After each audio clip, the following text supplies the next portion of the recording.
It's the weapon selection ceremony at the Cube Adventurers Academy. Students must choose the weapon they'll use for the next 6 months. A massive display of every possible weapon opens up in front of them, and the teacher rushes everyone to choose quickly, but carefully. The students hurry to grab something. Katanas, bows, knuckles, spears, everyone's scrambling to claim a weapon. But then, one guy suddenly grabs the attention of both the students and the teacher. Everyone is shocked when he reaches out and picks a gun. They instantly think he's lost his mind. Even the teacher asks if he's really thought this choice through. When he confirms that he's choosing the gun, the students around him burst into laughter and start mocking him. You see, in this magical world, guns are considered weapons for losers, full of limitations. Guns clearly suck when most awakeners can deflect bullet just with a fist. But the MC chose it for a reason. He knows exactly how to unlock the gun's true power. He's the creator of this fantasy world, and now he's been sucked into it. The novel our MC had been writing his whole life started like thousands of others.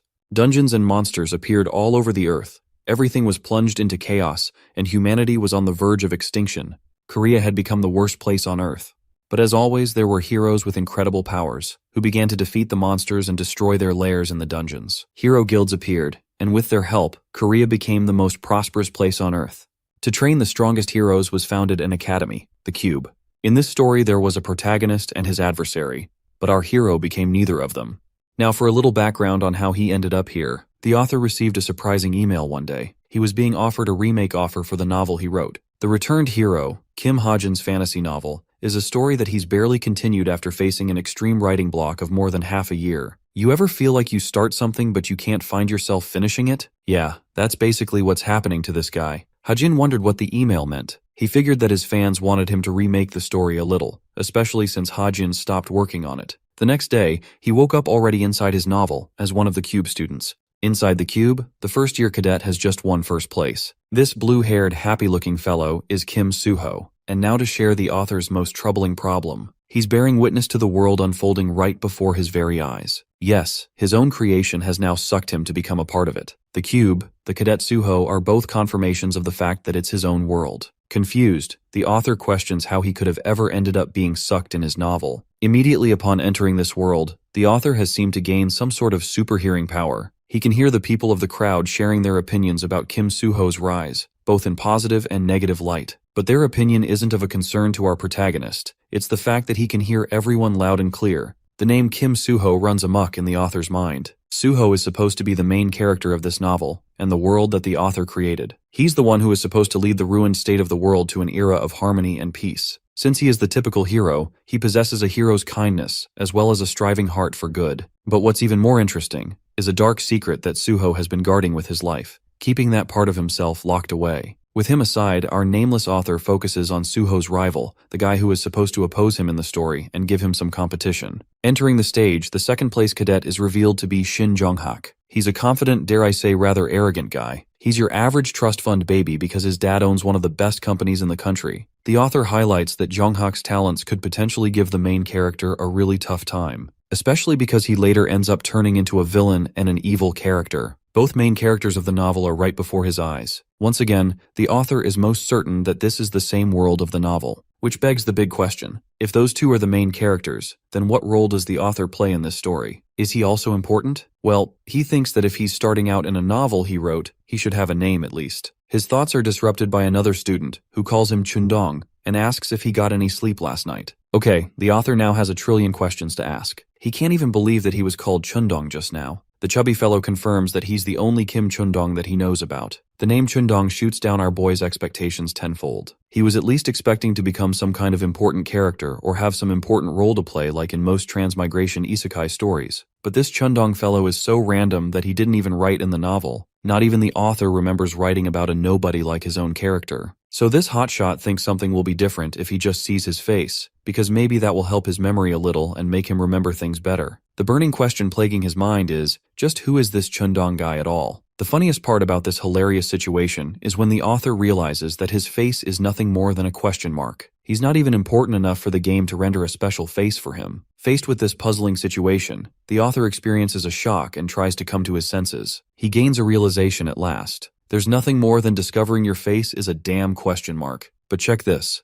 Chundong is not even a character he intended to place in the novel. His character has no special appearance, doesn't have a unique name, and basically doesn't even exist in the significant landscape. Rejected by the world of his own creation, the author faces despair, realizing that not even the crowd is focusing on his faceless features. It's like he's an NPC character, a nobody that no one even cares about. Inside the cube, he's the most normal person and will likely never even interact with the main characters or influence their stories. If you thought you weren't the main character of your life, think again. Then imagine this poor guy's situation. He's nothing more than a mob, even worse than a mob, just a placeholder to fill up a seat in the game. Defeated, the author shrinks, realizing that he's nothing more than an extra character with no worth in the novel. Sometime later, this faceless freak is starting to adjust to his unique appearance after bearing with it for 2 weeks. 14 days have already passed and nothing has changed. He retains the same facial ambiguity as he started. 2 weeks have confirmed to him that his current life isn't just a dream, but rather he's actually transported inside the novel. Every word inside the novel is Hajin's personal creation, and now he walks in the midst of the characters he helped create and bring to life. The Kim Chun-dong character is one of the many extras in the novel, despite Hajin possessing this guy's body. As expected, Hajin tried many ways to string together information and conjure an explanation for how he ended up in this shithole. But his research went down the drain, because he doesn't know how he ended up here or who was responsible. What's more, he's wondering how he's going to ensure his personal survival in this world, especially since there's no hope of returning to his home planet. Hajin estimates that it's going to take a decade until they reach the point in the story when he stops writing. But this thought just eats him alive. The horror of surviving for a whole 10 years in a foreign world as a nobody is terrifying to Hajin. His faceless appearance also doesn't help anything. Hajin grieves for the life he lost and doesn't want to get stuck in a novel that didn't even reach its own completion. An exhausted Hajin once again decides to think of ways to undo the process of his transmigration. The only loophole, or perhaps exit route he sees, is him catching up to the events of the main story. After all, there's a chance he might be freed. The author thinks that if he just holds on until the story completes halfway, he should be good. It's not like he can do anything else to help salvage his situation. So this question mark looking NPC decides that it's what he's going to do. But in order to achieve his goals, he's going to relive as a high schooler again. Let's shift our focus to the cube and explore what's so special about it. It's a man-made island harboring the best hero cadets to lead the future generation. It's like a mini society of 50,000 residents. The city is a standing example of innovation and advancement, reflecting the top-tier magic and industry skills of mankind. The cube is single-handedly the reason Korea is considered a superpower in this novel. Standing before the Hero Training Center, Hajin reflects that it's the main stage in his novel where everything relevant is supposed to happen.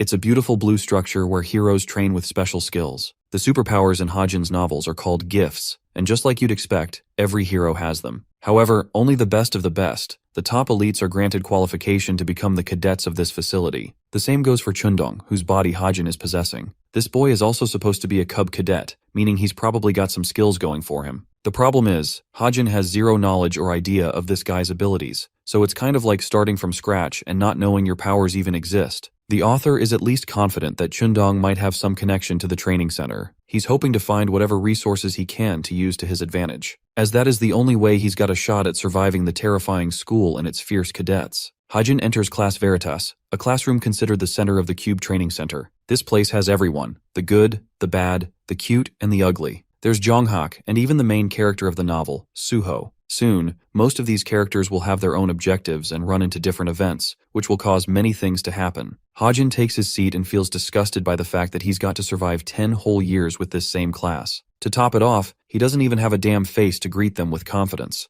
It's the worst outcome imaginable for the author. After class, the students return to their dormitories. Hajin is no exception and doesn't really know how to describe his day. He can't even figure out how he was able to focus in class when he first went to high school. Suddenly, a delivery box grabs his attention. This is quite unexpected for even the author, as he never wrote about a delivery system in the game. As he's unwrapping the box, various thoughts come to his mind. He wonders if this is supposed to be Chundong's personal belongings. To his utter shock, it's Hajin's own laptop. But this doesn't make any sense to even him. An object like this shouldn't exist here. The laptop kickstarts and a system screen begins syncing him. Hajin drops his laptop in panic and finds the system screen alerting about his synchronization with Chundong. The system downloads all of the necessary settings and presents him with a bunch of stats like strength, intelligence, and even things like luck. What's more, they're the exact settings that Kim Hajin wrote himself. Many questions strike his mind, but before he's able to collect his thoughts, his body morphs as the synchronization finally reaches its completion. The screen goes blank before alerting Hajin that he has achieved setting intervention ability. The faceless Chundong's body transforms into Hajin's real body, completely resetting his stats. Hajin's reality has been reset once again. This time, what he sees in the mirror is an actual face, instead of the mockery that he received by seeing a question mark appearing. But this is where things get even trickier than before. Tens of system screens are popping up out of nowhere and Hajin doesn't know what they mean. The system confirms his synchronization process. He wonders if this has something to do with a special process called enlightenment. You see, enlightenment is an awakening that happens once a person surpasses their limitations. That's what it's called in this world, and Hajin knows because he wrote the ability. After the enlightenment ability, one's gift, superpowers, skills, are all transformed into a digital format. This way, the person can access them with ease. The real kicker is the growth experienced by his body. Hajin will be allowed to become way stronger now that he's received a taste of enlightenment. In normal words, Hajin can see his status window, which has a bunch of different points and talks about his abilities. One of his powers is the observation skill, which is pretty basic. The same goes for his second skill, reading. He also has stats showing up for him, although they're not remarkable and pretty tame. Hajin decides to inspect each status screen one by one. The most interesting one is the synchronization tab, which transformed him from Chundong to his original body, causing a reset. What he sees on the screen is beyond his imagination. While he doesn't get how things change this way,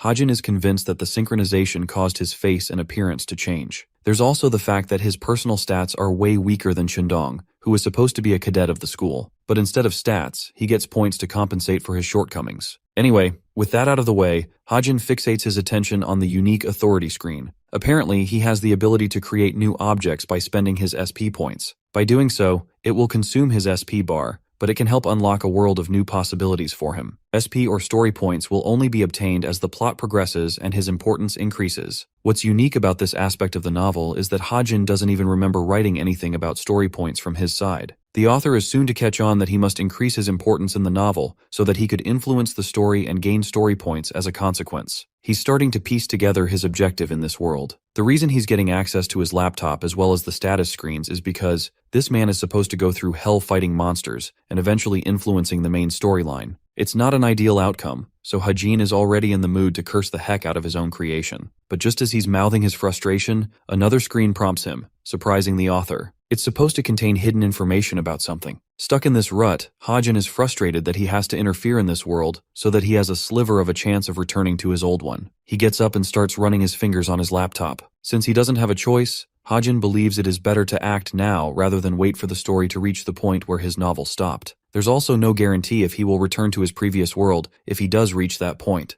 The writer thinks that even if the undisclosed information is irrelevant to his goal of returning home, he could still find an important clue to navigate through his current world and make things simpler by helping him interact with the main characters. In order to achieve his goal, Hajin's only option is to fight and become strong. He starts investing his points so that he could outlast the story and whatever is supposed to unfold. Speaking of leveling up and increasing points, Hajin explains how his novel doesn't really have the concept of growing one's stats freely. The leveling up shit show that happens in every other novel doesn't happen in this one. The only method is to spend points, making them invaluable to the users. The best way to spend one's points is to concentrate all of their attention on luck. It is the only stat that isn't limited and always reaps some effect. It helps with money, bonus, and even relationships. The best kind of stat one could ask for to help with one's daily life. It's like a cheat code, basically. But for stats like luck, points can't be used to raise its effect, which makes Hajin wonder if he can somehow influence and manipulate his luck stat by converting his points into SP points. To test his hypothesis, he decides to give it a shot by confirming the transfer of 10 points. As a consequence, they're converting into 10,000 SP points. Hajin decides to spend 9,000 SP points into his luck stat, allowing it a boost of 9.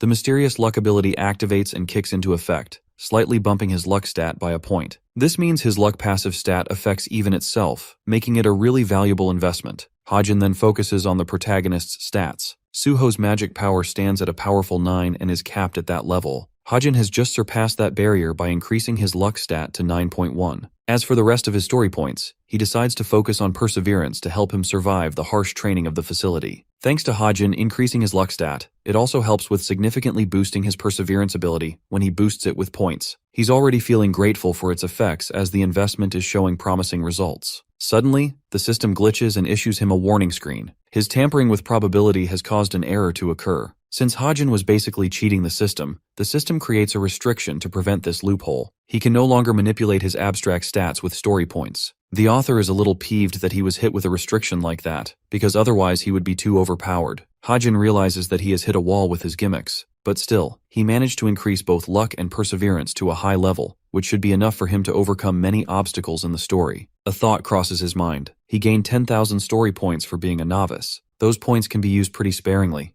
Hajin wants to put more thought into what he's going to invest them in, so for now, he decides to keep them aside. The next morning, he shows up in his class. Their professor gives them an introduction. Kim Soo-hyuk will be acting as their instructor for the next year. He's globally recognized as one of the most capable heroes, notably standing in the intermediate grade 5 rank in the association. Concluding his introduction, the man alludes to his point. He mentions how the institution known as the Cube isn't just a fancy place for the cadets to enjoy as they please. Its most reliable indicator is the student grade, which means failing to achieve them and uphold them to a standard will end up with the cadet getting kicked out. It's also not easy to just maintain one's grades, as only half of the cadets will even manage to survive the program without bailing. The institution strives and cultivates the next generation of heroes, so their category for judgment will also be harsh. The instructor commands Tay students to get up and follow his lead, as the first schedule will talk about deciding on a main weapon for each cadet. Entering the weapons room, the students are left speechless, eyeing down on all kinds of beautiful yet terrifying weapons. Their amazement is cut short by their hard ass of a teacher, who reminds them that this isn't playtime for them to enjoy, and commands the students to pick a weapon at once. He also advises them that after choosing a weapon, they won't be able to switch from it for at least 6 months, which means, if you make a mistake now, you'll be stuck for half a year with a terrible weapon. Kim Soo-ho, the protagonist of the novel, is drawn towards a sword and finds himself satisfied holding it. One of the girls decides to pick a bow and arrow, believing that she's fit to become an archer. Then there's a girl with blonde hair who prefers a rapier for precise strikes. The other students also choose different weapons like whips and other things. The author, Ha-jin, is contemplating how most of the main characters are simply choosing weapons without giving it a second thought. But instead of focusing on what they're choosing, he has to ultimately decide one weapon for himself. As he lays down his options, Hajin believes that he has to be careful because even the slightest misstep could become a problem for him. His current stats are seriously low, so he can't compare to other cadets when it comes to weapons like spears or swords. The same goes for defensive shields. To make his selection process simpler, Hajin decides to carve out a bunch of conditions for his weapon selection. The first aspect he is considering is that the weapon has been used in his previous world, and the second factor is that he should be able to adapt to it with ease. When it comes down to those two factors, Hajin finally decides to choose his weapon. His selection in particular draws the attention of the rest of the students, even their teacher. Their teacher is bewildered, and particularly addresses Hajin, asking if the gun he is holding in his hand is really the weapon he's going to select. It's funny how this man said, "I'll handle things the American way and bring a gun to a knife fight." Hajin receives a stare from his teacher, who is confused because he remembers the cadet listing himself as a sword user back at his academy. Deciding to come up with an excuse, Hajin states that he changed his mind. It's a surprising reason for his teacher to accept, who can't grasp why Hajin would decide to switch his weapon of expertise right when he entered the academy. The teacher confirms his choice as the student chooses their own fate in the cube. In a wave of frustration, he advises Hajin to remember that his responsibility for choosing his fate rests with him. Suddenly, the author's super hearing ability kicks into overdrive. He hears murmurs of the other students making fun of him for picking a gun. None of them can comprehend his reason for using a firearm in an academy that is supposed to bring up elite heroes. Some of them even wonder if they should advise him during combat practice, taking him for an attention seeker and nothing more. Despite the crybabies making fun of this man, the author explains that guns are actually reliable even in this world. They're the best weapon for ordinary people who don't have access to magical superpowers. The bullets used in this world are of a special kind. Magic bullets have mana imbued inside of them, releasing a destructive shot that's even more devastating and wrathful than normal bullets. However, those are the only advantages of a gun. The reason they're seen as a terrible choice and neglected for their use is because they don't have the ability to grow in power. This is demonstrated by Kim Horak, who effortlessly smashes a bullet with his bare fists. The author further adds that the limitation of the magic bullets rests in their destructive power, which is always fixed no matter who is using the weapon. The second reason relates to their build. They have a weak origin and formation. This world differs from the real one, in the sense that myths and legends are actually materialized. These myths and relics are given form and made into weapons, causing the wielder an immense advantage in battle. The older the origin, the greater is the formation, overall boosting the weapon's grade hierarchy, which is the most crucial factor for how effective it is. Because of that, nobody among the cadets tries to pick weapons that are modern and newly created, since they have weak origin points for being made in the modern era. Older medieval weapons take more preference and are generally stronger. Instead of relying on the destructive power of the magic bullets, they rely on their personal skills and even skyrocket their growth using the weapon's power, surpassing their limitations. but everything Hajin mentioned so far is basically useless for him. He's got nothing to benefit from, and he's definitely not the protagonist of the story. He doesn't know how a sword works, and believes his skills with a melee weapon will be far worse than the other cadets. Internalizing his thought process, Hajin believes that he chose a gun for a good reason. He knows how to use it, and it will effectively help him earn story points, because simply using the gun is bound to help him stand out among his peers. The more important he is to the story, the more story points he will earn. That's what he's hoping for. Now that he's done figuring out what to do with a weapon, his next concern comes with obtaining talent. Talent is an ability special to this world, so special that it's considered a superpower. Every person is supposed to have only one talent or superpower, but there are some individuals who are exempt from this rule. There's the protagonist of the story, Suho, who hasn't manifested his talent yet, and already possesses the skills of a sword saint. The scene shifts to Suho, who catches up with Nayun to train. His dense protagonist dialogue earns him Nayun's anger, who doesn't get how a dude like him ended up at the top of their class. Suho changes the topic and mentions that there's another top student beside him in class. At first, Nayun is confused, but then she remembers he's talking about Hajin. That guy's name alone turns her face into a sour expression. It's because this Hajin student is a joke for being called the top student in class. Nayun can't fathom how he's taken seriously when he's carrying a tiny dick pistol with a small range. She figures that the guy probably gave up on becoming a hero and stuck to stupid weapons. Nayun wonders if this is Hajin's strategy to drop out somewhere in the middle of the year. But hearing those words, Suho can't help but criticize her for being rash about the situation. Nayun doesn't get what he's yapping about and stares at him with a puzzled expression. She lashes out on the guy for wasting her time instead of training. While they're yapping about Hajin, he's out here dozing and wondering if he will earn SP for people talking shit behind his back. It's a really good question. What do you guys think? Tell me in the comments. Back to our boy. Hajin reflects that the protagonist of the story, Suho, is supposed to become the greatest hero ever using his one gift, which means gifts are also equally important to Hajin. He doesn't want to waste the opportunity of purchasing his first gift. Using his manual, Hajin writes himself a Deadeye gift. It's an ability to help him wield long-range weapons with precision. As a consequence of him writing down his newest power, 10,000 SP points have been deducted from his account. The system is so advanced that it edits everything else on its own, providing him with numerous perks of the skill he just wrote, like bullet time and others. The skill is handy for not just his gun but all weapons involving range, which means Hajin could also use bows now. To top off the benefits, it's a growth-type skill, so while it seems terrible at the moment, he could always nurture it and grow his skills. It's a valuable investment in the long run. Hajin figures it's best to go with what he has, and with his preparations finished, he feels ready for what's to come. With the only gift he has, all that's left for him is to bet everything on it and survive until the main story reaches its end.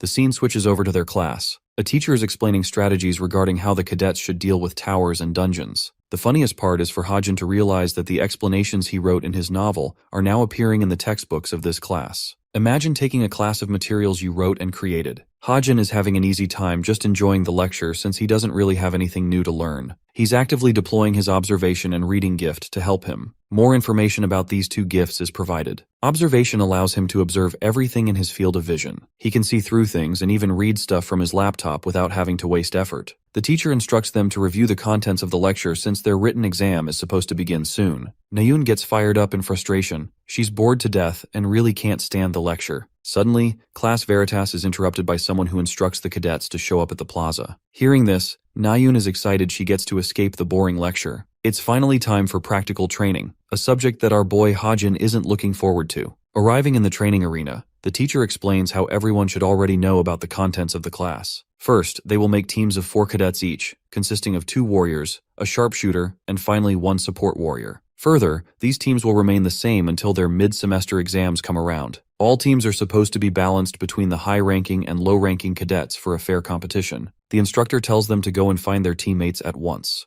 Hajin glances at the status board, shocked to note that he's neither in Suho's team or Nayun's. Worst of all, he's stuck in a team with the one person he didn't want to pair up with. The person in question is Yeonha, drawing a surprising look from his face. Things are unraveling exactly like in the novel. Many main characters were written down specifically to interact with the main character of the story, causing events to transpire and forward the story. However, among those characters, Yeonha is the most special. She dons a beautiful purple hair and is simultaneously the top favorite cadet of Korea's best guild, the Essence of the Straight. What's more, she's the successor of the Yu family, so her family background is pretty strong too. In the original novel, Suho is supposed to oppose Yeonha at the beginning, but eventually he gains her trust, and they become friends, later becoming the supporter of the team. For this same reason, it's crucial for Hajin to grow closer to Yeonha, because interacting with her will allow him to get even more story points, helping him become important in the story. With a determined expression, Hajin is prepared to do whatever it takes to attract Yona's attention and involve himself with her.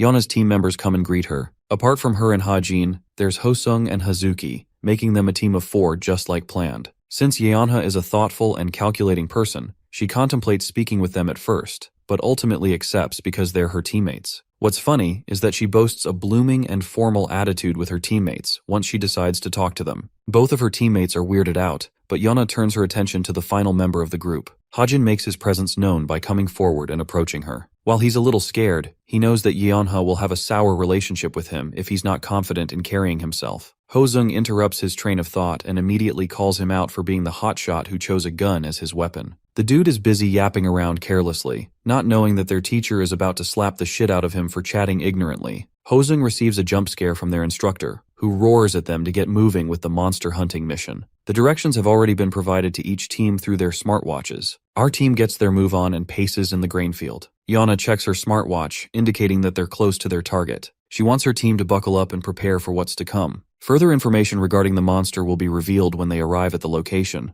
But while they're easily sprinting ahead, our poor boy is suffering out here. He needs some David Goggins level of motivation because this man has never run this much in his life. Despite his stamina stats being above average, he could barely keep up with his team. To make matters worse, it's not like these guys are special. They're the average standard recognized for a cube cadet. Yeonha and the others stop, realizing they've arrived at their target's location. This part of the map is called the 8th coast of the training zone. Ahead is a boat where a monster is supposed to appear. Speaking of our creepy crawly, the black hump octopus makes itself known by devouring the boat with its giant tentacles. Before confronting the monster in a head-on battle, Yeonha believes it would be best if they shared a battle strategy and worked on what they should do. The monster they're facing is a low intermediate grade creature, and its physical attack is known to be very weak. The real problem is the humps pointing out on the creature's head. It's explained that the black hump octopus detects danger and shoots out baby octopuses to attack its enemies. These small babies are no joke. They're bloodthirsty motherfuckers, and every single one of them is dangerous enough to turn humans into mummies.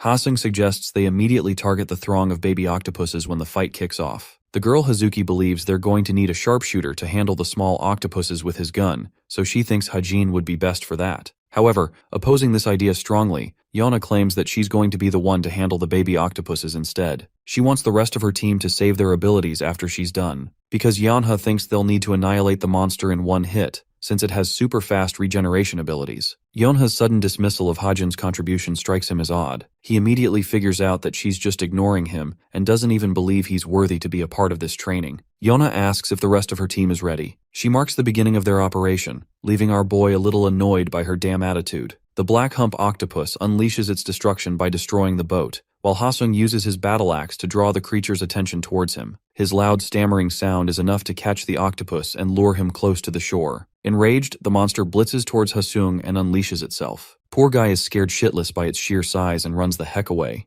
Hazuki is prepared while our boy Hajin is also nervous holding a tiny Glock. The only determined fighter among them is Yeonha, a whip user who is ready to strike down the monster at once. Just like they discussed, the black hump octopus senses danger and immediately shoots out many baby octopuses from the top of its head. This causes Hasung to panic, because he realizes that he's the one being targeted. The murdering babies are headed straight to bite his ass down. Before they could make a Gojo Kit Kat out of him, Yeonha steps up like a queen and uses her whip to cut the bitches down. She stands majestically before the monster, impressing the likes of her teammate with a display of her power. To top it off, Yeonha's combat capabilities alone render her the 7th strongest cadet inside the cube among the newbies. She allows Hasung the chance to run away while she's holding the monster by herself. Yeonha manipulates her whip to strike the monster, causing the octopus to go berserk and strike her down with its tentacles. Yeonha quickly dodges its attack by evading, but right as she's in the air, a baby octopus is sneakily about to attack her from behind. Hazuki alerts her to care for the octopus behind her back. Before Yeonha can react to the creature, it is shot down by a long-range weapon, baffling her. Only one explanation makes sense. It's Hajin's gun who saved her just now. Seeing him save her annoys Yeonha, who finally acknowledges his name.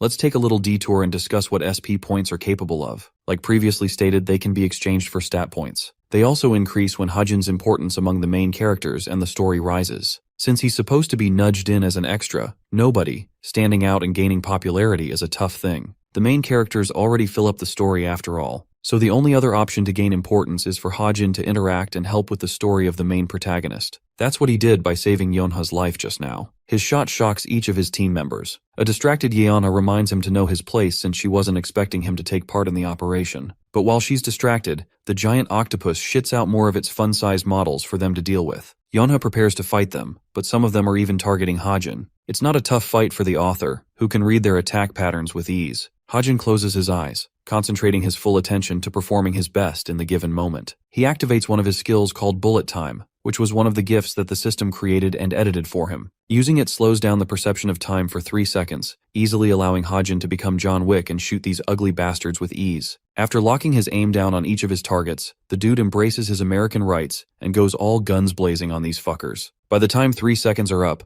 Hajin has shot every single one of the creatures with his gun, even the ones that were targeting Yeonha. The duration runs out, unleashing his bullets to fly away and zap each of the octopuses to paste. Now, Yeonha senses the opportunity to strike the giant octopus's head. Unleashing her whip, she binds the humps and commands her team to strike. Hasung and Hazuki make their move, unleashing Magic Liberation Strike and slaying the monster in a powerful joint attack. The black hump octopus is defeated at last, with its ugly brains hitting the shore. An exhausted Hajin crashes down, in typical anime character fashion. After that, their team's collective results are calculated, allowing them a clearance time just underneath 1 hour. It's far from the best, but it still earned them 16th place in the ranking board. With that, the first monster round has been cleared. The total time spent eliminating the monster lands them the 16th spot among the 100 teams. Yeonha is shocked to see this. Their fight was recorded via a drone device for monitoring purposes. They can use that data to analyze their mistakes and improve in the future. While 16th place is an accomplishment, to Yeonha, it's a terrible score. She was looking for something higher. She's even more jealous that Nayoon casually acquired a higher score than her in individual and team performance, ranking her the 4th out of the 100 teams. While she intended to increase the gap between their families, Yeonha can't believe she's so far behind her. Then there's Jonghak, the arrogant punk who seems to have a liking for Nayoon and keeps staring at her from afar. Now pissed, Yeonha gets annoyed and approaches Nayoon with her unbridled rage. But in a funny turn of events, she acts all buddy-buddy with her like a fake friend. She tries to extract information regarding Nayoon's performance and her team. The girl is still annoyed that they got 4th place, since she was looking forward to beating Jonghak at the minimum. Yeonha confesses that she earned 16th place. Her expression is a calm and stoic face on the outside, but on the inside, she's chewing her brains out, angered beyond hell. But Nayoon is rather amazed that she acquired 16th place with a loser like Hajin on her team. After all, she thinks he must be the reason they were stuck behind a low ranking. But Yeonha knows the truth. The reason she was treating him like shit is because they took 50 minutes to travel to their location because of our boy's shit stamina. If only he was faster, they could have arrived in 10 minutes and completed the mission faster. But apart from that, his performance has been impressive to her. He significantly helped in the monster battle they faced. Yeonha keenly remembers how he shot down every single one of the baby fuckers with his gun before they could even reach them. Yeonha ponders if an achievement like that is even possible with the use of regular magic bullets, since Hajin's accomplishments seem effortless and strong. All of a sudden, from having no interest in him,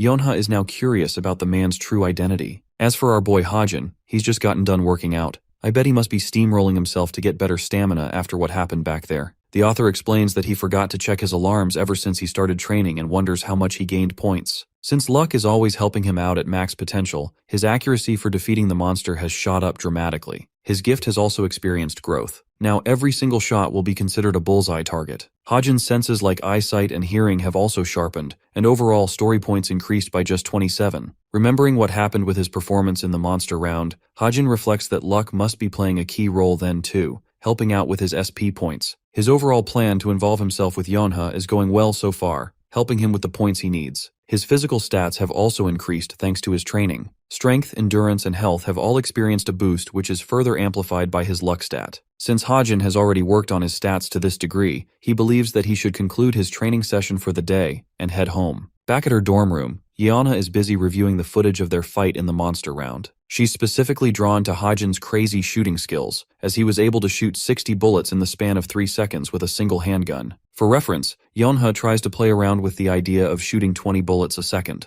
It just seems impossible to her to do that with a handgun, which makes her wonder if it was an automatic pistol of some kind. She comments on his physical stats too. Hajin's agility is great, but his typical health and physicality is lower than the rest of the cadets. To top it off, he switched weapons out of the blue at the weapon selection. Yeonha's sharp senses are telling her that something is wrong. She doesn't even remember this guy from the military academy either. While she's contemplating, Yeonha receives a message from Jonghak, who she seems to find as a love interest. She tells him that she's busy analyzing the footage. Yeonha wants to see if she struck gold among her team since she obviously plans to take over the top guild in Korea in the future. But Jonghak is surprised and doesn't think anyone among her team is noteworthy or special. More importantly, he wants to know about the mysterious shooter, since his performance is the only one Jonghak is curious about. With a smile on her face, Yeonha is excited that her crush is displaying an interest in her after all. Yeonha comments that he's doing just okay for his rank, which, by the way, is in the 900s among the cadets. Jonghak is surprised and wonders if Hajin got lucky. Yeonha reflects on this comment and wonders if Hajin's performance was really a fluke, and if he really did get lucky. The scene ends there, so let's talk about a new subject. The guild building known as the Holy Grace of God. Here, the vice captain is obsessed over Suho's stellar performance. His footage among the rest has captivated Sunga, the vice captain of the guild. She comments on Suho's perfect and precise movements, as well as excellent swordsmanship unlike anything seen before. Suho has achieved such perfection that it seems like he's playing around in a gentle dance. There's also his wrathful cutting force, slicing away the very space in half. All three top guilds in Korea currently have their eyes set on this young talent. They're hell-bent on recruiting him for his powers. Seunga is among those people, as she wants to recruit him as soon as possible, especially since he's currently a free agent. Her next topic of interest is Hajin, as shocking as that sounds. She's surprised that the boy uses a handgun of all weapons. Her assistant confirms, stating that he sparked an interest in the guild community. Many people reviewed the footage since Yeonha was a part of his team and they wanted to view her performance. The hot topic on the forums is how he shot 60 rounds with a non-automatic pistol in 3 seconds. It doesn't make any realistic sense, because even if they accounted for his extreme agility,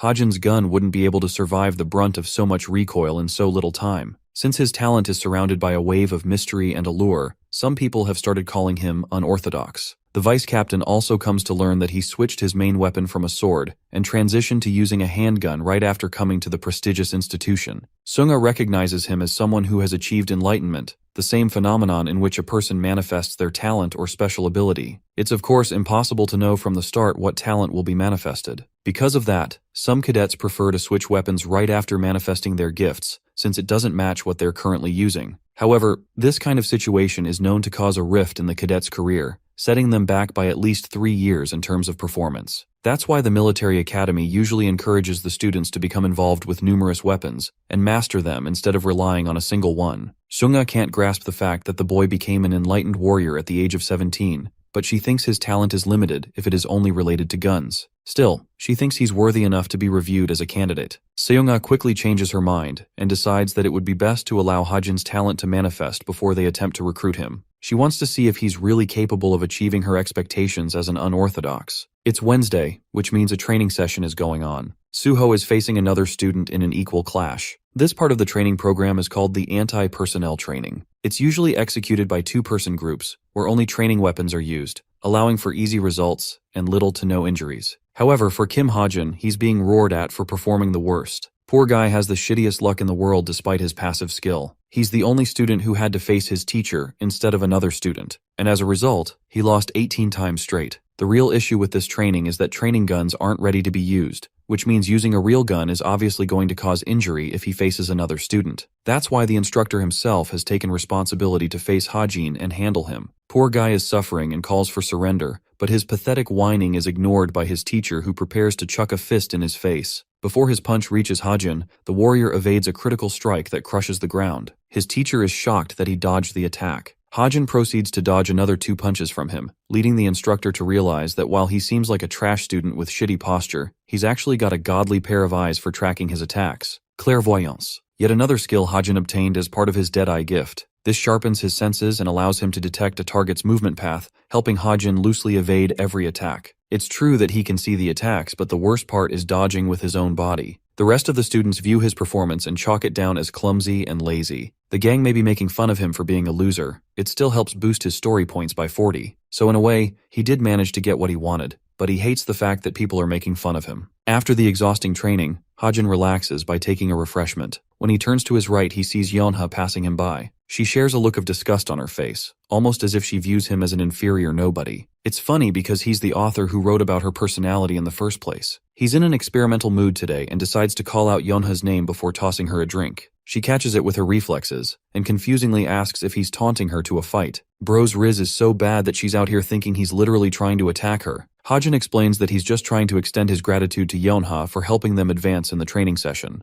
In his head, this experiment may be simple, but it's an important one. He wants to see just how much story points he will achieve in a simple interaction from one of the main characters of the story. After all, he tends to gain 40 from the side characters. Yona tosses him his drink back and reminds the idiot not to address her so casually. A first warning that he shouldn't take lightly. While she turns away, Hajin has a smile on his face because he's already gotten what he wanted. As Yonha is carrying her bag outside, she is puzzled to find that her bag is heavier than before. Detecting the subtle change, she opens it up, only to find another can inside. Our smartass author was sneaky enough to plant a second one inside of her bag, earning Yonha's hatred. She wants to smash the can, but remembers that a simple innocent can didn't do anything wrong by itself. When it comes to Yonha, she loves ordinary food like burgers and Coke. However, she is never seen purchasing the product for herself because of her family's reputation. This experiment relied on Hajin exploiting this part of her personality, a part that no one else should know about. What's more is that he didn't really earn much points from a small conversation,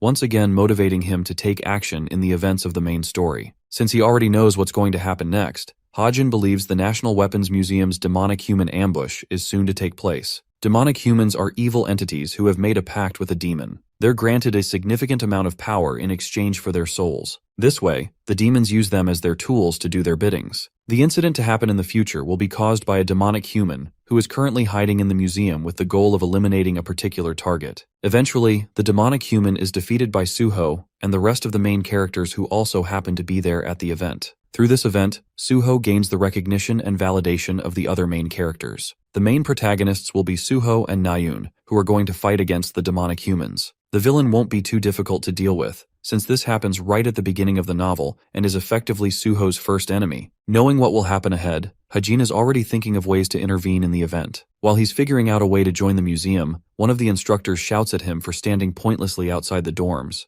Hajin decides to take his laptop and leave. During the same time, he receives an important system message yet to be revealed. In this institution, there are clubs that are used for extracurricular activities within the academy. Cadets can register themselves in a gathering where they form their own independent activities. Among those clubs are academics, martial arts, and even simple hobbies like painting and other instruments. Hundreds of clubs exist inside the cube. Perhaps the greatest benefit is that they not only host a space for personal development, but also allow the cadets to connect, network, and know each other better. So it finally came the day where Hajin decided he was going to join a club of his own. At the cube gate, Hajin makes himself part of the travel club, where he is greeted by Han Hyun, the club's president. He's excited to welcome many club members from the first years. In fact, when receiving the applications for the first time, Han Hyun couldn't believe what he was reading. He's been blessed with amazing cadets after all. Han Hyun welcomes them aboard once more and highlights the goal of their club. The goal is to rest, which sounds simple enough. They can access a portal up to twice a month to travel outside of the cube. For their first ever orientation, Han Hyun states that they'll be visiting a nearby location. That location is none other than Seoul, the capital of Korea. The author processes his thoughts, realizing that a trip to Seoul should be easily managed if they just made groups of 2. So far, nothing has changed from the novel. Hajin glosses over his objective for the day, which is to take part in the first main story arc, called the Seoul Weapon Museum. When he's there with some of the main characters, Hanjin will attempt to manipulate the story from his side. The club president instructs them to go on ahead and draw lots, which actually catches Hajin's attention, as he never intended the group formation to be this way in the novel. Still, it doesn't bother him, since this guy could care less and move on his own when it comes to his group's partner. Lo and behold, you'd be surprised, but he ended up pairing up with Yonha of all people. Yonha, being herself, emphasizes with caution that they should just move on their own.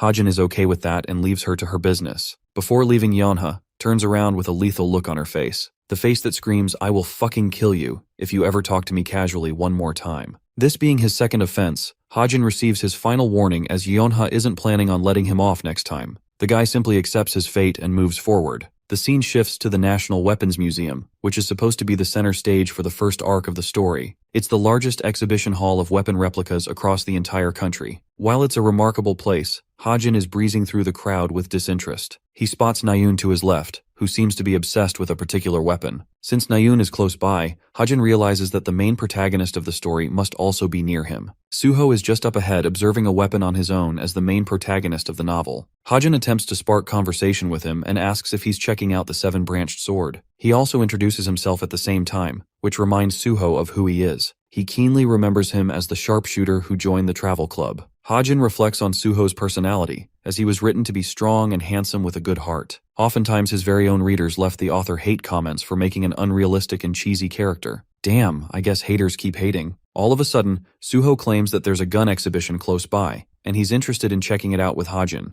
While Hajin accepts his idea, he thinks their meeting at the gun exhibition won't even happen because of what's to come. From out of nowhere, the museum goes red and a transmission sounds the warning of monsters appearing right outside the museum. The appearance of monsters strikes fear in the hearts of the civilians. Their excitement turns to horror as they all begin to panic and frantically start looking for an exit. The people push each other around, ignoring even the children and simply acting recklessly. In this state of panic and chaos, one person punches the glass with his fist, gaining everyone's attention. His sheer power alone stops them dead in their tracks. Even Suho is shocked when he finds out that Nayun's the one responsible. She tells everyone to calm down as the museum's reserve hero will be here soon to combat the threat. Using this opportunity, she snags the bow from the exhibition and reminds everyone that they'll just be living targets for the monsters if they rush outside. But her reckless move causes the security systems to go off, entrapping them all in place inside. She tells everyone to grab a weapon, since they need a way to protect themselves until the real heroes show up to confront the threat. Suddenly, Nayun senses the presence of a dangerous man in the distance and prepares herself. This man radiates a dark energy of red. His face and violent aura confirms that he's a demonic human who is responsible for this devious plan. Hajin reflects that this demonic human is called the Dog of Lucius, who becomes a villain that is pivotal for Suho's growth in the story. The demon unleashes its claws, preparing to cut Nayun down. But right as he's distracted and focusing on what's ahead, Suho uses this moment to jump him from behind with his 7-branched sword. His sword is about to slice the demon clean, and the events of the main story still haven't changed. It's destined for Suho to defeat this demon with ease, but for some shocking reason, Suho is wiped away in a devastating attack. His body suffers a terrifying blow from the villain, and flops to the ground, right before Hajin's eyes. The author is expressionless and speechless. This wasn't supposed to happen after all. Suho's body is on the ground, just a few moments away from Hajin, who can't figure out what happened. Clearly the story he wrote himself wasn't supposed to happen like this. Suho was supposed to win, and even though he would have struggled in the beginning, he still has the power to completely annihilate the demonic human. That's what he thought was going to happen, but it didn't. Suho's easy takedown causes Nayun immense worry as she screams his name. Coughing blood, he's barely capable of standing. Hajin knows that his condition is in grave danger, and he certainly doesn't have enough time to recover from this monumental setback. The demonic human approaches Suho with his menacing energy, preparing to finish him off. Nayun struggles to come up with a plan and speedily launches her arrows right in his face. But this guy is such a tank, he eats that shit in the face like it's his lunch. A confused Nayun relentlessly tries to shoot him down, but nothing works, as he seems to be invincible against her arrows. Knowing that none of her arrows are having any effect on him, Nayun's face succumbs to despair. Her confidence wavers, and she simply can't fathom what's happening. What's more is that the demonic human isn't even using a special talent or skill to block her arrows. No, he's just taking it with the brunt of his body. That's just how strong his physical stats are. Hajin senses danger for Nayun, as she's being approached by the enemy. The demonic human releases its claws, aiming right for her face. It seems like the end for Nayun, right until Suho jumps back into the fight with a kick in the face. Thankfully, he was able to get up with Nayun stalling for time. Before they can even catch up with each other, Suho is sent flying, barely being capable of blocking the dark energy wave with his sword. The demonic human then surprises Suho by entering a transformation state, engulfing himself with his shadowy aura. His strength becomes so overwhelming for Suho that he is taken down immediately. Nayun starts shooting the demonic human from behind in an effort to delay Suho's demise. Turning his attention back to her, the monster releases a giant claw targeting Nayun's face and smashing her into the wall. Everything that Hajin is witnessing before his eyes is the definition of a disaster. He's horrified by the reality that either of them could die at this point. Now that he's seen 2 instances of his novel going against the script he wrote, Hajin can't figure out what's causing things to change so much in the main story. He kicks open his laptop in an effort to help salvage the situation. Hajin gathers his bullets with his wavering confidence, realizing that he won't be able to injure the demonic human with his mana bullets at all. Even if he uses them for a critical hit, it's just going to be difficult. Still, since this world was created by him, Hajin is confident that most of the important settings shouldn't change. And knowing that, he plucks away at his keyboard, modifying the attributes of his mana bullet to fit his purpose. He increases the attack power to 6 points, and spends a total of 100 story points just to make the modification possible. Loading his magazine right back into his gun, Hajin prepares for the fight and emphasizes the importance of having heroes with versatile skill sets to overcome the situation. Attributes and affinity alone allows him to climb to greater heights. As Suho and the demonic human are locked in a stalemate, this gives Hajin the perfect opportunity to take his shot. Knowing that the demonic human boasts a dark attribute, Hajin uses the only attribute that will exterminate darkness. He calls for Suho's name and shouts at him to move out of his way. Commanding the use of the light attribute, Hajin created the white light bullet. He releases a single shot that confirms the hit with the demonic human's body, and releases a blue beam of light. That one bullet completely destroys the demonic human's arm, rendering him a great deal of pain while at the same time freeing Nayun from his grasp as the dark energy evaporates. Nayun falls to the ground, while Hajin thinks his contribution is enough, now that the enemy is severely injured, allowing Suho enough time to finish the fight. His body is shaking from the use of his ability, as he places the rest of his hopes on Suho, entrusting the story's protagonist to finish the fight with a final attack. Suho charges his weapon and covers his body in an aura of blue. He activates the Sword Saint's magic power, which is so strong that it can throw anything in existence. The ultimate slash definitively ended the fight as Suho destroys the demonic human with one move. The monster is defeated as his body hits the floor. An exhausted Suho is barely clinging on, which is the same for Nayun. He catches up with her and asks if she's okay. Distraught and angry, she whacks his arm away. Hajin recommends that they leave her as she is, since her brother will soon arrive to comfort her in this situation. He knows this because it happens in the original story, but his carelessness got the better of him, as he received a shocking stare from both of the main characters. After all, an extra character like him shouldn't know anything about their lives.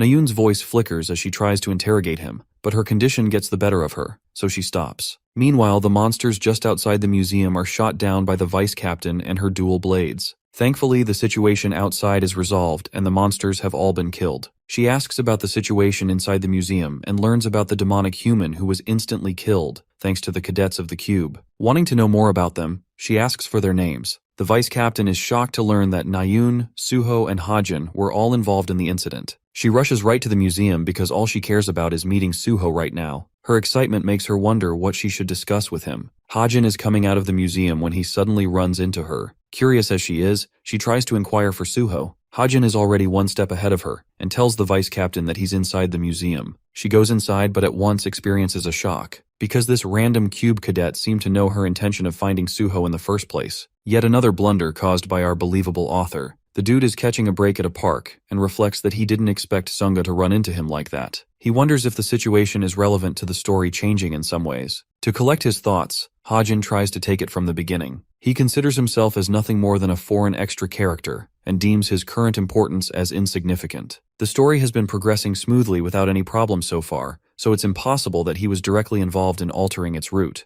But then the realization finally hits him. He forgot about one thing, and that one thing is the fact that this novel also has a co-author. I bet you weren't expecting that plot twist. Hajin explains the current version of the story is a remake of his novel. This version is based around the email he received from one of his fans at the beginning of the story. That's why stuff outside of his expectations happened in the main story arc. However, if that is the case, then the predictions he was operating under so far will now all be useless. This thought terrifies Hajin because he won't know what will happen next. He checks his laptop. There's a message regarding a critique. The message reads that there weren't any main threats in the story, allowing the protagonist to easily swat away any threats and achieve a smooth victory. This kind of development will just risk the readers getting fed up with the story and getting bored. That's why, from now on, every single boss character in the story has become significantly stronger than from before, regardless of the fact that it may create an unpredictable and chaotic story setting. Their instructor calls both Hajin and Suho after the incident for a report. He has briefly explained the situation and doesn't want to go in depth regarding the specifics for now, placing priority over their well-being first. A curious and worried Suho asks about Nayun's condition and comes to learn from the instructor how she applied for a medical leave and left with her family for the time being. The instructor advises both of them to follow suit and return to their dorms as well. Saying that, he leaves them be, allowing Suho the chance to speak with Hajin as he calls out his name. The blue-haired protagonist wants to inquire further. He wants to know why he said what he did to Nayun about her brother. For a moment, Hajin seems puzzled, but then he remembers his words. He tries to talk about it but remembers the mail he received from the co-author, and for some reason chooses to stop and ask why it matters to Suho. The protagonist is obviously not a dumbass, and feels rather annoyed that Hajin is playing the part of an idiot and taking him seriously. In his state of annoyance, he decides that they'll talk about it some other time. Let's deep dive into Nayun's character. The author explains that she graduated 4th from her year in the military academy. She's currently enrolled at the Cube, recognized for her talents and her connections to the Che family. She's the daughter of Shin-hyuk and the younger sister of Jin-yoon. Both are recognizable names to Ha-jin, who is conducting research on her right now. What he doesn't get is why she reacted in the way that she did when he brought up her brother's name. Suddenly, Ha-jin reads a news report involving Jin-yoon's condition resulting in critical health after a monster operation. As a consequence, Jin-yoon was left in a coma. The operation that led to his demise is one that Ha-jin knows about. Fiend Suppression Operation. Firestorm was supposed to be an event that allowed Jin-yoon to build his reputation by neutralizing the threat. This would help Jin-yoon improve his relationship with the main story's protagonists even more. For the young Na-yoon, the only thing that sparked joy in her eyes was seeing her older brother's success as a hero. However, the event has completely changed now, and it's different from the author's wildest imaginations.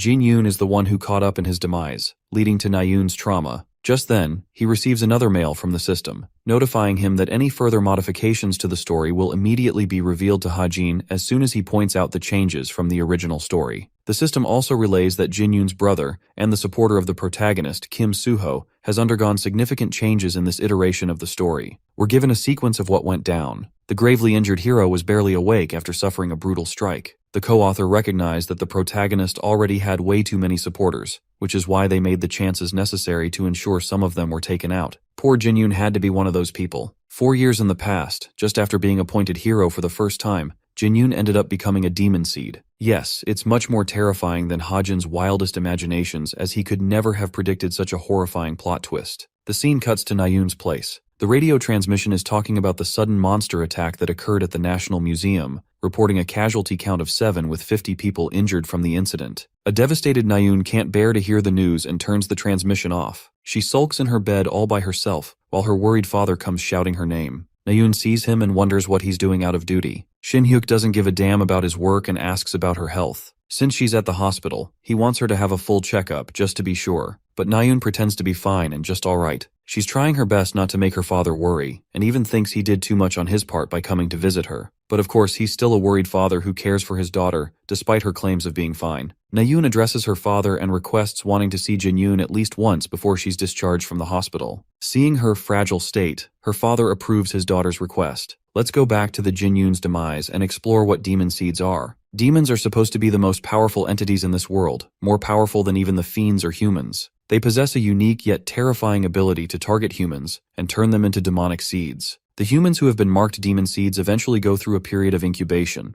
no different from a parasitical state where the parasite is feeding on its host. Before long, the demon seed completely takes over their body, turning that person into a fully transformed demon. This means Jin-yoon's condition is much worse than anticipated, and he's going to one day become a demon. The incubation period usually lasts for half a decade before the transformation kicks in, and it's been 4 years since the event happened, meaning Jin-yoon's condition is nearing his end and he'll soon become a demon. His little sister is on her way to see him in his room. As she enters his room, Ha-jin reflects that there's only one solution in these situations. Before the demon inside someone's body fully manifests and takes over the human, the only way to prevent a gruesome fate is to kill them. That's what Na-yoon intends to do as she stands before her brother's unconscious state, preparing herself to speak to him. At the same time, the author thinks that it's just going to be impossible, since no one seems like the candidate to pull it off. To kill Jin-yoon before he transforms into a monster. Not even a mercenary would agree to take on such a dangerous target, as Shin-hyuk is supposed to pass down his position to the next heir, Jin-yoon. The germination process also advances without any physical changes, effectively stopping intervention from outside. The biggest problem is, the demon lurking inside Jin-yoon will be way too strong and overwhelming for the story's main protagonist, Kim Soo-ho, to handle. Ha-jin also believes that if actual heroes tried to stop a demonic Jin-yoon, many of their lives would be lost dealing with a powerful demon like that. In order to prevent that dark future from coming into existence, Ha-jin wants to do whatever it takes to stop Jin-yoon's germination, especially since the heroes are necessary in the future events to come. As Na-yoon sits before her brother's unconscious body, Ha-jin gets a chilling sensation and a crushing sense of defeat. Because he has realized what he has to do in this situation. He has to be the one to commit the heinous act of taking a life, as it will prevent the darker future to come. Na-yoon speaks to her brother, talking about the near-death incident she had in the monster attack today. She never fought a fiend so powerful before, and believed that any ordinary cadet wouldn't have been able to stop that monster. Annoying as it is to admit, Na-yoon remembers Ha-jin being the sharpshooter who intervened and saved their lives. She ultimately decides against talking about him, and comes to learn that she has overstayed in her visiting hours. Na-yoon decides to leave, hoping to return to her brother soon, but as she's leaving, Na-yoon stops dead in her tracks, feeling a looming sense of dread coming up her brother. She had tried suppressing her memory, but there's no way she could forget about Hajin's words. With such cold eyes, he said those words, which she interpreted as him bullying her in her state. Nayun's eyes flare up in determination and anger, remembering what Hajin said. Let's go to the Tower of Heroes and see what Vice Captain Sunga is doing. She's out here viewing unauthorized documents on her own, risking her position and potentially getting in trouble. Sunga is interested in checking the records regarding the museum's attack, which is exactly what's concerning her assistant since she's doing something illegal. Anyway, Sunga learns from the investigation that many traces of light attribute magic were discovered from the body of the defeated demonic human, which also means that the people responsible for taking him down must have been capable of casting the attribute in the first place. The thoughts of a light attribute mana user sparking up from out of nowhere is exciting for the vice captain, since this type of hero would be an easy fight for the fiends. They're all dark attributes and light mana is their biggest weakness. Sunga wants to recruit this mysterious hero and can't wait to collect the new talent. Observing the footage files, Sunga vividly remembers there being only 3 cube cadets at the museum, which means only one of them must be a light attribute user. There's the obvious regarding Suho and Nayun, since they're already active on the hunt for both of their talents. But the vice captain is most curious about the third cadet, who they have yet to know about. To her shocking realization, the final cadet is none other than Kim Hajin, the same boy who bumped into her at the museum before leaving. Speaking of our boy, he's busy typing away at his laptop, kind of like me right now. The author expresses his new enlightenment. It turns out that no one in this world can visibly see the laptop he's working on, which is why he's easily capable of looking through the story's path without really worrying about the other characters observing him. As soon as he came to learn about the invisible laptop, Hajin went the extra mile into adding another feature. Immediately, his laptop alerts him about the changes in the story. In the training center, Rachel is giving Demian a really tough time. This chick has handed him nearly 20 L's back to back, to the point he's begging for someone to trade partners with him. The newest feature Hajin is related to detection and alteration. If something changes within 30 meters from the original story, Hajin will be sent an immediate alert, and this would further help him identify unusual situations in time. After all, he can't simply wait for the co-author's messages, or rely on himself to detect everything detail by detail. Using this method, he has made sure to stay on top of any unexpected situations. But while our boy is happy about the feature, he certainly didn't expect a terrifying bloodlusted Nayun popping up from behind. Distraught and angered, she requests a sparring match against our boy. Hajin stares at her and simply declines, as it wouldn't really benefit him to fight her. Nayun calls him a coward for backing out and immediately points him blame for bringing up her family out of nowhere. The rest of the students wonder if a fight is about to break out.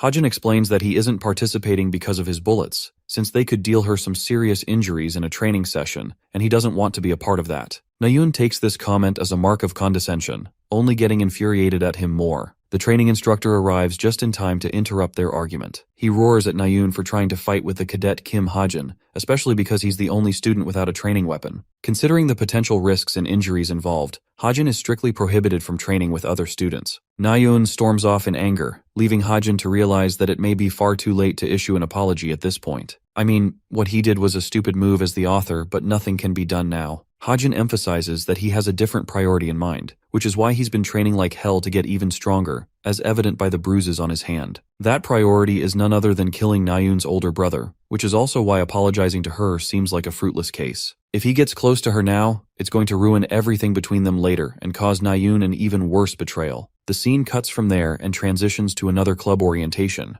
There are many students who have gathered here. The club president is Yoon Hyun, who leads the Verity Study Club. He outlines the main goal of their club, which is to conduct monster analysis and specialize in tactics research. Their goal is to meet together and engage in active discussions regarding monsters. While he's giving out the orientation speech, many students are simply charmed by his presence and allure. This charming character possesses a unique quality to capture everyone's attention without fail, but it's all a facade, and the only one who knows this is the author. Hajin internalizes that Hyun is using the power of a demon. He circles back to the first half of the story, which involves the Institution Cube as its center stage. Various events like cadet disappearances and monster invasions are supposed to occur at this level, and this guy Hyun, the leader of the club president, is actually a slick bastard who is manipulating events from behind the scenes. His looks are just deceiving. Hyun is responsible for forming a pact with the demon Lilith, and in exchange for earning her powers of enchantment, he became a fiend. Because of Hyun's true dark objectives, Hajin explains that he joined the study club for a reason. Among the cadets, Yeonha seems to also be unfazed by Hyun's charming appearance. the club president decides to showcase the students part of their usual routine and how they conduct analysis. A hologram of the upper intermediate monster called Monster Tyrant is brought up on stage. This monster first appeared right out of the explosive event that caused the invasion of towers and dungeons in their world. Until now, it has remained undefeated. Hyun highlights that any information regarding the higher tier monsters is critical and invaluable to the institution,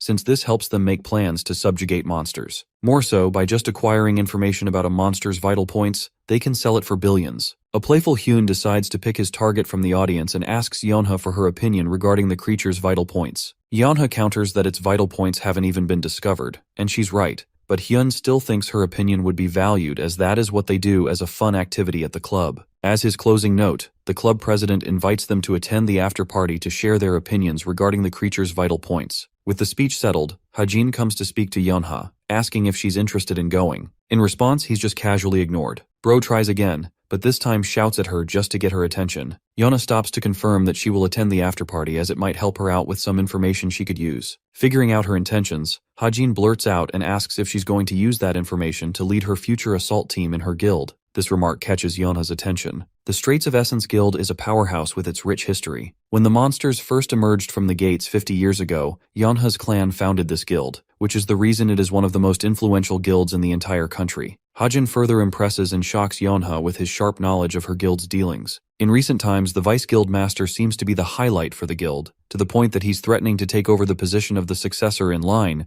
Yeonha herself. Hajin questions if that's her main goal to attend the after-party and acquire information. Annoyed that he's still beating around the bush, Yeonha inquires about his intentions. Hajin surprisingly offers her the deal of her life. He's willing to throw in the mountain tyrant's weakness. His sudden offer swindles her and catches her off guard. Hajin thinks it's just necessary on his part, since Yeonha has to prove to her guild that she's really serious about her business and capable of leading the guild. Hajin explains that there's a small blue mark hidden on the monster's heel, and prioritizing the attack there will help immobilize the creature momentarily. He further adds that he's not so generous to hand this information for free, as he's looking to obtain something from Yeonha's guild, a prized weapon from their essential armory. His weapon of interest is the Desert Eagle. This man is pulling out all of the stops and going full American at this point. Yeonha asks to check if he's got any proof for the mountain tyrant's weakness, since he should have some notes or documentation backing his research. To this, he smiles and bluntly confesses that he doesn't. It's a ridiculous thing to admit and say out of nowhere without any research. Yeonha's face goes blank because she realizes that he is probably bullshitting her and wasting her time. She furiously storms off, but Hajin reminds her that she'll regret not using his advice if she thinks he's lying. There's the obvious issue that she might not end up taking his words seriously, but at the same time, if Yeonha really believes him, he'll have found himself a new ally. What's really funny is that Yeonha goes outside and contacts one of her guild's handlers. She issues a message for the assault team assigned to take down the mountain tyrant. Stuttering in shame, she tells her team to target the blue mark resting on the creature's heel as it might be its vital point. This confirms that Yeonha used Hajin's advice on a whim, even if he didn't have any proof. Hajin reflects that he may have put in a wise investment because Yeonha is destined to become the King of Seoul someday. Kim Hajin faces off his worst villain to date, a loan payment invoice. That's right, playtime's over because this dude just got hit with 300 million won. The terror in his eyes is enough to tell you everything. This guy can't even fathom how much he owes. He's hit the upper limit for student loans off the bat. This makes Hajin just what kind of miserable things Chundong does in his life to require all of that money for himself. Well, his problems have become even greater. Hajin inspects his bank account's balance and realizes that he's left with 3 million to his name. That's a fraction of the amount he owes to the institution for borrowing so much money. At this rate, bro literally has no shot of going back to his real world. Instead, he's going to be stuck here doing jobs until the end of his life, just to pay off this humongous debt. Hajin scratches his head and realizes that he needs a job,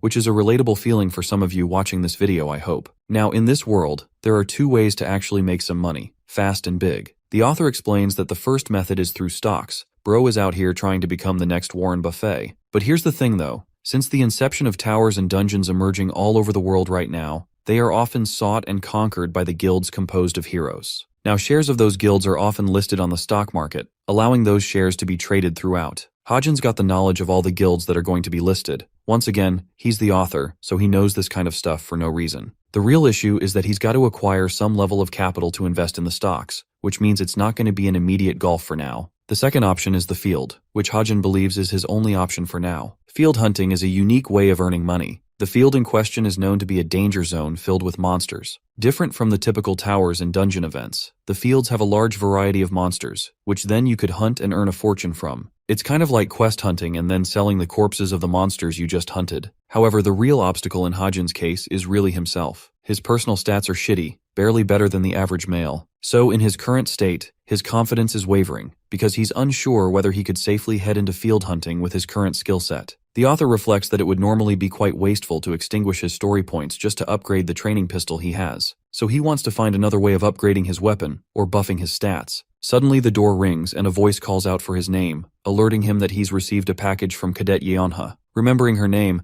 Hajin wonders what this could mean, especially since Yeonha isn't HTE type to engage with him. He opens the door to check things out anyway, and what he finds is a small box. The cadet opens the box only to be shocked by what he sees. And that's how the scene shifts to the Wonju field zone of the Gangwon province. Kim Hajin has made his way to his first field hunting event by traveling through the portals. Donning a rather clean outfit, Hajin receives best wishes from the receptionist and internalizes how cadets are well respected no matter where they go. He heads outside the portal station and into the Gangwon province. This part of the province is usually considered a low-danger area, and it quickly rose to fame and tourism from many adventurers traveling from other countries, earning them the province its newest moniker, the International Metropolis. One man shouts his request. He's looking for a party member specializing in magic so that he could enter Chiak Mountain. There's many people just like this guy, and Hajin calmly breezes through them observing what they're doing. He sees one of the employees confirming the defeat of 3 hobgoblins. Seeing this, Hajin realizes that it might be profitable for him to sell the monster loots using an agency as it would make the process smoother. He tries scouting for an agent around the area, when suddenly one man calls him from behind. This man seems to have sensed Hajin's goal and asks if he wants to hunt monsters. The cadet confirms and learns that this nervous wreck is actually an agent. He shows his business card to prove his identity. Hajin wasn't expecting him to be so anxious, however. Suddenly, the author reads the name of the agency on the business card. It's led by Park Soo-hyuk. This guy is the big shot that will one day become Suho's personal agent one day, which means that while he may be nervous, he's certainly got the skills to recruit the best of the best. He will become the CEO of Korea's top leading agency eventually, and it's strange enough that Hajin is running into him so early in the story. Right now, he's inexperienced and new, which is why Soo-hyuk is acting the way he does.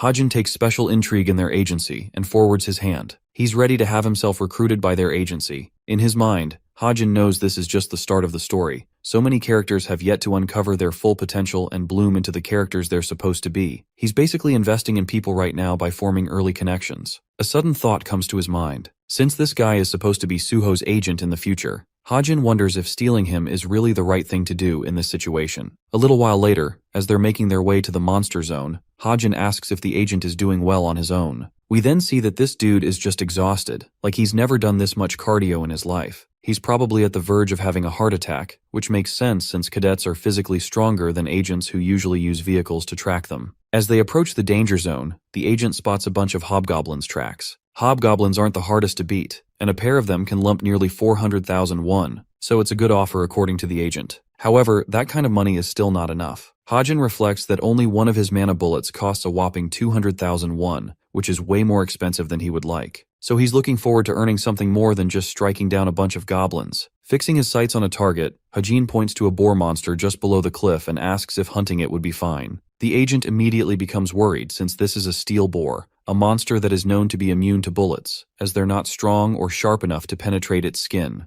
Hajin takes his words unseriously and happily goes ahead without a care in the world. In response, the agent is literally left speechless, since from his point of view, this is like signing your own death wish. Hajin emphasizes that he carries a pretty solid gun on him. Bro is literally saying his strap can put down anyone. More importantly, there's a reason he's so confident. Hajin just received a new gift from Yeonha in exchange for the precious information he traded. Lo and behold, this man pulls out the Desert Eagle in all of its glory. This beautifully lethal gun is further assisted with a brand new feature that he added by spending a few extra story points in the mix. The agent is against provoking the boar and warns our boy to be careful, but Hajin is pretty daring and doesn't give a damn. He locks in the target and releases a single explosive shot. That one shot literally cuts past the monster like a precise laser beam, putting it down in an instant. The sudden kill shot shocks the agent as he falls down in disbelief. The system informs him about the special feature that Hajin added. Every time he marks a kill with his weapon, its destructive power amplification is doubled. Do you know how insane that is? This man is going to become unstoppable with that ability. Hajin is quite satisfied with what he pulled off with his new weapon. Seeing Hajin's exceptional weapon as well as his shooting skills, the agent is left impressed. The boy has little time to accept the compliment and merely targets his next kill before releasing a powerful shot. The agent questions what he killed this time around.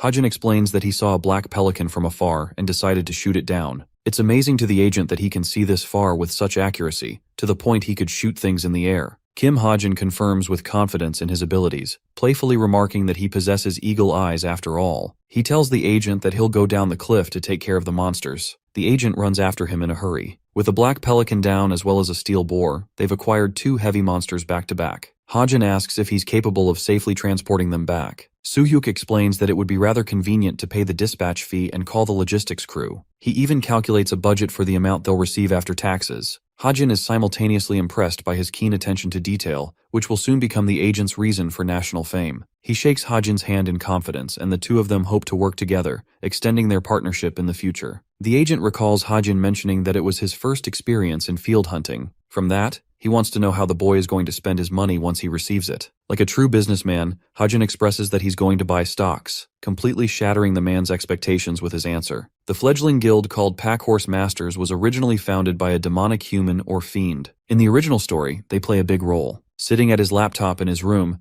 Hajin reflects that the guild isn't the thing that should be worrying him. It's rather the upcoming dungeon assault. In the main story, the Packhorse Masters Guild raid the Devil's Lair dungeon. Right after this raid, the stock prices of this guild go crazy out of the water, climbing up by nearly 1,000%. That's why he's happily investing his money in buying their stocks early, so that he can reap the benefits of the boom later. It's the easiest and most efficient way to make money after all, thanks to his foresight about the future. Spending 3 million won, he completes the purchase, and wonders if there's some other place he can find information regarding stocks. Hajin couldn't figure out much on the internet forums, so he thinks a sketchy website like the Violet Haze might be of some use to him instead. Come to think of it, Hajin remembers something. He remembers the masked syndicate, who became responsible for playing the part of the main villains in the second half of the story. Just like their name, they're a criminal organization without much information about its members. However, since he's the author of the novel, he knows their exact identities as well as their hideout. Hajin figures that he might be the only one in the world to know about them. While these guys are nasty criminals on their own, they still despise fiendish humans like they're even worse. Hajin wonders if he can strengthen his connection with the leader of the masked syndicate, which would somehow help him take down Chai Jinyun someday when he is resurrected as a demonic human. Figuring out his options, Hajin believes that there should be a vacancy in the organization, meaning he has a chance to act. As he's conducting his search, the laptop screen suddenly shuts off, surprising Kim Hajin as he draws his face near in worry. This is a terrible thing that's happened to him. The laptop was his only way of returning to his previous world.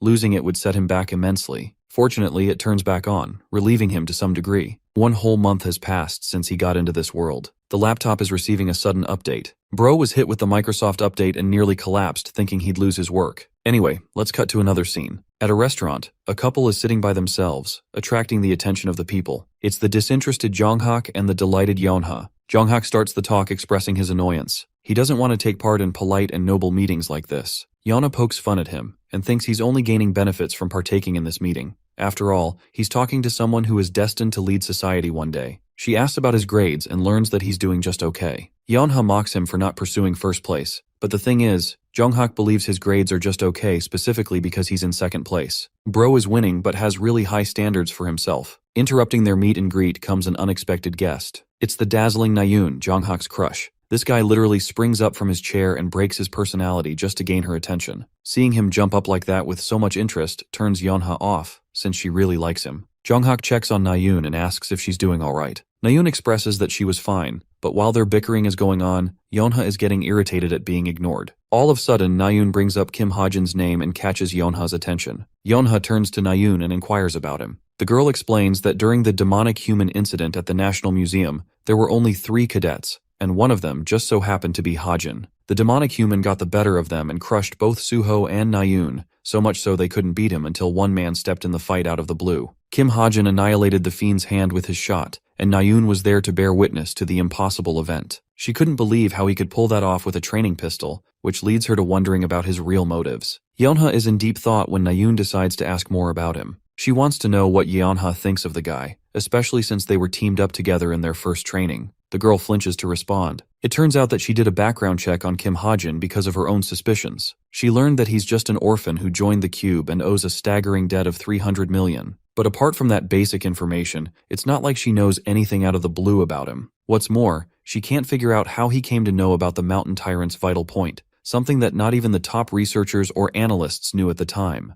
Yeonha remembers trying to ask him how he knew, but he was being a stubborn hard ass about it and refused to elaborate. That's why she wanted to investigate him, because Yeonha thinks he's going to become a useful asset to the guild one day. Yeonha expresses that she first thought of him as an unremarkable person. She collects her thoughts and reasons that his attacks in the training round weren't nearly strong enough to take down an entire fiend's arm just like that. So based on that information, she deduces that he must be hiding a secret ace card that he keeps hidden from others. Nayoon whispers an interesting suggestion, that Kim Ha-jin might actually be a fiendish human himself. This suggestion coming from her baffles both Yonghak and Yeonha in place. Even the purple-haired brat has a hard time believing a fiend would kill another fiend just like that. Nayoon can't figure out what, but she knows that there's something weird going around Kim Ha-jin. Speaking of which, Ha-jin's laptop is acting weird and is close to reaching 100% update. Suddenly, he senses a warm sensation emerging from his wrist. The pain becomes sharper, and blood splotches begin appearing on his sleeve. Ha-jin panics as his wrist burns in painful sensations. The newest update is creating a stigma representing the creator's authority. Every time he increases his influence and the story point level evolves, his mark will evolve as well. The magic contained within the mark could be deployed whenever necessary, and after using it once, it will replenish back in 24 hours. Ha-jin experiences headaches and pains throughout his body. It's as if information is flooding inside his brain, and he's got no way of resisting it. Back at the restaurant, Yonghak slams his palm on the table, irritated to find Nayoon upset by Ha-jin's recent actions. During this time, Ha-jin can barely even stand and collapses to the ground. Jumping back to Nayoon, she can't help but remember those cruel words uttered by Kim Ha-jin. Nayoon confirms that she really doesn't like him at all. Ha-jin rests unconscious. His body gives up on him, and we see the stigma mark that he received from the latest update. The laptop receives a sudden notification for him. A new ability has been added to his observation and reading gift, enhancing its effects. Let's go to the Association Tower in Seoul. You see, right after the incident at the National Museum, Suho, Nayoon, and Ha-jin were involved in the fight and received certificates of commendation for their amazing deed. Their efforts were recognized for their service to the city. Kim Ha-jin's wrist still throbs in pain from what happened yesterday. He's better now, but the pain is noteworthy. What's more, he's yet to figure out what its purpose is. Kim Ha-jin has the unfortunate encounter of sitting next to Nayoon, who is madly pissed at him and tells him to shut the hell up, even when he didn't say a damn word. Nayoon is so annoyed by his mere existence that she can't handle him next to her. Ha-jin curiously asks if she's yet to have forgotten something he did. Then he reminds her that on that very day, he also saved her damn life with his powers. Nayoon is a little frustrated to hear this coming from him, but it's not like he isn't speaking the truth. She lashes out at him, which invites Suho to stop their banter. He even offers Nayoon to switch seats to help her out, but this stubborn ass doesn't want to do that either. After a long argument, she manages to switch seats with Suho, who sits next to Ha-jin and prepares himself for a talk. He thanks Kim Ha-jin for saving their lives, something our boy clearly wasn't expecting them to admit. Suho confirms that without his intervention, they would have lost that fight, so he became their saving grace and earned their gratitude. But our boy is a chill guy. He thinks they could have won anyway, even if he didn't intervene. See, if Ha-jin wasn't around to save their skin, it's likely that Suho would have pulled out his plot armor and evolved to a greater level of power just to take down the threat. That's the literal point of the protagonists in the story after all. Each time they're faced with danger, they always get back up and get stronger. The scene switches to the auditorium, where one of the most prominent heroes in the entire world is making his entrance. Donning long hair with a notable outfit filled with dragons, the man walks with a confident yet disinterested stride, commenting on how useless his current task is. This man is Yu Shi-hyuk, a top-tier hero considered ranked 37th in the association. In his dominant presence, the entire crowd is silent. Everyone can sense the strong aura emanating from him. This marks the beginning of the award ceremony, where Nayoon, Suho, and our boy Ha-jin are all awaiting. The awardees are called to step on the stage. These 3 cadets are selected for their honorable act in service of the city. The awards are granted by Shi-hyuk, one of the most notable heroes in the association, all for the sake of blessing the cadets for their brilliant act in exterminating a demonic threat and saving the lives of the innocents in the city. First, Shi-hyuk addresses Suho and hands him the reward. He sees promise in Suho's powers and comments that he's a talent worth recruiting. Suho is granted the honorable certificate just when Shi-hyuk makes a crazy offer to him. He wants the boy to forget the association totally and completely start working for him as a hunter for Forsaken Plains Guild. He reminds Suho that the role of a hero is just plain and boring, involving a ton of responsibility that Shi-hyuk himself doesn't value. However, the confident boy declined his offer, content with his choice to become a hero despite those words. Shihyuk feels like he just had the fun reaped out of him and moves on to his next cadet. In the presence of Shihyuk, Naeun seems to be flustered because he seems to recognize the girl. Turns out this dude is actually her master. Well, that's what Naeun would like to believe, because in truth, Shihyuk doesn't really find her a student at all. It's just that her father begged him to train her, and that's how they got to this point. His disappointing yet blunt truth kills her enthusiasm and makes our boy happy because this bitch deserves to be humbled a little. And then comes the final cadet.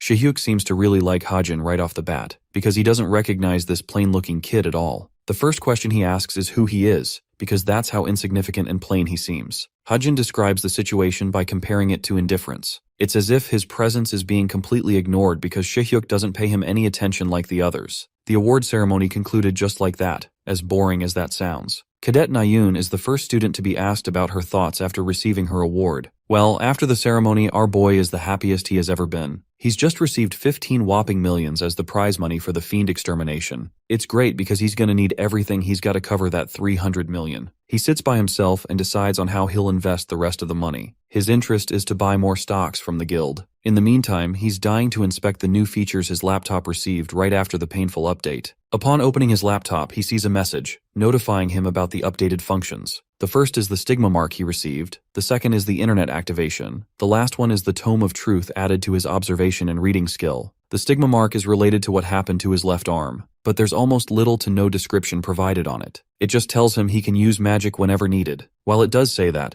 Hajin is having a difficult time figuring his way on activating his ability. Just as he's thinking about the activation, the mark forms a crest, signifying that it is about to activate. Scared that he might blow some shit up here, Hajin wants to take these risks back at the dorm where no one else can see him. It's going to be troublesome if someone spotted him after all. The second update is regarding internet activation. Hajin hovers his cursor over the button and clicks on it. After a brief pause, the screen redirects him to a bunch of different websites, like Law Abiding Spirit, Violent Haze, Jeremy's Sword, and some others. Not only is he getting free access to normal websites, he's also getting the restricted websites for free. Of all the websites he sees, the most important one is the Violet Haze, which has everything he needs. It's the most famous out of all the membership websites, serving as a place to trade critical information, weapons, rewards, requests, and much more. There's only a few heroes that don't use this website. Because of that, the government has decided to turn a blind eye to the trading of the underground. There's a crazy access fee that is necessary to be paid just to access this website.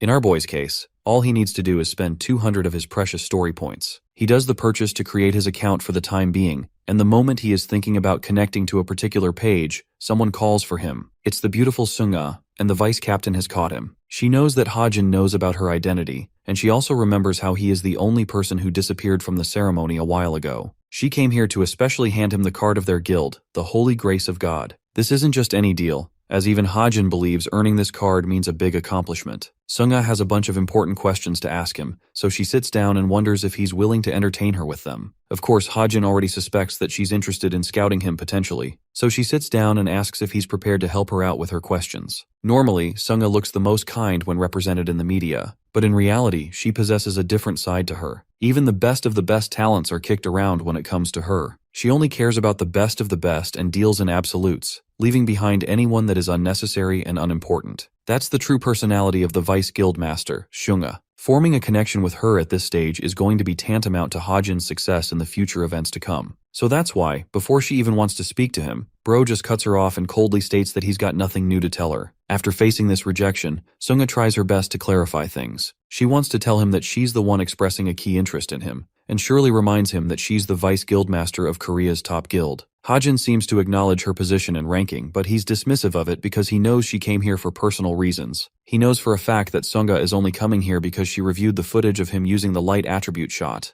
It's not like she's genuinely interested in recruiting him right now. Instead, she wants to satiate her curiosity with a bunch of curious questions. That's why this dude is playing hard to get, to make himself seem like he's got everything going for him. This way, he's going to swindle her emotions and eventually receive her actual interest instead of the fickle curiosity she has right now. This man pulls out a power move and states that he's going to take his leave at once, shocking the heck out of Sunga. Back to reviewing his stigma ability, more information about its use is provided. When his total story points exceed a threshold, then the attention score will increase by 1 level and another stroke will be added to his mark. It also makes it clear that Hajin can activate its power whenever he desires, and after using it once, it will be replenished in the time span of 24 hours. To test his newest ability, Hajin concentrates his focus on forming a dagger via his magic. All of a sudden, the mark forms him a mythical blade out of nowhere. The dagger is actually a real deal, as Hajin moves it around and feels like it's ready to be used at once. The thing about magic is that it's a stat influenced by one's innate talent and knowledge. Since Hajin popped inside of this world without any explanations about his background, he naturally assumed he wouldn't be capable of handling magic at all. But he's happy that he's found a way to use magic in his own way, through the stigma's powers. The last thing he wants to try out is the Tome of Truth, which is supposed to enhance his pre-existing skills of observation and reading. Hajin thinks for a moment, and decides to call out the ability's name. The ability triggers his stigma once more, materializing a book containing the truth. The mystical energy of the book allows Hajin the ability to answer any question, as long as it is within the scope of its magic. Now how crazy is that? Even the author stops for a second to digest what he just read. To check if it's bullshitting him or not, he asks about his height. Turns out our boy is a short king standing at 174 centimeters, or just over 5 foot 8 inches in freedom units. Using the tome of book consumes 1 story point for every question as a cost. Suddenly, Hajin's smartwatch beeps crazily, calling for a sudden emergency alert from the school. There's a group message coming from someone who is asking for a student's location. Seeing this red emergency notice, our boy wonders what it's about. He thinks it may have triggered the second major event that is supposed to occur in the main storyline: the serial disappearances of the cadets at the Cube. This episode will involve the disappearance of 6 cadets from out of nowhere. The culprit responsible for the act is meticulous in covering their tracks and doesn't leave a single trace behind. The investigations are all useless, causing the number to only increase, as if they are all trapped in an endless game.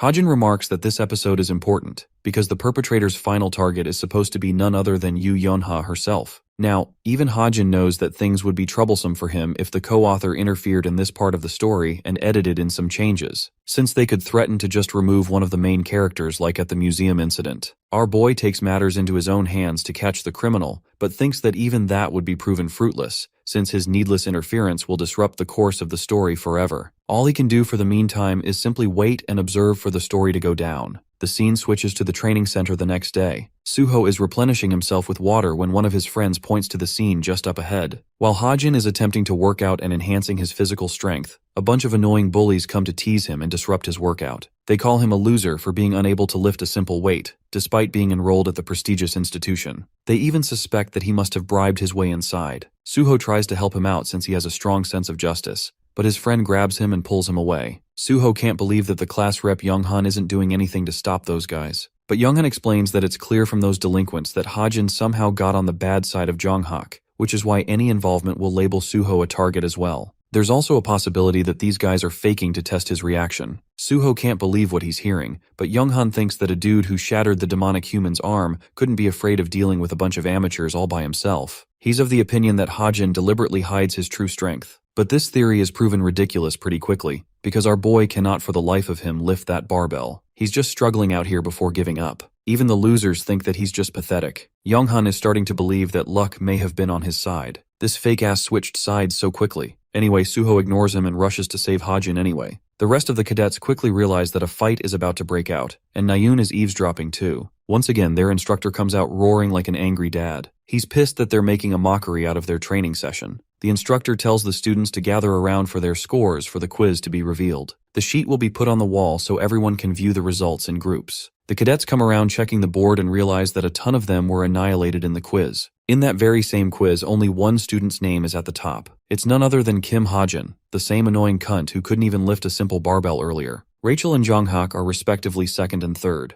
I mean, Hajin isn't surprised by this outcome, since he practically knows about everything in the story he authored himself. Seeing his result, a girl's rapier drops on the ground. This is Rachel, and she's utterly speechless by what she sees. She's the British princess who ranked third in the admissions. There's only one notable detail about this girl's character, and that is the fact that she never places second in any given written test, no matter what. So the fact that she's just scored second has winded her. She stares at him as if she's seen a ghost of some kind. Hajin is stunned too, not knowing what to say. Let's explore what happened back when Rachel first got accepted into the Cube with her brilliant result. Her attendants were all worried for her, that she might be taking part and standing next to one of the world's best hero candidates very soon. What's more, she'll have no one to relate to as everyone in her class would be Korean. Rachel was okay with that, never feeling a sense of anxiety, and simply wanted to live up to the expectations of others, for the sake of the royal family. But today, she has felt a sense of dread, defeat, and disappointment unlike any other. She feels like she has failed her countrymen with her performance. The teacher reviews Hajin's notes in class, specifically pointing out the boy's brilliance in writing a new take on phenomenological analysis. He's even given a special mention to be followed as an academic weapon. Now, Rachel knows that the subject of phenomenology isn't just any easy subject to master. She doesn't even think it's possible for her to close their gap before midterms come around. This aloof and lost boy Kim Hajin is finessing her, when he doesn't even pay any attention to his lectures. Burning with inspiration and an aching desire to know how he studies, Rachel takes a wider interest in him. At the information office, our boy is digging up a bunch of his queries. He's finally acquired the Tome of Truth to answer all his problems, so it should help him out. Thanks to this new shiny ability, he can learn about anything in this world, or whatever gaps of knowledge he has at the cost of spending just a bunch of his story points, especially since he has nothing going for him right now and wouldn't really make a profit. Hajin is hoping for things to get better eventually. He goes to complete agent registration, and from here, he wants to use some of his precious story points to take care of the rest. Let's talk about the second major event that's going to happen in the story. Right after it happens, the institution's position as a place of security and authority is put under fire by the people. It is no longer considered a safe zone. The thing is, even with his current powers, Hajin believes he's too weak to solo a fiend all by himself. However, he has been getting a shit ton of story points after Jonghak got annoyed with him and sent his little goons. That's turning into his benefit and working things out for the guy. Hajin wants to spend some of the points to ensure his survival for the things to come in the future. The first area of interest is increasing his weapon buffs. Since he has the Desert Eagle handgun with him, he wants to add a convertible function to the gun, allowing it to become a sniper rifle. Now, I don't know about you, but a handgun transforming into a sniper rifle just sounds cool as fuck. Hajin wonders if he's doing a little overkill with this feature, but he still ultimately makes the decision by spending 250 story points for the added feature. Right that moment, his gun warps and takes the form of a beautiful gold sniper rifle, reflecting its changes. Even Hajin is impressed by the skill, but he thinks it's too flashy for a gun and will draw a lot of attention, so he reverts it back to its handgun state for now. Next, his focus is to create a technique that's going to help him out. He has 3 slots to work things out. What differentiates the supernatural and magic-based powers called abilities from techniques is that they're considered honed physical skills that are acquired instead of given. Arguably the most important skill for a ranged weapon user's survival to prioritize any successful elimination is positioning themselves in top advantage. So right now, the technique Hajin is hoping to acquire is related to getting him the ideal position for him to avoid any mishaps in the future. He types away at his laptop, auditing the e-technique's skills. At last, the technique's properties are there for him to use. It's a skill he decided to call parkour, and it helps with helping him become an agile monster throughout the field. This will ensure that he keeps moving and doesn't stay stuck in one place to expose his position. For this effect, 350 points have been consumed, but strangely, our boy doesn't seem to feel anything different from his body. He's at least confident that he scored some changes, although he doesn't feel them. Suddenly, his smartwatch receives a notification. It's a group message, and this time, people are looking for Sung-yeon, the girl who has become the second victim of the perpetrator from within the institution. Hajin explains that the students who disappeared before Yeonha were actually murdered by the culprit in cold blood. This means the moment they disappear, they're as good as gone. Since he's the author, he knows about this dangerous, mysterious villain acting from behind the scenes. He also knows the persons that will be involved in the disappearance. Faced with this morally gray situation, Hajin wonders if he should really be turning a blind eye to what's happening right now for the sake of the story and his personal benefit. That's an interesting question though. Tell me what you guys would have done in the comments below. Would you be pragmatic or ethical? These kinds of thoughts are weighing heavy on the author who is trapped in a tough situation with no right answers. The scene shifts to the outdoor training ground under the cube's premises. The instructor leads the announcement for each cadet and explains that they're going to be part of a special practical training session. The cave they see just up ahead is actually called an artificial dungeon, and it was created thanks to the magical wonders of magic tech. This place is inhabited by illusions of the real monsters, so in a way, it's the best form of training possible to train the cadets to fight against real monsters in the future. That's why the cadets will be participating in a mock dungeon assault mission today. However, the instructor intently reminds them that they shouldn't take the exercise lightly just because it's training, or it may come at a cost to them. The thing about the artificial dungeon is that it's immense in size, which is why the two groups called Veritas and Cultural will work together in order to effectively dismantle it. One team from each unit will merge to form an assault team to tackle the dungeon. The instructor tells them to make their own teams from here on out. There's countless chatter of the students trying to link up and communicate with each other so they could form teams. Among them is also Team 8, consisting of our boy Hajin and the rest of his allies like Yeonha, Hazuki, and Hosung. From the cultural unit, they have Jaden, Jingyu, Sujung, and Jinsha, making it a team consisting of 8 cadets total. In the artificial dungeon, there are many terrifying traps waiting for them. Some of these traps were deliberately planted by the fiends, which is at least Hajin suspects. To tackle the possibility of dealing with demonic humans, he's already prepared a bunch of special bullets for them beforehand. But even at this level, Hajin is confident in himself and wonders if he's going to survive this practical training event. Suddenly, the system begins roaring out a warning informing him about the discrepancy caused in the story. This is troublesome for the author, especially since he won't know what those changes are. The worst part is, 3 aspects of the story have been altered in one event, so it's definitely cautioning Hajin, who doesn't know what's going on, or who's causing such alterations to occur. As the teams are gathering up, Hajin's biggest worry is that he doesn't know about the changes. While he's completely lost in thought, Kim Suho's teammate, Yuna from the culture unit, mocks him for being a dumbass and not paying attention to the instructor. The system informs him about Yuna's temper rising. At the same time, Yeonha gets to meet Jaden from the cultural team, but she doesn't share the dude's enthusiasm and has a dead look on her face. The system informs that Jaden's growth potential has also increased based on this interaction. Then lastly, Nayun interacts with a specific cadet that she's seen around at the hunting club. The cadet introduces himself as Sven, donning a beautiful pair of blue eyes and a charming smile. He's paired up with her, but for some reason, his mental breakdown is only worsening, which also means he is highly susceptible to become a demon puppet during the raid. Hajin is just baffled listening to these story changes popping up from out of nowhere, and he is deeply troubled since they're going to impact the story to a significant amount. The author fixates his attention on the 2 characters that he has to keep a sharp eye on. The first of them is Jaden from Team 8, since he's supposed to be a delinquent-type character with a personality of a bully. While he possesses the qualities of a fine cadet, what's really bothering Hajin are the growth potential points he's receiving from out of nowhere. Jaden politely introduces the rest of his team, those being Jingyu, Sujun, and Jinsha. From Yeonha's side, she does the same, but she tends to misremember our boy's name, causing him annoyance. It's funny because I think she called him Lee Hajin just to fuck with him. Back to his thoughts, Hajin focuses on what he should do regarding his second topic of interest, Sven. This dude is actually on a government scholarship since he's considered an elite candidate hero from Germany. There's only one detail to note about this guy, and it's the fact that he's got the hots for Nayun.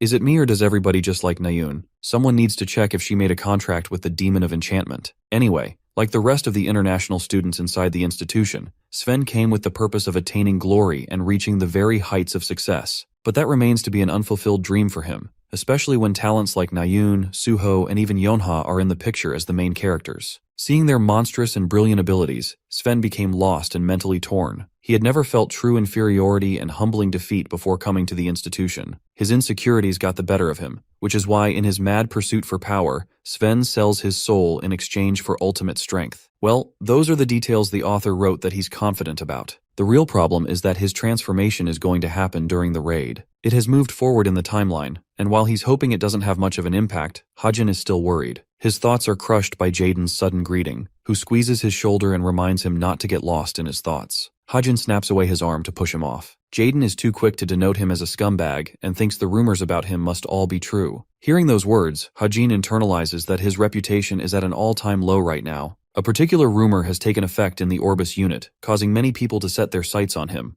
The rumors are that he's using his status as a cadet to intimidate other people, but it's one of those rumors that are manufactured from out of nowhere to talk shit about a person. It's pretty clear who made the rumors though, since Hajin knows it's definitely related to Jonghak and his lackeys. Seeing his so-called friends, Hajin is a little upset that Hazuki and Hoseung aren't even stepping in to help him out here despite being a team. Anyway, the order of the teams is decided, and they'll start entering from Team 1. In the meanwhile, Jaden tries to chat up Yeonha in any attempts of rizzing her. He goes on talking on and on about how their teams are a mix-up of being overpowered right now. They even shit-talk Hajin for being a dead weight, which is just funny. It's like all the haters gathered in one team and their victim is poor Hajin. At last, it's time for Team 8 to enter the dungeon. They pull up inside, seeing the artificial cave in all its glory. They walk together and explore the dungeon with Jaden being the most confident ahead. Suddenly, they find a place with many paths. A curious Yeonha wonders which path will be the most effective to take. Jaden explains that they always have Jingyu as a ranged weapons user to rely on.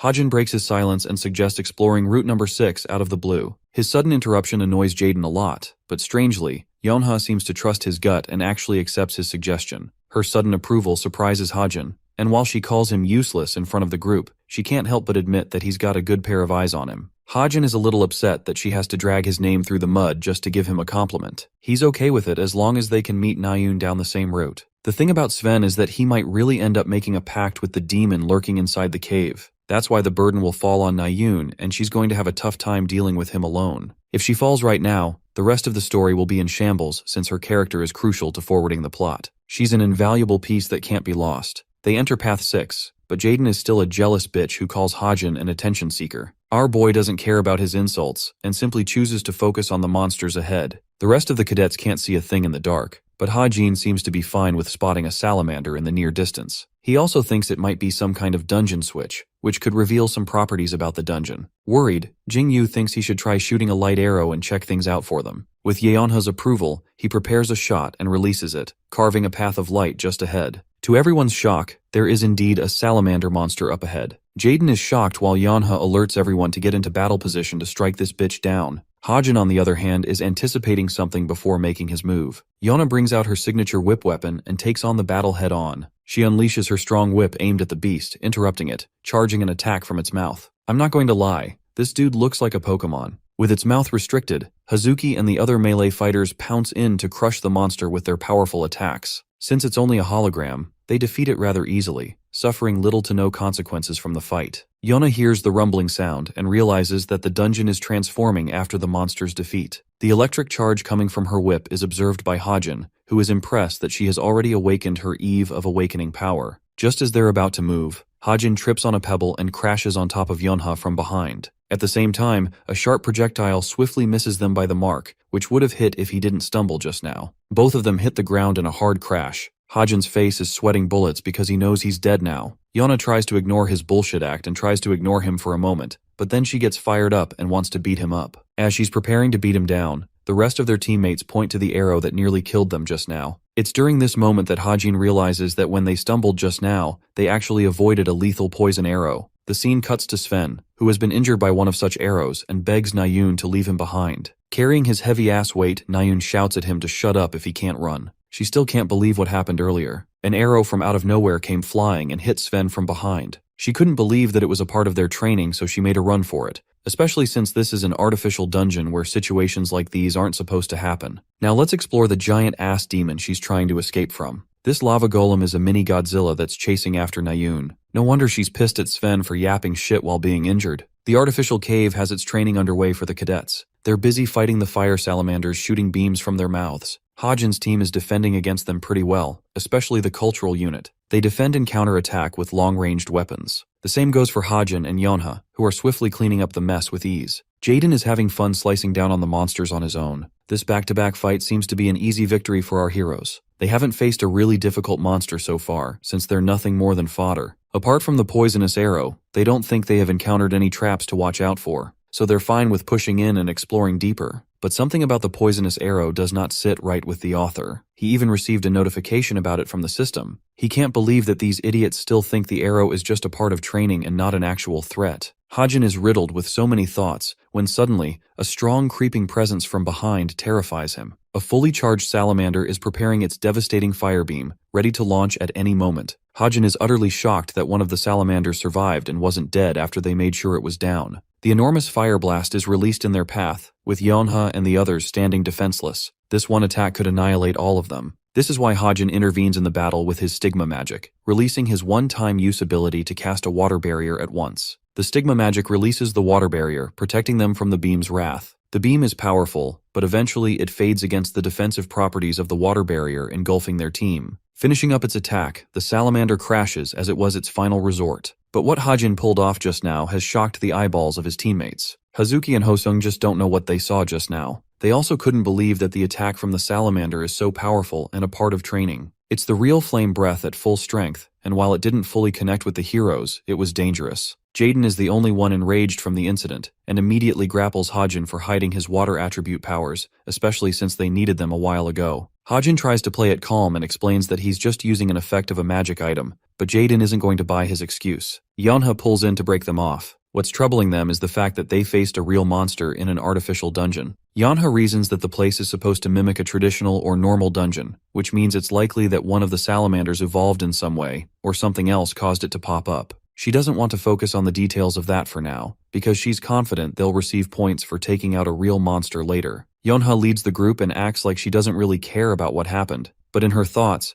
she is much too confident that Hajin is bullshitting about the magic item excuse. The fact that he couldn't afford the Desert Eagle is proof enough that he couldn't get his hands on a magic item out of nowhere. What's more is that it's specifically a water attribute magic, and while Jonghak and Suho seem like candidates to pull that kind of shit off, a guy like Hajin is just out of the question. Yeonha connects the weird coincidences involving him so far, such as the mountain tyrant's vital point, and the fact that he's capable of using magic. She can't figure out why he's going through so much to hide his powers, which reminds her of Nayun's initial assumption that he's probably a fiendish human. Because of her puzzled thoughts and her inability to trust Hajin, Yeonha has kept a close eye on him. Let's run it back to our girl Nayun and see how she's facing her monster. The Manga Megalith is a real threat, an intermediate grade monster that seems unstoppable. They think it's a dungeon boss and even wonder if it's possible to deal with such a monstrosity, especially with a normal team. Their plan is to join forces with the other teams and lead a joint attack. There's the concern that Sven's condition is fragile too. Nayun is stumped about the poisonous arrow darting from out of nowhere. She's starting to believe the dungeon is way too challenging for a cadet level's training. Sven's condition is shown to be worse than what everyone believes. He feels like the burden of the group for letting everyone down, and with this, his mental condition worsens. He has troublesome thoughts and comes to question his abilities. It tortures him from the inside, until one voice decides to take advantage of his crippled state. The voice asks if he's seeking strength,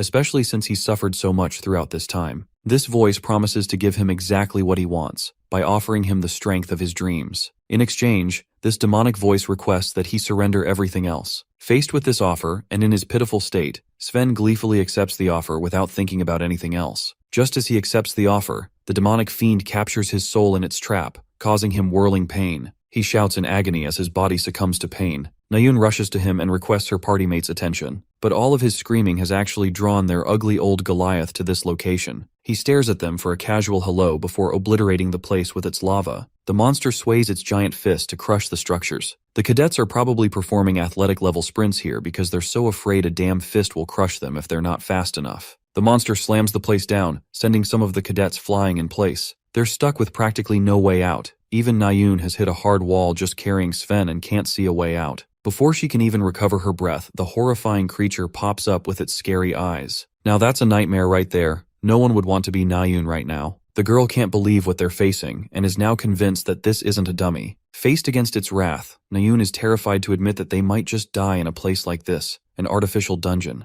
The monster prepares to unleash its attack when one mana bullet comes flying from out of nowhere, striking the monster down and penetrating the top of its head. Nayun turns her attention to the shooter who attacked the monster from afar. It's none other than our boy Hajin who has saved her ass a second time. If she's still ungrateful after this, I swear he better leave her to die. Let's go back a few minutes and see what happened between Yeonha's team. They ended up hitting a massive wall, annoying Jaden because this path was supposed to lead them to the dungeon's boss monster. Hajin confirms that they're still at the right place. In fact, they've never been closer. But he himself didn't anticipate the wall just ahead. Instead of fixating on the details of that, Hajin claimed that the monster is lurking right behind. He wanted the group to try and break the wall for him. Jaden was pissed that he's the one taking charge of the operations and running the show. Anyway, he still attacks with the full force of his sword. The result? Poor guy experiences a sharp shock because the wall has been infused with strong defensive capabilities, so even an attack infused with magic is fruitless against it. Hazuki notices something and points to the gap just above the wall. Hajin believes they could use the gap to cross over the place, but Jaden thinks it's a ridiculous idea, and that he's crazy for thinking he could make it out of a 10-meter climb.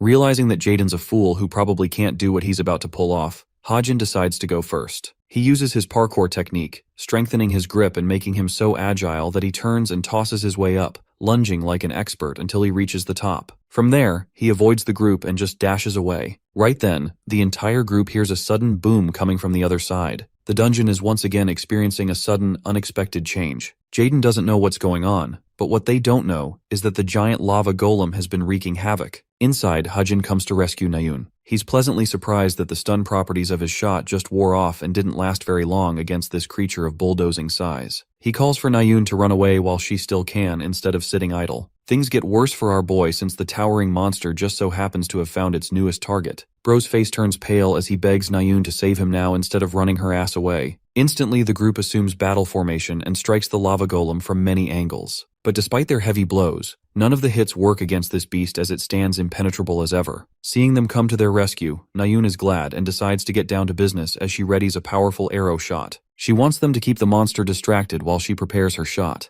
A few more moments pass, and eventually Sven shows up from out of nowhere with his surprise entrance. He keeps the monster busy and distracted, allowing Nayun to wind up more of her strength. Remembering the outcome against the demonic human from last time, she swears that this time things will turn out differently. And then, Nayun releases her obliterating arrow which utterly annihilates the monster's face upon impact. The golem's corpse hits the ground as lava melts out of its head. The cadets can't believe that they were able to defeat such a ferocious monster with their combined strengths. Some of them are hoping they're getting rewarded with a good amount of points. Nayun and Sven also catch up with them. The rest of them are shocked by Nayun's sudden attack, and she calls it her finishing move. Hajin is disinterested about the rest, and fixates his attention on Sven, who has yet to transform into a fiend at this level. It's an alteration from the original story which is certain to cause future changes. The transformation will occur no matter what, especially since he has made a pact with the demon in this cave. Now it's going to be tough because there's no telling when he'll act up against the group and make the story chaotic. Nayun's attention drifts away at the boy in the distance, who is catching his breath. She takes a moment to forget about her anger towards him and comes to talk with him in private. Knowing that she owes him a bit, Nayun tries to utter the words thank you, feeling embarrassed about saying them too. Earning her acceptance is actually a radiant experience for our boy, who can't wonder what the fuck just happened. He spaces out and questions what she said, causing her annoyance as she confirms that she won't say it again for him. What Hajin can't believe is that she actually went ahead and thanked him like this. Her entire life has been riddled with nothing but tragedy. The very first tragedy trailing her life occurred when she turned 6. It was tough for the poor girl to lose her mother at the hands of a fiend, which strengthened her resolve to one day become a hero. Normally, kids were taught to have fun and laugh, but Nayun was different. She was filled with anger and abused her body to its utmost limits from a young age. She was shut off and couldn't build meaningful connections, because that would risk her being vulnerable and being open to others about her past. As a consequence, only a handful of people have earned her gratitude, and there's barely any who can confidently call her a friend.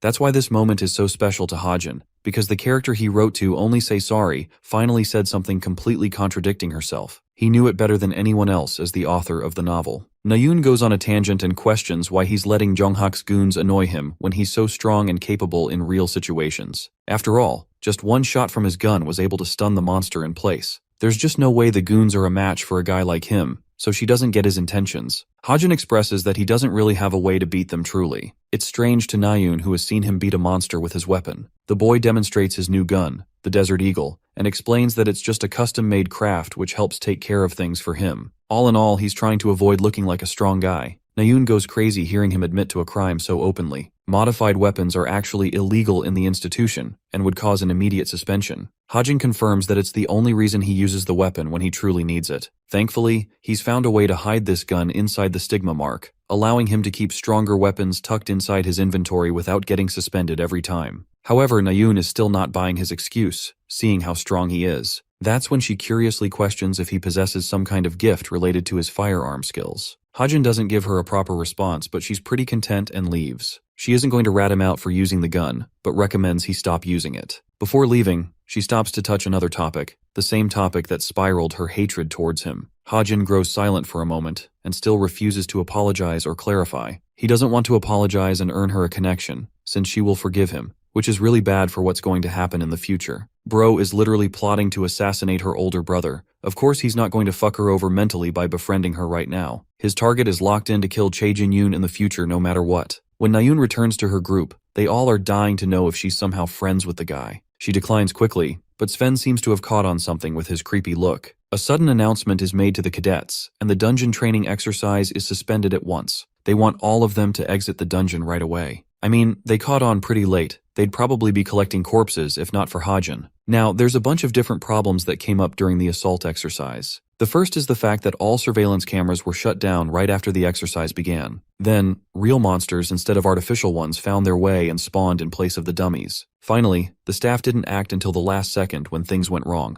It was a serious incident but involved no casualties, which is why the Cube decided to launch an internal investigation instead of using the help of authorities. Hajin explains that the fiendish humans secretly lurking in the Cube's executive staff probably succeeded in suppressing the matter at hand. He knows that the investigation won't happen until episode 2 is fully concluded. Right now, what's truly troubling him is the objective of the co-author and his intentions with Sven. There's one side effect of making a pact with a demon. It causes a person emotional distress as well as an obsession. The worst possibility that comes to Hajin's mind is Sven going ballistic and killing Nayun. He wants to make sure that that future doesn't come to pass. That's why he's secretly tracking both of their movements. Hajin clicks on his messenger app. apologizes for his immoral ways to get the results he wants. The system connects him to Nayun's messenger account. There, he sees a bunch of chats, like with Suho, Sven, and Younghak. His only topic of interest is Sven himself, who is texting her out to the hunting club's event this week. In the original story, this same event is the breakout of Sven's erupted state. Just to make sure nothing happens, Hajin intends to trail them and do whatever it takes to neutralize the situation. He's also increased his stats now, so he thinks it's finally time to go hunting for the garrison dungeon. In class, Hajin receives a sudden message from his smartwatch. He doesn't know why Suho is calling him out of nowhere. Suho personally asks if our boy is free on Friday because he's been meaning to ask something. Let's talk about the Garrison. It's a mountain in the Gangwon-do province known for its spiritual effects. It's often called a training haven by the martial artists who gather from all over the country just to train there. But it's not just them. The Garrison is visited by many vagabonds who love touring the mountains for buried treasures instead of risking lives to fight monsters. Well, one of these vagabonds is the ginseng digger, Kim Yoonjun, and he's going to be accompanying our boy for this event. Hajin isn't the least bit excited or touched by Yoonjun's enthusiasm. Yoonjun's confident that he will never be able to find ginseng with how he's doing,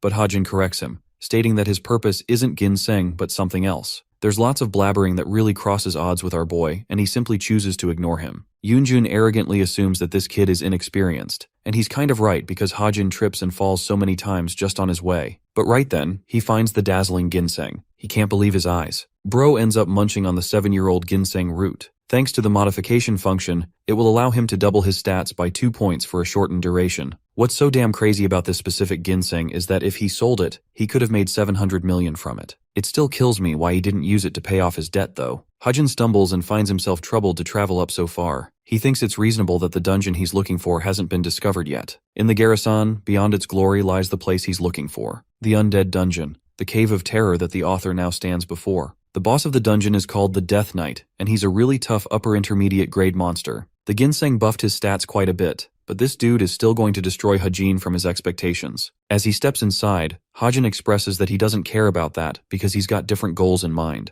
Just then, a scary hand emerges from the underground. Then, myriads of the undead monsters come creeping out to greet our boy at the entrance of the dungeon. Prepared to fight them all off, Hajin prepares his stigma magic and reflects that his true intentions aren't to take down the boss monster today. The real goal is to access the dungeon's hidden stage. Suddenly, all of the skeletal monsters rush forth to attack the seemingly defenseless boy, but they'll regret what's about to happen to them. Bro pulls out his strap and literally annihilates one of the undead monsters at point-blank range. Talk about a stylish kill shot. The same happens to the rest of the undead monsters, who are easily taken down by every shot. Hajin activates his eagle eye precision ability to trail the trajectory of his shots. He then uses his quick mobile agility to leap over the monsters, only to attack them from above and score more kills. After killing enough of them, Hajin stops shooting and realizes that he's done defeating them all. However, the number of these undead monsters is bound to increase as he approaches the hidden stage. This is a clear sign that he's headed towards the Evangel's location. Now, this Evangel person is actually a witch, who is supposed to act as the boss of the Garrison Dungeon's hidden stage. This witch actually plays a role in the future. She's going to construct the Castle of Evangel, the most terrifying undead fortress in the history of mankind. She will make an abandoned school its host and wreak havoc. She's going to be really troublesome to deal with when she becomes mature and more powerful, which is why our boy is interested in taking her out while he still can. After defeating her, he's hoping to acquire 2 drop items as a reward. The first item is the upgradable equipment called the Ether, and the second one is the Seed of Evangel. Now in the original novel, both items were responsible for helping the fiend Tomer to become so powerful that he became the executive force of evil. That means if Hajin is looking to become strong at an even faster rate, the best thing to his advantage is the Ether. He approaches the door of the hidden stage of the dungeon where only darkness awaits the boy. Activating his precision eagle eye, he's able to peer far into the cave without worrying about any monsters. There, he sees a shiny dead tree with crystals emerging from it. His target is the young witch who has yet to mature and is very vulnerable at her current state. Since it's incredibly tricky to beat a fully mature witch, his only chance to defeat her is now, when she's physically incapable and weaker than her mature self. The little witch is fiddling with her spell and playing around. The sight is too innocent for our boy Hajin, who has literally come here with the purpose of preventing the doom that she will one day unleash in the future. His emotions are trying to get the better of him. As the author, he takes full responsibility and musters the spirit to kill her. After all, even the future executive of evil, Tomer, did the same. As he approaches her, Hajin reasons that the little witch is nothing more than a bit of his own creation when it all comes down to it. He is the reason she exists, and he is the reason she will die. A normal witch in her spirit form can't be taken out with bullets even if they're infused with mana. So in this particular situation, Hajin activates the power of his stigma magic and creates a magical spear imbued with light attribute magic. This should be enough to kill the witch in one strike. He's also really impressed by the aged ginseng's effects, since they boosted his stats by a lot. Believe it or not, this man chucks the damn spear full force at the baby witch, annihilating her spiritual form with a clean headshot. I wasn't expecting him to be so brutal, but damn. Anyway, Hajin was expecting his previous attack to finish her off completely, but for some reason, she's way stronger than she looks. Even while immature, she managed to survive the brutal attack. The Twitch recovers her lost spiritual body with what's left of her powers. The dungeon begins shaking in a massive earthquake as the baby witch finally becomes unable to sustain her form and explodes in a wave of dust before Hajin's eyes. At last, the two items he was looking for have both dropped. The seed of Evangel contains the soul of the witch, allowing Evangel to resurrect once the germination process is complete. The ether, on the other hand, allows the owner to reinforce their weapon and upgrade their powers. Having acquired the ether item, it buffs all of Hajin's stats by 0.6. The system also informs him that this item cannot be further traded. Back at his dorm, Hajin is glad to experience the effects of the item. His mission ended up a success. The effects of ether will only amplify his skills even more once he levels up. With all of the skills he's acquired so far, he thinks he's somewhat capable of Cube Cadet at his current level. Not to mention, he's also gained nearly 50 story points as well as experienced the effects of the ginseng. Arguably the best part of his raid is the seed of Evangel that he acquired, which can be used to resurrect the witch at any time through germination. The Witch of Despair title may make her seem like a villain, but in reality, if Hajin plays his cards right, he could help develop Evangel into a strong ally. Now, the growing part of the seed isn't so difficult according to the author. It only sounds complicated, but all it needs is a bunch of blood to develop over time. The personality of the witch is determined by the blood of the person who is providing it, which is why it's best for Hajin to select an ideal candidate. Bro is already thinking about asking Suho and Rachel, so the witch turns out to be a little nice to him. At the same time, he just can't fathom asking from either Yonha or Nayun, since they'll cause a scene and spoil the witch's personality a great bit. It's a red flag that he's going to avoid. The real question is, how's he going to acquire the blood? Hajin puts it off for later and thinks he should take some rest, since tomorrow is the main event that's going to exhaust much of his strength. The hunting club where Sven will likely cause a scene against Nayun is right around the corner after all. The following day at the Byakpa Mineral Springs, a bunch of Cube cadets are delighted to become a part of their first outing orientation. One girl is giving a speech addressing the cadets, and decides to repeat the club activities a final time. Hajin is a part of this group paying close attention. The girl explains that the Leonidas Hunting Club will conduct its usual hunting, but she also reminds them not to treat this as a hobby. It's a serious responsibility as it works to help the public and the citizens of the province. While this is going about, Hajin is sweating bullets. He doesn't know what's going to take place and how things are going to change directions. All he knows is a simple description of what happened in the original novel. Sven's outlash against Nayun rendered her severely injured while he himself was killed in battle. Hajin wrote the story this way to allow Suho to become closer to Nayun and care for her. The really interesting part is that while people are severely focused on Nayun as the fiend's target,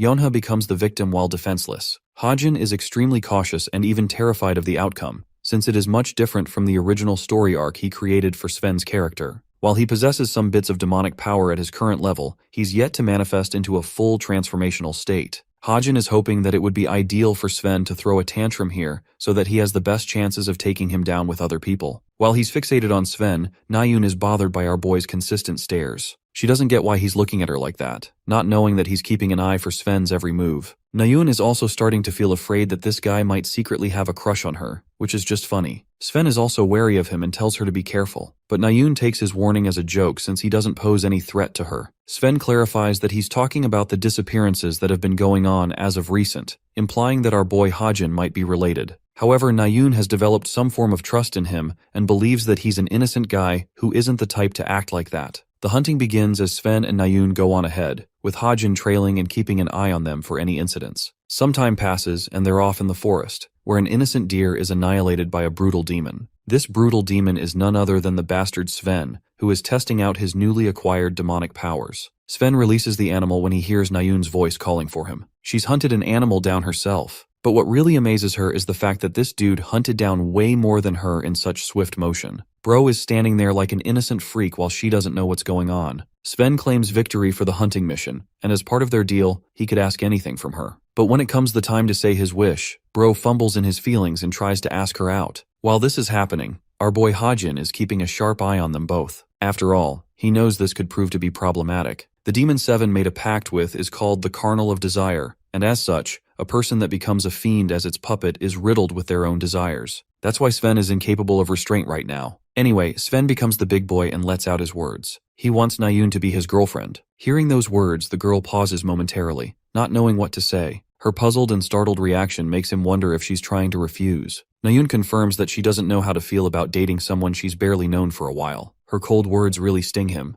Hajin thinks it should be enough of a trigger to activate Sven's obsession, causing him to lash out and reveal his fiendish nature. Na-yoon further clarifies that she's into guys that are more powerful than her. Well, if her previous words didn't hit him, this sure will. In fact, they do. Bro looks completely dusted, and they said the worst she could say is no. Anyway, Na-yoon emphasizes her point and tries to leave. But Sven isn't exactly getting the memo here and asks if he just has to prove that he's stronger than her. At this point, she's getting peeved and getting creeped out by his words. All of a sudden, a demonic hand lashes out at her. Sven annihilates the very ground she's standing on. He's acting like he's being possessed by the nine-tailed fox with this tailed beast form of his. Anyway, the reason our girl survived the brutal attack is because Hajin stepped in and amplified his defense shield thanks to the ether equipment. Just as he's turning to ask if she's alright, Sven impales him with a strong strike. Na-yoon attempts to grab her weapon in what little time she has, while Hajin is fighting for his life as the fiend strangles him. Na-yoon activates magic condensation immediately and cuts one of the tentacles, demanding that he free Hajin. This guy goes completely mad and starts yapping about how much he loves Na-yoon and obsesses over her. His obsession causes his demonic form to become stronger. Na-yoon is enraged and still uses her magic condensation while Hajin is powerless. A beam of green light illuminates as Na-yoon manages to achieve the heights of her potential. The author explains how there are some characters in the world who end up choosing incorrect weapons that don't match their gifts. Of those characters, Na-yoon is at the top of the list, since her real specialty isn't with long-range weapons but magic. She materializes a giant sword out of her full strength and demands Sven to free Hajin at once.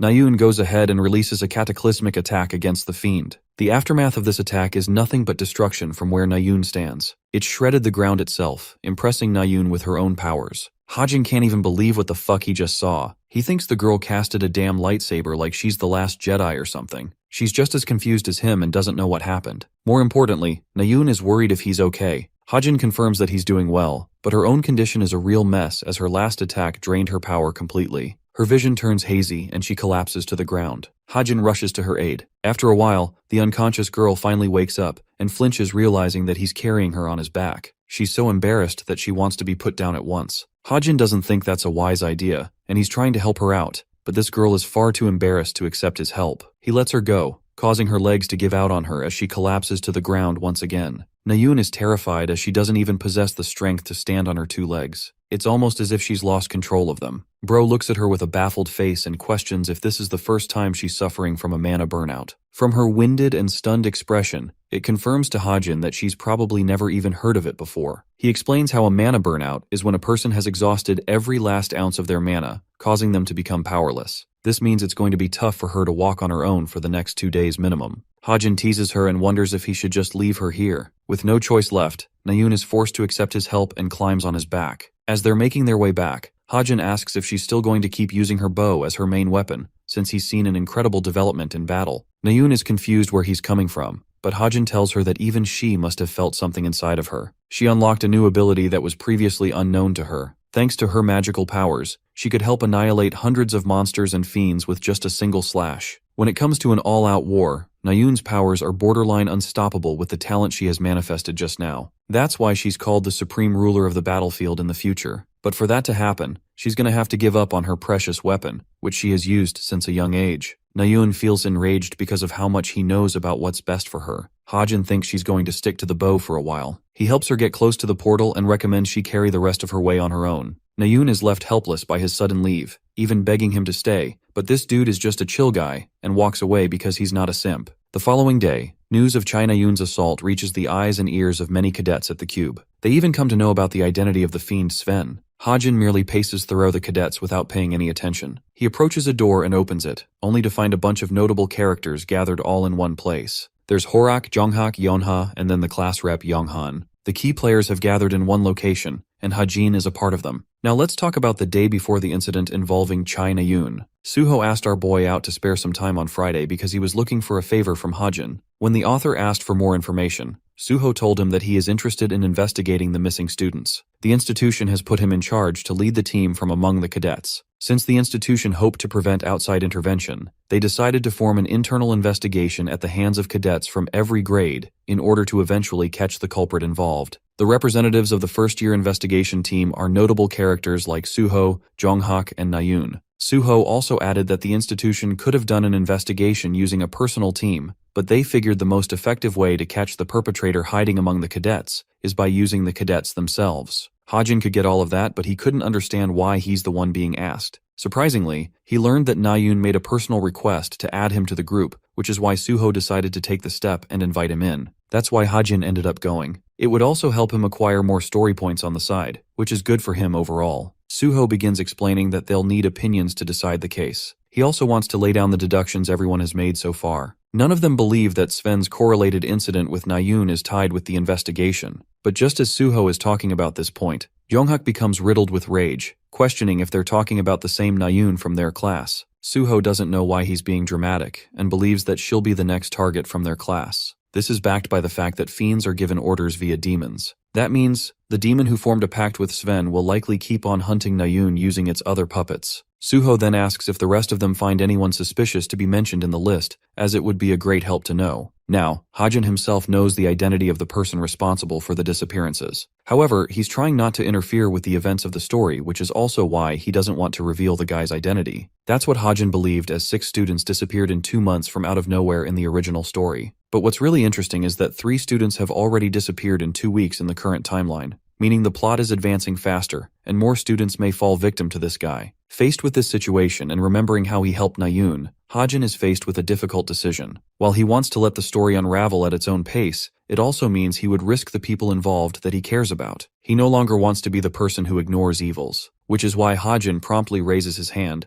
claiming that he knows someone who might be a primary suspect. His name drops this person. It's the bastard Hyun, the charming fucker and the president of the study club. His sudden accusation causes the entire room to fall dead silent. Suho argues that it can't be him since they've already investigated the guy and nothing came out of him. Jonghak particularly mocks this suggestion as it would mean that Hyun is using psychic magic to lure his victims. Hajin counters that he doesn't know if he's using typical psychic magic, but he's still doubtful. All of a sudden, Yeonha joins the discussion, taking a sharp jab at our boy Hajin. She thinks that it's rather odd for him to accuse others. In reality, instead of the club president, Yeonha believes that he may be the person most likely to be the fiend involved. Hajin is baffled by her words. Let's go back to the beginning of the novel. Right when it was being created, Hajin felt the need to add an assistant character to the main protagonist. This character he thought would be necessary to help Suho using their strong personality and complex interests. Happily adding the character back then, the author Kim Ha-jin named this character Yu Yeonha. And now let's return to the present. Yeonha emphasizes her point, counter-accusing Hajin to be the real fiend among them. Suho tries to defend our boy, explaining that Hajin has the excuse of using a portal at the time of the incidents. Yeonha explains that she's just dealing in baseless accusations just like our boy. She thinks it's pointless to bring up the study club president's name like that when Hyun's excuse is more solid compared to Hajin's.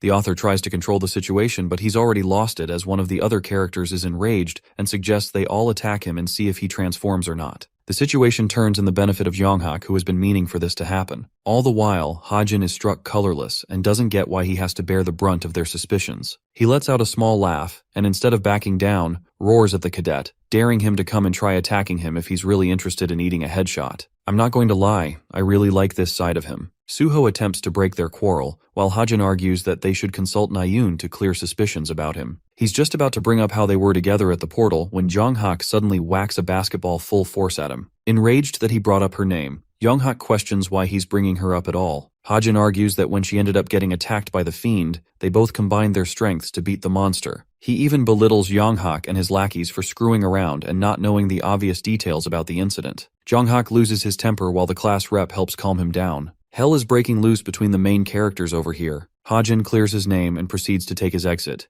But just as he's reaching for the door, the cadet rushes to pummel him with a powerful fist. Hajin senses his overwhelming presence and instantly ducks the punch that obliterates the door to pieces. Even Jonghak is surprised by his sudden attack, while the assault is shocked that Hajin managed to duck his immensely fast strike just now. Hajin is now effectively pissed and brings out his gun to shoot him down. The cadet lunges to attack him as Hajin prepares to take his shot. Both of them are stopped with a sword slash by the main character Suho himself. He thinks Horak has overstepped his boundaries quite a bit, and even believes Yeonha is doing too much instead of consulting Nayoon about her suspicions first. She pauses before using her smartwatch. Hajin storms off as Yeonha learns from Nayoon on a call that Hajin is physically impossible to be a friend as a suspect. Now that Nayoon herself has cleared his name, everyone in the room is not only embarrassed, but also fully wronged by how they mistreated him. These bitches don't deserve his help, honestly. Hajin storms off and clears his head in the field. He's faced with a real rut and doesn't get why he's facing so much trouble putting up with his current life. At first he fell victim to the plot of the novel he wrote, and now he's out here fighting the characters he passionately wrote. Unable to carry on any longer, Hajin shrinks in defeat and confesses that he's tired of the world he's living in. He misses his real family back at home and expresses a desire to go back to his own world. Little thoughts like his expiring lease are beginning to bother him,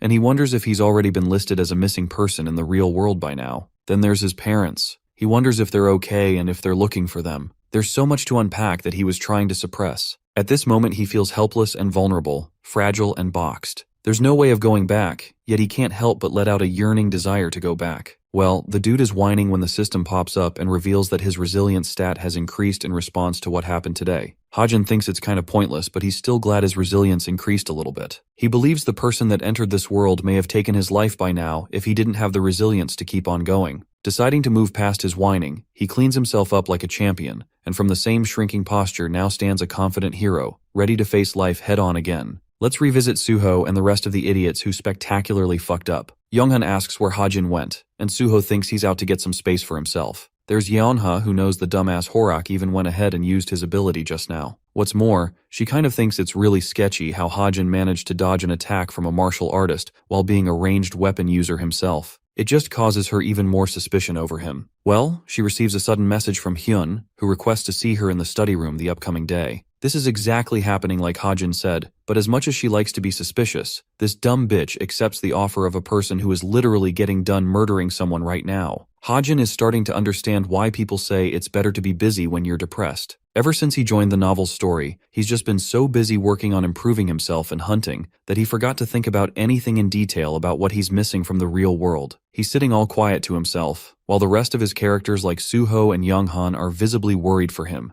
especially after the phenomenal fuck-up caused the other day. Hajin is a little frustrated when he realizes he's stuck in a story of the characters he wrote. He thinks it's a good time to start investing in ways of getting back home. Nayoon rejoins the class having recovered her health, despite Jonghak's concerns for her. Suho offers to assist her since she's still not in top shape. Jonghak is a little possessive of her and not afraid to show it. Hajin is focused on Yeonha, who is sitting without a care in the world for what happened yesterday. Class begins with the instructor reminding them about the incoming midterms. After the written exam has been conducted, they'll move on to the practical exam, where they will be judged on 2 tasks of evaluation. The first task is a duel among the cadets, while the second task is going to be judged on the basis of a monster battle, using mage-summoned beasts. The instructor highlights that the difficulty for both will be more rigorous than the normal exercises they usually do. Hearing this, Hajin reflects that he's not at all worried about the written exam. The only thing bothering him is the duel. Every cadet will be given 3 nomination cards which will determine the cadets they'll face as their opponents. At first, it seems like the top students would easily crush the bottom rankers by picking them as their targets. However, the Cube institution knows this, which is why they implemented a reward grading system. This means that if a top ranker defeats a bottom ranker, they're not going to get much points from them. They might even receive negative points based on the cadets' ranks. However, not everyone seems to be affected by this rule, like Horak, who is generally a brawler and thinks with his head. He's just trying to beat up Hajin as his only target, for example. Apart from that, Hajin is bothered by another thing. Rachel has been acting a little weird around him and has been keeping close. Hajin explains that she's always been secretly observing what he's doing, when normally she's studying all by herself. He doesn't get what she's trying to do and if her intention is to copy his assignments. Rachel darts an eye at his notes while he's happily writing down the names of his parents. This just causes the girl to get even more confused. The scene cuts to Yeonha's side, where Hyun is eagerly awaiting her arrival. She doesn't know what's this about and approaches the study room, where this charming prince is happily awaiting her. Yeah, she doesn't give a fuck and realizes that none of the other club members are here yet. Hyun insists that she take her seat since they'll be here very soon. Yeonha sees a strange scented candle that's been placed out in the open. Hyun makes an excuse that he's using it to improve his focus during studying. He talks about how she's a part of the investigation team to hunt the fiends responsible for the missing students. Hyun is also on one of the teams himself, but he hasn't seen any progress from his side, so he wonders if Yeonha has a leading suspicion of her own. She claims that no one really comes to mind. At the same time, she can't help but remember how one idiot talked about some baseless accusations. Intrigued, Hyun inquires further, and with a snap of his finger, he controls Yeonha's body, causing her to feel incredibly relaxed, as if she's hypnotized. She confesses the truth, stating that one of her classmates seems to be convinced that Hyun is the fiend, and he's using psychic powers on the victims involved. Hyun enthusiastically asks if there's any evidence to prove that. This is the part where this motherfucker slipped up. You see, Yeonha immediately catches on to the word evidence as mentioned by Hyun. He tries to play it off cool and claims that he misspoke, but he's already far too deep into her suspicions now. Yeonha readies her weapon and claims that innocent people never talk about evidence when suspected of wrongdoing. After all, they're innocent to begin with. Yeonha brings out her whip, lashing out at Hyun and demanding his true identity. The curtains have been lifted at last. This sinister fiend unravels his true nature and tells Yeonha that her turn will come soon, so there's no reason to rush. The scene ends there, and switches to the second-year student dorms. Here, Yeonha wakes up, finally regaining her consciousness, only to discover that she's stuck all tied up. Her eyes glance away at the objects placed inside the empty room. She is quick to recognize that these are the second-year dorm rooms, which means Hyun has captured her, which also means that he's the hidden fiend responsible for the disappearances of all the students. Here's the kicker. This idiot finally realized that Hajin wasn't bullshitting her. Instead of blaming herself, she prioritizes a way to get out of this rut. She tries to break free from the rope binding her hands, begging for someone to come free her, but it's of no use, as Hyun is already here and prefers she stay quiet and do as she asks. The scene cuts to our boy Hajin, who has just received a sudden message from someone at the dead of the night. It's from Yeonha too, so he can't place a finger on it. Yeonha sent just a simple number 9, which is just way too cryptic of a message for this dude to understand. Anyway, the bastard Hyun breaks away her smartwatch and mocks Yeonha for sending cryptic messages at the dead of the night in her struggling state. He also takes note of the recipient Kim Hajin, who was supposed to be the person Yeonha rebelled against. He thinks it's just inevitable for Hajin to die as well now. Yeonha roars at him, claiming that he won't get away with his actions, especially since the investigation team is going to be hot in pursuit after him. The murderous Hyun breaks her smartwatch and reminds the girl that he has no interest in staying at the institution. He's just going to kill her and leave the cube. Hearing his words, Yeonha is filled with unfathomable rage, much to the entertainment of this charming fucker. He decides to call forth the demon Lilith, who made a pact with him. Hyun wants to transform her expression to one of horror instead. Let's go back to Hajin, who is still wondering what Yeonha tried to imply with this message. There's a bunch of questions popping in his head, when all of a sudden, he connects the dots and realizes that it's supposed to be 911. Instantly equipping himself with the Tome of Truth, Hajin asks for Yeonha's immediate location. When the book reveals the answer, Hajin is surprised that she's in the second-year dorms. The scene reverts to Yeonha's demise, who is currently facing the voice of the demon Lilith. She comforts the girl who has faced so much loneliness throughout her life. Hyun's psychic powers are not enough to take her down, however, since Yeonha glares at him with a look of anger, proving that her will is strong and that she isn't ready to throw away her dignity. She resists his mind control, so he takes it a step further and brushes her hair, claiming that even the demon Lilith wants her to succumb to her spell. The girl flails as best she can to break free from the psychic spell, while the monster Hyun gleefully remarks that there's no way to escape Lilith's powerful magic, no matter how much she tries to resist it. Then from out of nowhere, Bro gets headshotted from the window. His brains hit the floor as he wails in agony. One voice calls out to Yeonha, taunting her for the situation she's put herself in by refusing to believe in his words. The wounded fiend calls out for the impudent assailant. Hajin happily adds that the bullet he used just now was tailored to his liking. This bullet won't be removed unless proper surgery is conducted, so there's no way of simply healing from it. Hyun goes batshit crazy and unleashes his demonic powers, urging Hajin to reveal his location. In his outrage, he destroys the entire room, even striking down Yeonha with his attack. Hajin thinks he's just pointlessly wasting his energy. He ridicules Hyun-woo and still doesn't know where he is. Our boy is ready to pull the trigger a second time and claims that he's sitting somewhere far. Then, he launches 3 more shots, bursting through the fiend's body and putting him on the ground. His body crashes as he finally sees Hajin's hidden location from afar. He was sharpshooting using his calibrated sniper rifle. Easy kills is why he loves long-range shots. He reminds Yeonha that he's going to waste all of the bullets she gave him. He puts more holes in Hyun and is hoping for Yeonha to cover his expenses later. This guy has literally terrified the fiend, who thinks Hajin is crazier than a literal demon. Hajin puts another hole in his back with another powerful shot. At this point, Hyun's a walking zombie full of holes. Content with his work, Hajin thinks it should be enough. He asks if Yeonha's hurt, but thankfully she isn't. He recommends she lay unconscious as the rescue team will be here soon. Her consciousness fades as she releases words of gratitude to the person who just saved her life. Yeonha wakes up at the hospital, where Suho is sitting by her side peeling an apple for her. Suho mentions that there's nothing wrong with Yeonha's physical condition, so she should be fine. She's the one bothered to ask why he's here. Suho explains that each of them took turns to nurse her back to health, and now it's his turn. Yeonha doesn't get why they're doing this for her, Suho expresses that they feel responsible for the situation caused.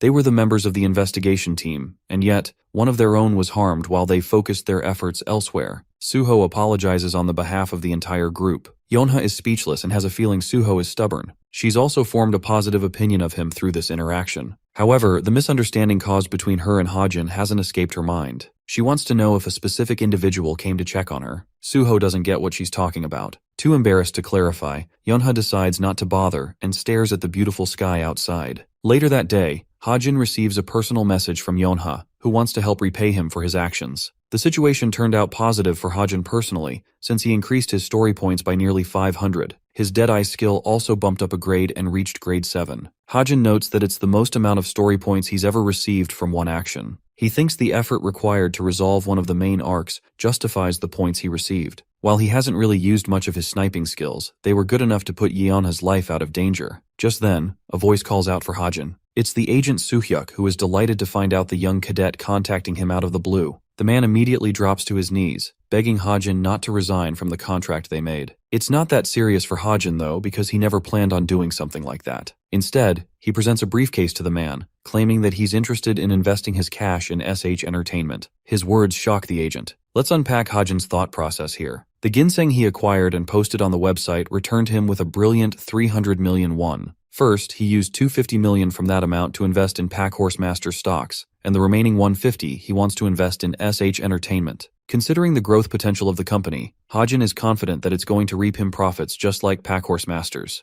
The agent is too stunned to speak. He can't even find himself worthy of receiving such a massive amount. Hajin tells him that he should just take the amount for the best of both their benefits. He makes an additional request to buy a magic pouch as well as a high utility vehicle with the amount. After confirming the agent's age, Hajin tells him to be at ease with the formality and just address him casually. The agent can't accept that coming from his newest investor, which makes Hajin wonder if he should cancel the investment instead. Now that is something that puts the agent back on his toes, as he decides to address Hajin casually. They decide to take a walk by the convenience store for something. The agent asks why they're worried about lottery tickets now. Hajin is so damn smart, he knows he can't receive the prize money for the lottery without an active guardian. He wants to prioritize the best of his luck ability. Hajin wins 2 billion won from the lottery alone. To give you guys a rough comparison, that's equal to $1.5 million.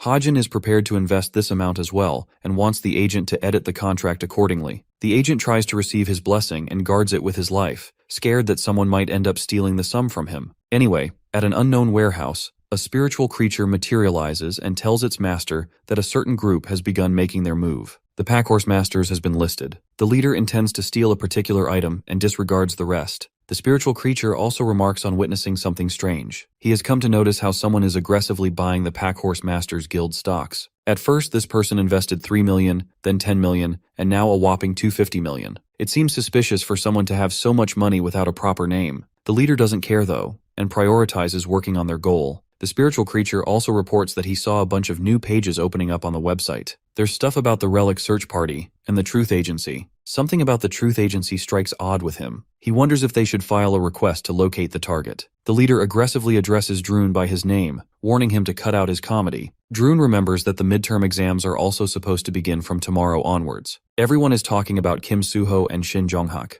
Droon wonders if his boss will infiltrate the scene. Turns out she plans to make a move, and she's hoping to find someone useful from among the group, which in this case is implied to be Kim Hajin. Some time passed, and the inauguration for the practical tests of the midterms had finally begun. Hazuki jumps and embraces her mother in kind as it had been a while since they last saw each other. During the practical week, it is explained that the cube opens up to many employment agencies like guilds and the association, as well as the families of the cadets involved. This results in a giant crowd, taking form like that of a festival. An announcement is made, confirming the cube's position as the world's leading hero academy to nurture the talents of the future. One of the top heroes, Lee Junha, is personally making the announcement, but Hajin doesn't seem to be thrilled about anything so far. He wonders if he should wait a bit longer. He acquired drones from Suhyuk and set them all over the institution for his personal investigation of finding intruders. While he's there, he accidentally bumps into a lady and apologizes for his intrusion. This woman is the same one we saw at the secret warehouse, the one who has come here looking for a talent. Seeing her face to face, Hajin's expressions are rocked because he totally forgot about adding this character who was supposed to make an entrance in the practical exams. His surprised and fidgeting expression has left him a little too open. Hajin averts his eyes, realizing that he's made the situation a little awkward. He tries to remedy the situation by saying something. Bro wants to apologize, but the words that come out of her mouth end up praising her beauty instead. The woman looks at him with a cold, deadpan stare, confirming that this idiot made the situation 100 times worse. She merely turns away without responding back, as if to say he isn't even worth the effort. The woman disappears into the crowd and requests Drune to watch out for the person she just crossed paths with, because this individual somehow managed to notice her despite her perception-blocking item. Since he's suspicious, she wants Drune to investigate him further. The author reflects that it's not only the heroes who come to welcome the cadets. Among them is the Chameleon Troop, another group inside the cube. They have the singular objective of either scouting Suho or Jonghak as one of the top rankers. Suho really doesn't fancy their belief systems, and he eventually gets disqualified as a prospective student from their IST.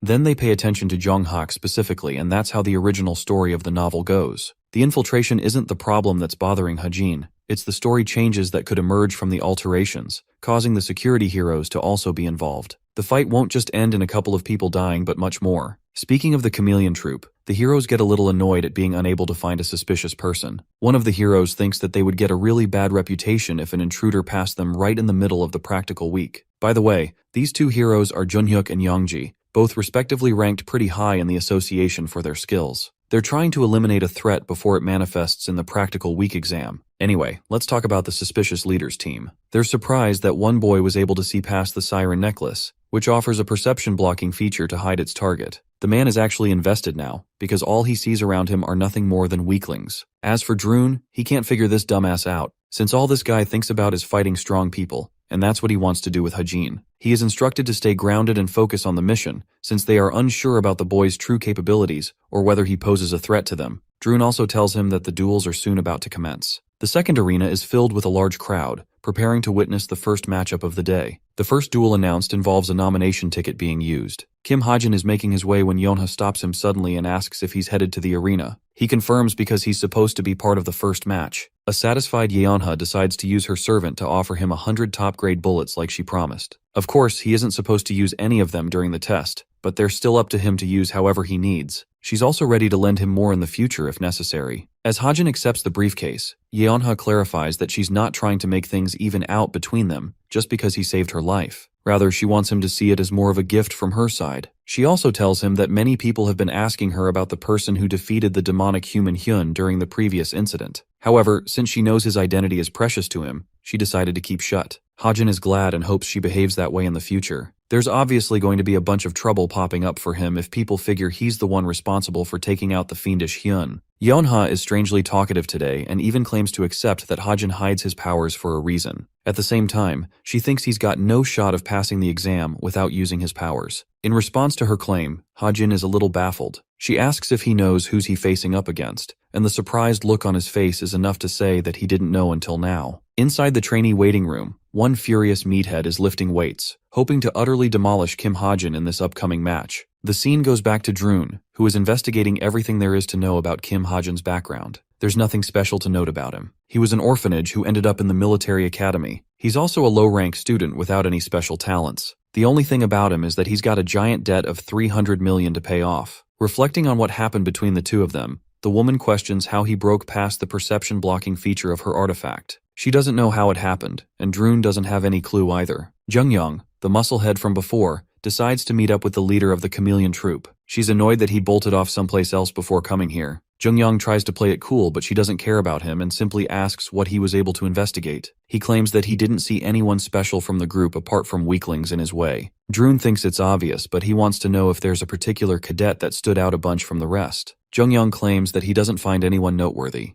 Drune explains that the first years are supposed to be exceptional this year, so he prefers Jungyong to investigate them instead. There's also the fact that Hajin's duel is just about to start. The same boy who managed to see past the perception-blocking ability of their captain. Back at the arena, the high-grade heroes are munching on food, being careless as they could ever be instead of attending to their surveillance duties. They talk about old times and family, when suddenly a man catches their attention. It's Jungyong, and he's oddly sitting there and smiling for some strange reason. They wonder if he's some kind of fan of the heroes since he's staring at them from afar. Anyway, the fight is supposed to begin. Horak of the martial arts is the first contestant to appear on stage. The one he is supposed to face is ranked one of the worst students in the institution, Kim Ha-jin. Both fighters stand to face each other. Since Ha-jin knows he's previously gotten on Horak's nerves before, he plays around and deals some heavy psychological damage. Horak's special move involves using the mana within his body to bring forth an invisible layer. This is called the enhanced protection energy. This means the guy is basically bulletproof to training ammo. And not only that, he's a walking threat to any opponent that makes the sorry mistake of standing before him. It's the first matchup of the year, and both fighters are ready to rumble as the referee commences the start.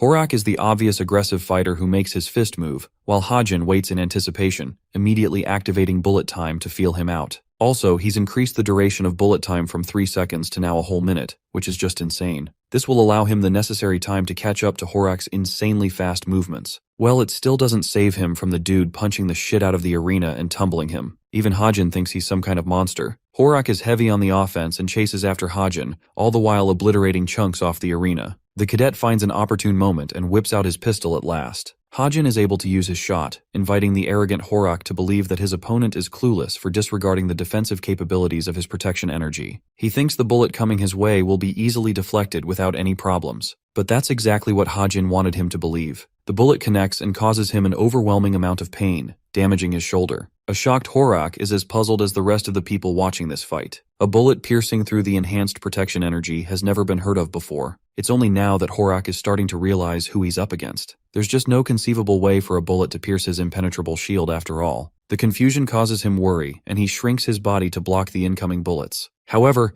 every single one of them causes him sharp throbbing pain. Ha-jin feels sorry for his opponent, who assumed that he was more than capable of deflecting his bullets so easily. The truth is, these bullets have been especially infused with the mana of the stigma magic. At the same time, they boast anti-demon properties, making them a force to be reckoned with. Ha-jin releases more of his shots, putting Horak on the defensive and the back foot. The crowd cheers for the boy, but Horak has had enough, and in a fit of rage, pummels the arena to stop Ha-jin's ruthless attack. The debris chipping away from the arena causes Ha-jin to switch positions and evade. He then gives his opponent a warning before tossing a knife right in his face. Afraid, Horak chooses to avoid instead of deflecting, fearing that his opponent may have equipped a device on the knife. However, it was just another tactic deployed by Ha-jin to trick his opponent, as the knife was a fake. Now that he has Horak in the open, he shoots him down many times again, making him unable to stand back up on his feet. Ha-jin slowly approaches the martial artist with his gun. Horak's body trembles as the crowd is struck horrified by what the cadet is about to do next. Ha-jin's finger is dead set on the trigger, and he's ready to finish this fight. Ha-jin is prepared to take the shot while Horak is defenseless. To everyone's shocking surprise, Kim Ha-jin runs out of bullets at the last second.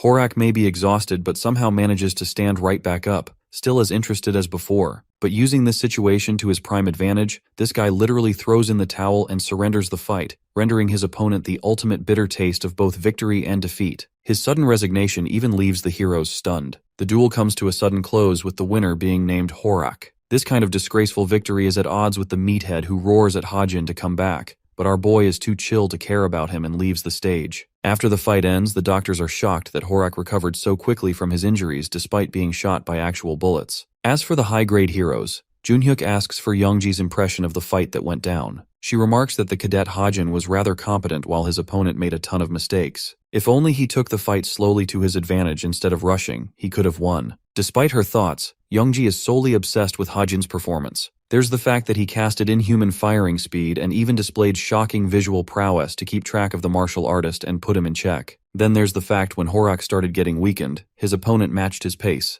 Youngji wonders if Ha-jin possesses a gift that makes him a rival to any opponent he faces. She's also concerned about the bullets he used that were infused with mana. But this is a ridiculous argument to Junhyuk, who knows for a fact that even mana-infused bullets aren't strong enough to crack the durability of the enhanced protection shield. Youngji claims that they have yet to fully grasp the gifts Ha-jin poses to know for sure. Then there's the possibility that he might have enhanced himself. From what Youngji has seen here today in the duel, she's almost confident to admit that Ha-jin boasts the potential to become the greatest hero of all time. She memorizes his name because of his noteworthy, brilliant performance. As for Jung-young, he doesn't find himself fancying Ha-jin for some reason. He thinks the boy is too weak and just so boring with a small pistol. It crushes him that the captain told him to investigate his fight. Droon explains that Ha-jin possesses the power of demonic destruction, which is reason enough. Jung-young still isn't interested though, and thinks it's a useless comparison to strength. Droon criticized him for acting like a bitch just because Ha-jin ended up being a ranged fighter. The warrior within Jungyang believes that a true fight is when fatal intentions to murder another opponent is involved. Drun ridicules and challenges this blowhard to go and find some suitable cadets with that level of desperation. He also asks if this idiot ended up checking on Suho and Jonghak, their main interests. Jungyang claims that they're all right. He's seen Jonghak's spear in combat and finds his physical prowess to be quite commendable. There's also his aggression that puts everyone else on the defense because of intimidation. Drun thinks Jonghak must possess one ugly character for this guy of all people to like him.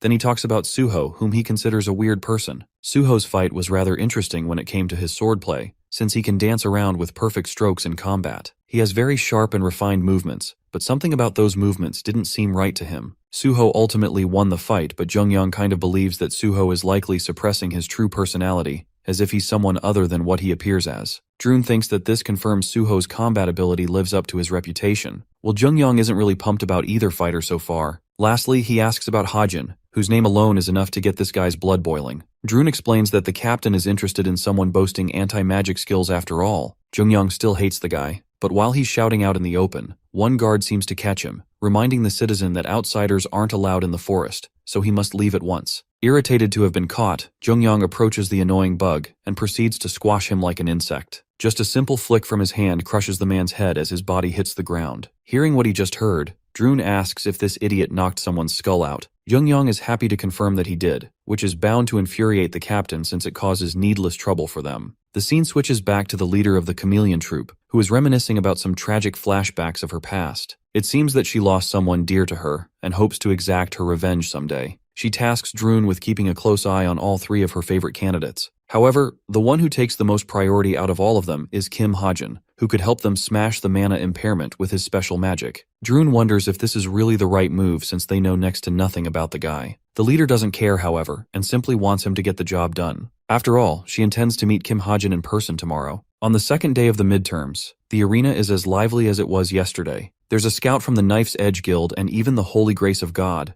So many high-level people are making appearances just to scout promising cadets emerging from the duels. According to the Cube Institution's ranking system, Suho is supposed to face off against Yohei, the number 8 in the academy. Then there's Rachel fighting against Nayun, and their ranks are nearly identical to each other. It's the best of the best dueling it out against each other. The first matchup is between the girls. Hajin is playing a part as a spectator, merely observing the scene. Since he already knows what happens, Hajin explains that Rachel will utterly demolish Nayun in this fight today. This is all thanks to Nayun's oblivious stance, since she has yet to switch weapons. The 8th duel among the first years begins. Nayun thinks this is the perfect opportunity for her to switch rankings with Rachel, since they're bordering next to each other. She releases a powerful arrow into the air, which further splits in a cluster attack descending down her opponent. Rachel awaits the attack and dodges each one. However, one of the arrows is aimed for her head, so instead of evasion, she chooses to deflect instead. Nayun is stumped by her defensive capabilities, especially since the melee fighter is slowly gaining ground and approaching her opponent. The crowd goes wild in this epic fight. At the same time, the leader of the chameleon troop decides to join Kim Hajin and shares seats with him. She stares at him blankly while sitting right next to him. Bro is literally too stunned to speak. Let's finally deep dive into who she is.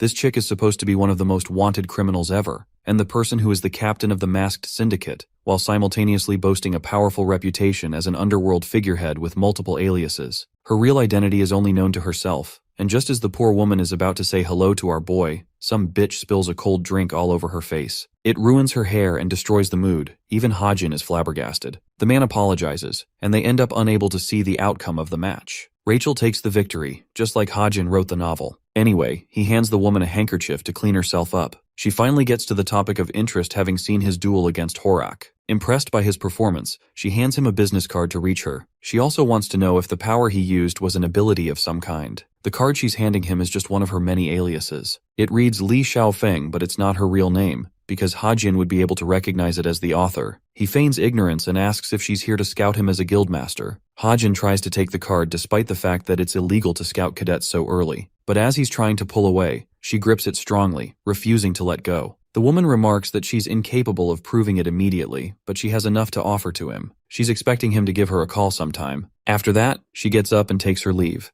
Hajin is left with a puzzled impression, since he doesn't think there's any logical reason for her to come up and find him like this. This begs the question why she came here at all. Anyway, the rank between Suho and Yohei concludes, and the winner is as obvious as day. It's the protagonist Suho. That's it for today's duels. Everyone is talking about Suho's brilliant performance. At the same time, many are discussing Nayoon's downfall against Rachel. Until now, no one had ever seen a Korean top talent get defeated by an international student like that. Hajin retrieves his drone in the hopes of capturing useful footage that will help with his investigation. He wants to go to his room and pick apart the footage, but right then he sees a miserable girl crying all to herself. It's Nayoon, and she's a mess for suffering a painful loss. Bro remembers writing this scene in the novel. Nayoon's state is in decline, but Suho stops by and helps her by comforting Nayoon after her defeat. This helps Nayoon to eventually warm up to Suho's character, allowing her to open up to someone for the first time. As much as Hajin wants to encourage her, he thinks useless consolation won't prove to be useful in her situation right now. He strongly believes that there are times in life where people should learn how to let things go. But that's just not the kind of person Kim Suho is, as he's stubborn and unwilling to let things go. Hajin wonders if Suho is going to be capable of helping Nayoon out in this situation. This sparks a brilliant idea in his head. He decides to text her out of nowhere, praising her for her fight.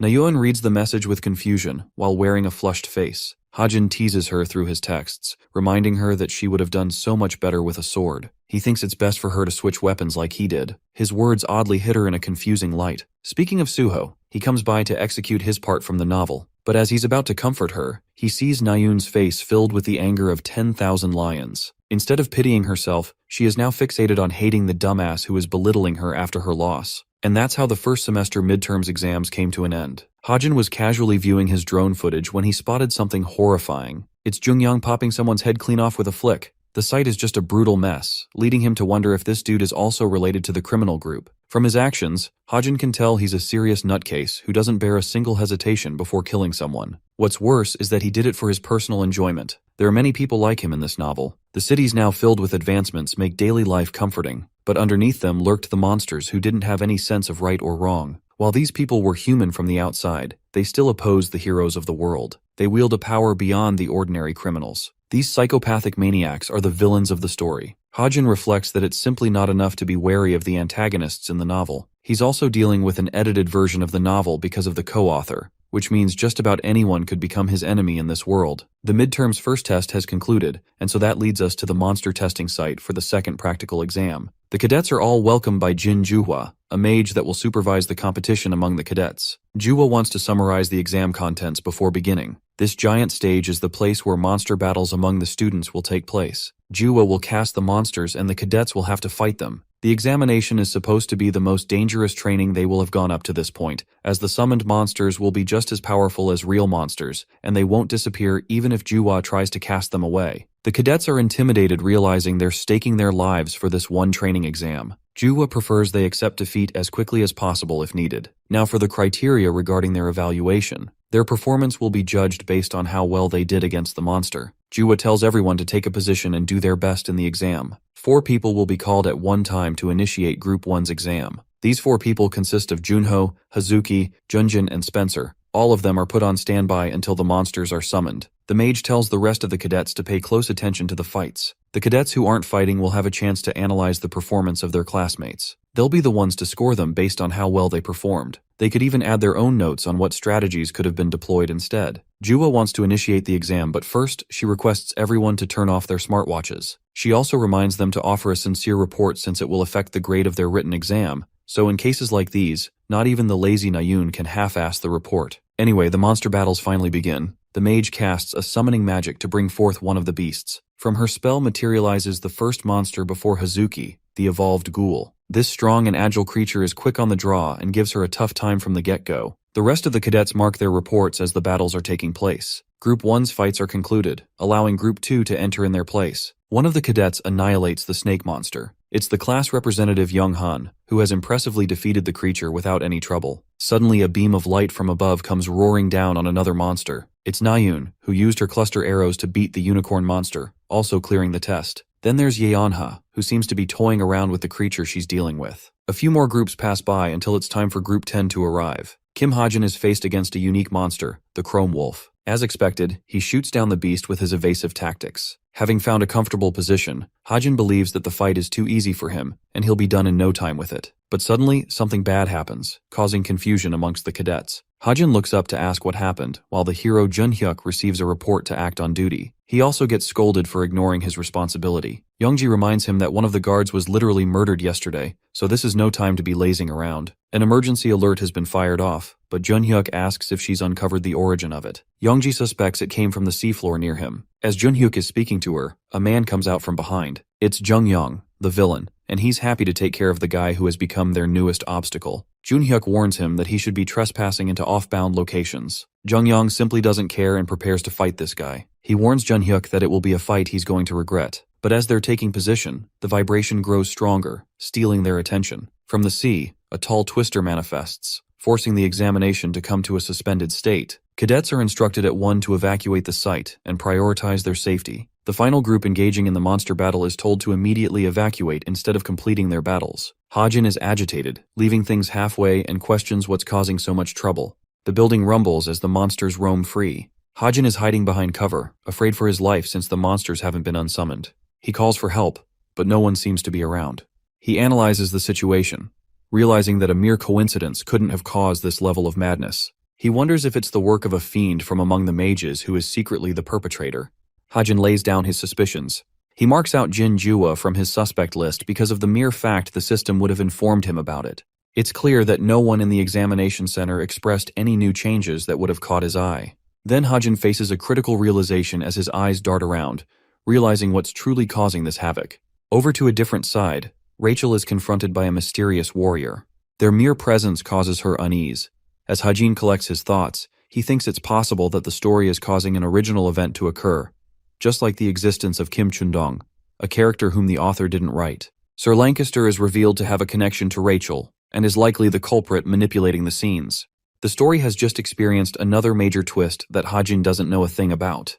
Rachel confronts Alex Lancaster, a mage who mysteriously disappeared in the London incident many years ago. Rachel questions him, but in response, the man lets out a sinister smile across his face. Rachel instantly catches what happened. This man sold his soul to the demons in the name of power. She can't accept the fact that the Royal Guard's former captain could stoop so low, but Lancaster is mostly unaffected by her words and arrogantly corrects her. He reminds Rachel how he was betrayed while he served the king and his country, so all he did was adopt a new master to serve.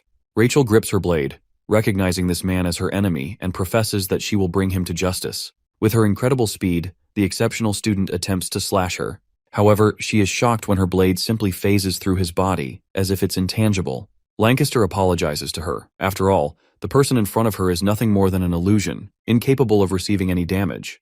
The really troublesome aspect for Rachel is that everyone is focused on the external attack, leaving Rachel exposed as no one would come to check in for her. The rest of the monsters will keep them busy.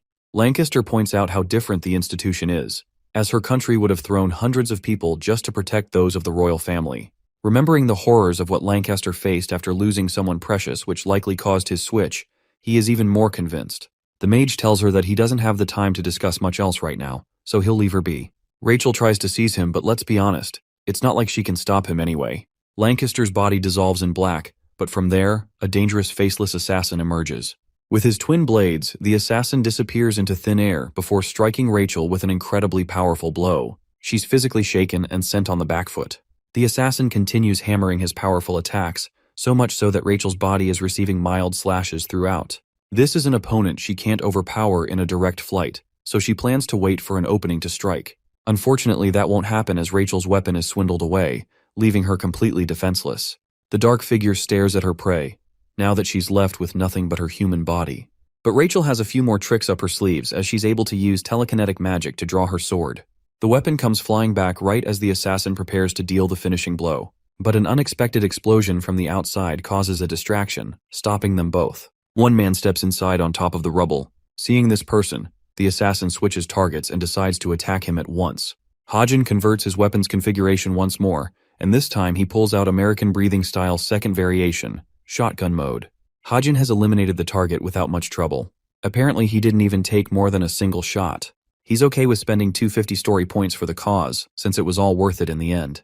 Now for Rachel, she figures out that it's actually one of her classmates who has come to her rescue. The boy offers her a hand and asks if she's okay, completely forgetting that this girl is bleeding all over the place. Hajin uses his bandages to wipe her blood, but it seems embarrassing for the princess who fidgets as he goes about his business. Thankfully, it's not as bad as it could have been. While wiping her blood, Hajin inspects the bandage and unexpectedly realizes that he's just acquired the sample of the top-ranked cadet. It's just the kind of thing he was looking for. Rachel thanks him for all the help. The mages of the institution also rush to the scene, questioning if either of them are hurt. They come down to help them out, while Jin, the mage instructor, is informed how 2 more cadets are seriously injured. Jin is infuriated and also questioning the person responsible for causing so much destruction. Let's revisit the hero at the shore. Junhyuk is met with his friend, who asks about the monster attack. Unfortunately, the monster was chased off, and not by Junhyuk, but by the works of an intruder. Junhyuk wonders what made the creature so tense and angry, and yet, the intruder still defeated it with little to no problems. Without a doubt, from the looks of his strength, the man seemed immensely powerful. She has trouble taking his words seriously, and Junhyuk agrees because he thinks the same. He's also certain that this same terrifying man was linked to the killing of the guard. With the appearance of both a high-level creature as well as this mysterious intruder, the institution's midterms have been expunged in chaos. A day passed, and yesterday's monster incident ended up flocking up in the news. The entire world raised questions, causing the postponement of the midterm exams. With most teachers drawn to explain and help with reconstruction of the damages, the classes of the students were eventually called off.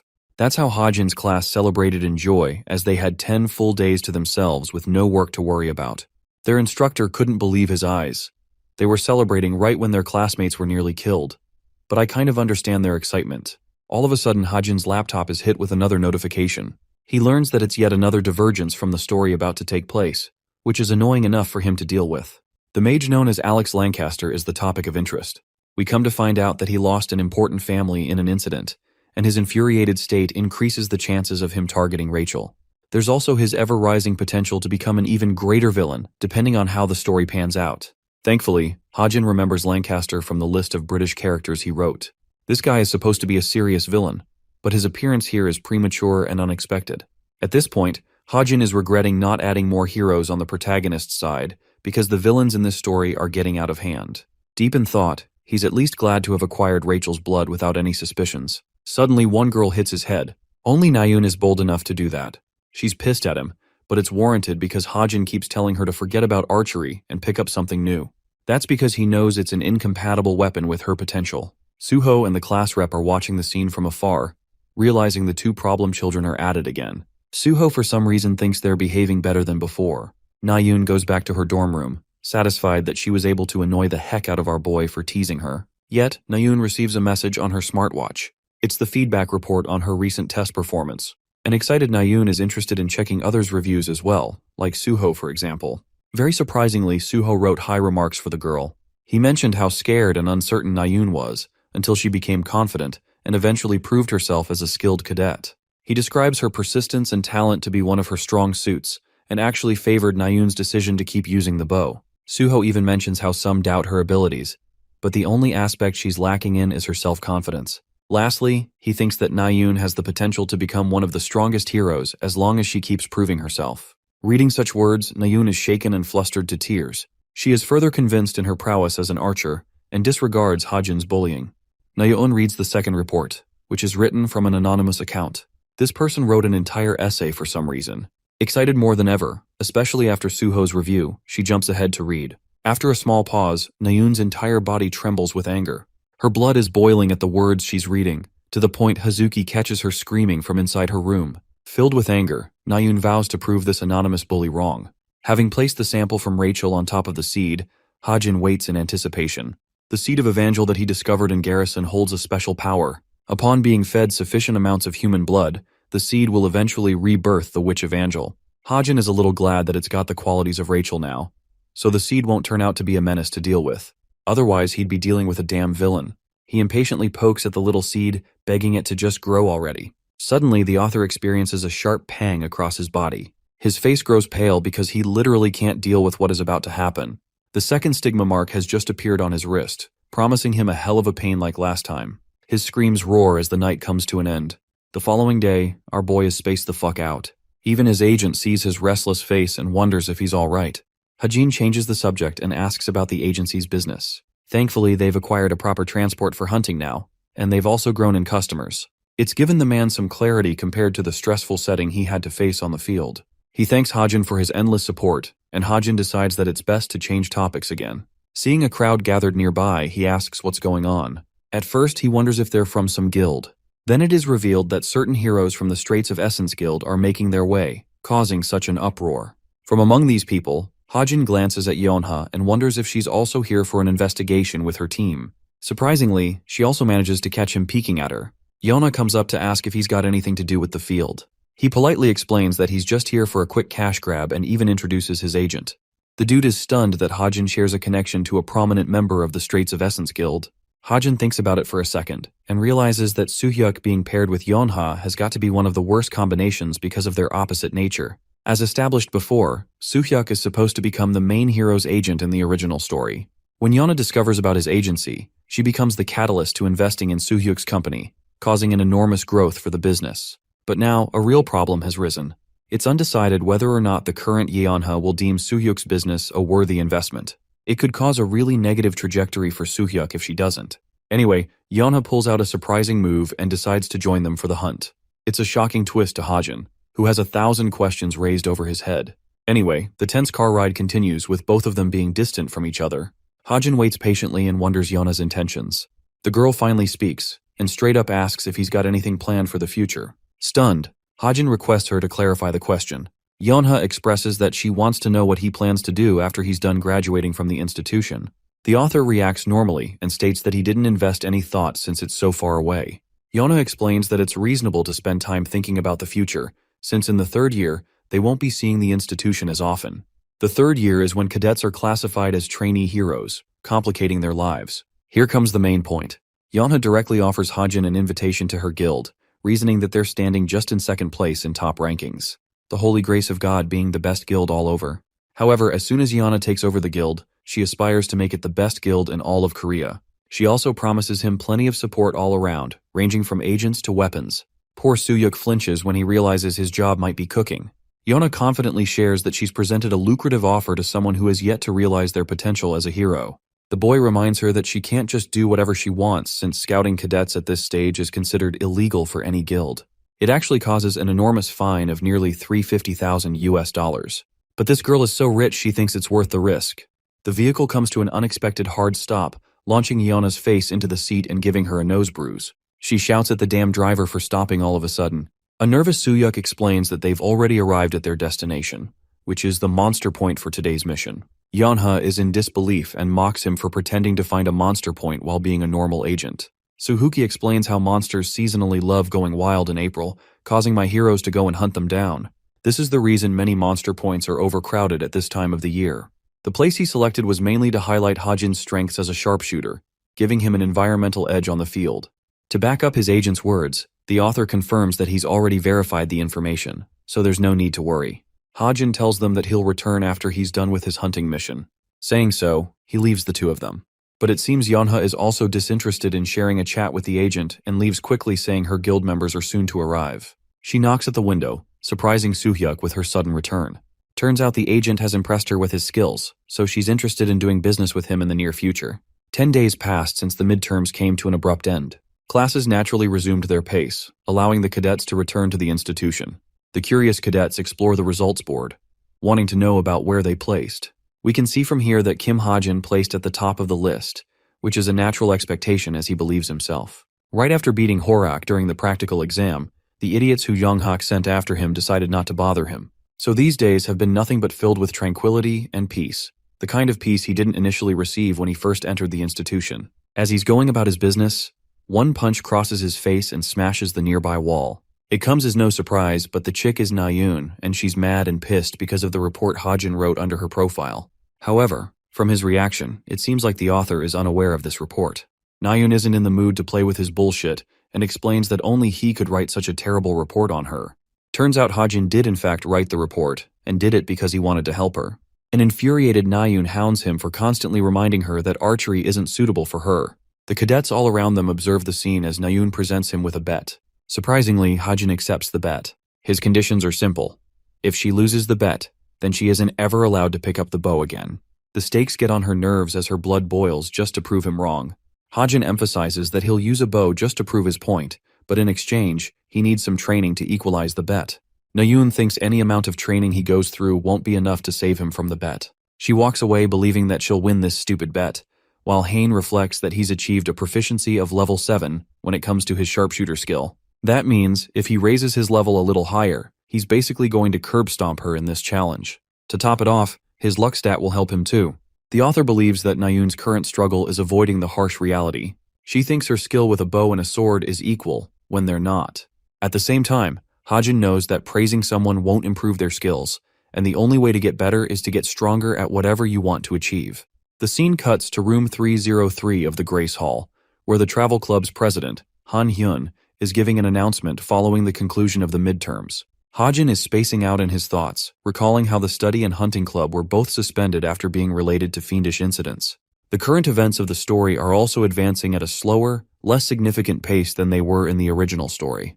This is reassuring since Hajin now knows which storyline to focus on. Han Hyun's announcement continues as he announces the club's next destination. They're gonna go France, and this same event will involve the gruesome murder of the Paris millionaire, adding another twist to the story. Hajin explains how it initially started with a death threat he received from a dangerous group of assassins. They told him the exact time and date of his planned assassination. The person who received the letter was a man named Vidal, known for his kind heart. The man doesn't blow his money and lives a normal life. But that's exactly where the twist happens. He wasn't what he appeared to be. Deep down, Vidal is actually called Vervet, and he's invested in a criminal secret life.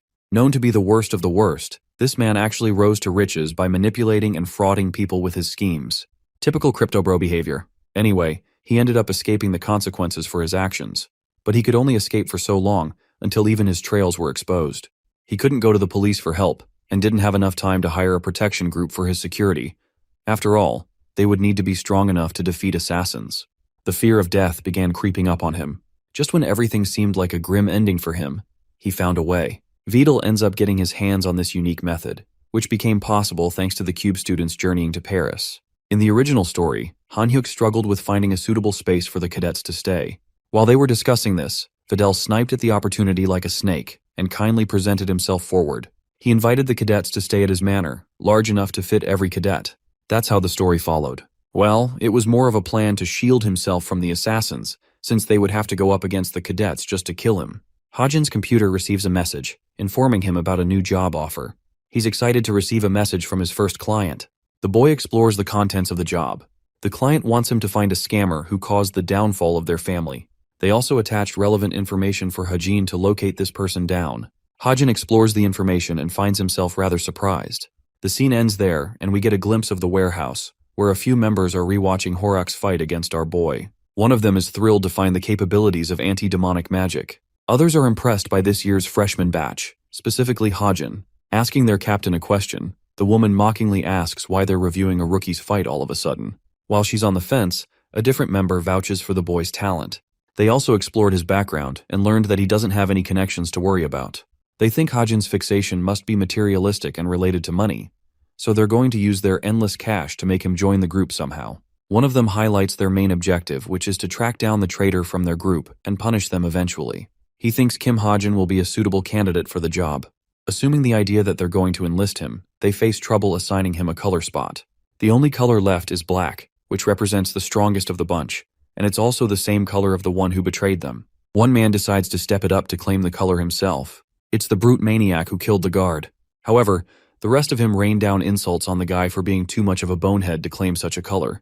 This leaves them to cast a voting decision with the captain's opinion. Their captain decides as much and requests the group to raise their hands if they want Hajin to become part of their organization. We see a total of 8 people in favor of the decision and 2 against, which means the outcome is one-sided in recruiting him. The captain tosses her subordinate Jane a VIP party invite to Paris, which is supposed to be the location of their next mission. As the yellow member of the masked syndicate, Jane is ready to execute a thieving mission to steal a ring. The time for the France tour is here. Han Hyun as the president confirms the attendance of the cadets and explains that they'll be drawing lots for teams before entering the portal. As Yonha is the first one to approach the box, Hajin is thinking how he's never really explored Europe in the real world, but here in this world, it's all possible. If things go according to the storyline he intended, then this chick will end up in Suho's group. Yona's hand reaches for the box as the scene cuts off. We now see the beautiful Eiffel Tower, signaling that the cadets have stepped foot in Paris. As for the teams, everyone probably expected at least one twist, and it's that Nayun ended up with our boy, much to her anger. She's busy harassing him while the citizens of France are glancing at the students of the reputable academy. Turns out Han Hyun's got a lover in France, and they collectively make the rest of these losers jealous. It's so hilarious how the entire trip to France was probably planned because the dude wanted to see his girlfriend. Han-hyun introduces his girlfriend as well as the team doctor for the trip. Natasha pleasantly introduces herself and greets the group. With that settled, it's time for the cadets to break off into their selected groups. They can spend the day on their own, but have to return for the party at night. With Nayoon and Hajin paired with each other, she asks what place he's interested in exploring. Since he's got no clue, he suggests exploring some restaurants, and finds it pretty surprising she's choosing to stick with him. Nayoon believes it's just the obvious since they're paired up, while Hajin remembers how his previous partner, Yeonha, just ditched him without caring about the pairing. Anyway, our boy, being as preppy as always, has made a list for them to navigate the place without getting lost. All he asks from Nayoon is to follow up with her. She reminds him that she's got a picky palate and won't be merciful. They end up coming to a really fancy restaurant, much to the shock of Nayoon. Turns out Hajin's already got his reservations ready. As they take their table, the girl is out here wondering how he landed a reservation in the first place. The author chooses not to reveal how, but it's actually because he used the Book of Truth. For the menu, Hajin tells her that it's fine if she orders anything, catching her off guard. The boy already knows she's a picky eater paired with the fact she's from a rich family. Suddenly, Hajin spots a familiar presence and becomes startled enough to get up from his seat.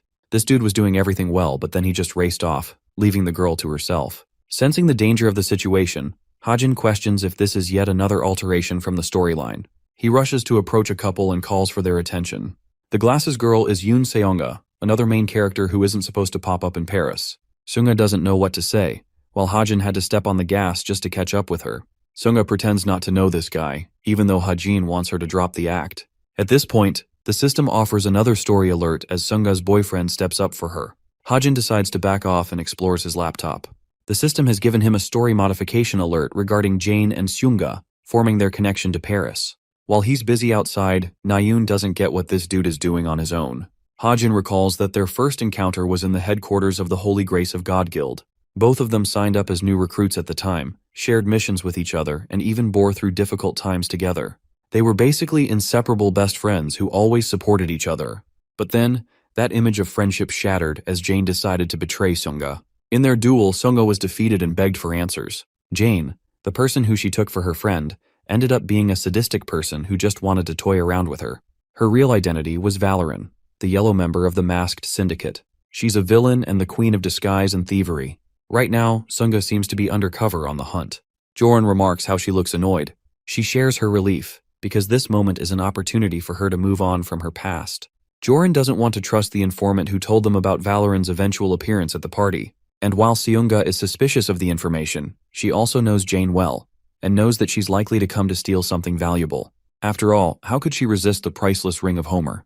Valoran has the information about its keeping, so she'll do whatever it takes to steal the object. That's when Sunga is hoping to strike. Nayoon ate to her heart's content, and with that settled, Hajin asks if she's ready to part ways with him now, since she's got places of her own interest to go and visit. The truth is, he's looking for a way to get himself alone to prepare a strategy for the party. Since she's got no reason to stick with him, she tries leaving. But this conversation wouldn't be a conversation without Hajin leaving a cheeky comment. Nayeon snaps at him as usual. The scene transitions to the hour of the ball, where we see Suho and Yeonha getting all the views. The people around them wonder if these two are supposed to be celebrities of some kind. Yeonha is glad they took measures with their disguise, while the main protagonist finds it a little convenient to wear a tight suit. Yeonha offers her hand to dance with him since it would be unusual for them not to. As this is going down, we zoom out to see Hajin, who has arrived at 5:30, and has also confirmed the arrival of Seunga. So far there isn't anything unusual catching his interest.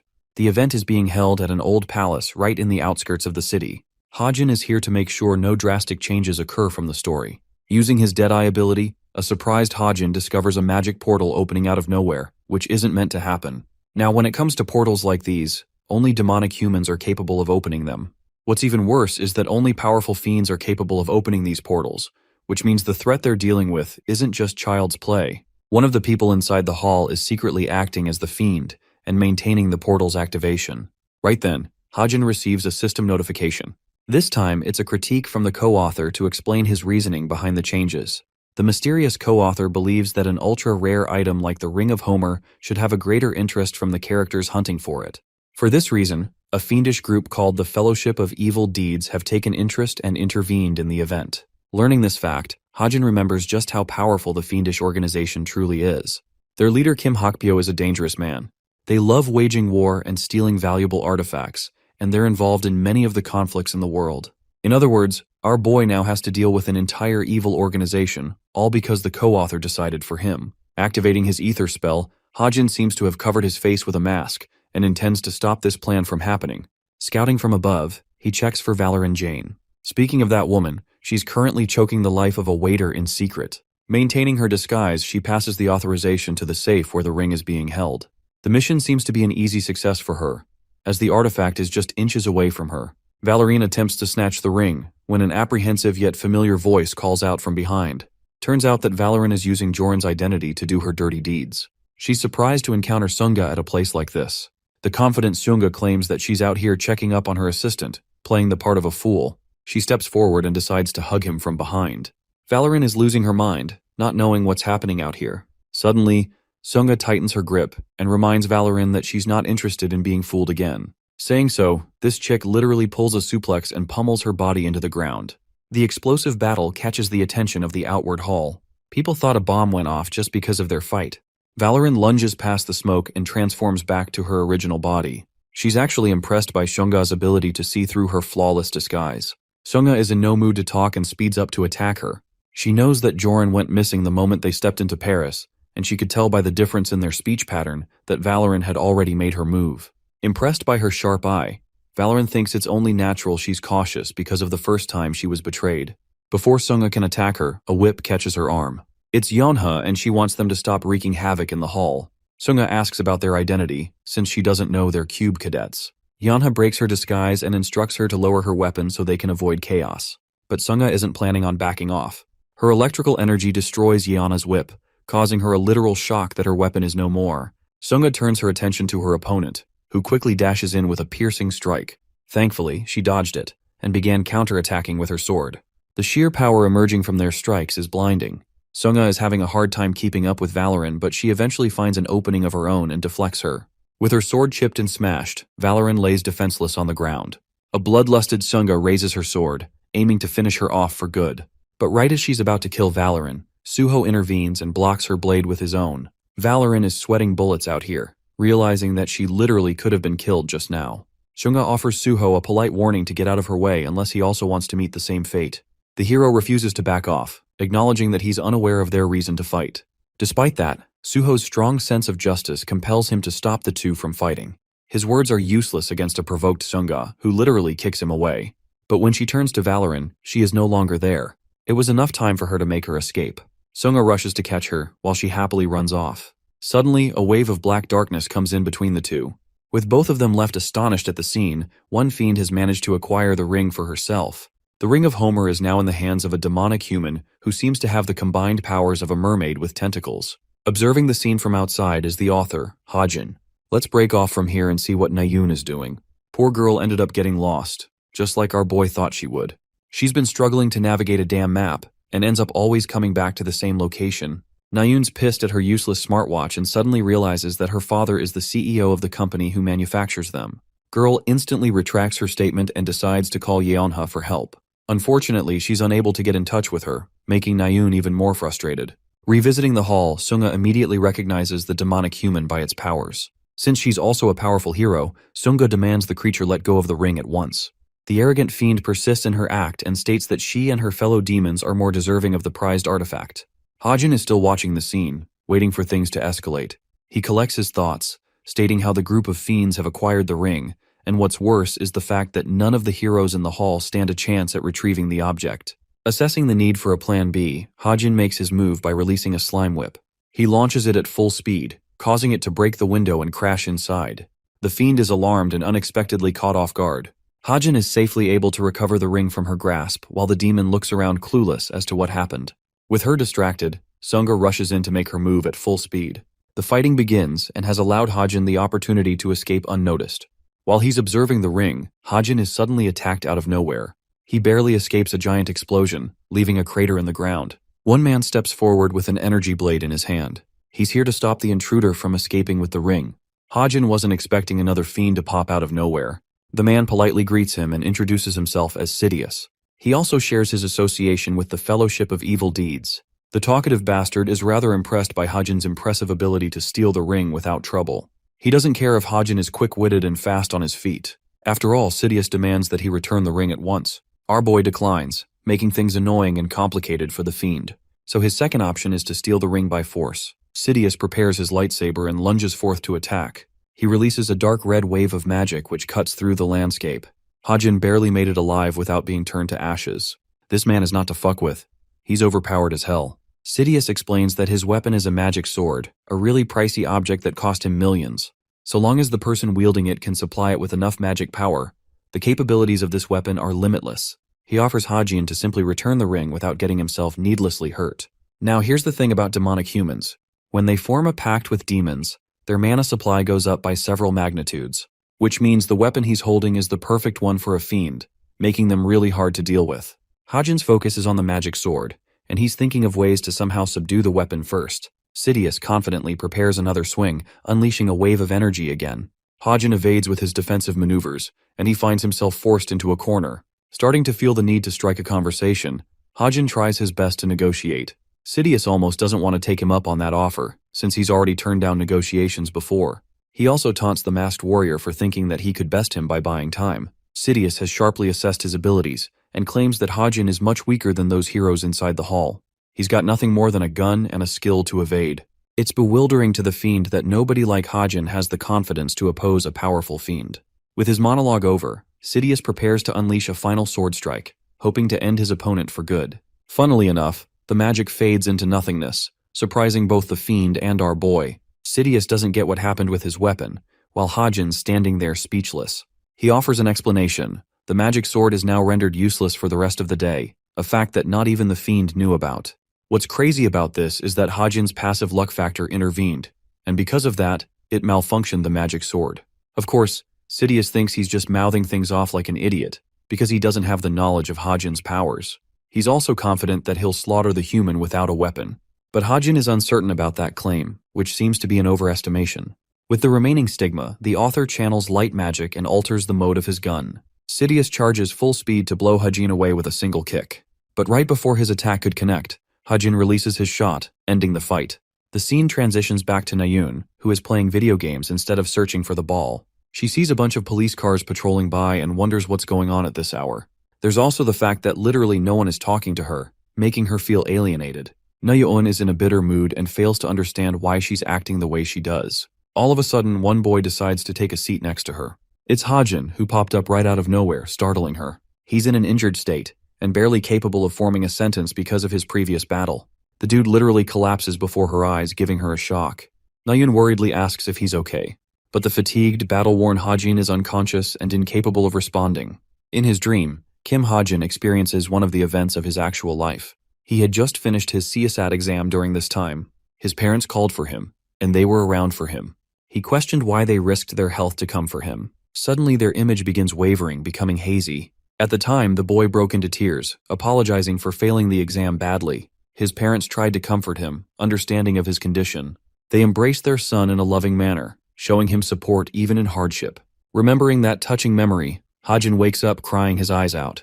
He's on a bed, but the question is where? The worried Suho and Nayun come over to check on his condition.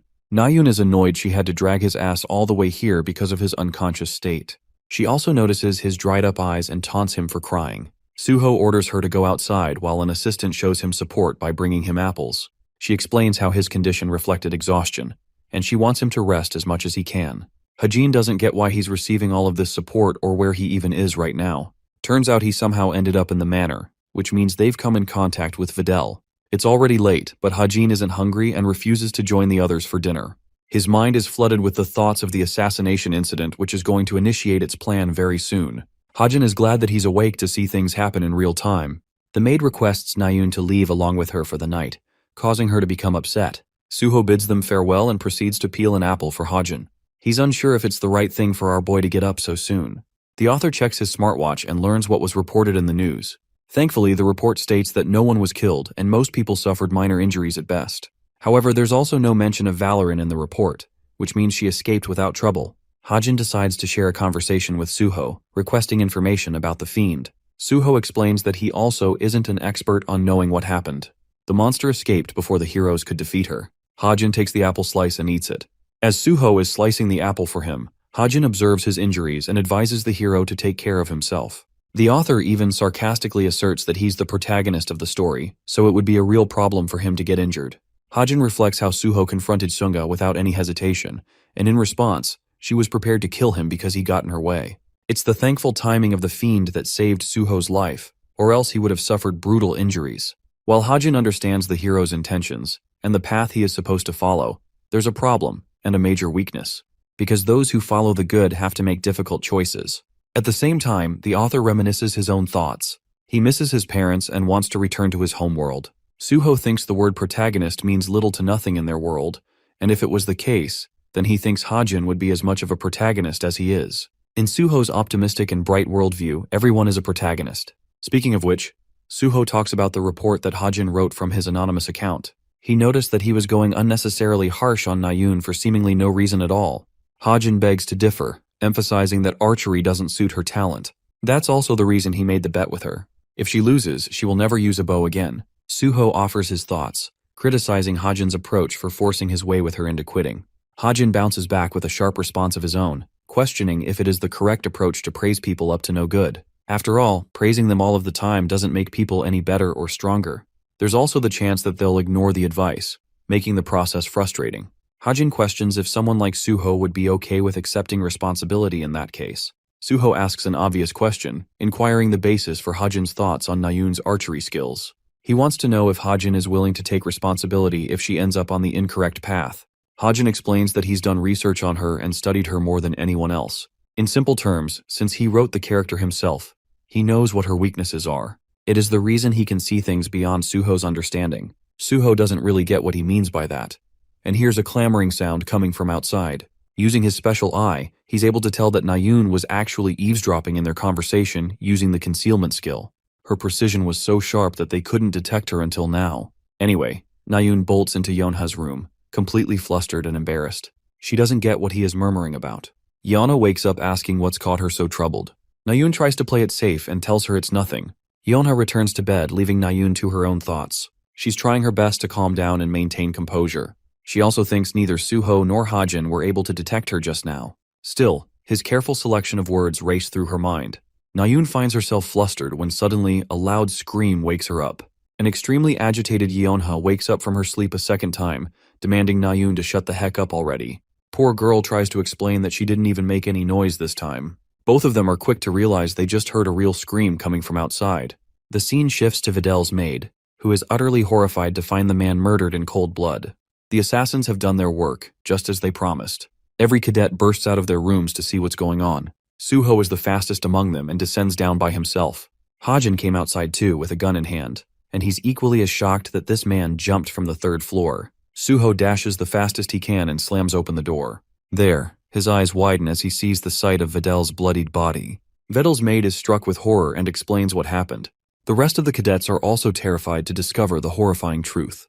Due to an enormous amount of blood loss, Videl's state is unbearable and he's beyond saving. The butler is the first to point fingers at the cadets, believing that they're responsible for murdering their beloved master. Of course, his frustrations are understandable, so the cadets just listen without responding. The maid plans to call the police and an ambulance to sort things out, requesting the cadets to return to their rooms for the night. But right then, Hajin pops open the light switch because he already knows what happened. The rest of them are confused as to why he would turn the lights on so suddenly. Without responding, he walks up to Videl's body, while the assistant shouts at him for interrupting the scene of the crime. She demands that he leave at once, but Hajin isn't in the mood to fuck around and pulls up his Glock on her neck. Suho and the others are actually stunned. Even Nayun thinks this guy has finally lost it. Hajin finally speaks, calling the maid Natasha a liar. Hajin explains that Videl isn't even dead to begin with. After all, even in the original story, the villain Vervet didn't die here. His plan was to fake his death and eventually form a pact with fiends, rooting himself in a more sinister group than ever before. Since his fate is in the hands of the co-author editing the story, Hajin doesn't know what this guy will end up doing in the future. That's why he wants to ensure he goes down here and now for good. Hajin has the entire room silent, and he completely understands that the act of persuasion, especially in a setting like this, is difficult to pull off. His intervention may also create problems for him later down the line. But the reason he acted in this manner is because of Suho's influence. Hajin wants to believe it in his heart that he's just as important of a protagonist as the other main characters. He also thinks there's no point blaming himself for twisting the story when it has already received so many edits. Anyway, Hajin is bent on his ruling that Videl is still alive, and claims that it's just a gimmick these guys are pulling off by putting him in a state of suspended animation. To counter his ridiculous claims, Natasha uses her authority as a doctor to shut him down. However, our boy is already a step ahead of her and explains his reasoning. His first area of interest is the wound, which shouldn't have been possible to inflict onto someone from above. There's also the fact that this man is practically leaking rivers of blood, which also shouldn't be possible since the human body only has so much. But perhaps the most conclusive evidence of it all, as Hajin taps on his smartwatch, reveals that Vedel's identity is listed on the international wanted list under the name Swindler Vervet. He accuses Videl to be the same person, which is why they're doing so much. Natasha asks the butler and wants to know if the ambulance is on its way. After learning that it is, she still tries to downplay Hajin's claims and prefers leaving this matter into the hands of the experts. She concludes the discussion when all of a sudden, Hajin decides to take things one step even further ahead. This man takes out his gun and points it at the supposed corpse, shocking Natasha. She worriedly turns to him, questioning why he's pointing a gun at the dead man. Even the rest of the cadets think he's taking things too far at this point and should stop. However, this guy is ruthless in his stand and emphasizes that he'll pull the trigger on the count of 3, which would be enough to prove whether or not the man is dead. Hajin's countdown begins with Natasha losing her mind. She begs for the rest of the cadets to stop this psychopath from aiming at a corpse. However, Hajin's countdown doesn't stop as he presses the gun against the man's head, preparing to deal the shot. Natasha inquires why he's so desperate to prove things when the authorities are on their way. At last, the boy reaches his third count, and by this point, Natasha has a mental breakdown, because she can see it in his eyes that Hajin isn't gonna fuck around. He will actually shoot Videl. She attempts to sacrifice her own life by leaping ahead and covering Videl, begging for him to stop. Finally, Natasha confesses that this man is actually her father, and she doesn't want anyone killing him. Well, that gives away her muse, because now everyone knows what's up.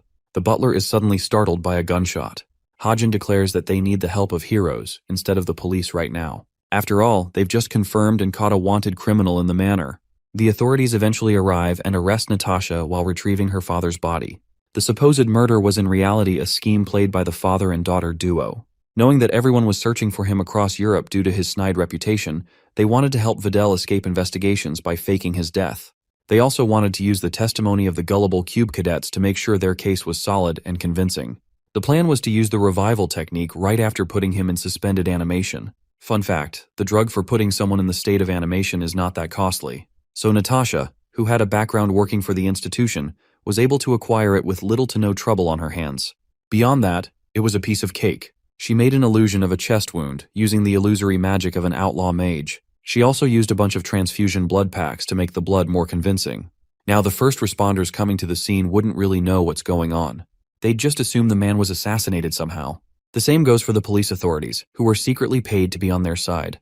During the retrieval of the body, they would replace it with a fake one and escape the investigation.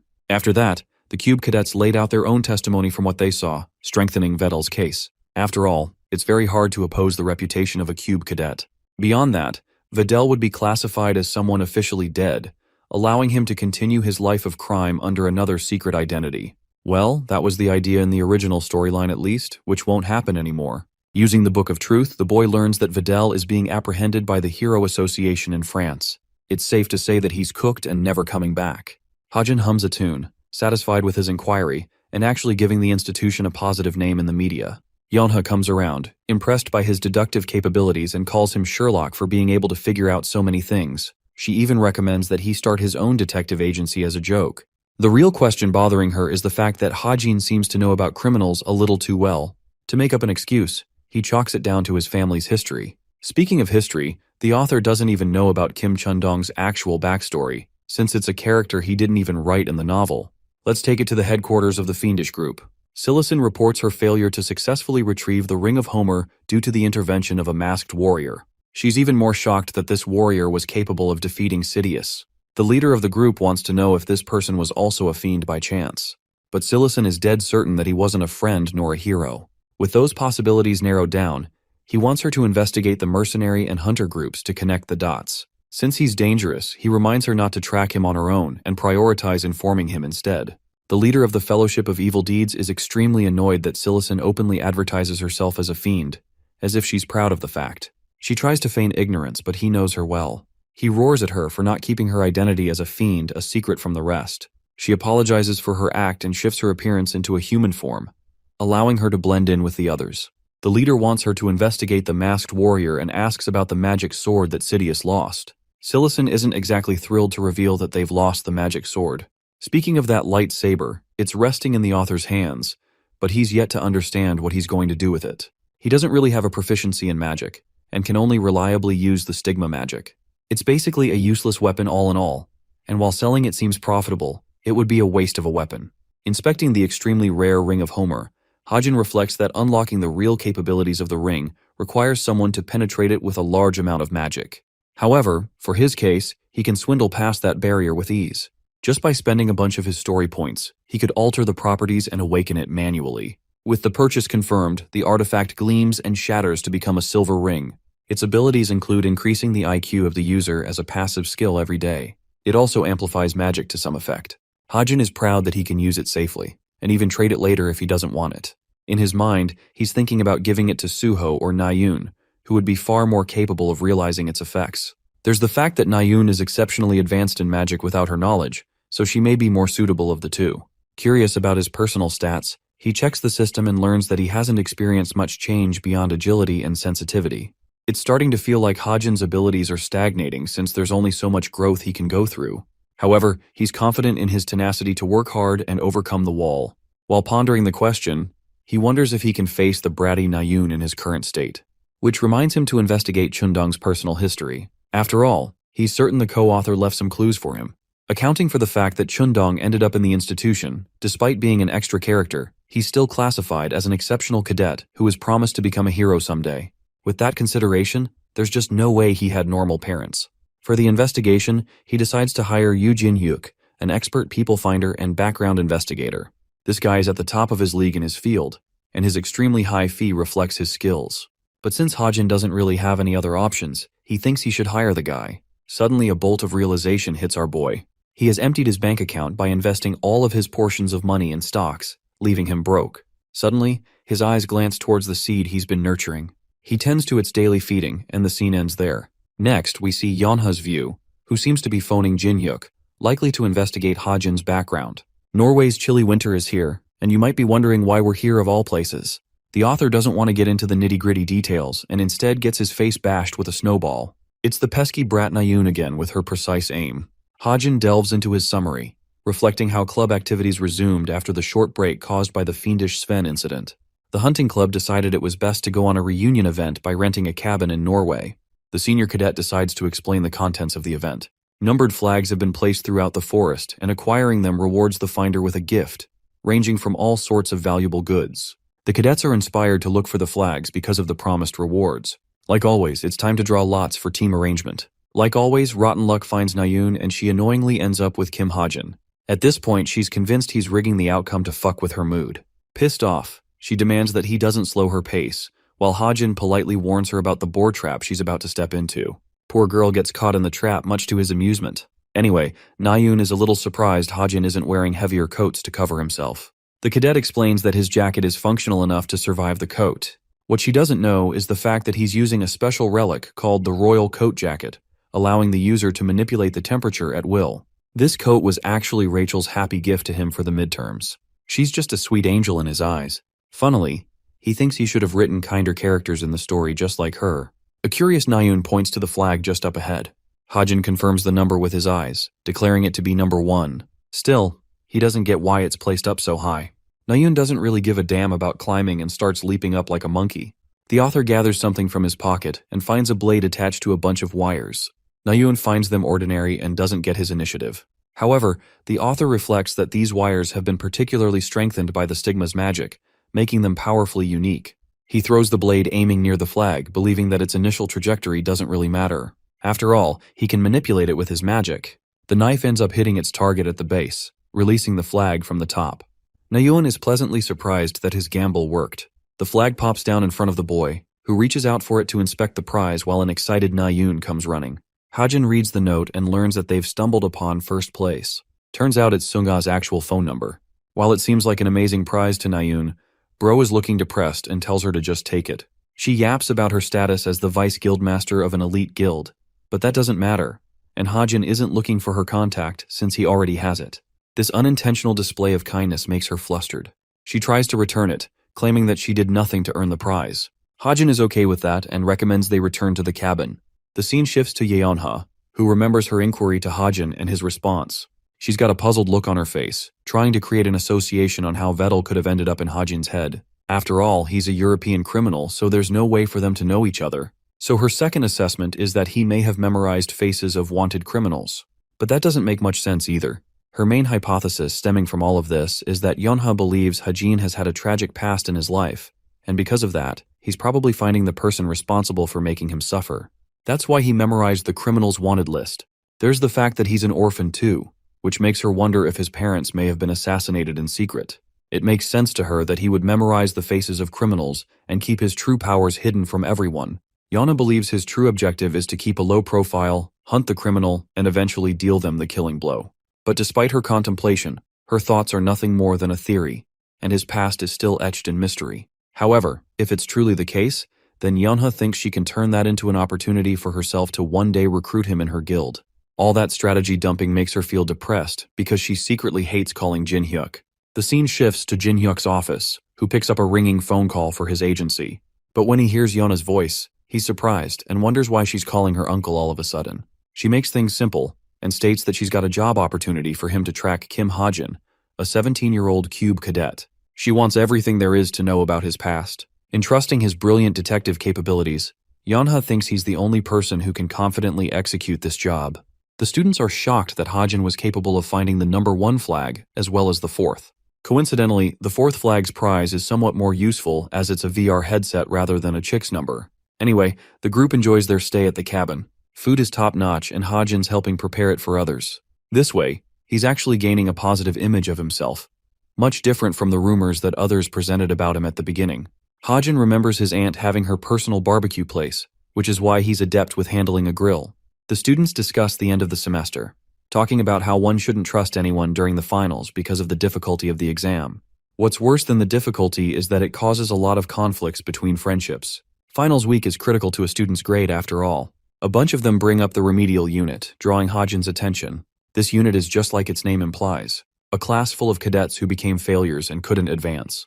There's actually a scale of 200 students in that class. 20 of these people have decided to make deals with demons and have become fiends all in the name of passing their grades. That's also the reason this year's finals could prove to be troublesome. There's the lingering issue of the co-author manipulating the events of the story, causing the remedial unit to become larger. It would also be the reflection of the institution's current state, which is in crisis. One student shares her compliments to Hajin, who seems to be cooking pork belly to perfection. She even offers him to join them while they eat. But Hajin is okay with eating on his own. He also thinks it's rather strange of her to chat him up over grilled meat. It makes him wonder if it's really that good. With the cadets finishing their meals, it's time to rest and relax in the lodging. Nayoon's group bullies her thanks to Hajin messing around. After the meal, he enjoys the moment, remembering how it's been a long time since he laughed like that. Receiving a sudden system notification, the author learns that his client is searching for the scammer Jerome Miller. Hajin thinks it might have something to do with Vervet. Just to make sure, he activates the Book of Truth and requests a bunch of inquiries. The author learns everything there is to know about Jerome Miller, and it's so much information that it's hurting his head. A typical experience while using the Book of Truth. Punching keys on his laptop, he files the report and receives 5 million points for the information he shared. Easy money for him as he closes the laptop shut, enjoying the beautiful view of the aurora. Habitually, Kim Hajin picked up a habit of smoking in his real life during times like these. He remembers his smoking addiction for nearly half a decade, and yet, ever since he jumped into this world, he's forgotten about it completely. Nayoon silently observes him and is shocked to pick up on that detail. Hajin is startled to find her spying on him, but it turns out Nayoon had just arrived. She's a little underwhelmed. He had a smoking habit, and even thinks he must have had a terrible background in high school. Bro is getting hammered with accusations and tries to deflect them. Nayoon towers over him and decides to ask an important question. She wants to know if Hajin can truly best her. The author wants to know if she's prepared to leave her beau for good as part of the bet. With a sad look on her face, Nayoon thinks there's nothing to worry about because she's going to win anyway. But it's clear from her body language she's uncomfortable and might actually cry if she loses, just like in the game earlier. She changes topics and shares the recent news shared in France. This guy is getting called the Korean Sherlock Holmes for solving the case of the wanted criminal Vervet. Instead of being impressed, she thinks it's an insult to compare a lousy smoker to Sherlock. Hajin thinks she's just bullying him at this point. Nayoon bolts off in her typical style, being childish and petty as always. But before leaving, she stops to ask him what cigarettes taste like. Hajin's response isn't shown as the scene ends there. Let's explore the detective's side of things. Jin-hyuk is playing his part investigating Kim Hajin's background. He's using concealment to mask his presence and growing impatient. Suddenly, he sees a covered figure placing a baby near an orphanage. This person's identity is also a mystery, and before Jin-hyuk is able to piece together more information, the illusion melts into nothingness. He's getting increasingly puzzled about Kim Hajin's identity. Approaching his assistant's room, Jin-hyuk makes his return. He's still got no clue about the case. He's also got his priorities straight and wants to attend nature's call before splitting the details. So Kim Hajin grew up in an orphanage. Thanks to the detective's powers, he was able to revisit the past on the day Hajin was admitted in order to look at the person's identity. However, it seemed to be a child who brought the baby out of nowhere. Nothing more. Jin-hyuk couldn't really connect more dots because he sensed strong interference. The only way he'll be able to explore further is by maintaining full strength for a long time. Also, dude is literally shitting while he's thinking about these details. He wants to tell Yeonha but almost feels ripped off doing something for free. His cheeky assistant peeks in with an interesting revelation. One other person wanted a report on Hajin, and they could use the same information as a cash grab. This person is actually a Violet Haze website user, ranked just the same as Jin-hyuk himself. He reads the request, which is straight to the point without any fluff. They're willing to give up 100 million points as an advance fee and 500 in additional job completion. That's a lot of money for one guy. With so much money involved, Jin-hyuk has a rough idea of who commissioned them. It's definitely the criminal group, the masked syndicate. Jin-hyuk is starting to believe that this kid really might be special for being investigated so thoroughly. It's Friday's class, and the instructor announces the approaching final exams in 1 month. One part of the exam will be a practical portion even tougher than the midterms. The exam will encompass the use of the various hero skills the cadets have been learning over the course of the semester. The midterms sparked joy from the cadets, but Hajin explains that the finals won't really have any spectators viewing the matches. The test location is also designed to be on a remote island, teeming with dangerous monsters, requiring a week of survival. Without a doubt, Hajin just knows the co-author will make his life a living hell in this case with his numerous edits. Still, even without the edits, there's a bunch of problems that are going to surface. Hajin wants to stay sharp to avoid getting caught in them. The instructor refuses to delve into the details of the test, but emphasizes that this time, the testing grounds won't receive any outside interruptions. Many high-level heroes have made sure to avoid such a thing, so all the cadets have to focus on are the exams. With that, the cadets are told to be dismissed for the day. Our boy is preparing his stuff when Nayoon comes reminding him about their bet. Hajin loves annoying her, so he reminds her she'll be losing her bow soon. In response, she wants to wipe the floor with him in the fight. It's finally time for their one-on-one. They head over to the archery center, where both cadets prepare to compete. Hajin is rather surprised she brought a crew along just to observe the outcome. Jonghyuk, Suho, and the class rep are stoked to see them brawl. Younghan acts like there's no bad blood between him and Hajin, especially with the hiccups they had in the past. Jonghyuk straight up yoinks him by the hair, clearly offended that Hajin told Nayoon to give up her bow. So in return, he wants Hajin to leave the institution. Nayoon isn't very crowd-loving and kicks them all away to start their match. The game is called target shooting. There's a trap thrower up ahead, launching a bunch of targets for both of them to shoot down. Nayoon recommends they start at 100 meters. The range will increase by 50 meters each time a target is hit. With that settled, she thinks he must be pretty scared and intimidated by now. However, Hajin is as cool as a cucumber because he was expecting the challenge to be a little more difficult. Nayoon is ready to break his confidence. Both archers get into position. Nayoon activates the trap thrower, releasing discs of targets up in the air. Nayoon releases her bow, smashing through the target with her perfect aim. She's pretty convinced he can't do any better. 100 meters is nothing to this girl. She's also surprised he didn't shoot anything. Turns out this lousy idiot wasn't expecting the discs to come out so fast, so he didn't even release his arrow. Hearing this, Nayoon and the rest of the crowd is stumped. They all collectively break into a loud laughter, taking him for a joke. Interestingly, instead of picking on him, she's annoyed by their annoying chatter. She also thinks Hajin's stance is way over the place. Since she's convinced none of his attempts will matter, she lets him have a second try. Hajin gets into position and pulls the string. It's true that Nayoon has the better form of the two, but that's not the important thing in this competition. Hajin isn't the type to play by the rules in every situation, as there's plenty of things beyond the fundamentals of a sport. The deciding factor between the weak and the strong are one's abilities, and Hajin's powers aren't a joke. At last, the trap thrower releases discs, prompting Hajin to release the arrow with the aid of his marksman ability. A perfect hit, smashing through the disc. Hajin's raw skill has utterly baffled Nayun and the rest of the naysayers. Now that he's ready to rumble, he requests for round 2. Let's explore the girl's background a little. See, Nayun was often looked up to by others when she was a stern disciple. At the time, she made an awful request to transition into archery instead of using her sword. It was clearly related to her mother, but she tried to feel like it wasn't, pretending that she would be okay no matter what weapon she utilizes. She returned the magic sword and apologized to her master, provoking the renowned hero. He thought of it as her decision to ultimately make, and decided to confirm one last time if this was the right thing she wanted to do. After all, it might cause her a great deal of regret. Back to the match. Various discs are getting smashed one after the other, with Hajin and Nayun competing equally. It's actually strange to others, seeing him match her skill. They've already progressed to 400 meters too. One of the cadets explains that this guy is not only just hanging, he's actually trying to pressurize Nayun on psychological battlegrounds. The pressure is slowly building up inside her head, adding to Hajin's impressive tactic. At this point, they're shocked to accept the reality in which Hajin may come out as a victor. Jonghak's shitty face is enough to tell you that he's mad and pissed. He wants her to win. Unfortunately, Nayun's recent shot is imperfect and doesn't hit a bullseye. Hajin times this as the perfect moment to remind her that she's not suited for archery. Nayun is annoyed and tells him to just take his shot. Observing her personality, the author internalizes how she isn't a calm and collected type of person. She's easy to provoke, and this kind of personality is one deciding factor why ranged weapons shouldn't be her thing. And yet she became an archer. Hajin doubles down on her fears, calling her afraid and getting inside her head. This time, she's actually pissed for real, blazingly reminding him that he should shut his damn mouth.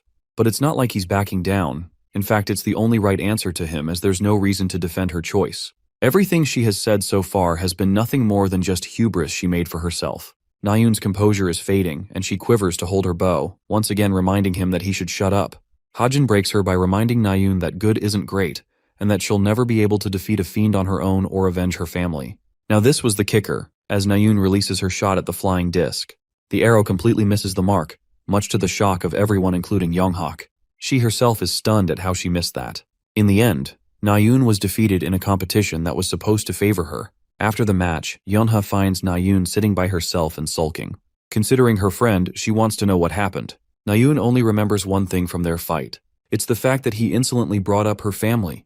He disregarded how it would make her feel, and hurt her feelings deeply. She feels betrayed for trusting him, even though she knew he wasn't the nicest person around. She thinks he's an asshole who refuses to give up on her. Yonha wonders just what Hajin is scheming to plot with his behavior. Knowing that she wants to scout both Hajin and Nayun in the future, Yonha feels the sudden urgency to help them maintain their behavior. So with a heavy heart, instead of supporting Nayun, she talks about Hajin's life as an orphan. She also thinks he shares a similar life and background to Nayun, who lost her mother. This shifts everything for her.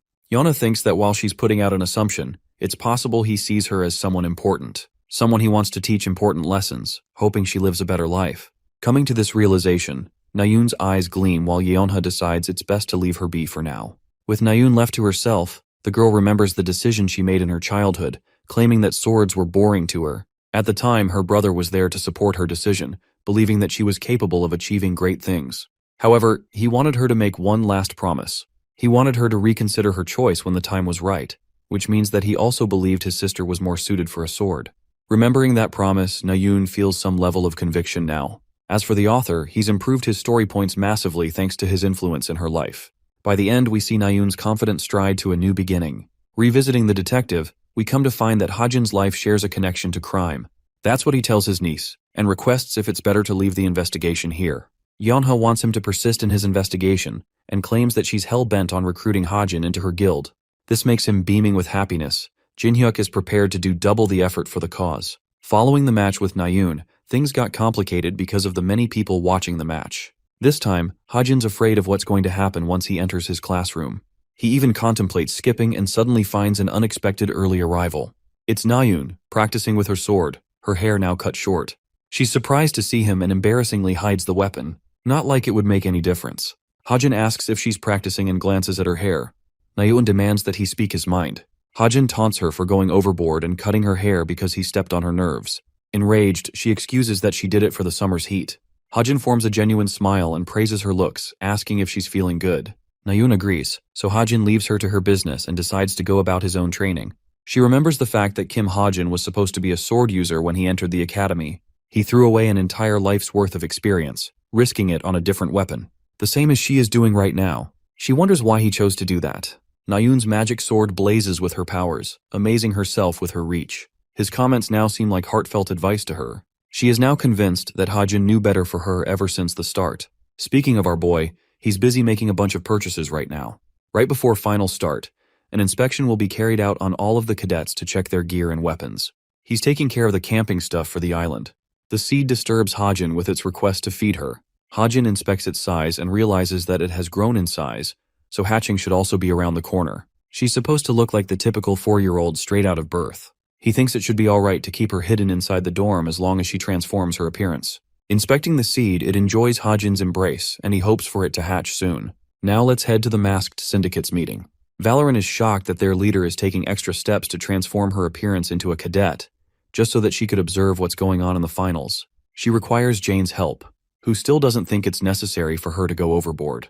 The captain explains that her objective is to verify someone's skills, as well as retrieve something from the testing grounds. Valorant has no choice but to obey, so she casts her magic and transforms her appearance. She's already prepared documents of the cadet she'll be impersonating. It's important for her to follow the cadet's personality to blend in. Valorant feels worried for her, which is out of character for someone so careless. The boss reassures her that nothing will go wrong. Back in the classroom, Ijin is being teased by her classmates. She's got an expressionless face which definitely doesn't suit the average student. She tries to play around with Ijin's friends just like Valorant advised.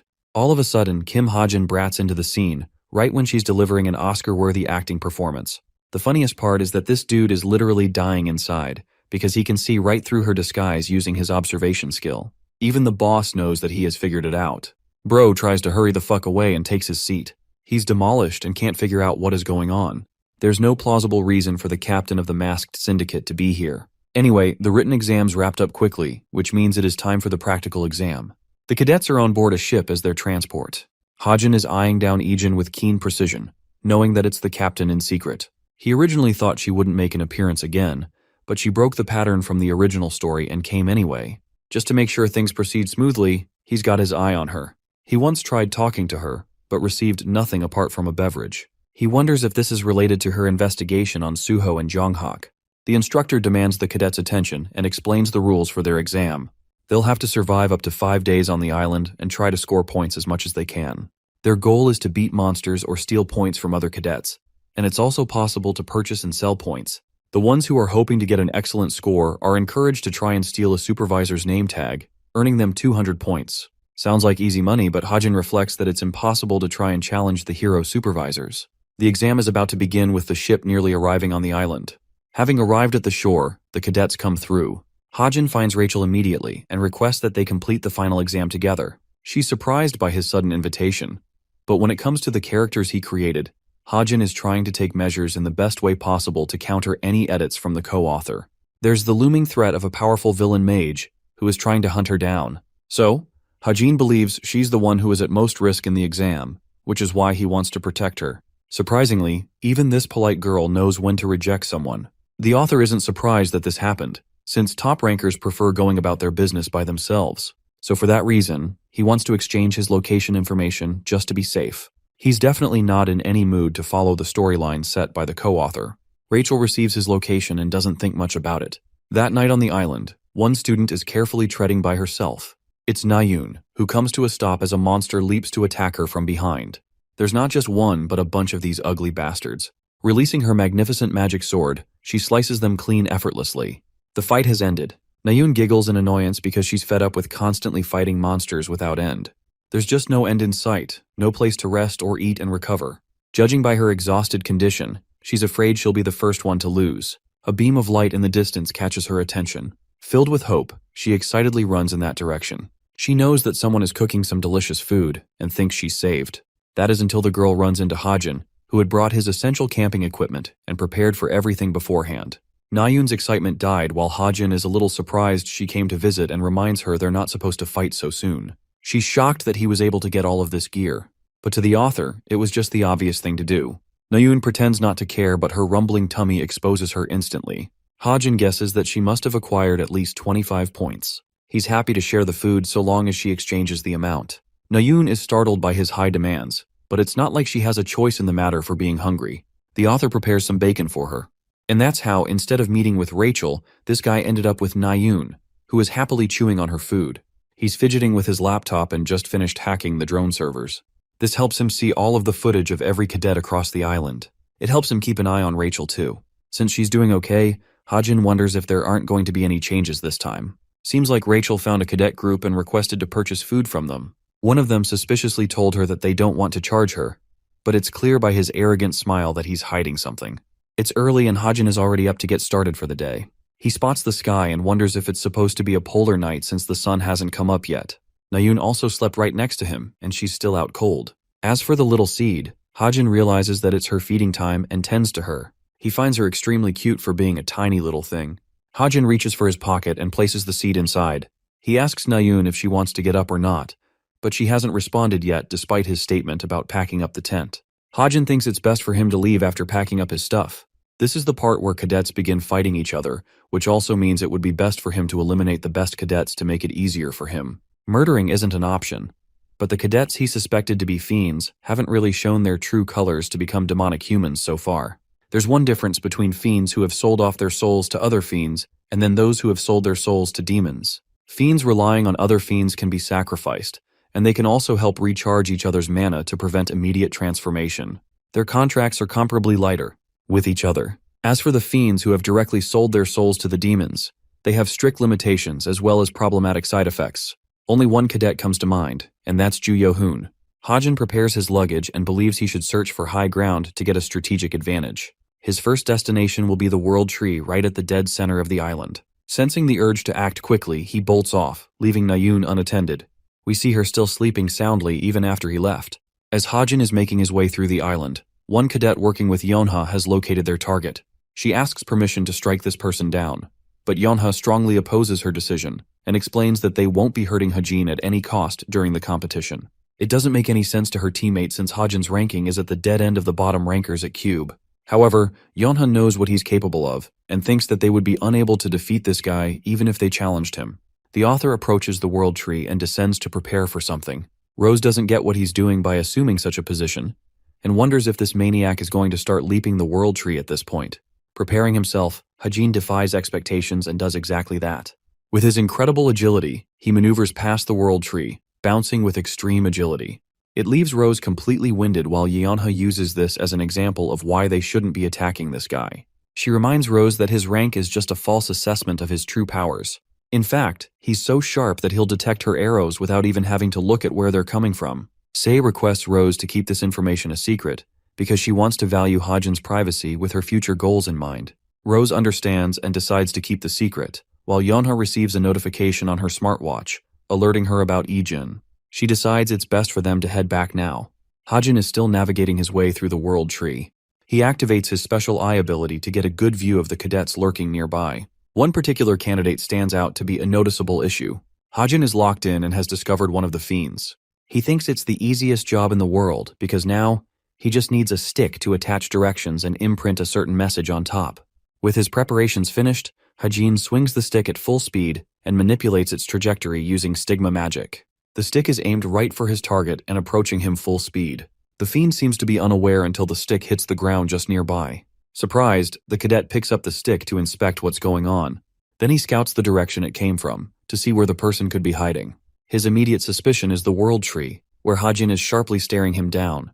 The final aspect of his plan is to patiently wait as things unfold on their own. Let's go back to the sleeping Nayun. This girl is treating this competition way too lightly until she wakes up in a jolt. She wakes up to the thought of Hajin's words, making her feel embarrassed like a donut in love. It turns out that Hajin said those words right before leaving her. Nayun knows that people have always found her looks noteworthy, but the fact that he said those words while she was sleeping bothers her. The funny part is, Hajin was actually talking about the damn seed, and Nayun is out here thinking this guy was either talking about her, or a pet, or even himself. Still, the possibility of him actually saying those words to her makes her feel embarrassed as hell. She doesn't know what to do in that situation. Let's go back to our boy, who doesn't know what he just did, though he is getting the feeling that someone is mouthing off about him in the distance. The onset of the morning has awoken the rest of the cadets who are making their way. Among Rachel's group, she's worried because of what happened the previous night. She joined Ju Yehoon's group, and they didn't even ask for any form of payment from her. They were being overly helpful, which is exactly the kind of thing that troubles her. Her intuition about them senses that there's something wrong. The rest of the cadets are prioritizing splitting up and hunting for points. However, Yehoon's group in particular isn't focused on doing that. They really don't care about the points. What really troubles Rachel is that she can sense their deep interest in her. Realizing that there's definitely a problem with this group, she prefers backing away, wondering if it's best to rejoin Hajin. But right then, Yehoon addresses her and explains that he found a monster worth 10 points. He wants her help in taking it down. Rachel doesn't think much of it and decides that she'll leave them after the hunt. She follows him along, but for some reason the rest aren't following, making her feel uncertain about her escape. Arriving at the monster's location, Yehoon points out the big bear he was talking about. Well, instead of a bear, it's a masked assassin who looks like he's literally out for blood. Yehoon acts like he doesn't know this guy at all, but Rachel senses trouble. She quickly shoves him out of the way, dodging the lethal attack aimed for the both of them. Thankfully, they survive the crushing blow, but Rachel can't figure out what a fiend is doing all the way inside the island. Her first priority is to help Yehoon escape, so she tends to him. This guy is making a fuss over a sharp cut he received, even though it looks pretty damn tame in comparison to what Rachel has faced. Yehoon literally vanishes at the speed of light after realizing there's a fiend in sight. Rachel knows that he was bullshitting with worse acting than a YouTuber's apology. Still, her only option is to confront the fiend, so she points her weapon at him. Her suspicions proved her right, even though she never expected Yehoon to sell her out to a fiend. The demonic human happily takes her on and sends a wave of sharp strikes. Rachel evades them just in time, but leaves herself open to be attacked. She blocks the fiend's attack just in time, and realizes that she's facing someone incredibly powerful. However, this girl refuses to back down, and believes she can take on the threat despite the odds. Rachel's one-on-one melee duel elapsed until she found an opening to strike him down. Her sword cuts the fiend, but all of a sudden, she senses terror realizing that her own foot is caught in the ground. This allows the fiend to counterattack her right when she's immobile. Rachel is fearing for her life because another fiend has popped up from behind. She's exposed to both and admits that she's found herself incapable of dodging. As the fiend confidently swings its attack, a wave of light penetrates it and kills it immediately. The second fiend tries to finish the job by sending its wave of slashes at Rachel's direction. She can't avoid it, so Suho decides to make his entrance and slashes the attack down. The protagonist gives Nayun the signal to strike. Equipped with long-ranged weapons, Nayun picks up the bow again and unleashes a powerful magic arrow, finishing the fiend. Her friends come rushing to her aid, claiming how these guys were anything but supervisors. Thankfully, Rachel didn't receive any noticeable injuries. Suho observes that the fiend just now escaped the arrow by jumping off the cliff. Since they're under the threat of being attacked again, Suho requests they team up with Rachel for the time being. They decide to travel together as a group, when Rachel is suddenly drawn to something close by. She sees a buried bullet and wonders where it came from. This makes her remember who took down the first fiend, especially with a barrage of light-focused attacks. Turns out it was our boy Hajin just doing his work. He's currently sniping the bastard Yehoon who ran off. Sharing a fireplace, Suho learns that Nayun has transitioned into becoming a sword user. Of course, she finds herself too embarrassed to admit the truth and claims it's just a secondary weapon. Meanwhile, the princess is still fixated on her suspicions about Hajin. No one other than him is capable of channeling a gun, let alone a sniper rifle. But it doesn't make sense how he was able to detect she was in danger, or why he bothered to help. Then again, she doesn't know why he would prefer hiding in that situation. Her contemplation is interrupted by Nayun, who had just offered to team up behind the scenes, since she and Suho are doing just that. She thinks about it for a moment and decides that it's best for her to leave the group, despite Suho's worry. The princess explains that it's necessary that she see someone at once, likely referring to the person who helped her. The author has gained 22 points in total from both Nayun and the monsters he killed. Still, he requires at least 50 more points to make it out safely. Just like Nayun, he's a little peeved with the amount of monsters he'll have to hunt. In complete surprise, one person comes to visit Hajin out of nowhere. It's the captain of the masked syndicate, hiding herself in Ijin's disguise. The author is shitting himself, wondering if she's really come here to battle him, since he knows the chick is too overpowered and can't be stopped at his current level. Hajin tries to regain his composure, and believes that she might be here for a motive of her own. He tries to chat her up casually, but the second she draws her sword, Hajin starts losing his damn mind again. He faces her with a smile, but internally, he knows he's about to get fucked in this fight. Ijin requests that he draw his weapon for the battle. Hesitantly, Hajin reflects in his thoughts that there's just no way he can take her down, so he attempts a different approach by buying himself time. Hajin thinks that there's only one deciding factor when it comes to duels. He releases the ether slime without her noticing. Ijin emphasizes that if he isn't going to use a weapon, she'll take him down. The thread reaches her and finally manages to catch her. Hajin has her right where he wanted. The captain doesn't get what he's doing, and realizes that he's choosing to surrender by taking off his smartwatch. The funniest part is that it's not even his own watch. Using the ether thread, he swiftly managed to catch her watch without notice. She's utterly shocked by this strategy. Hajin claims that cadet duels are always decided based on the person taking their opponent's smartwatch. This means, the second he presses the fingerprint recognition button, she's as good as defeated. The captain is stumped that he managed to catch her off guard like that, while the author thinks she should have done her research a little better. Deciding to be merciful on her, he tosses back the smartwatch, claiming that he's choosing to be merciful in this situation. However, the captain doesn't get what he's saying. Bro uses this opportunity to run the fuck away. Still, he has left a significant impression on the captain of the masked syndicate. Unfortunately, Valoran wasn't watching the scene unfold because she was distracted. Even though her senses have been cut in half after using Valoran's disguise ability, she was still outsmarted by a young cadet. For the future, she thinks it's best to have a spell-calling gate prepared in advance. Back to his camp, our boy is happy that he escaped in one piece. He was so close to death after encountering her. It's a good thing she was nerfed in her disguised state. Hajin has done his part for now and thinks he should refuel himself for the time being. While observing his points, Hajin's attention is drawn to Rachel, who popped up from out of nowhere. He wonders if she's trying to look for him. Turns out the girl is also hungry, so Hajin offers her a chance to grab a meal with him. To spark conversation, she wonders what he's been up to all this time. Hajin keeps it casual, explaining that he's just hunting points. Inside his mind, he knows she's trying to ask why he saved her, but she's too shy to say so. He also notices that she's injured, which is just obvious when you're facing a fiend. The food's preparing. Meanwhile, the seed of Evangel is acting crazy in his pocket. Suddenly, it darts out and dives right into Rachel's jacket, causing an awkward scene and causing her to scream. Finally, Rachel takes out the seed and is begging for an explanation of what an almond is doing inside her jacket. Bro is way too embarrassed to tell her that he's raising an almond, and clarifies that it's more of a seed. She returns him the seed, but Rachel is still pretty embarrassed by the awkward scene.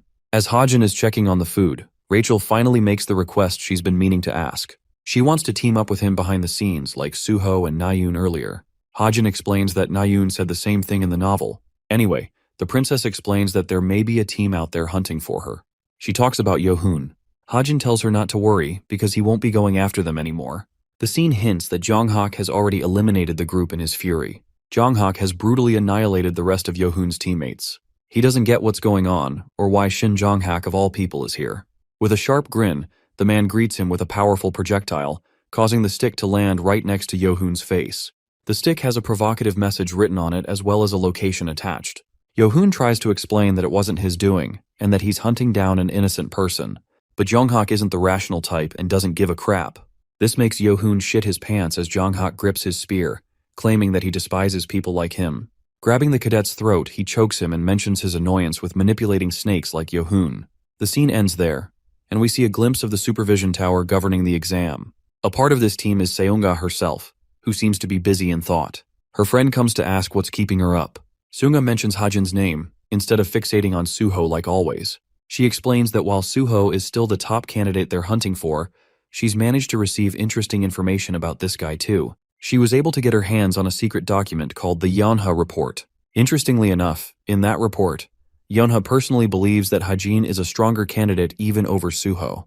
While the document is likely to be fake, they've still discovered a special thing about the boy and his ability to use light magic. She thinks his rank is irrelevant in this particular case. She doesn't have proof for now, so she's planning on baiting him through her name tag. After all, stealing a supervisor's name tag can get you 200 points. Back at the campsite, Rachel observes Hajin's bullet, confirming her thoughts. She still doesn't get how he was able to find her in danger. Something about it seems strange, but one thing is for sure. She knows it was the mage Lancaster who perpetrated the attack. In a regretful thought, Rachel wonders if it was better for her to have died that day. Meanwhile, the author is busy hunting down monsters from the World Tree, the best location for his sniping. He thinks the hunting is going easier than expected. He found Rachel in a pretty depressed state earlier, but she quickly regained happiness with food. Hajin's eyes are drawn to something glimmering close by. He stumbles upon a beautiful lake, thinking that there's bound to be a bunch of monsters with valuable points. Casting a light sphere, Hajin thinks it's ideal to bait them. Suddenly he senses someone close and addresses them. Nothing responds back, but it's clear that this person is sharply trailing them. Hajin activates his special eyes and discovers Nayun passed her concealment skill. He fires a shot next to her, breaking her concealment by startling her. Nayun is almost pissed that he did that, while Hajin wants to know why she's spying on him. She tries to make an excuse, but nothing significant comes to mind, confirming his thoughts that she was following him all along. Hajin wants to know the real reason, so Nayun gives up and confirms that she's hunting Shunga. This surprises the author a little, but Nayun is really curious how he managed to cut past her concealment skill. Instead of answering, he gets on his laptop. Keep in mind that no one can see his laptop, so she doesn't know why he's kneeling all of a sudden. Hajin remembers Sunga's part in the novel, who observes Suho initially, and then focuses on observing other candidates. That means it's likely that Sunga could also be following him nearby. He uses his surveillance to see where she's hiding and finds her on top of the tree. This makes the author wonder if he's become a prospect in her eyes. Hajin is figuring things out while the short-haired brat is getting impatient. She's shocked how he was able to make the light sphere. Bro out here plays a charmful prince and thinks she shouldn't look further into it. He must have negative riz because it only ends up weirding her out. She no longer wants to care, and with both of them at odds with each other, they decide to go the opposite direction. Hajin knows that there's just no way he can risk telling her the truth. Explaining the stigma's magic would also include telling her their world is taking place inside a mere book that he wrote. Anyway, the author resumes his monster hunting. It's been 2 hours since she went away and he's acquired 15 more points in that time span. However, someone else is bothering him. This person decides to unveil their presence. Sunga remembers him well and prefers that he feel at ease around her. She explains her mission to test various abilities of the cadet with a small challenge. The rules of this challenge are simple. She's not going to do anything but stand in place with her left hand. Kim Hajin is supposed to attack her with whatever he can. However, if he manages to land even a single blow that isn't on her left hand, or move her even a single step from her spot, she'll happily hand over the name tag. It's quite the offer, but it's Seunga and Hajin knows it's not going to be easy. Still, it's tempting because the offer could gain him 200 points, jumping him straight into first place.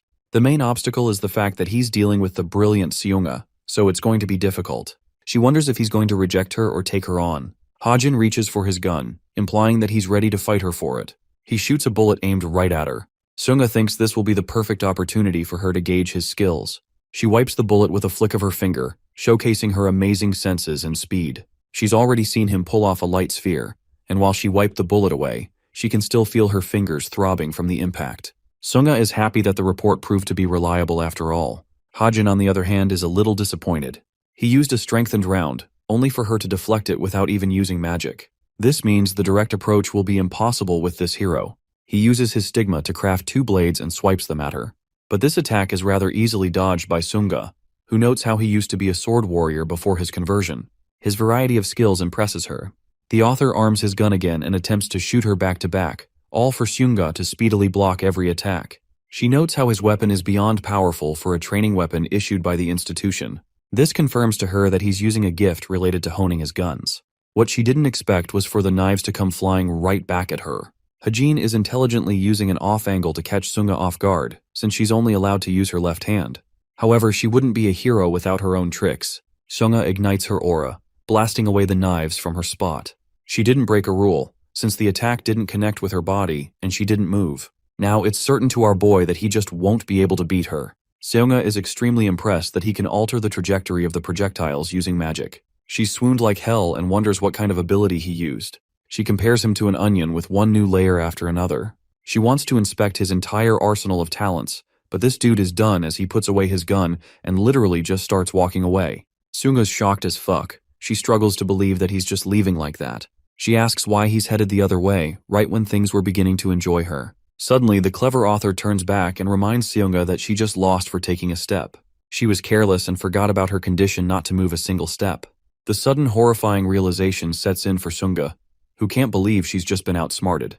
She's infuriated, but Hajin clarifies that he doesn't really care about it since their fight is a waste of time. He doesn't see anything working against her, so he's giving up. Bro just leaves after surrendering, while Seunga trails him like an ex-girlfriend who is still not over you. The reality is, Hajin wanted to see just how strong he was against Seunga, believing he had a small chance. But this dude now knows she's a monster in every sense of the word. Seunga is still walking after him and calling for his name. This whole scene was observed by Ijin, who is assessing Hajin's abilities. Droon asks if everything is going well, because she left her friend group just to come here. However, the captain believes she made the ideal choice. Suddenly, the island shakes as something greater is happening. The captain refers to this shaking as palpitations. We then catch a shot of a cocoon of a butterfly sapling which is about to emerge soon. Let's talk about the sapling butterfly. This is a kind of parasitic monster that nurtures its growth through trees. In the original story, Rachel and Suho were responsible for defeating the creature on the last day of the finals. This way, the main character Suho stumbles upon the sapling butterfly's powder, and Rachel receives an evolution in her own abilities.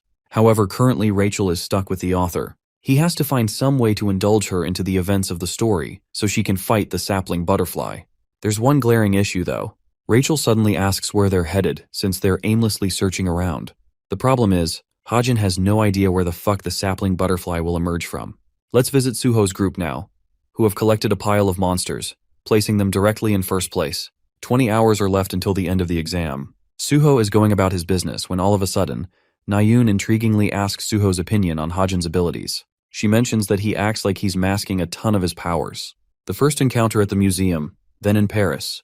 Wherever they encounter him, he's always insanely powerful despite his low physical stats and ranking. Suho suddenly remembers what Hajin told him. He thinks that he's got a crush on her, so this boy is just beaming like an idiot for no reason. Nayoon is upset and wants to know what he's smiling about. While they're carelessly chatting, a tree root erects from the ground to attack them. Both of them are shocked that the roots are moving on their own. At the same time, Hajin also sees the roots, giving him a good idea of the sapling butterfly's location. The roots dominate the cadets, leaving Rachel and Hajin to fend for themselves. Hajin lays out his plan. He has to uncover the source of the earthquakes and eliminate the monster, but he wants her protection on the way. It's a typical request, so Rachel accepts. This leads to the author's contemplation regarding the cadets. He knows they'll head right to the source, giving them the best shot to challenge the butterfly sapling. Meanwhile, Sunga is seeing things go down. She wonders if she should intervene or not, given that this creature isn't supposed to be a part of the exam. On second thought, she believes that this creature would be a great test of the cadets' capabilities. It may sound harsh, but it's just that she believes they should be able to handle a threat like a hero. Good heroes are always nurtured by adversity. We see Nayoon descending with her magic sword attack, obliterating one of the tree roots with a clean cut. She's amazed by her own attack, and even Suho's reaction is one of joy. Since he's a swordsman, he guides her how to use a sword and perform better slashes. This causes Nayoon to get upset because the dude is ruining her shining moment. The roots seem endless but not impossible to beat. Suho realizes that fighting the roots shouldn't be their focus. They'll have to kill the source leading to the trunk. Some of the cadets point out how the tree looks particularly strange. They can see a creature swirling around in the cocoon. Suddenly the shell bursts open, revealing the terrifying sapling butterfly in its true form. The sheer size of the creature alarms the cadets. The butterfly separates from the tree and takes flight. Its wings leave a potent powder in the atmosphere, spreading it all around the cadets. Nayoon is the first person to experience its dreadful effects, as the powder is reaping away her strength. The same happens to the rest of the students. Nayoon faints, but Suho catches her before she falls. For some reason, he's the only person unaffected, while the rest of the crew is drained of energy. The reason is revealed that Suho held his breath to make sure he wasn't affected by the powder. But he's struggling to keep up and wonders if he can safely take out the threat at that time. Suddenly, Suho senses two sharp cadets coming from out of nowhere. Rachel and Hajin are fast on their feet and have already taken countermeasures by wearing masks. They're going full speed to catch the monster. Rachel observes the fallen cadets and realizes that they've been affected by the powder. The really strange part is that Hajin was aware of everything that would go down, which bothers her. He calls for her attention and points to the monster hovering in the air. He wants to defeat the monster by himself and wants Rachel to take care of the roots. Preparing his shot, Hajin releases powerful bullets, shattering the creature's wing and inflicting incredible amounts of pain. The sapling butterfly cries in agony, causing the roots to emerge from the ground. Rachel has been waiting for this moment and dices them down with her exceptional sword skill. Her eyes turn back to Hajin as she realizes the roots are attacking from underground. A gigantic root pops out and it could have killed Hajin. But thankfully Rachel acted quickly and shoved him away. Unfortunately, however, one of the roots has caught her right foot. It snatches her away and propels her right into a tree. Hajin is worried for Rachel, allowing himself to get distracted. The roots target him next, and it looks like it's all over for him. All of a sudden, the main protagonist of the story, Suho, makes his valiant entrance, saving Hajin's life. Unfortunately, because of his previous attack, the poor guy compromised his breath. Hajin's attention is drawn to the defeated Rachel as he's afraid she is knocked out. Surprisingly, the seed wiggles its way out of his jacket and bounces away to find its mother. Hajin is literally losing his damn mind seeing this thing bounce in the air. The seed strikes Rachel's face and starts adoring her. Hajin is pissed right now while Suho calls for his help. His condition is also getting worse, leaving them with little options. Hajin reflects that he can only use 3 fire bullets using stigma magic. But that also means he's got only 3 shots to take the creature out. Turning to Suho, the author confirms he needs his help. Out of nowhere, someone casts an electrical strike upon the sapling butterfly, knocking it down to the ground. Hajin wonders who took it down. The figure is revealed to be the captain of the masked syndicate. Crackling lightning surrounds her figure as the sapling butterfly crashes to the ground. Hajin suspects that she might also be after the powder. Now that Suho is given the opportunity to strike, he uses his last bit of power to deal the killing blow. The monster plummets in defeat, while Suho's strength wanes from his body as he collapses on the ground.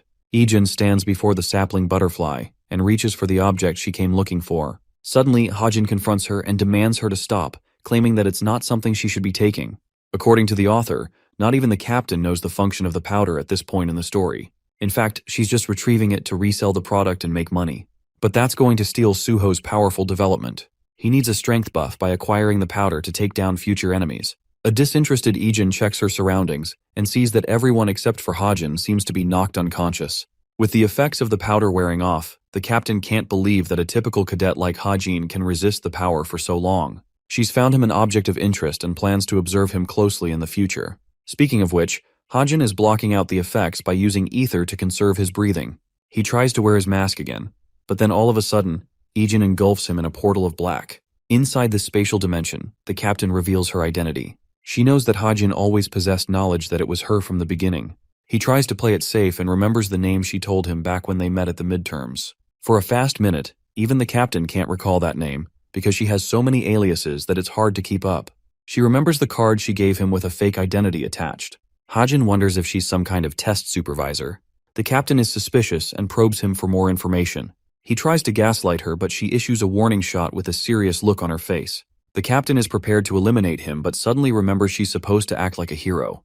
The author is scared shitless and explains that he figured it out when he gave her the smartwatch. He adds that he's got special eyes, but even she knows that brilliant eyes won't just help anyone to see past Valoran's crafted disguise. As she stands before him, the captain theorizes that his magic ability might be inherently linked with anti-magic in attribute effects.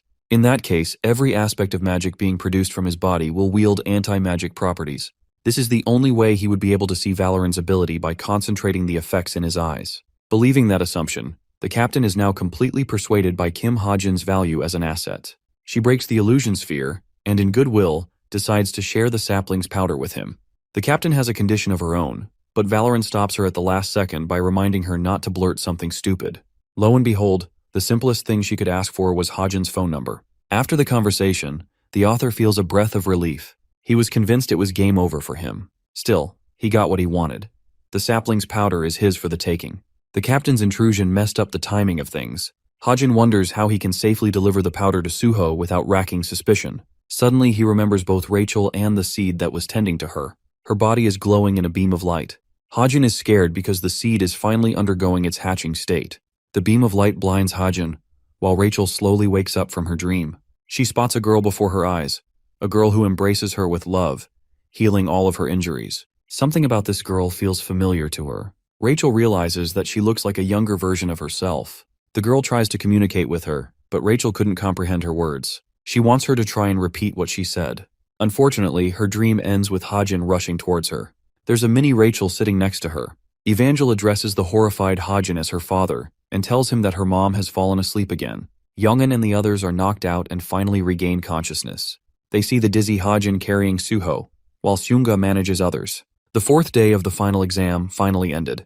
They are on their way back to the institution.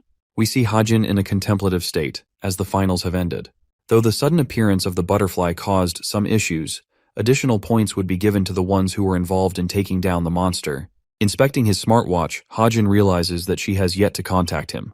After all, the captain has taken his contact information for their plans. Still, he doesn't get what made her so interested in him specifically. While he's busy in thought, Nayun comes and asks how he was able to beat the sapling butterfly. The author doesn't get what she's talking about, so she reminds him how she was put to sleep because of the powder. She learned from Suho that he beat the butterfly by smashing its wings. However, it doesn't make any sense that he could smash a creature's wings with a handgun. Hajin also politely asks why she is suddenly invested in using a sword instead of her bow. Of course, he loves stirring the hornet's nest, causing Nayun to blurt out in anger on how he was the one who asked her to. Hajin tries to switch roles here and acts like she might face difficulty if she used a weapon with less experience during combat. However, she's fine with that, since she's quite decent with a sword, and won't be facing much trouble. Hajin is okay with that, so he asks how it felt like wielding a sword again. Seeing that she's dismissive in her body language, Hajin thinks it must have been a scary experience. This causes the girl to get hot and nervous, because she wants to sell the impression she didn't face any trouble adjusting. Hajin can easily spot whenever Chai Na-yoon is lying. After all, it's a characteristic he added in writing to her. He smiles, realizing that despite the changes in the story, nothing about her personality has changed by much. He thinks it will be okay in the end, and tells Na-yoon that she was born to use a sword, which is true considering the intentions of the author. The scene shifts to Yeonha, who is sharing a meal with Suho and Na-yoon. She's a fan of the Hajin x Na-yoon ship, which causes her to get embarrassed. Even Suho thinks that there may be something between the two going on, considering Hajin's words. The purple-haired brat thinks that the only people who try to get close to that guy eventually give up because of his unfriendly personality. This is in direct contrast to Na-yoon, who he has consistently shown interest in. Na-yoon tries to backfire and reminds Yeonha that she was the one who got close to him at first. But that only happened because she wanted something from him. On the flip side, Hajin's relationship with Na-yoon is different. Embarrassed like hell, she tries to mask her flustered reaction. They are wondering how she's going to handle this situation. Speaking of our boy, he's spotted standing nearby, causing poor Na-yoon to try and play it off like she doesn't care. Hajin gives her a glance before going away, causing Yeonha to tease her even more. Underneath, Na-yoon's defenses are starting to dull, evidenced by her face. Anyway, the author returns to his dorm to check on Evangel. She looks like a mini Rachel who is extremely excited to see her papa. She pounces on him to ask where he went. Hajin reminds the little girl not to call him daddy, as that would complicate their relationship and people would know. The little girl is stubborn and wants to know the reason why. Hajin is starting to realize the patience necessary to handle a young child. The cute girl innocently smiles at him with a radiant beam of happiness. Hajin can't help but smile back. Evangel ended up evolving by Rachel's side on the last day of the exam. He was extremely nervous when he found out about her. She also jumped him in joy for raising her with care. Hajin was losing his shit because a scouting helicopter was checking on the cadets. He requested Evangel to return to her seed state like she was before. Poor girl didn't want to do that and kept calling Rachel her mommy. She felt sad leaving her mother. In a flash, Evangel reverted to her seed state, and that's how he brought her back to his room. The monster child is roaming around causing destruction while this dude has become a teen father all of a sudden. It's lunchtime, and Evangel is sparkling in joy eating the yummy food. Hajin wants her to finish up, and shifts his focus to the butterfly saplings powder. The powder is a magical substance known for attaching itself to a target and revealing their hidden potential. The main target of the powder is the potential, and it can be applied to both humans and objects. The thing is, it should have ended up in the hands of Suho, but the captain intervened and made things complicated. Now, he's still got to think of a suitable way to get the powder in Suho's hands. The scene cuts to Rachel resting on her bed, pondering about the dream of a child she had. She vividly remembers feeling her, as if it were more than just a dream. She thinks it might be a kind of elemental tree altering her dream, or possibly even a hallucination. At the same time, she can't take her mind off of the hallucination. The very thought of it makes her happy and warm. She thinks she'll always feel that warm from now on, implying they might someday meet again. We go back to Yeonha, who is patiently waiting for someone. That person arrives at last, and it's revealed to be our boy Hajin, who she was expecting to cancel. She tells him that one more person will be joining them, but since they're running late, they should proceed ahead. At this point, the author is wondering about the identity of this final person. Yeonha congratulates him for performing well in the final exam, but Hajin thinks very little of his score. Yeonha teases him that he should have cut down on 20 points to enter the average line. Still, many other guilds are starting to take an interest in this guy, and she's aware of that. Hajin glances outside the window before getting shocked. Yeonha finally welcomes him to the majestic headquarters of the Straits of Essence Guild. Let's go back a few hours earlier. The author receives a message about the guild experience. Many guilds are going to be contacting certain cadets of interest via smartwatches. It's a system that provides cadets with an opportunity to see current heroes in action. Each guild is granted the right to select any cadet of their choosing. However, priority is given to the guilds with the highest ranking. Hajin is pretty excited for this day because he wants to see the heroes in action. Each guild is supposed to select 3 cadets from the first and second years. Consequently, the first-year students ranking below 300 rarely get a chance. And since Hajin's ranking was in the League of 900 when he got the admission, he thinks he's doomed no matter his test score in the finals. A sudden smartwatch notification shocks him. Hajin is actually stunned that he was picked by someone. Turns out that it's the Straits of Essence Guild who extended the theme of the invitation. Back to the present, we see Yonha and Hajin strolling around. It turns out that many heroes perform indoor work after careful analysis of dangerous missions before stepping into the field. He sharply glances at Yonha, realizing that she's the single reason he ended up for the guild experience. After all, she has the authority as the guildmaster's daughter to bend the rules a little. The group enters the research and analysis chambers. One of the heroes points out how Hajin played first in his theoretical exam, so he thought this place would be one of interest to him. Sangho is a middling hero and Yonha's most reliable assistant. He's responsible for conducting guild experiences for potential scouts. He appears to be a really nice guy, and if not for the fact that Hajin wrote the story as the author, he wouldn't have ever come to know that this guy would one day betray Yeonha in a brutal manner. One person draws near them, addressing Sangho and the new cadet. Lee Jina knows about Kim Hajin, and she's another hero from the guild. She's quick to judge him based on his rank, eyeing down Yeonha for abusing her power and arranging such a meeting. Of course, this woman does not want him to be here. She's the main supporter of the current Vice Guild Master Hoseok, which means she is in direct opposition to Yeonha. However, her resentment towards Yeonha is temporary and is supposed to shift in the later part of the story. She becomes the Vice Guild Master eventually and becomes her strength. Sangho tries to offer Hajin's merits as he placed first in the theoretical exam, but she thinks that's not an impossible feat. She doesn't see the importance of education at the cadet level and tries to get the better of Hajin. Gina thinks it would be a good idea to test his ability and hands him a report to solve. Sangho reminds her that she isn't supposed to be sharing confidential data. Gina thinks little of it because all she cares about is belittling Hajin. Bro is infuriated and thinks it's the best chance to prove her wrong. Extending his hand towards Gina, he requests for paper to jot down his thoughts. Gina continues to egg him on by poking fun at him, while he doesn't understand why she's being such a hard ass. Meanwhile, Yonha realizes that their second visitor has also arrived. Both she and her assistant decide to go visit that person, leaving Hajin to figure out the report. He assesses the dungeon raid variables and admits that its concepts are far advanced for the average cadet. However, thanks to his observation ability, he can swiftly calculate anything with ease and note down the answers. He's about to finish up the final part of his proof when suddenly Gina steals the damn paper from him. She's frustrated that he kept solving the report instead of following his friends. Bro is 1 second away from shooting her in the face. Anyway, Hajin leaves the analysis room, a little distraught that he couldn't finish up the conclusion. He's hoping to God that she doesn't ask him to retake the test. As he's about to leave the elevator, Hajin finds himself startled to run into Nayun. She is even surprised to see this guy here, and directly confronts Yonha about it. Hajin observes Yonha's reaction, and seems to have intentionally kept information about both of them from the other person. It's been a while since we checked on Jinhyuk's detective agency. He's out here exhausting himself, trying to string together every clue he can dig up on Kim Hajin. And yet, there's nothing promising or significant about him. His past is jaded and black, and there's no information on his parents or how he became an orphan. Jinhyuk is reaching his limits after his niece tasked him with an impossible job. At the same time, everything about this boy is making things interesting for him.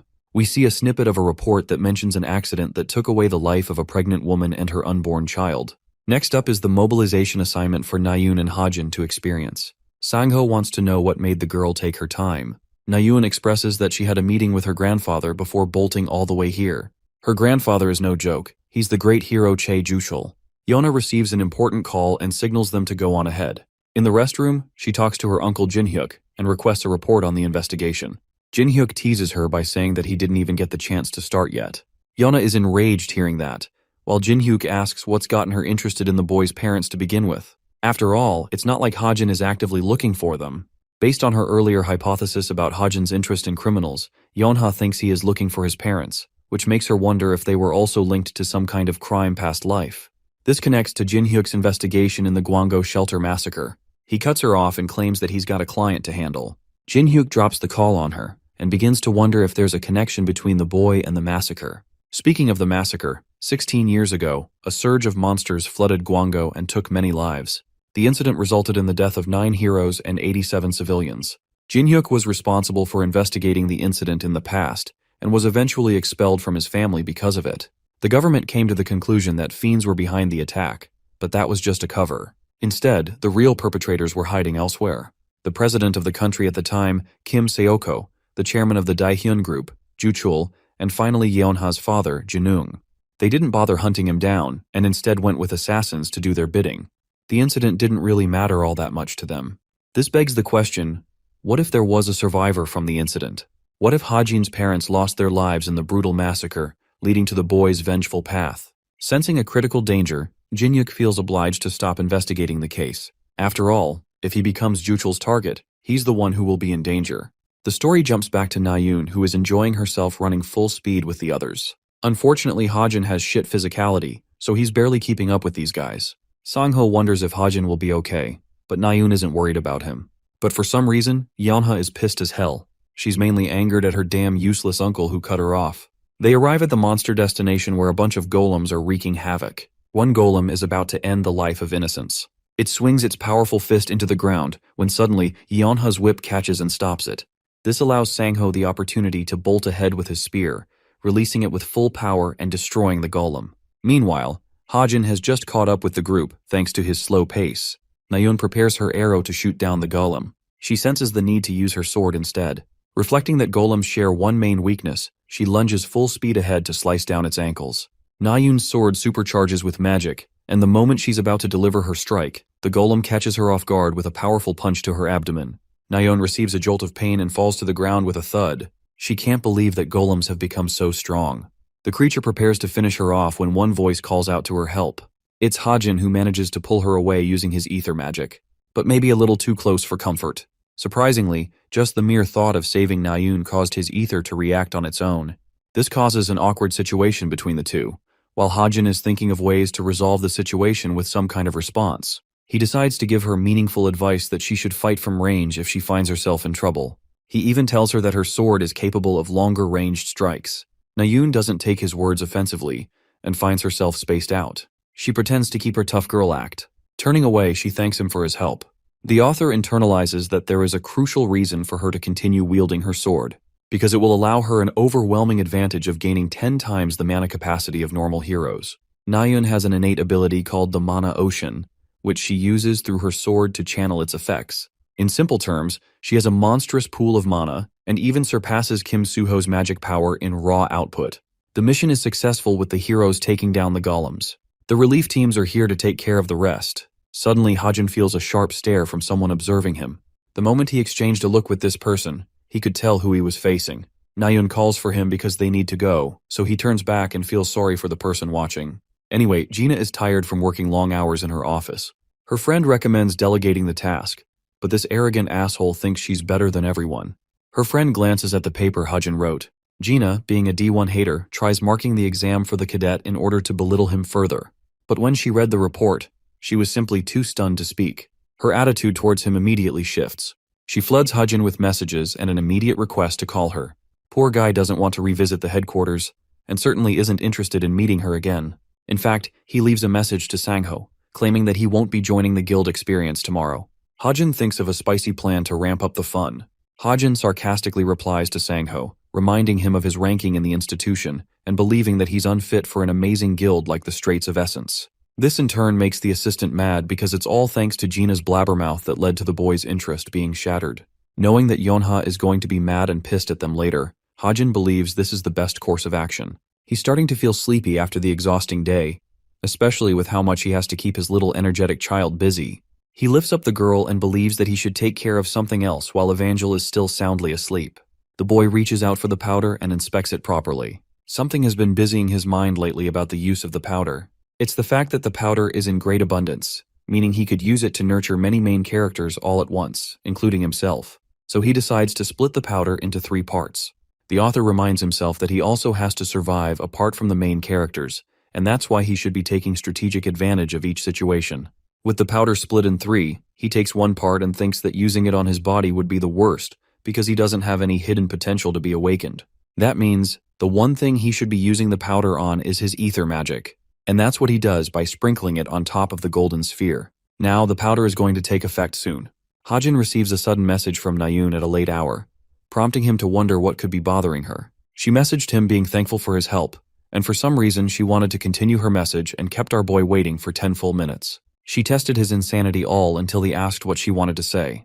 Nayun pretended that it was nothing and decided not to pursue the matter. Hajin just told the chick to sleep since she's going crazy. She laughs at his joke instead of feeling offended. The author fails to understand what's causing her to react this way lately. The fact that they're speaking casually like this is just one way of telling that something is wrong. He started off this story as an extra character with no influence or importance in the story, but now he has become a vital piece among the important characters. This makes him wonder if he should classify himself as a supporting character. Still, there's a lot for him to solve, despite what he's done. The scene transitions to the hard-working Yeonha, who is exhausted regarding the amount of work she's been having to do lately. The Straits of Essence Guild has its personalized intelligence team, but they're lacking when it comes to information gathering. That's why Yeonha is attempting to recruit new agents for the role. Of course, she's still mad at her cheeky uncle who left the investigation halfway, leaving her to do the dirty work. Surprisingly, Nayoon calls her at the late hour. She picks up the call and explains that she's busy doing work. Nayoon keeps it simple and tells her that she and Suho were planning to attend a seminar and wanted her to come. This girl is such a simple person. She was going to refuse until she heard that Younghak was going to attend the event. Yeonha seeks to end the call and asks if that's all. However, Nayoon shifts the topic and talks about the drone footage that was recorded yesterday in their fight against the golems. Yeonha confirms that she did. After all, she's the one who has to write a report on the guild experience for management. Sharp as she is, she immediately realizes that Nayoon is trying to emphasize the moment where our boy caught her. The footage was able to capture a really good angle of the two against each other. Nayoon is begging to God she doesn't spread the shot around, but Yeonha continues to tease her by asking if she felt nice being held like that. Their girl talk ends with Nayoon getting flustered and Yeonha ending the call.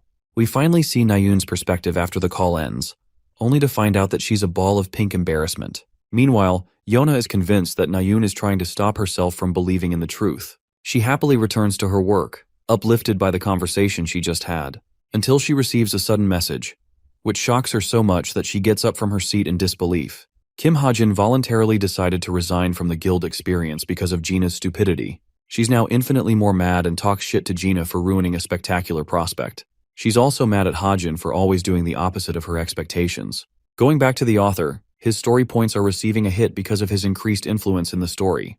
Hajin wasn't expecting to receive many points lately, and thinks it's only best to spend these points on the right purchase. In a pensive state, the author admits that his physical stats are going to lag behind the rest of his abilities. His greatest strength is being strategic in the fights he chooses, like applying the powder on his ether magic. In the same manner, Hajin wants to spend his story points into his weapon. While it seems like a risky bet, it's worth the effect since his luck is always there to help him. Deciding to go all, the author confirms to awaken the ability, begging for things to go right. Tapping away at his keyboard, he confirms the activation, scared of what could happen. But when he opens his eyes, the system meets him with a sad outcome. The quality of his ability was reduced due to a lack of story points. However, his luck factor saved him at the last moment, so he didn't really lose that much. Hajin is relieved but not really satisfied with the outcome. It was a ridiculous idea, but he's glad that he didn't lose that much.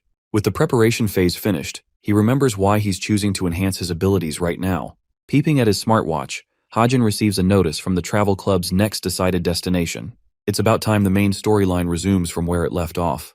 The past whole week, Hajin has deliberately decided to go all in on his physical training. He didn't want to give up on his body despite spending points on his weapon. It always leaves him exhausted at the end of each training session, and he doesn't really find himself improving his physical stats to the level of a regular cadet. Activating the ether magic, he's glad that at least the development of his ether is finally complete. More information about the ether's properties is provided. It's basically a fluid that can be manipulated into any shape or use case. Thankfully, Hajin has raised its physical strength modifier to 0.7, and there's also a detailed materialization function now available, influencing the color and texture of the fluid. He plays around with it and decides against making guns since they're just too difficult. So in order to test the fluid, he manipulates it into a knife. The effect worked successfully and passed as a regular knife. However, one thing is different. Pop in the use of his observation ability, Hajin learns that each materialized object gains a strength boost up to 44%, so his current blade is way stronger than the real one. He throws it with full strength to test its strength, causing the blade to cut past the boulder, something a regular blade could never be capable of.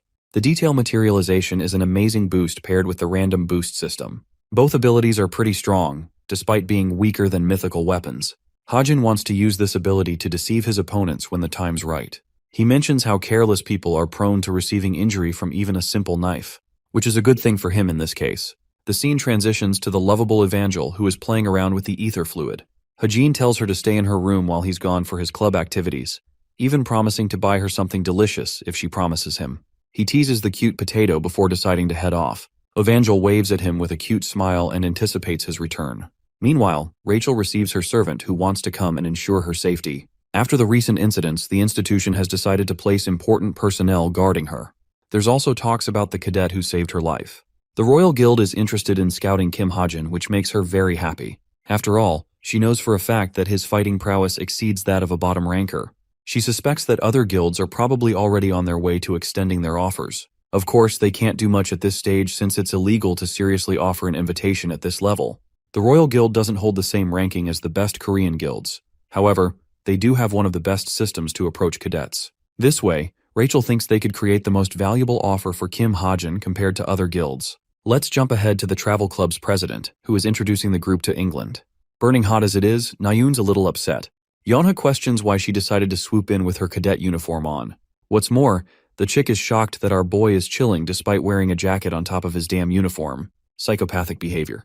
Bro gives her a thumbs up stating that he's all well. What these guys don't know is that he's using the royal black coat he received from Rachel, which regulates body temperature according to the environment. Suho and Hajin are amazed by the architecture of the country. Turns out their final destination for the day will be a spot that doesn't exist in our world. It's the Clancy Islet, a floating island.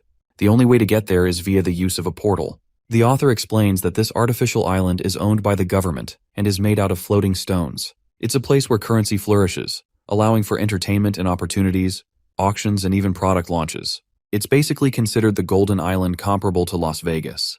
Above all, it's the center stage for the story's next arc. Having hopped on the Clancy Islet, Nayoon is beaming with happiness. Suho is surprised to learn that both Yeonha and Nayoon have been here once before. Poor girl remembers that she last came with her brother, and right after that, he was caught in a terrible incident. Suho tries to help ease her mood and wants her to be the one to help him navigate the place. Nayoon is pumped to do that for her group. The club president explains that there will be an event on the islet in the evening. Thankfully, they've all been granted permission to join. He recommends they enjoy time by themselves until they gather around for the event. Nayoon excitedly raises her hand for a question, inquiring if they're permitted to check out the casino. This chick is a gambler.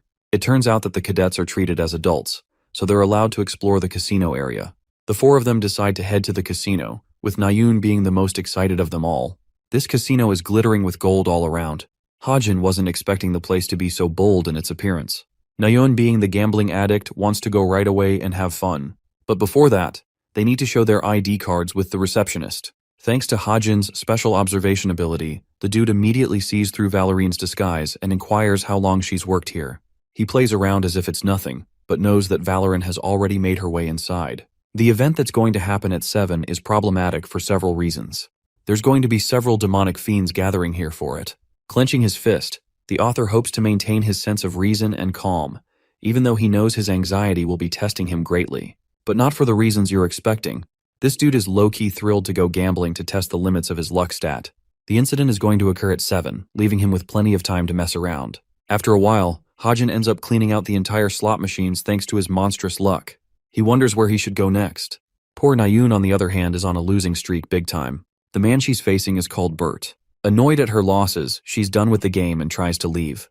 Bert suddenly stops her to give 20% of her amount back, all because he feels bad for her loss. This kind gesture only makes her angry like a damn lunatic. She slams the table, mouthing off her annoyance at the game. The really funny part is that, in just about 2 hours, she's going to be crying around in the casino with not a single penny to her name. Unfortunately for her, the people at the casino are the ones to control the trajectory of the game. Their leader Bert is a side character with some level of significance in Hajin's story. The author sees her losing again. He thinks she can only do so much against a dude who gambles for a living and has tricks up his sleeve. So Hajin offers to become her hero and takes her spot, beaming with confidence because he wants to see how this game will go. Nayoon thinks he's the one being reckless since the minimum bet to be placed is at least 100,000 won. But Hajin joins in regardless, prompting her to get annoyed. The players are quickly dealt the cards and begin checking them. With everyone ready to play the game, one man turns to the boy, surprised to ask why he isn't flipping his cards yet. Hajin calmly tells him that he doesn't intend to do that. Thanks to his observation ability, he can see them even while face down.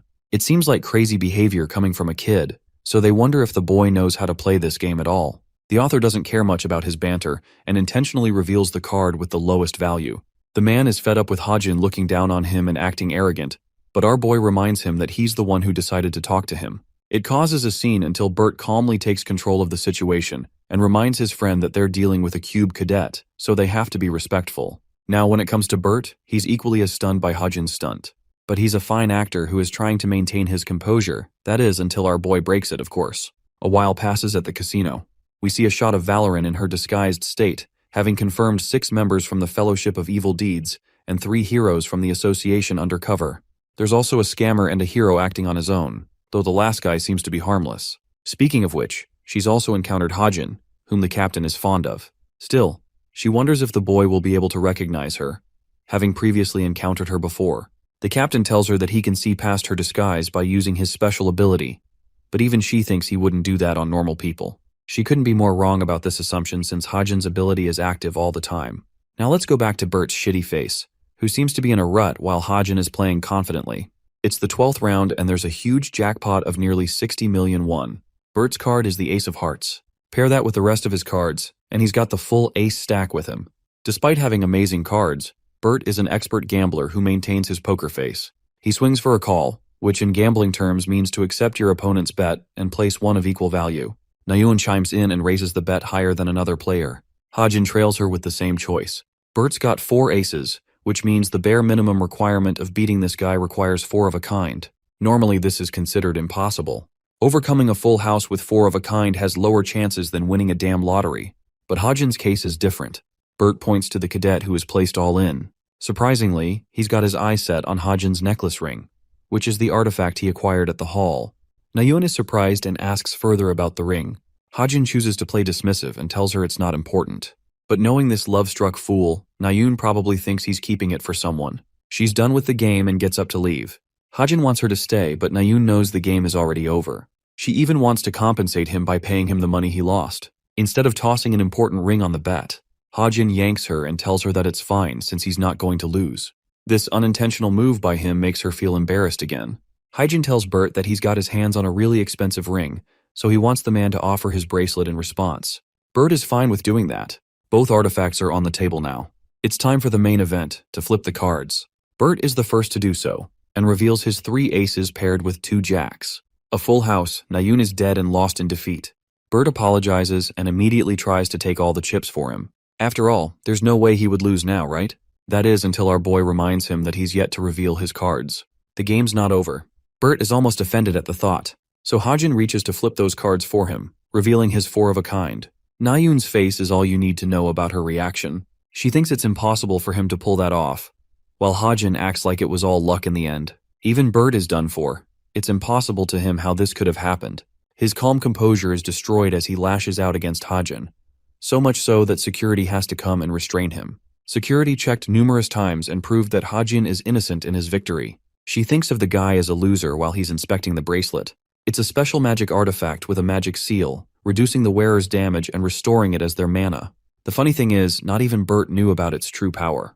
The only reason for that is the fact that Obsidian Bracelet's wearer can't access the mana directly, which means the mana is left inside the artifact. While adding 1 or 2 magic seals could open the bracelet's mana for use, Bert wouldn't have found out until a year later in the original story. Nayun is curious and wants to know what would have happened if he lost. He calmly tells her that he would have accepted death in that situation. Also, since he's rich now, he even tries to offer her the money she lost. Nayun doesn't really care about it and tells him to keep it. She's only got one thing to tell him, a polite compliment that she found him really cool. This girl is definitely in love. Anyway, Suho and Yona are reunited with Hajin and Nayun. They barely manage to make it in time for the event. Bro is all dripped out like a fashion model, and even Yonha asks what caused the change. Hajin expresses that he just had to swing by an antique shop for some premium designer outfit. As for the money, Nayun talks highly of how Hajin won all of the games that involved luck like a crazy maniac.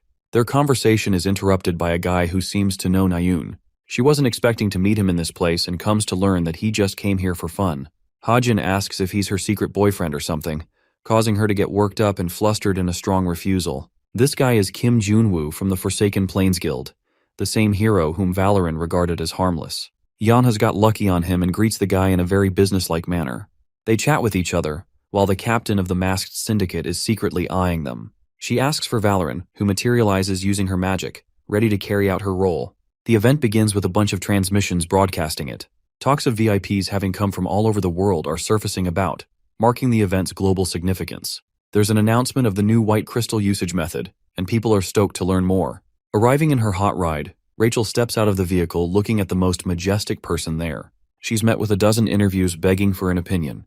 The princess ignores all of them and her guards step in to maintain distance. She slams the door shut, standing in front of what appears to be a spatial portal. Rachel is glad to have some peace all alone when Zelen, the CEO, greets her. Rachel isn't thrilled to meet him and asks if he's ensured safety from the fiends. Apparently, the Clancy Islet is highlighted as the safest place in the entire continent of Europe. The best of the best heroes are here to check for disruptions, so there shouldn't be any trouble. The Letton Corporation is also a huge supporter of the Royal Guild, which is why they're doing their best to highlight the Guild's reputation through this event. But something about his words sounds sinister and untrusting to Rachel. The man's mischievous smile is enough to say he's hiding things, but he does advise the princess to look forward to the event. Let's cut to Hajin sitting all by himself at the table. There are still 30 minutes until the event officially starts, yet the place is packed full. What's really bothersome is why they would ever decide to host a dangerous event right when the place is swarming with demonic fiends. The author created many evil corporations in the story, but perhaps the worst of the list is the Letton Corporation. While there isn't an abundance of fiends among the company, the humans themselves are disgusting. This same group holds the powerful white crystal, a gem that no fiend should ever be allowed to lay their hands on. According to the main storyline, Hajin believes at least 3 fiends will reveal themselves today. The first is the crystal carrier himself, Nade, the second is Silicon, whom they faced for the Ring of Homer, and the last guy is the captain of the Fellowship of the Evil Deeds Collection Team, Hakpyo. At his current level, there's practically nothing he could do to stop these guys from doing what they're supposed to. This time, he really has to let the story unfold on its own. An unexpected visitor calls for his name. It's the captain of the Masked Syndicate, who surprises him with her sudden appearance. She uses security as her excuse for patrolling the area, while Valoran is teasing the captain for talking to her crush. Hearing that, she gets insanely pissed, and poor Hajin is left wondering if he's the one who made her mad. Regaining composure, the captain apologizes, explaining that she heard something strange in her earpiece. The funny thing is, Hajin apparently heard what Valoran said too, which is why he experienced double the shock. Suho catches Hajin talking to an unknown woman and asks about her. He introduces the captain as Xiao Feng, a personal acquaintance. Hajin extends his greetings by introducing his friends. The captain acts like she knows them thanks to their exceptional ranking. One other guest decides to chime in, and it's Junwoo. He's very much interested in knowing how Xiao Feng knows about the cadet. Additionally, he's interested in knowing about her guild association, which means this dude has probably caught on to her.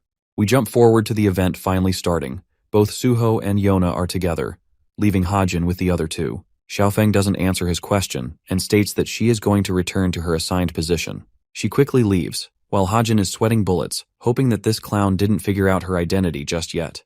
We then see Rachel observing Hajin's table from the top. She also notices that he's wearing the same royal black coat she offered him, making her smile. The event takes off with Zelen introducing himself as the CEO of the company, highlighting his efforts to propel innovation. He talks about the source of power responsible for motivating the monsters in the first place. It's mana, and after receiving natural condensation, mana becomes a treasure withholding amazing power. From among such treasures, the white crystals of mana are extremely valuable. In the history of mankind, only 480 of them have been discovered. The only problem until now was identifying their usage. But now, Zealand has good news to share as he unveils the cloth from the artifact. Thanks to his corporation's exhaustive efforts, they've discovered the best way to use the white crystal. The big reveal is in the form of a white crystal resting in enclosed chambers, its purpose yet to be shown. The audience offers their applause in curiosity and amazement, while Hajin patiently waits. The vacuum cube chamber shares a connection to the Persian Empire and its rich history. While the announcement is going on, Rachel is sharply observing a bunch of shadowy figures who are suspiciously moving around. At first it seemed like these guys were security staff, but the princess is beginning to doubt that now. She knows something bad is about to happen, yet she can't act recklessly to confirm it herself. It's then she notices Hajin standing up and swiftly leaving without a reason. It doesn't make sense for him to go away when the event isn't even finished yet. This concentrates her chilling doubts on Hajin, who seems to always be caught in trouble and even has a mysterious vibe coming from him. It's hard for her to not see him as a suspicious figure. Rachel directs her guards to check in on suspicious activity taking place in the hall. Both of them dash away, leaving her unattended. Rachel plays around with her ring and activates Shadow Unfurl, allowing her to mask her presence. This allows her to freely move around unnoticed. Her primary concern is going after Hajin, knowing that something is definitely brewing behind the scenes. Both Zelen and Hajin considered something will happen in the Clancy Hall. An investigation regarding the Letton Corporation's internal documents has already been conducted. The item in Tay Clancy Hall is deemed a real artifact, and its essence is ancient earthenware. The thing is, no one knows why Zelen pulled out a risky move by putting the real artifact up for show instead of a replica. Hakpyo thinks that the man must be overconfident in his approach, and thinks that this will somehow influence the company's stock price.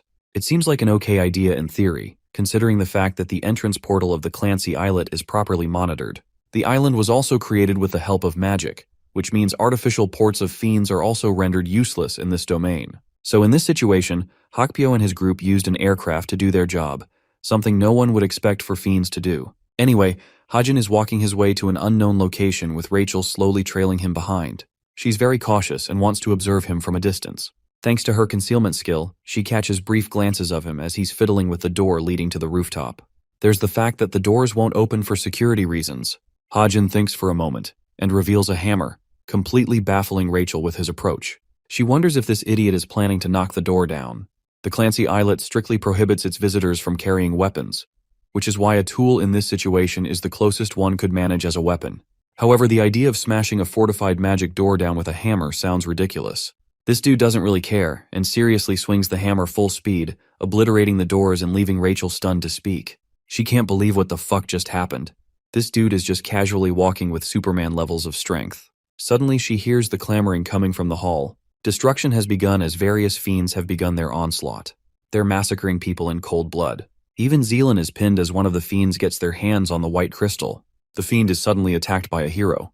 By the end of his attack, the hero is pleasantly surprised that he dodged the attack and casted a multiplication ability, making this guy a really annoying opponent to deal with. Jin Shangchen introduces himself as an elite hero, but for some reason, the copies of the villain choose to scatter and run away. Shangchen calls him a coward and doesn't even want to know which one he should catch first. Observing the scene is the captain of the masked syndicate, waiting to make her move. The monsters are wreaking havoc in the event, leading Nayun to wonder what just happened. There are not just fiends, but also monsters for them to deal with. Junwoo worriedly comes rushing to her aid, though he's covered in blood. He tosses Suho a sword to fight with, since he couldn't bring his own. Junwoo knows it's necessary for him to fight after all. He snatched it off a fiend and wanted him to make it work. At the rooftop, Hajin is observing what's going on.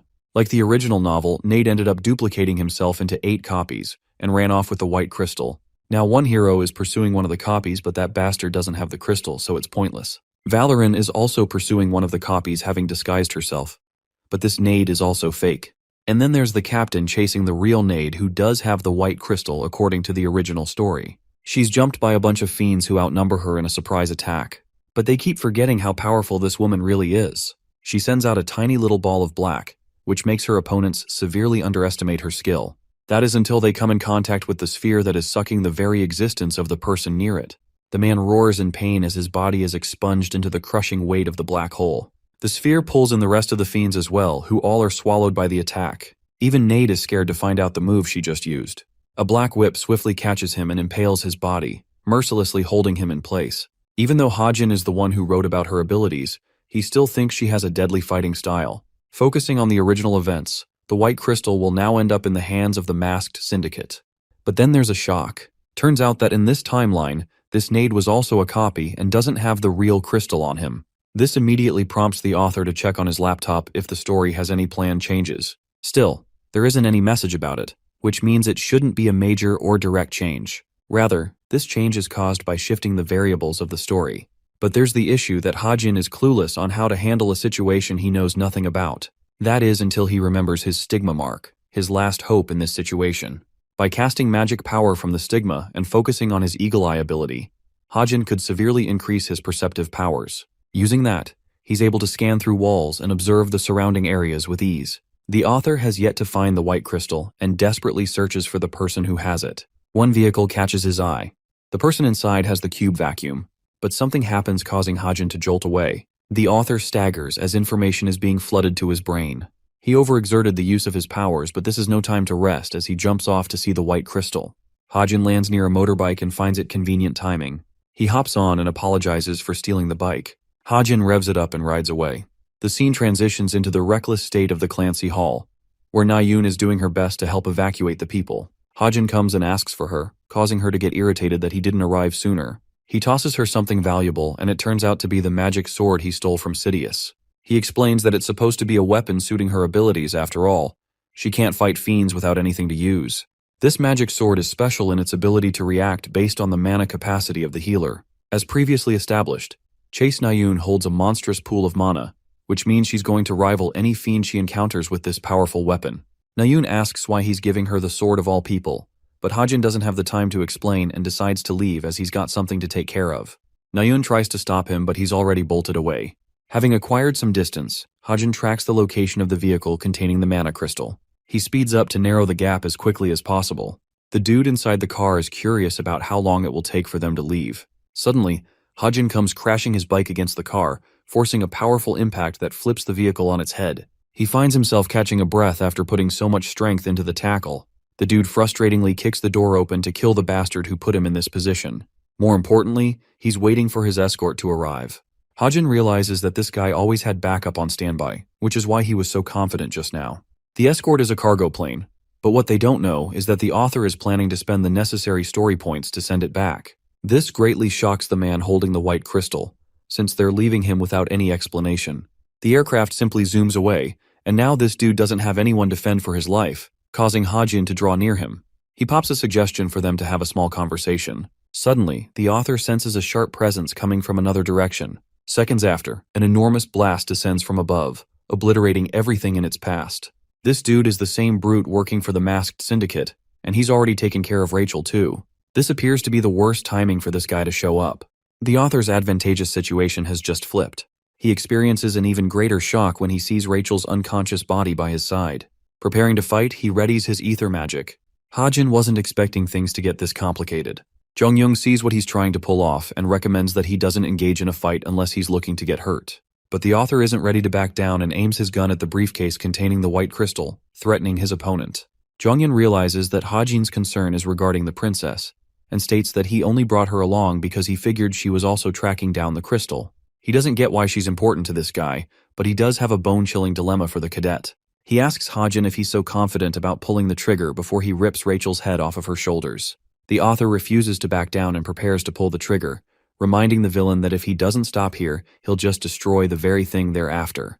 Impressed by the boy's tenacity, Jong-young decides to concede and tosses Rachel's body to the ground. Now she's left in the middle of the battlefield, prompting the man to demand for the mana crystal now.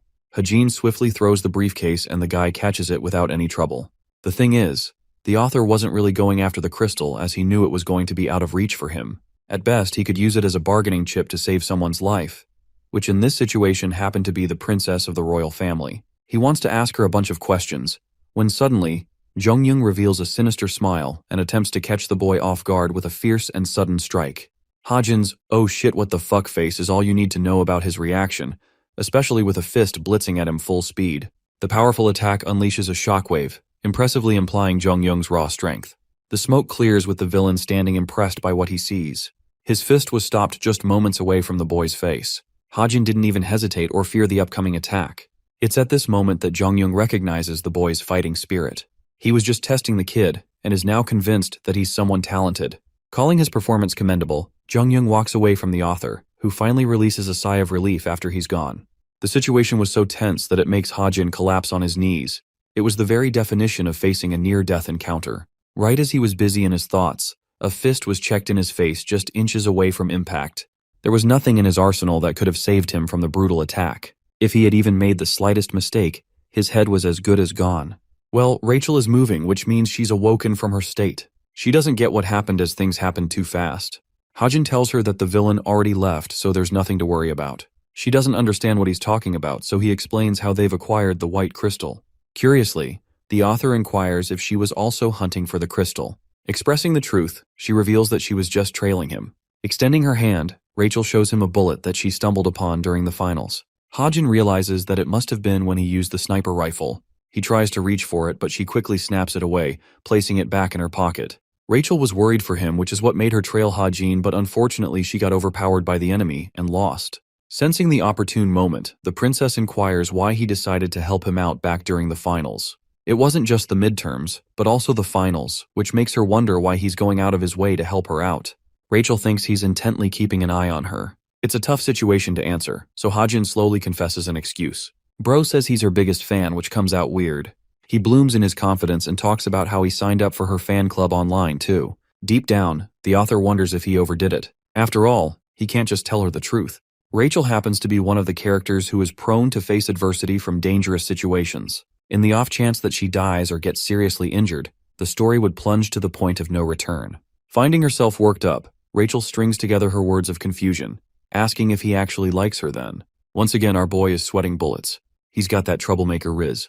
Anyway, let's revisit the state of the Clancy islet, which is a mess.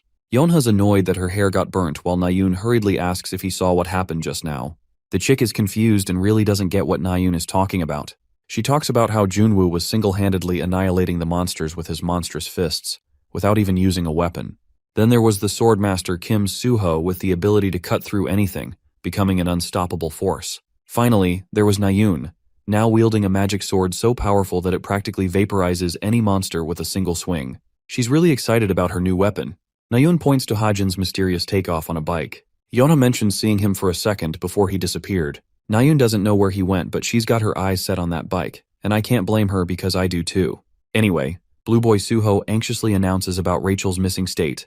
Her useless agents are conducting a search while Nayun fails to understand where she went. After all, she was just here prior to the attack. Yona faces a sudden realization that the fiends must have made her a target too. It could become a hostage situation to use the British government, bribing them to possibly surrender the Clancy islet. Like always, Yonha is mad and pissed when suddenly people see the sight of the damsel in distress and her nervous experience on the bike. She backs by herself, relieving Yonha until they realize that it's the same bike Hajin used to escape. The guildmaster's daughter assesses the situation. With everyone distracted, Hajin ran off in a rush, and Rachel is the one who came back. It only implies one thing only, causing her to overestimate Kim Hajin's incredible ability to defeat every fiend on his own. She's stumped to even believe that. She could always picture him strong, but now he seems out of reach for the cadet level. At the double-star premium hotel, Nayun seems to be waiting for someone. Hajin comes to meet her, surprising that there aren't any other club members around. Turns out they all left to eat since he came so late. She wants to treat him and expresses hurry to leave. Hajin doesn't get why she's being so generous, and he really can't place what's going on. With every step Nayun takes, her feelings grow stronger. She stops and decides to confront Hajin, facing him directly. But her confession isn't a lover's confession or anything. Nayun embarrassingly asks if they're friends, and I have to remind you guys that this is quite significant considering her backstory. Instead of, accepting her words and simply saying yes, Hajin strongly declines with a serious look on his face. This causes her to get annoyed, so she turns away claiming that it was just an unserious comment. She paces ahead, hoping he forgets her words soon. Now here's the thing. Hajin likes her, but he can't be friends with her knowing the dark path he has to take in the future. This guy will become responsible for taking away the life of the one person she treasures the most, so he can't hurt her feelings by deepening their relationship. He lets out a silent confession that they were never supposed to become friends. The following day, our boy returns to the dorms, and Evangel is so excited to meet him. He brought her a yummy chicken meal, which is all the girl needed to excitedly run away. The author is starting to really appreciate her presence. Now with no distractions, it's time to get back to work before vacation starts. The first thing is syncing his smartwatch with the laptop. He always found it troublesome to hop over to the computer for unexpected story changes, but he's willing to make the feature purchase now. By the way, Jonghyung's fist didn't just stop because he wanted to. It was also paired with the author's insane luck stat, which intervened at the last second, preventing his death. Having gained story points from that, he's willing to spend nearly 200 for his smartwatch. And now, the syncing is completed. He can access every single feature with this thing, which makes him wonder why he delayed the purchase for so long. With that issue resolved, it's time to call his agent Soo-hyuk. Hajin asks his agent if he's got what he ordered. Turns out the dude ordered a bike. Soo-hyuk explains that the minimum purchase is going to cost him at least 150 million won, which is a lot. Hajin is prepared to go one step further by maxing out his budget range, causing Soo-hyuk to remind him about the ridiculous price. The author proceeds with the purchase, after all.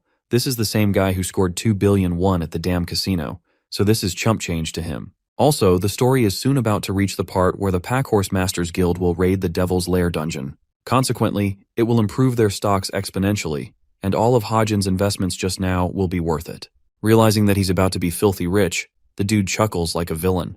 The vacation eventually comes to an end, and we see Hajin observing the excited people nearby. Speaking of social media, it's been a while since he checked the main character's posts. He used to check daily to see if there was something noteworthy. Fast forward to this dude seeing Junghock's thirst trap with an edgy caption. Same dude just keeps annoyingly posting like he's making money on Instagram.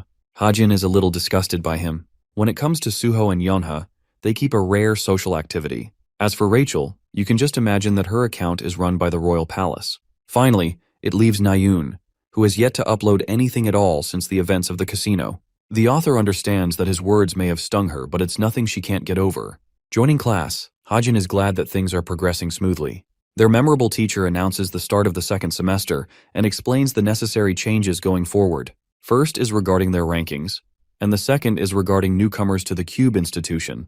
There was a transfer ceremony conducted recently. This ceremony is responsible for bringing over some of the best mages from top-ranking magic academies.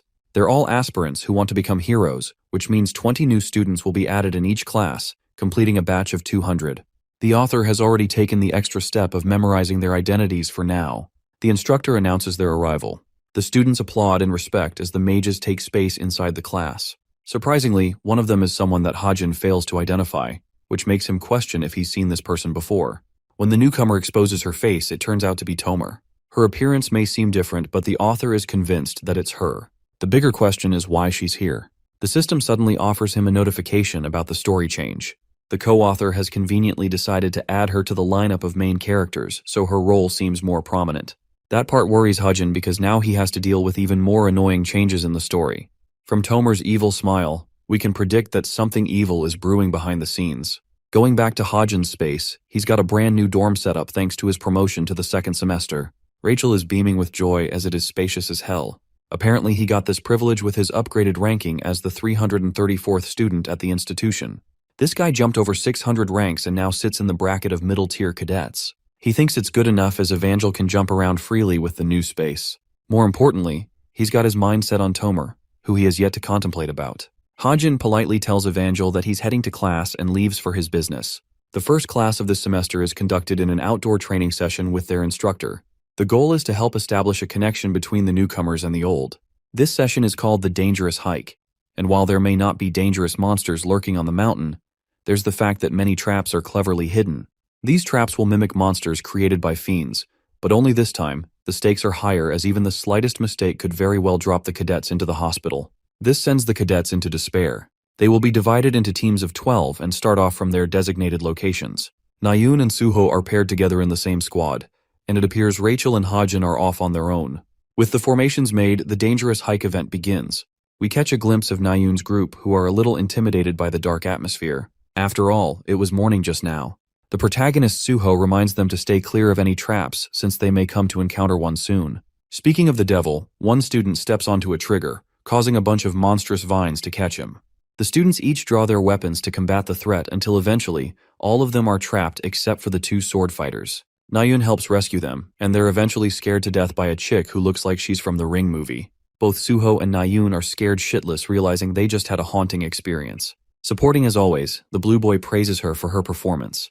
This makes her want to ask him the same question she asked Hajin. She wants to confirm the friendship between the two. Surprised by the obvious question, Suho confirms that they are and asks what's up. The girl is visibly nervous and still bothered by Hajin's response, but she chooses not to say anything. She thinks that anyone in that situation would have said something normal like Suho just did, but Hajin is different. He rejected the mere thought of her. This makes the delusional girl wonder if he's out to confess his love and wants a relationship deeper than friendship. Anyway, they're surprised to run into Hajin's group at the same site. Gathering together, the cadets discuss the talks of an illusion barrier. After all, they've been circling the mountains for an hour now.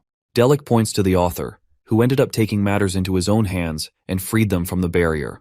Delic praises Hajin for being a godly navigator with his impressive skills. He remembers that it's almost time for their team training session. Ji-yoon confirms it too. When asked if they've selected partners to team up with yet, both Nayun and Suho state that they have yet to decide. Ji-yoon has seen enough of the cadet Kim Hajin to conclude that she's going to pick him as her teammate. Her words catch both Nayun and Delic's shocking attention. There's the fact that the team has to be balanced, and when weighing the cadets among the mid-tiers, he seems to be the most intelligent pick of the bunch. Nayun expresses her frustration but doesn't have the words. She tries to paint him as a hard-ass who is annoying to deal with. In reality, even Nayun herself is a little confused that she's going so far as to say these things. Delic whispers and reminds her about the dark rumors surrounding the sharpshooter. Talks of him always leaving the campus and investing his time into his expensive purchases catches both Suho and Nayun's attention.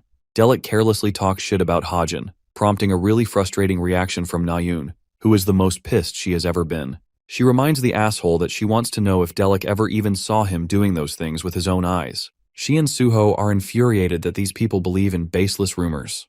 They even try to stand up for Hajin, claiming that he's a good guy. Fuming with anger, Nayun steps away, while Suho recommends they return to the hiking mission. The scene transitions to Yeonha, who has just finished masking her voice. Considering her first meeting, she doesn't want to make the slightest mistake with these guys.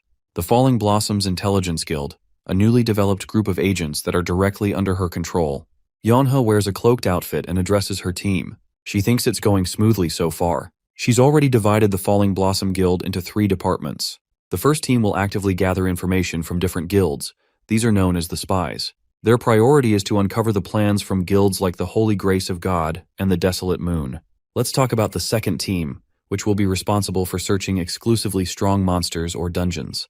This team will be referred to as the Scouts. Then comes the third and final team. This group will operate from the shadows, away from the public eye.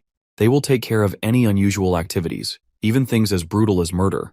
They're called the Shadows and they play a more passive role. Addressing Team 3, she tasks them with 5 people to conduct a research on. Their only condition is to ensure they are never noticed, and that they don't cause any harm to the people involved. The interesting thing about this test is that 4 of these copies are actually fakes. She's interested in seeing how these guys are going to react. She's looking forward to their findings. Among the 5 people she mentioned, the only real person is Kim Ha-jin, her object of interest. The alarm has finished beeping, and morning has come around sooner than Ha-jin expected. He's surprised to find the cute little Evangel resting on his bed, realizing that she's dead asleep. He pats her before hearing a cat's meow coming from outside. The author mentions how phantoms are easy to cast when it comes to witch magic. But the special thing about this phantom cat is that it's actually a real cat Evangel materialized with her powers. She seems like a cute visitor for the time being and might help him later. He decides to head outside for some breakfast, and finds himself surprised to run into Yeonha, who is curious to know where he's going. The dude tells her he's off to get some food.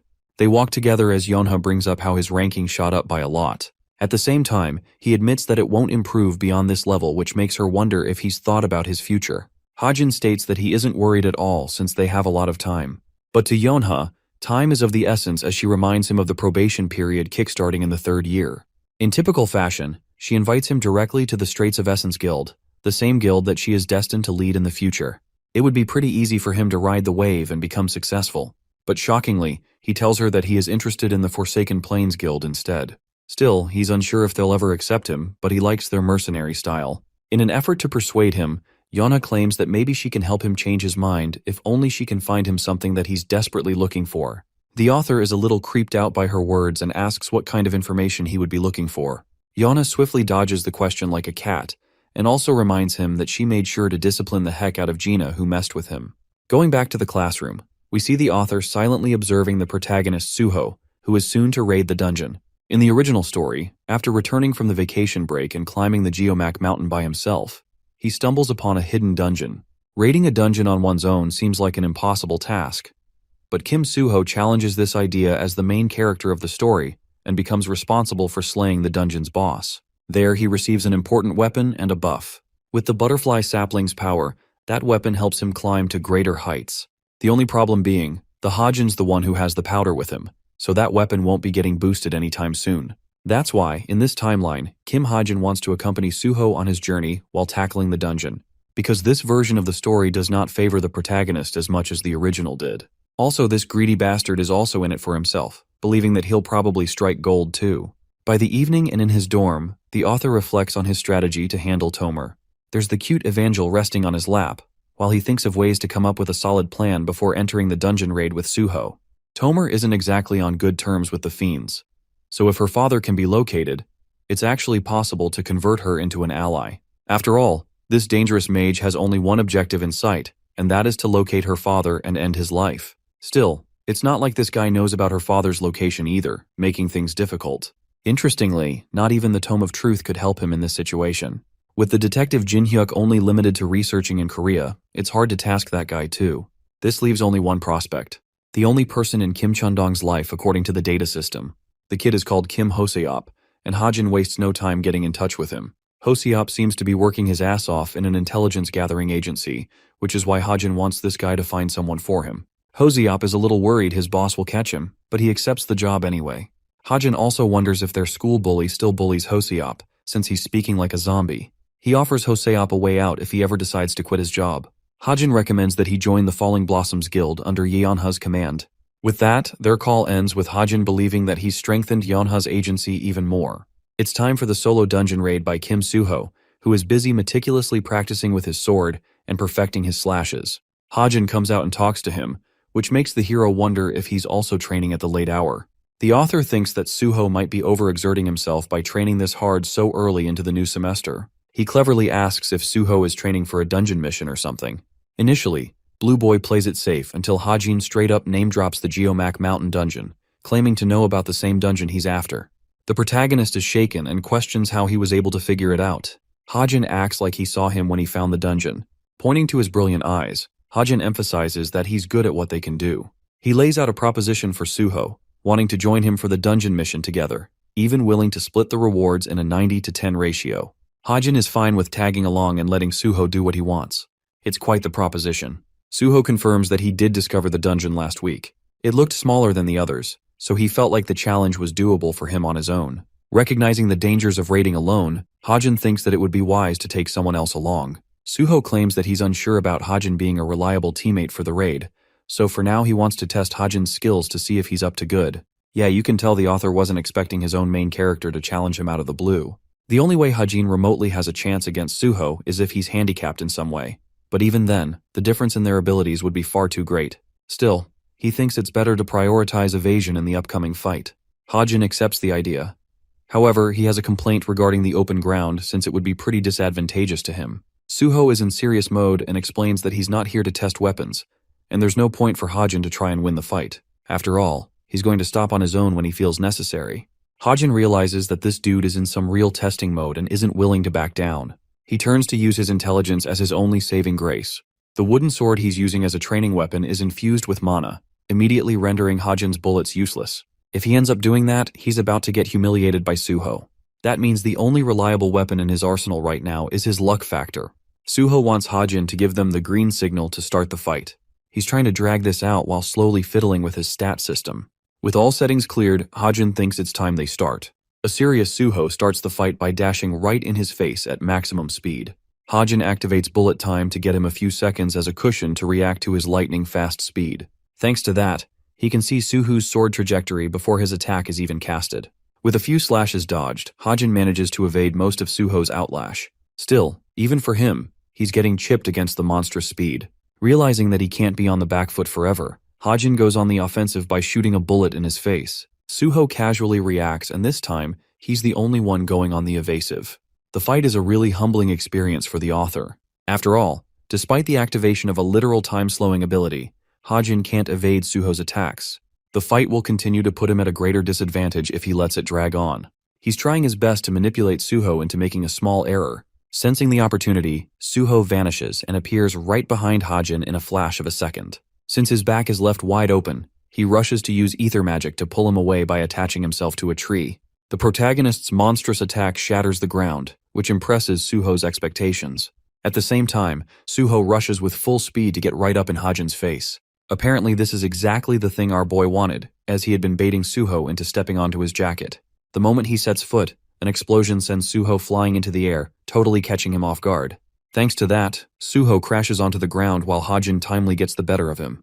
The fight is over with a Glock pointed towards the protagonist's head. Hajin assesses that while it didn't do any fatal or meaningful damage, the cadet's jacket he modified was a trap made using story points. The unexpected gimmick got the better of Suho, who senses Hajin's determination and agrees to go along with him for the dungeon raid.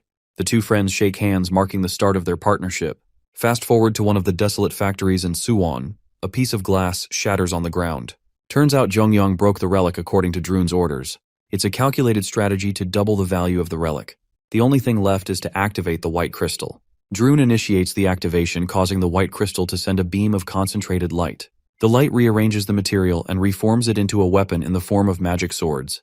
These are copies of the original made from just mere fragments. Droon thinks they don't have to look for anything else, as the result of this test proves the creation of fake weapons that are stronger than low-grade relics. With one fragment, they could make 30 swords. As for the total amount, Droon estimates 600 swords to be made. Even if they sold one sword at 800 million won, they would earn a staggering 500 billion won in profit, which is one hell of an amount. That's nearly $400 million. Jongyung realizes they've stepped on the most valuable lottery ticket. Valoran shares news similarly favorable to the group. She talks about the Pack Horsemasters Guild who intend to raid the dungeon soon. That guild is their next target, as the captain of the masked syndicate intends to seize everything from them. Conducting a battle analysis of their fight, Suho remembers how Hajin left a dozen openings in his movements. And yet, there wasn't a single time that he managed to strike him down. To make things even more surprising, he used an unusual attack at the end. Suho still doesn't understand what happened there.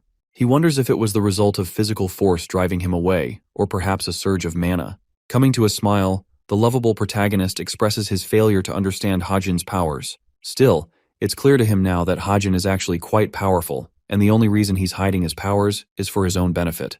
It helps him relate to someone other than him, as Suho is also muddled with hiding himself. He just wasn't expecting someone else to mirror him like that. Anyway, he hears a sound coming from nearby and realizes that it's Nayun practicing at the park. Suho's voice startles her out of nowhere, making her embarrassed. She's also surprised that he's going home at such a late hour. This sparks a brilliant idea in this guy's head. He casually tells her about his meetup with Hajin, which makes her wonder why they met up. To tease this balloon of embarrassment, Suho tells her that they were cheering for her. Nayun explodes at him, prompting Suho to reveal that they were lightly sparring with each other. It's quite the surprising revelation, since Nayun generally believed Suho to be way stronger than him, which means there's no point in sparring. Suho decides to keep their matters private, making her sad. She's done with his teasing and decides to resume her training. Being the helpful and supporting friend as always, Suho offers Nayun advice in handling her sword. He demonstrates just how fast one can swing their weapon by easing their grip just a bit.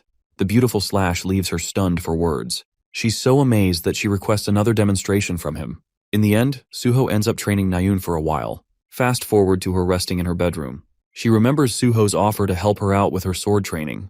At this level, she's starting to get the hang of things. Nayun jumps up all frustrated and annoyed. She looks to gaming as her one means of escape from reality. She grabs the VR headset and equips it. This game is recently taking an uprising in this world for image training. The game is called the Gladiators of the Century. Tournaments about the game are held every season and broadcasted live, making the winners so popular that they could take up their household names. The game is particularly unique because unlike other games, it doesn't boast a status or item system. In effect, one has to fully utilize their strength to control the trajectory of the fight. Nayun has an impressive record of 98 wins with only 17 losses. She doesn't care about her rank for now and thinks it's best to find someone for a match.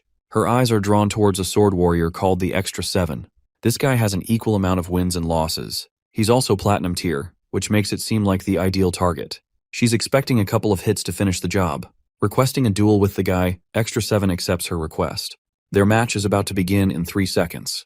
Nayun is actively assessing her opponent and is ready to see how this person will initiate their attacks. What she didn't expect was for this guy to start coming at her before the countdown finished. They exchange the first sword clash, which puts Nayun on the disadvantage.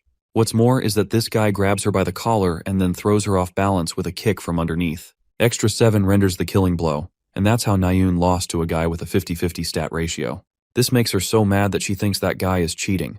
She requests for an immediate rematch, but winds up defeated a second time, so a third match follows between the two. The outcome stays the same as Nayun is defeated again. One more round would change things, right? No, the stickman Nayun is killed again. She's seriously annoyed at having to accept her helpless state, while her opponent stares her down.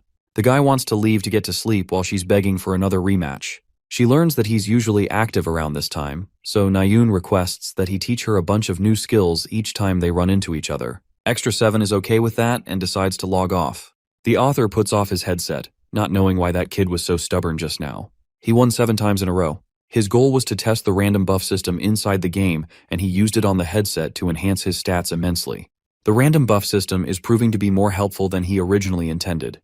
The investment was costly, but it strengthens the properties of any equipment, which takes his console experience to another level. This makes it feel like his senses have been sharpened, and as a consequence, boosted. It's a little underwhelming that the maximum boost is only 44%, but Hajin thinks it could soar higher with the luck effect.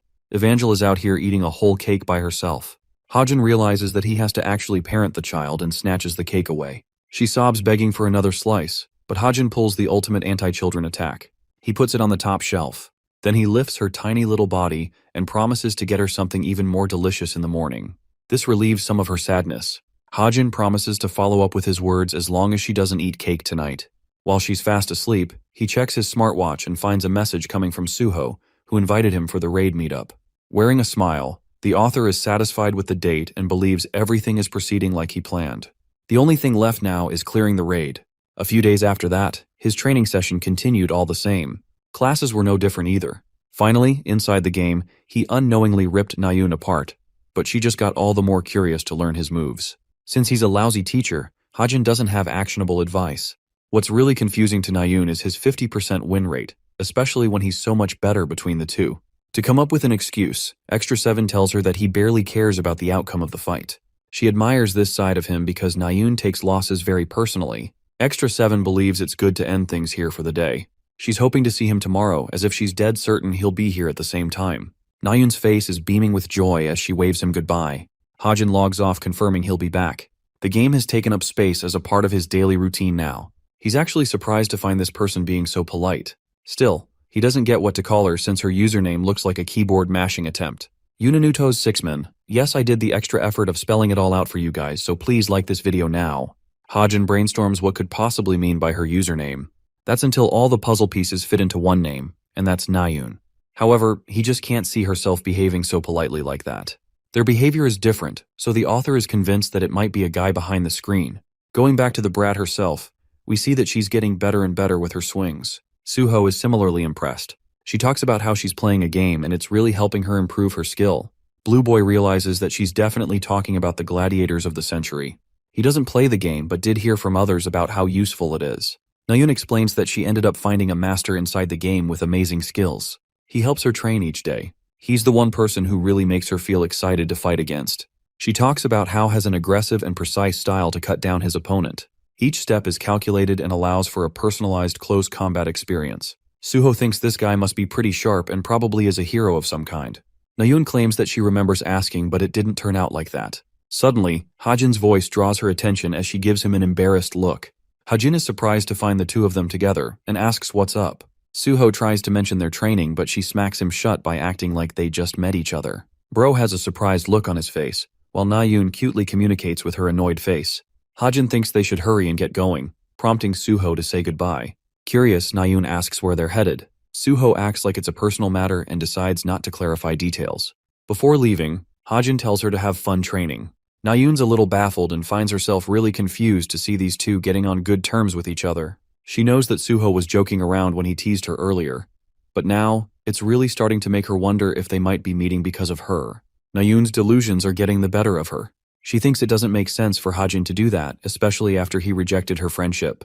This hilarious girl acts like she doesn't care 1 second, but on the next, she's secretly tailing them behind. Nayun spots them chatting when suddenly, Hajin does bring up Nayun's topic, which surprises her a bit. This sells her delusions even more. The girl is now convinced that he's in love or something. Both Suho and Hajin share lunch before heading to the dungeon in Suwon. They'll have to be cautious since Suwon is considered the single most dangerous area in the capital.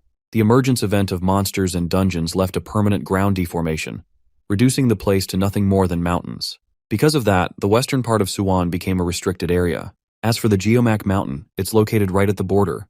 The author internalizes that he created many hidden pieces in the world yet to be discovered. For some of these pieces, he can't obtain with his one strength, but that would also create the risk of leaving them in the hands of the antagonists of the story. If he goes to the dungeon with a hero like Suho, Hajin is confident that he might be able to obtain one of the hidden pieces by himself. The mere thought of it attracts Suho's attention as they're finishing up their meal. Suho didn't bring any cash with him, so he's the one who's going to take care of equipment and preparation. Suddenly, one person enters the restaurant with a completely covered look. Their outfit puts Hajin at unease. The person physically shakes seeing him and hurries away to make their request. Seeing their state, Hajin realizes what's going on. This evil punk probably figured it out using his observation ability. Dude boldly calls out Yana based on her purple hair. He tries to be as loud as possible to attract her attention. Of course, Hajin knows that this has to be her, since she usually can't eat normal food without attracting attention. He requests her to come and share a meal with them, making her condition even worse. Being thoroughly humiliated like this, she takes her order and bolts off without even paying. Hajin decides to cover for the girl's bill and mentions how Yonha did her best not to show her face for 3 whole days. It's time for Friday and the day of the dungeon raid. Suho's all ready and leads the way. Deep in the mountains, they both make their way having walked many miles. The Geomac Mountain is a dangerous location since it's right next to the restricted area. Hajin wants to stay sharp for their surroundings until they arrive. Suho marks the location and shows the entrance to the dungeon. Hajin thinks it's reasonable to assume why it's hard to find because of the small entrance. Knowing that the opening is narrow, Suho reminds him that they'll have little chance of running back out. It's dangerous, and he wants his teammate to prepare for the consequences. but Hajin is as best prepared as always. He whips out his baby, the golden deagle, claiming that it packs quite the punch. Just to be safe, he invested some points to make light bullets. While they won't be extremely effective against the high-tier boss monster, the author thinks Suho will be more than capable of handling everything else. As they're about to head inside, Hajin extends his hand for Suho to hold. It draws a confused look from the guy because he doesn't get what he is doing. Hajin explains that the pathway inside is dark, so it will be tough to navigate otherwise. A flashlight is just going to draw attention from monsters. Suho loves the idea as the two clasp each other's hands, and yes, I can't believe I said that. Suho mentions how the cave unusually has a narrow entrance for how wide it is inside. It's also way too cold here. Suddenly, Hajin senses something and recommends they wait a moment. To his utter shock, there's a second opening to the dungeon. Something not even he knows about. There's just no way. Activating his perceptive eyes, Hajin scans the other entrance and discovers a bunch of intruders approaching. Hearing their every step, he knows they're drawing closer and closer from the other side. The scanning ability has revealed two men from the other side. Suho doesn't get what's bothering him, but he tells him to be quiet. Concentrating on their conversation, he fails to identify their association with any group. However, based on the evil energy radiating off of them, he can tell they're up to no good. At last, the system informs him about a critique from the co-author who has decided to edit the raid sequence. The co-author found the dungeon raid quite boring and small compared to the rewards promised. That's why they decided to modify the whole of the dungeon, by including it as the hidden stage of the Devil's Lair dungeon.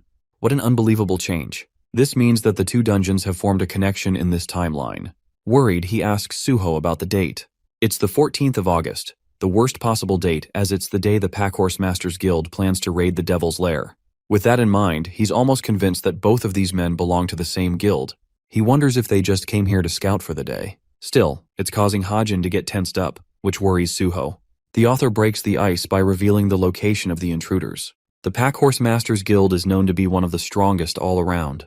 These guys only have mid to high tier fake heroes. Even someone like the protagonist of the story would struggle in this case, which begs the question, what should they do now? Lady Luck is on their side, as it turns out the two fiends came here just to scout this part of the dungeon. They decide to regroup with the main party and head back. Hajin takes note of the situation and thinks that it's the only chance for them to defeat the boss as soon as possible. First, he activates his eagle eye and then infuses it with the magic powers of his stigma. Now he can see far and wide, even making the boss monster known. Having marked the navigation, Hajin jots down the location and places emphasis on beating the boss quickly. Around the same time in the Suwon Devil's Lair, the main party finds themselves exhausted from the hunt. The leader of the raid comes in contact with both of his subordinates that he sent to scout. This guy is Jink-young, the guildmaster of the fiendish group. They pass him the information about a secret opening leading to a hidden stage. Jink-young is satisfied hearing that and tells him to stay put. Instead, the main party will be coming to them. The situation is turning out really bad for our heroes, because Jink-young is more interested in exploring the hidden stage instead of the main dungeon. Before leaving, one of the group members points out how two members are missing from the main group. Tapping their earpiece, they draw attention from another. Kaling seems to have opened a giant portal of black behind him, even though no one asked him to. Kaling is irritated waiting for things to roll out. He doesn't want to explain the specifics of the portal to the person he's speaking to. Jink-young commands Kaling to close it shut at once, but he just casually plays with the earpieces. Jink-young is pissed and leaps forward to attack him, but with a point of a finger, the man is brutally murdered with a spike piercing his skull and then slashes his body in half. His scattered remains hit the ground, leaving the rest of the fiends to experience sheer horror at the sight. They confront Kaling's recklessness when the real perpetrator seizes the opportunity to come out. It's everyone's favorite bad bitch, the captain of the masked syndicate. She releases waves of dark energy before taking down every single one of them all by herself. The only reason she didn't kill them is because she's waiting for the stock prize to experience a boom. So now, the captain wants to explore the hidden stage connected to this dungeon, and she wants to do it on her own. Kaling questions if the plan changed to some effect. She expresses that the other two targets who entered the dungeons aren't their enemies, but rather, their candidates. This is a test to determine if they're worthy of being recruited. Morphing her body in a shadowy fluid, the captain proceeds to chase them down. Meanwhile, the hidden stage is teeming with low-level undead monsters. Hajin has been shooting them down one after the other with his gun. Since long range is more favorable in this situation, he takes care of Suho's side too, who can barely navigate in the dark setting. The fact that he was able to beat all of them with ease really proves Hajin's strength, impressing the likes of Suho. Still, they don't have enough time, so he urges them to hurry. The undead monsters are blasted and cut down by the unstoppable duo. There seems to be an endless amount waiting for them. but thankfully they're so weak that it isn't a problem to deal with them. At last, Suho stumbles upon some writing, which indicates to Hajin that they've finally found the boss's location. Something is scribbled on the wall in an old language. Suho wonders if their smartwatch would be of any help in this case. Hajin activates it for scanning and realizes that it's an elaborate riddle. Suho states that he's heard of many dungeons of the like. In the actual story, he wasn't able to solve this riddle and merely translated at best. That's why he had to seek Yeonha's help, who used her intelligence guild to work it out. But right now, they don't have the luxury of time. Since he's the author, the dude obviously knows the answer to the riddle since he made it. It's actually lightning, and the answer causes the writing to disappear. Suddenly, the ground beneath them starts to shake and the wall splits open with a loud rumble, leading to a pathway inside. Turns out the answer was correct. The riddle wasn't even his personal invention, as Hajin copied it from another story. He breaks down the riddle, mentioning that lightning and thunder both occur together but always perceived at different timings based on location. Lightning appears first, and then the sound of thunder is heard due to the difference in speed. Suho thinks this guy is a genius with his quick thinking, not knowing the truth about the situation. He readies his gun to finish the dungeon raid. The both of them head inside while the captain is once more impressed by Hajin's individual ability. She thinks his decision-making capabilities and forward-leaning approach makes him an amazing person. Despite being a small dungeon, he was able to navigate this far in the span of 10 minutes without help. This information is plentiful evidence, and enough reason for the captain to consider recruiting him to the masked syndicate. Still, one aspect seems to bother her. She has yet to see him kill anyone without hesitation in sight. She also overhears the two lunatics that were sent to scout the hidden stage. The captain realizes that Hajin isn't aware of these guys being fiends themselves, so she thinks they'll be perfect as her test subjects. The two cadets are prepared to confront the boss, who is sitting on his throne. He's the swordsman of ruin and the master of the dungeon. The swordsman is peering them down with his sharp eyes. He moves with a godly speed, concentrating his attention on Suho, who didn't even know what happened just now. He quickly rushes to grab his sword when Hajin roars his name. Turns out that he was spaced out, but Suho is convinced that the boss probably used some kind of teleportation skill just now. But then he realizes that the sheer energy coming from the swordsman of ruin is enough to destroy his composure. This is an upper intermediate level monster that is even capable of human speech, a creature far above the realms of other monsters he has previously faced. His confidence is flailing as the swordsman of ruin plunges his sword, promising them a quick and easy death. This sword is Hajin's object of interest. He tries to talk to the protagonist, who seems to be all good now because he's confident in sword fighting. Suho's talent primarily rests in swordsmanship, and he's supposed to reach true perfection in his craft. When facing another sword user, it's impossible for him to lose. Hajin explains an important detail to him. Apparently the sword is the real boss, and the voice from earlier also came from the sword. The knight is a common corpse. In the original story, Suho only figures this part out in the middle of their fight. But Hajin wants to rush things and hopes to end this quickly. He plans to target the knight and instructs Suho to concentrate on the sword. This way he can cover him. Before they're able to finish their chat, the swordsman of ruin leaps ahead to catch them off guard. It doesn't even make sense that this is happening according to the author. The attack leaves a crater, making Hajin worry about what happened to Suho. Being the main character, he ended up blocking it with his blade at the last moment. Their initial clash separates the two swordsmen. Suho dashes right back at the knight, who is impressed by his abilities. Suho catches him off guard with an aerial strike. The knight reacts timely and arrogantly assumes that he has caught his opponent. But when the smoke settles, his sword has only hit the ground. Suho uses his impressive speed to outmaneuver his opponent. He attacks the knight from his blind spot, aiming right for the sword just like Hajin told him. The stab connected, but not where he wanted. It only hurt his body, but that's not enough. The knight commends his swordsmanship, having blocked the attack by sacrificing his arm. Not only that, the demonic sword intends to possess Suho's capable body for itself. Suho struggled at his inability to pull out his sword from the warrior's body. It was at that moment, Hajin came to his rescue and instructed his friend to dodge. He had fired a shot, allowing Suho to draw away and reclaim his footing. Furthermore, Hajin tries to warn him, reminding Suho that the warrior fighting against them already knew they would aim for his body. That's why he was confident in luring them in, trying to attack. Suho realizes what's going on and feels optimistic now that he's learned this new information from his friend. The shadow swordsman laughs before both of them, perplexing Suho because he didn't know what was going on. The monster is actually impressed by Suho's capabilities and roars in a laughter as if he's heard the funniest meme in the world. He has now fully decided that his goal is to steal Suho's body because of its capabilities. As for his lost arm, it regenerated instantly, causing Hajin to remind Suho that this guy's actual body is a sword, so there's no point actively attacking the fake one. Suho realizes that all they need to do is to take care of the sword to finish this fight. The round 2 of the fight begins with the main character lunging forth at full speed. His opponent, the devilish swordsman, awaits as they both prepare to clash against each other. Both swords conflict with a strong pressure that reaches Hajin. He sees the two swordsmen going at each other, but even the author knows that he doesn't have anything to worry about on Suho's front. Still, it would be troublesome if the battle dragged on. Unfortunately, he can't pull out the American farmer shotgun to finish the battle in close range, since Suho might get caught up in the blast. The same goes for his badass sniper rifle, which is pointless at this range. So he sticks to his old methods of shooting melee warriors with the good old handgun. Suho's fight against the swordsman continues, and it's favoring him greatly as he's beginning to overpower his opponent. Even the shadow sword can't believe that a normal blade is pushing against it with so much power. And yet, Suho's seemingly normal sword hasn't even been chipped at the slightest. It's actually because of the special golden mana possessed by the hero of the story, allowing him to defy the odds of the fight.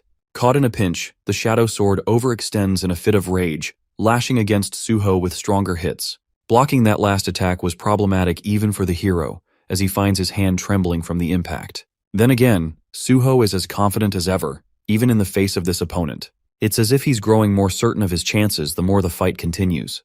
Gripping his blade, he shines with unfathomable determination that only he will be the victor of this fight. Bro really said, "Nah, I'd win." Suho backs up his claims as he swings his sword, believing that his trusted ally will back him in this fight. Hajin shoots the swordsman's arm at that moment, allowing Suho to capitalize on the opportunity to finish the fight. He only needed one mere moment, which Hajin created for him.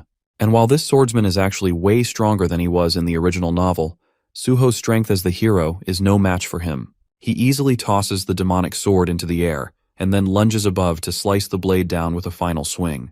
This causes the demonic sword to chip and shatter, reducing it to fragments of what it used to be. Consequently, the avatar formed by the sword also fades into nothingness, his final words expressing the impossibility of the situation.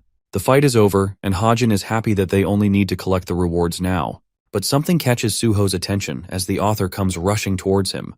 From the remains of the demonic swordsman, they discover a stick. Ah yes, the SSS class Ultra Omega Super Wooden Stick of Destruction. Suho is alarmed because he tries to scavenge around to see any other clear rewards. But in the end, he's left isolated with the damn stick in front of him. He can't accept the realization that they did all of that just to acquire a regular-looking branch. Bro is in shambles while Hajin laughs at him for being depressed.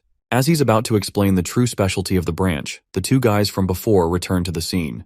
Hajin instantly senses danger with their arrival.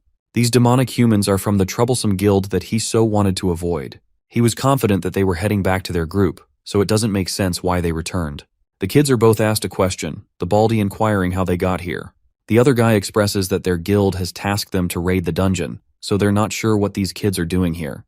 Hajin excuses that they didn't have any clue and ventured inside as cube cadets. They then explain that they killed a monster. As for the reward, they didn't really get anything, which is funny enough. The truth because all Suho could locate was a branch. Hajin excellently makes use of the information. The man decides to pitch in with the guild leader, explaining the situation at hand.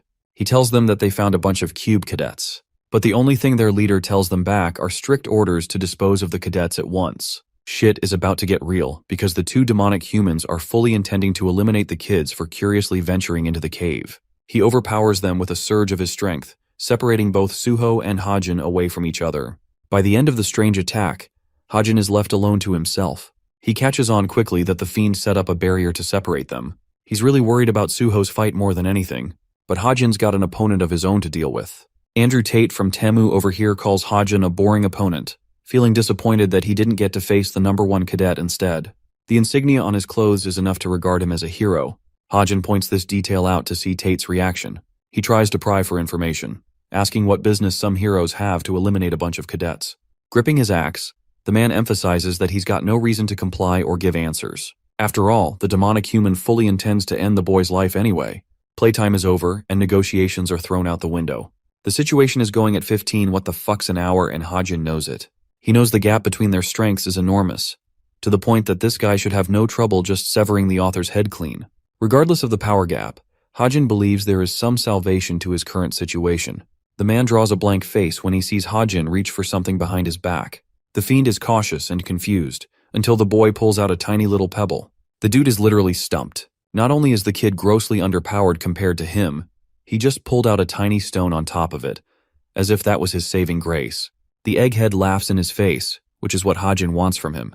He thinks this tiny little stone is more than enough to deal with a guy like him. Finding his remark as an insult, the fiend scoffs at him. But Hajin's smile is unwavering. The demonic human analyzes the kid's shitty mana flow, which means he really doesn't have a bag of tricks with him. So he's curious why Hajin's so confident. The cadet chucks the stone at him, which Baldy dodges with ease. But that's not the point. That was just a distraction. Hajin's real attack and purpose was to pull the stone back using the ether thread. That golden thread, now pulled back, blitzes the stone at full speed and crashes against the fiend's skull, giving this guy a reality check. It was just a tiny stone, and yet it hurt like hell. And since he was caught completely off guard, the guy was instantly knocked unconscious. Now you guys might be wondering, what sorcery did our boy pull? You see, Hajin is weak, but he's not stupid. He knew he could strengthen normal everyday objects thanks to his recently acquired skill, which makes for a perfect lure for strong opponents like this guy. Anyway, our boy is about to deal the killing shot with his gun. He knows that time is of the essence, and he's dealing with a fiend with good recovery speed on top of that. Using the farmer's shotgun would have instantly ended the fight, but he's running low on mana. The boy pulls the trigger, releasing the bullet. But to his great horror, the round didn't even fully pierce the guy's skull. It chipped away and bounced off his head. Bro is looking at him from the ground with the meanest side-eye. Hajin realizes that he made a critical mistake and should have used a shotgun. He attempts to shoot again, but it doesn't matter as the demonic human's sheer might sends him crashing to the nearest wall. The fight is looking seriously bad for him because he's severely outmatched. The pain is getting to him despite the fact that he used ether to cushion the damage. Egghead gets up, pissed as hell that a little pipsqueak got the better of him. He's done wasting time and transforms into his true state, despite being unwilling to use it at first. Hajin's face is reduced to hopelessness as he sees the demon's size grow multiple proportions. He needed to end the fight quickly, but now that the fiend has activated his special ability, it's game over for him. Let's explore Suho's perspective now and see how he's holding up. He tries calling out Hajin's name multiple times but reaps no effect. The hero understands that he's been cut off completely, and now there aren't any exits in sight. Only one person is with him, and this guy's radiating bloodlust. This means his only shot at this is to fight his way out. Suho, still confused at the situation, questions why the man is trying to eliminate them. James plays it pretty chill and thinks the kids should treat it as an unlucky situation. Now fixating on Suho's face, he's starting to realize that this kid is the #1 cadet from the academy. He could have been an enormous talent if recruited to their guild. But now, things don't matter as he's going to be eliminated without remorse. James instantly jumps his sword against Suho's neck. If not for Suho's godly reflexes, his head would have been sliced clean just now. He got away with a scratch, and countered with a kick to his head. But James is so unfathomably fast that he disappears instantly and appears behind Suho. Even the boy is confused how James managed to get behind. Not only did he evade his strike, he also left Suho with a serious injury around his calf. It was a short moment when he tried to kick him. If anything, Suho has now gained an understanding of his opponent's abilities. And his confidence is wavering because he's severely outmatched here. Suho still plays optimistic and intends to focus on this guy's movements. James is alarmingly fast and appears right before Suho, sending him back once more with a powerful clash. Luckily, the kid was able to block the first strike. But that's literally all he can manage to do here, because the second he tries to return the attack, James will catch him. Even while on the defensive, Suho finds his face getting slashed again. James is finding this fight annoying and realizes that the boy managed to counter him. He tries to dash away using his incredible speed, but despite his escape, encounters a wound on his leg. That was impressive, sure, but Suho understands that his attack was too shallow to give him any realistic advantage in the fight. While this guy's attacks aren't as powerful as the swordsman he fought earlier, his speed is on a whole different playing field. Gripping his blade, Suho realizes that he could have closed the gap if only Hajin was there to help him. Still, he knows that it's pointless to think of those thoughts, so he goes all in on facing this nemesis alone. Suho expresses that he talked a big game taking on the dungeon on his own, but this has led him to reflect on how poor his strengths are. His only talent, the thing he is proficient at, is handling a sword. That is why, as long as he is facing a swordsman against his opponent, it is the absolute and utter truth that Suho will manage to find a way to beat any opponent. The hero crystallizes his focus into doing his best, determining himself to bend the odds and overcoming the impossible situation. He radiates with a golden aura, surprising the demonic human greatly. At first, James thought of him as nothing more than a desperate cadet, but now he's starting to realize that dragging out the fight will be troublesome for him. He intends to finish the battle in the next attack. To counter him, Suho's blade and determination are ready. Suddenly, the hero feels a strange sensation, something that didn't just come from his opponent. It's the same feeling he encountered upon stumbling across this dungeon. To describe it, it's as if something is calling out to him. You guys remember that seemingly normal-looking branch? Yeah, that thing is about to show its work. But let's go to the more desperate situation, Hajin's crisis. He's out here with nothing and no one to fend for him. The demonic human is overjoyed to finish the cadet's life. There's no chance of winning this fight or running away. Hajin grits his teeth, accepting the situation to be his demise. The demonic human unleashes its claw and it seems like it's all going to end. But then, a moment of silence ensues before Hajin reopens his eyes. He sees a spike pointed right next to his face. A larger and more cunning force impaled the monster, saving his life. The silhouette of the demonic human is replaced by the face of a calamity in the form of a human. It's the captain, and she just saved his life. Hajin's having one of the worst times of his life because of his injuries. And now there's the leader of the most dangerous organization just approaching him. He knows that there's no chance he'll be able to survive her attacks. In the situation where her group was connected to the demonic guild, it would be problematic for him. Hajin is baffled as he stays speechless before her. She prepares her hand, not to prepare an attack but to extend it to him as a greeting. This comes across as a jolt of shock to the boy, who wasn't expecting this turn of events. Hajin recalls how they just so happened to run into each other a lot. The leader confirms, this time fully informing him with her true goal, which was to observe him all this time. Hajin is surprised and asks what she means by that. Just then, it seems the demonic human hadn't been fully defeated, and tries to attack her from her blind spot. Hajin tries to inform her, but this goddess of death doesn't even move from her spot before annihilating the monster with one attack. She doesn't care for what happened and focuses on their personal discussion. Addressing Kim Hajin, she mentions a few words close to his face, and before the boy is able to comprehend the meaning of those words, he reflects that this exact situation occurred in the novel. Only that time, it involved Yonghak instead of him. But that begs the question, did the plot really shift because of his influence? Because if the story took this kind of major twist, that would only mean the real story would deviate a lot from this point onwards. Hajin wants to stop her for more questions, but the captain has judged this to be the end of their discussion. She shoots him a smile, hoping that he will consider her offer well. Then she disappears into a purple trail, vanishing away. Our boy is at a loss for words when suddenly, Suho catches up to him, which means both of them manage to get out of their battles in one piece. Suho is worried about seeing him in such a shitty state.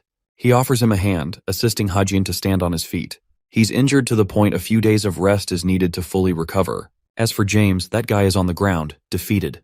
But it occurs to the author that he may not be dead. Suho insists on reporting this matter to the association, coming as a shock to Hajin's system. He tries to stop him, explaining how there isn't any proof so they'll be the ones to suffer from the false report.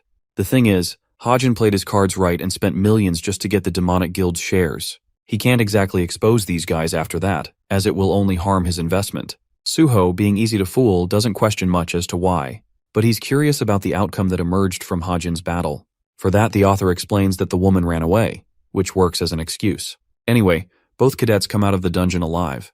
They had so many twists and turns in there, and Hajin had to use way too much stigma just to survive. Suho's actually interested in the stick. He tells Hajin that this may not be an ordinary stick. It's good enough for the author that he brought the stick outside the dungeon instead of forgetting it. Suho expresses the kind of energy surge he received during his fight against James. It was as if the object was calling out to him. Suho understands that his words seem ridiculous right now, but instead of doubting or denying them, our boy agrees with him. After all, he could sense the greatness of the stick right upon receiving it as a reward.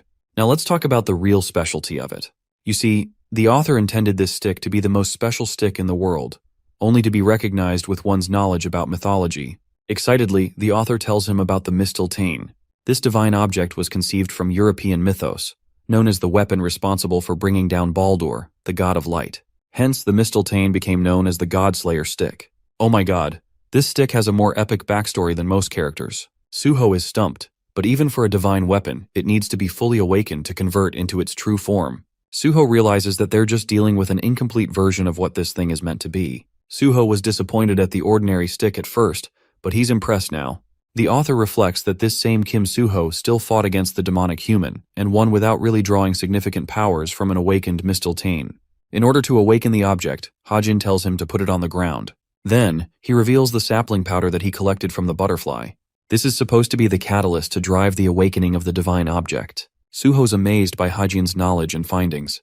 The thing is, this powder was supposed to fall into the hero's hands in the original story anyway. Hajin wonders if he should make light of the situation and force the hero to be more grateful. So this man straight up calls the powder his parents' relic, which makes it seem like bro collected his parents' ashes. Suho's face turns to horror, and he's questioning what the frick he just heard. From this interaction alone, Hajin has learned that he's terrible at making jokes. The seemingly heartless joke has the hero in shambles.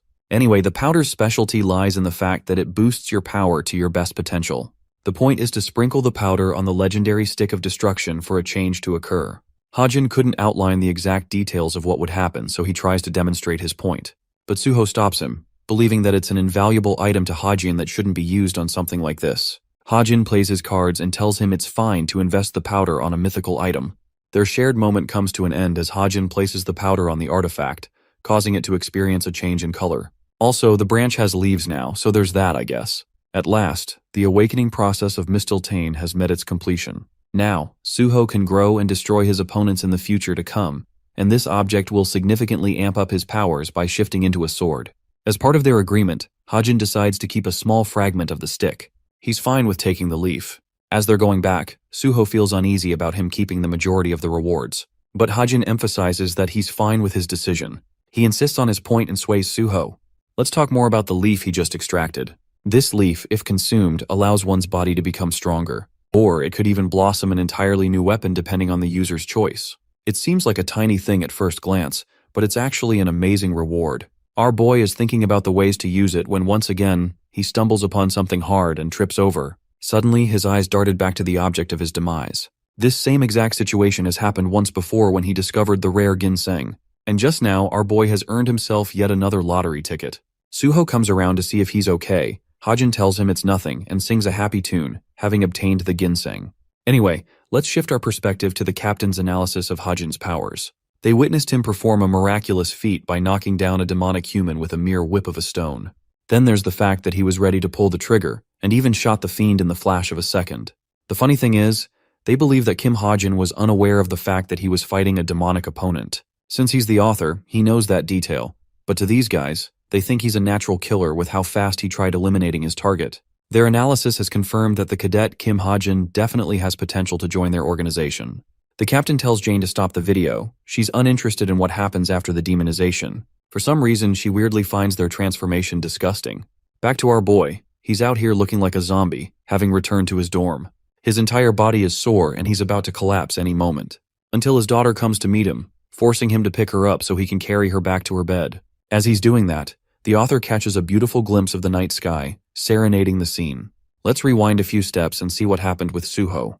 He wanted Hajin to return to the institution because he wanted to pay a visit to his family. Also, Suho is indebted to Hajin and cracks him a pleasant smile, thanking him for everything he did. His smile captures the author's full attention, who has to remind himself that Suho's the main protagonist, a man that refuses to make compromises or let his light fade. He's supposed to be the ideal hero, walking the righteous path of good. But in the real world, nothing, and no one like him truly exists. People are different, but that's actually the main reason that drove the author to create a character such as him.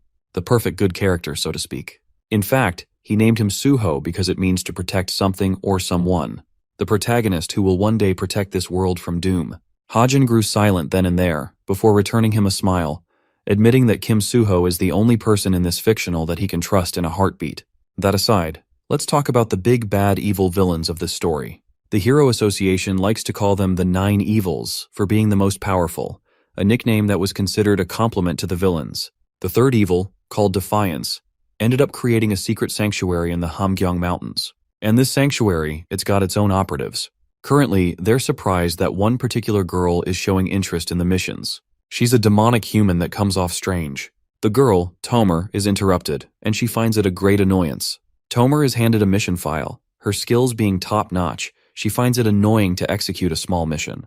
Tomer asks about the details of the mission, but she's told to read the document on her own. After taking a sneak peek, she's astonished that the mission will involve her role as a surveillance operative. Shifting perspective back to Hajin, he ended up making an appointment for a magic inspection. The mage confirms this from him and introduces himself as Jean. Hajin is glad to be in his care, especially since he's a 4-star mage who specializes in artifact inspection. While Jean seems to be eyeing him down based on his outfit, he shows him the way. Hajin knows that mages are materialistic by nature, which is why he took safe measures of dressing formally, looking high class and all. In his office, Jean asks what kind of magic engraving he desires. Hajin expresses that he's looking for a physical strengthening type suited for defense. Hearing that, the mage snaps his fingers and showcases a ton of options for him to review. Hajin takes a look, reflecting that engraved magic aspects consume little mana, usually because of limitations. But the obsidian artifact is exempt from that rule. Currently, he requires something that uses extreme amounts of mana, so that he can only use it once a week. But at the same time, it should be paired with an amazing function. However, he analyzes Jean's dismissive attitude, barely paying any attention to his customer. Hajin realizes that he's being looked down upon, and wonders how he should handle this arrogant asshole. After all, if he doesn't teach him a lesson, the mage might half-ass the job. Hajin tells him that he's uninterested in insignificant items, and asks if there are any in his inventory that require more mana to use. Something like enhanced protection energy, for example. Jean confirms that it's doable, but Hajin goes off the extra mile in being a douchebag, questioning if the job is beyond the capabilities of a 4-star mage. Jean grows silent, before questioning what he means. Hajin pretends that he's leaving since he sees no value in the meeting. This causes the arrogant mage to spiral into panic, and he tries to stop him. The mage has been fooled, and suddenly starts wondering if the kid is actually wealthy beyond his outfit. Jean confirms that his request can be executed, but there's the catch that it might be too expensive for him. Hajin finds it offensive, putting Jean on the back foot even more. He butters up to his customer and nicely asks if he's got a budget in mind. Hajin whispers his range, causing the sleazy mage to erupt in greed. He's beaming with joy and wants to show our boy only his best pieces. This man really played him like a fiddle. At the academy, the students are engaged in conversation while a satisfied expression rests on Hajin's face. He'd accomplished both of his objectives, and now he was also done with the magic engraving quest. While he isn't the type to flex his money, it was necessary to get the arrogant mage to act. Anyway, the teacher ends the class and demands their attention, explaining how the students will each form a group of 5 to work as a team. This event is called team play, and Hajin remembers writing it down. The teams are supposed to conduct tower raids and handle skirmishes, even bonding together. The cadets are told to form teams of their own choices, but for people like Hajin, it wasn't so simple. Unfortunately, if he didn't make the decision for himself, the decision would be made for him by the teacher. Suddenly, his eyes glanced over to Rachel's seat, who had been gently tapping her desk. She was one of the few students bearing the same situation as his. The only difference being, she chooses to be alone most of the time because of her background. Still, the idea of joining her team sounded pleasing, as Hajin already has a mission to give her the sapling powder he obtained. In the original story, she would have received a hint of her enlightenment to come, and if this ends up delaying, then the power creep between her actual story will suffer. To perform countermeasures, he texts Rachel to team up with him. Then he confidently waits for her reaction. The blonde princess is shaken by the notification on her watch. Hajin is awaiting her reaction, when suddenly, a student approaches Rachel. It's Tomer, who extends her offer to team up with Rachel all the same. For a moment, Hajin is at a loss for words. His brain is grinding out the gears, forming any explanation for Tomer's sudden involvement with Rachel. It's clear that someone is pulling the strings behind the scenes, which draws the safe conclusion that Rachel is their main target. It also confirms to Hajin that this person is likely Lancaster. Anyway, Rachel doesn't know all of that, so she puts Tomer's invitation as a matter of consideration. With her gone, she checks her messages, finally noticing Hajin staring at her from his seat. The princess turns away, maintaining her poise expression. It scares the author for a moment, making him wonder if he's about to get his ass rejected. Just like the response she gave to Tomer, she wants to take her time deciding whether or not Hajin should join her team. It's good enough for our boy though, much better than a no. Anyway, Nayoon is out here seriously conflicted on who to pick in her team.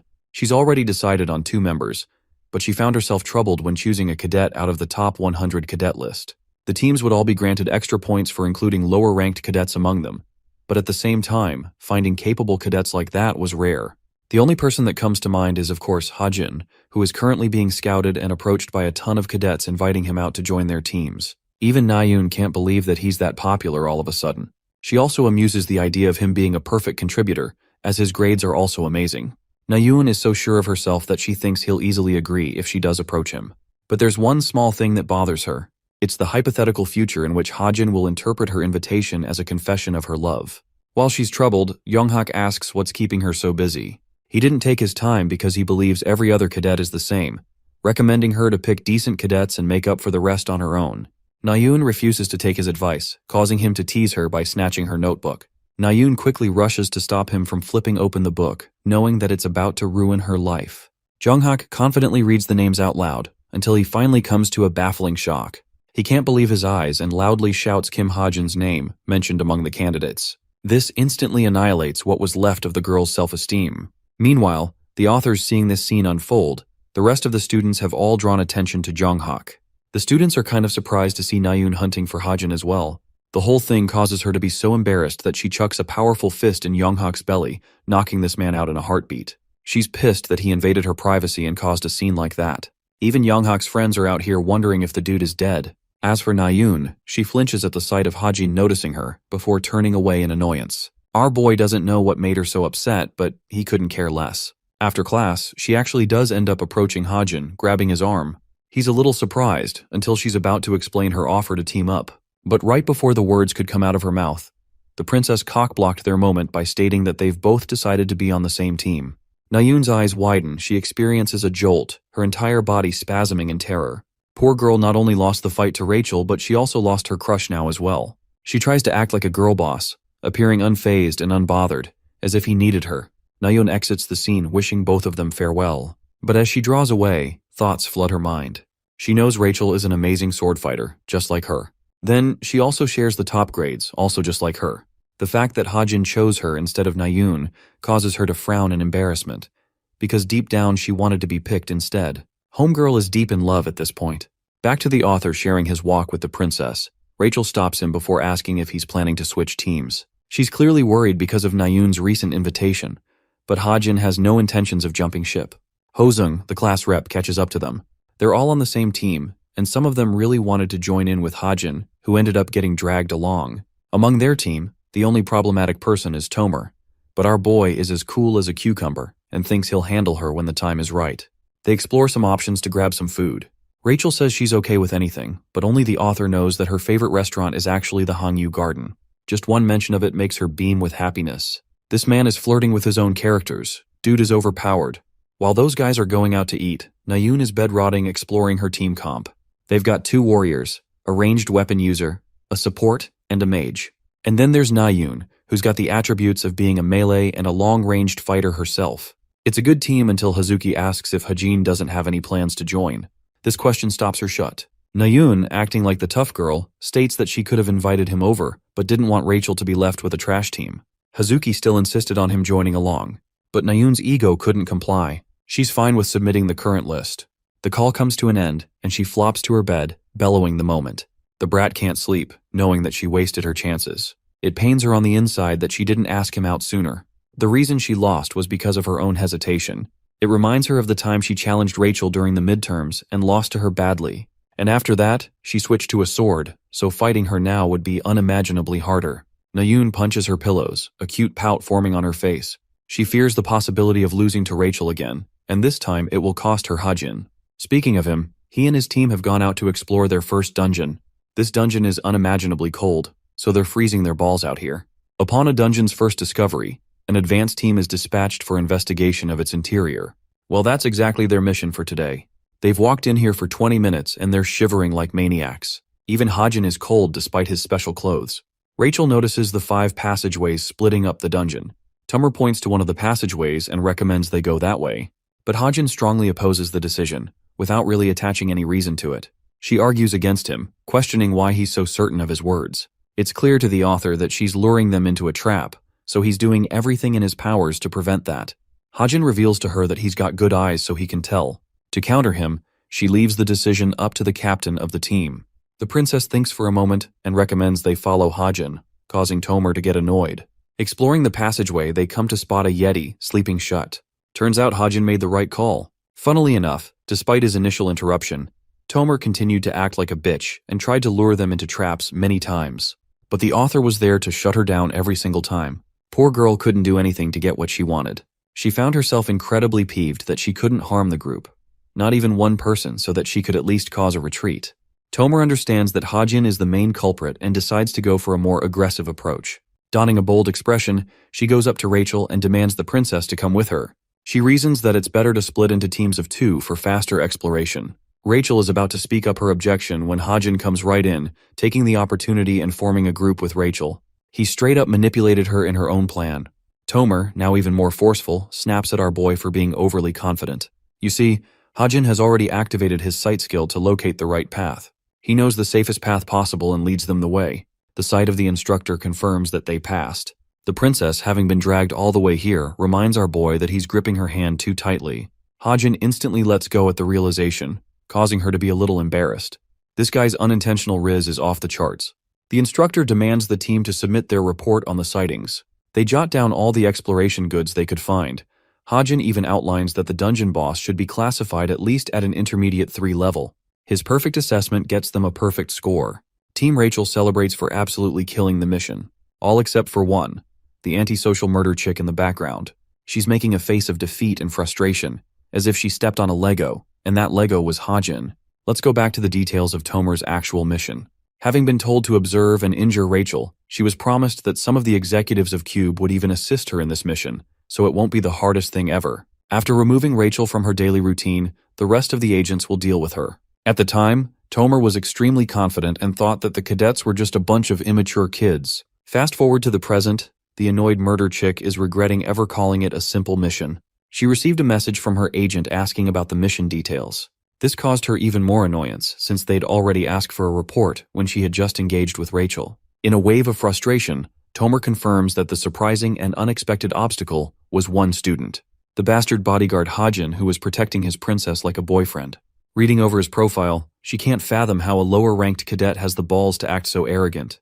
He's always spotted around Rachel, so it pisses her off even more. She even makes fun of him for ever thinking that she could get the attention of the majestic princess by simply being clingy. Tomer's eyes widen when a realization dawns on her. Kim Hajin may just be in love with Rachel after all. If that is the truth, that changes everything. After all, she could exaggerate the rumors, stir up the waters, and use that to break them apart, causing Rachel to get isolated. She'll become an easy prey, allowing Tomer to make her move. At least that's what sounds like in her little noggin of a brain at least. Following this realization, her next plan of action is to deepen her connection with the team. Jumping ahead in theory class, the instructor informs them that each team will be choosing a small dungeon in the upcoming week. Their task is to present a rating strategy. A sigh of frustration can be heard from the cadets. They're peeved to deal with so much homework even in their off time. Well, Hajin and Rachel are calm as ever, while Hosung is chilling because he intends to use the top 2 students to come up with the plans. The cadets are shortly informed about a team leader meeting next week as well, comprising all the team leaders. Packing his stuff, Hajin turns to the princess and invites her to the cafe for a strategy session. Rachel is okay with the idea, while Tomer is unusually cheerful, agreeing that it's best to know each other deeper. Her sudden change in demeanor can only be explained by Hajin's "What the fuck happened to her" face. He asks what she's here for. Stating her intentions calmly, Tomer believes they should bond as a team. But that's not what he was asking at all. Anyway, she leads the way, gathering everyone and probing Rachel and Hajin's personal meeting. The author can just smell that some shit is about to go down with how she's acting. Anyway, they find themselves at the cafe. Just for safe measures, the author thoroughly scanned the entire place down, but for some strange reason, couldn't find any lingering traps. Rachel draws his attention, jolting our boy to discuss their roles. Hosung and Bokyu are assigned to look for information regarding the dungeon, and as for Tomer and Rachel, they'll both calculate its mana density. With their roles decided, Hajin claims that he'll be the one to do the presentation for them after sorting the information they collected. With the strategy session wrapped up, Tomer urges for a different topic. The team is really appreciative of our boy, who has to put on his thinking cap to do all the thinking for them. It's the definition of one dude doing everything in a group project.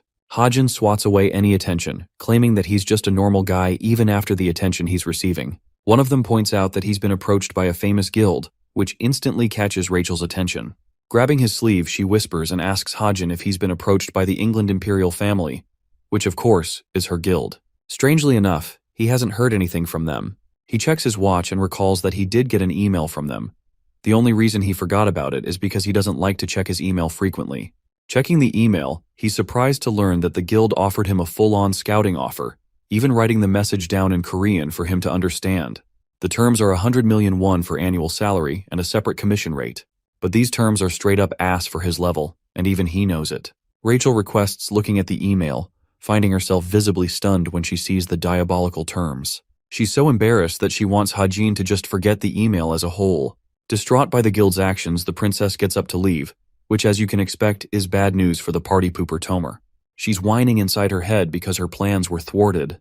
Rachel's gone and the author is clueless what made her leave. The same goes for the rest of the team. Tomer assesses the situation, seeing Hajin's reaction, who is still pretty confused. She scores the opportunity by drawing one of their teammates' attention and secretly whispering that Hajin seems to have some feelings for Rachel. It's the typical gossip route, the one that happens in every friend group and then explodes into Kingdom Come. Anyway, we're not here for Tomer's silliness, so let's jump up ahead at the gym. Here, Hajin has just finished his stressful workout. His physical capabilities are hot ass, so he needs to mitigate that.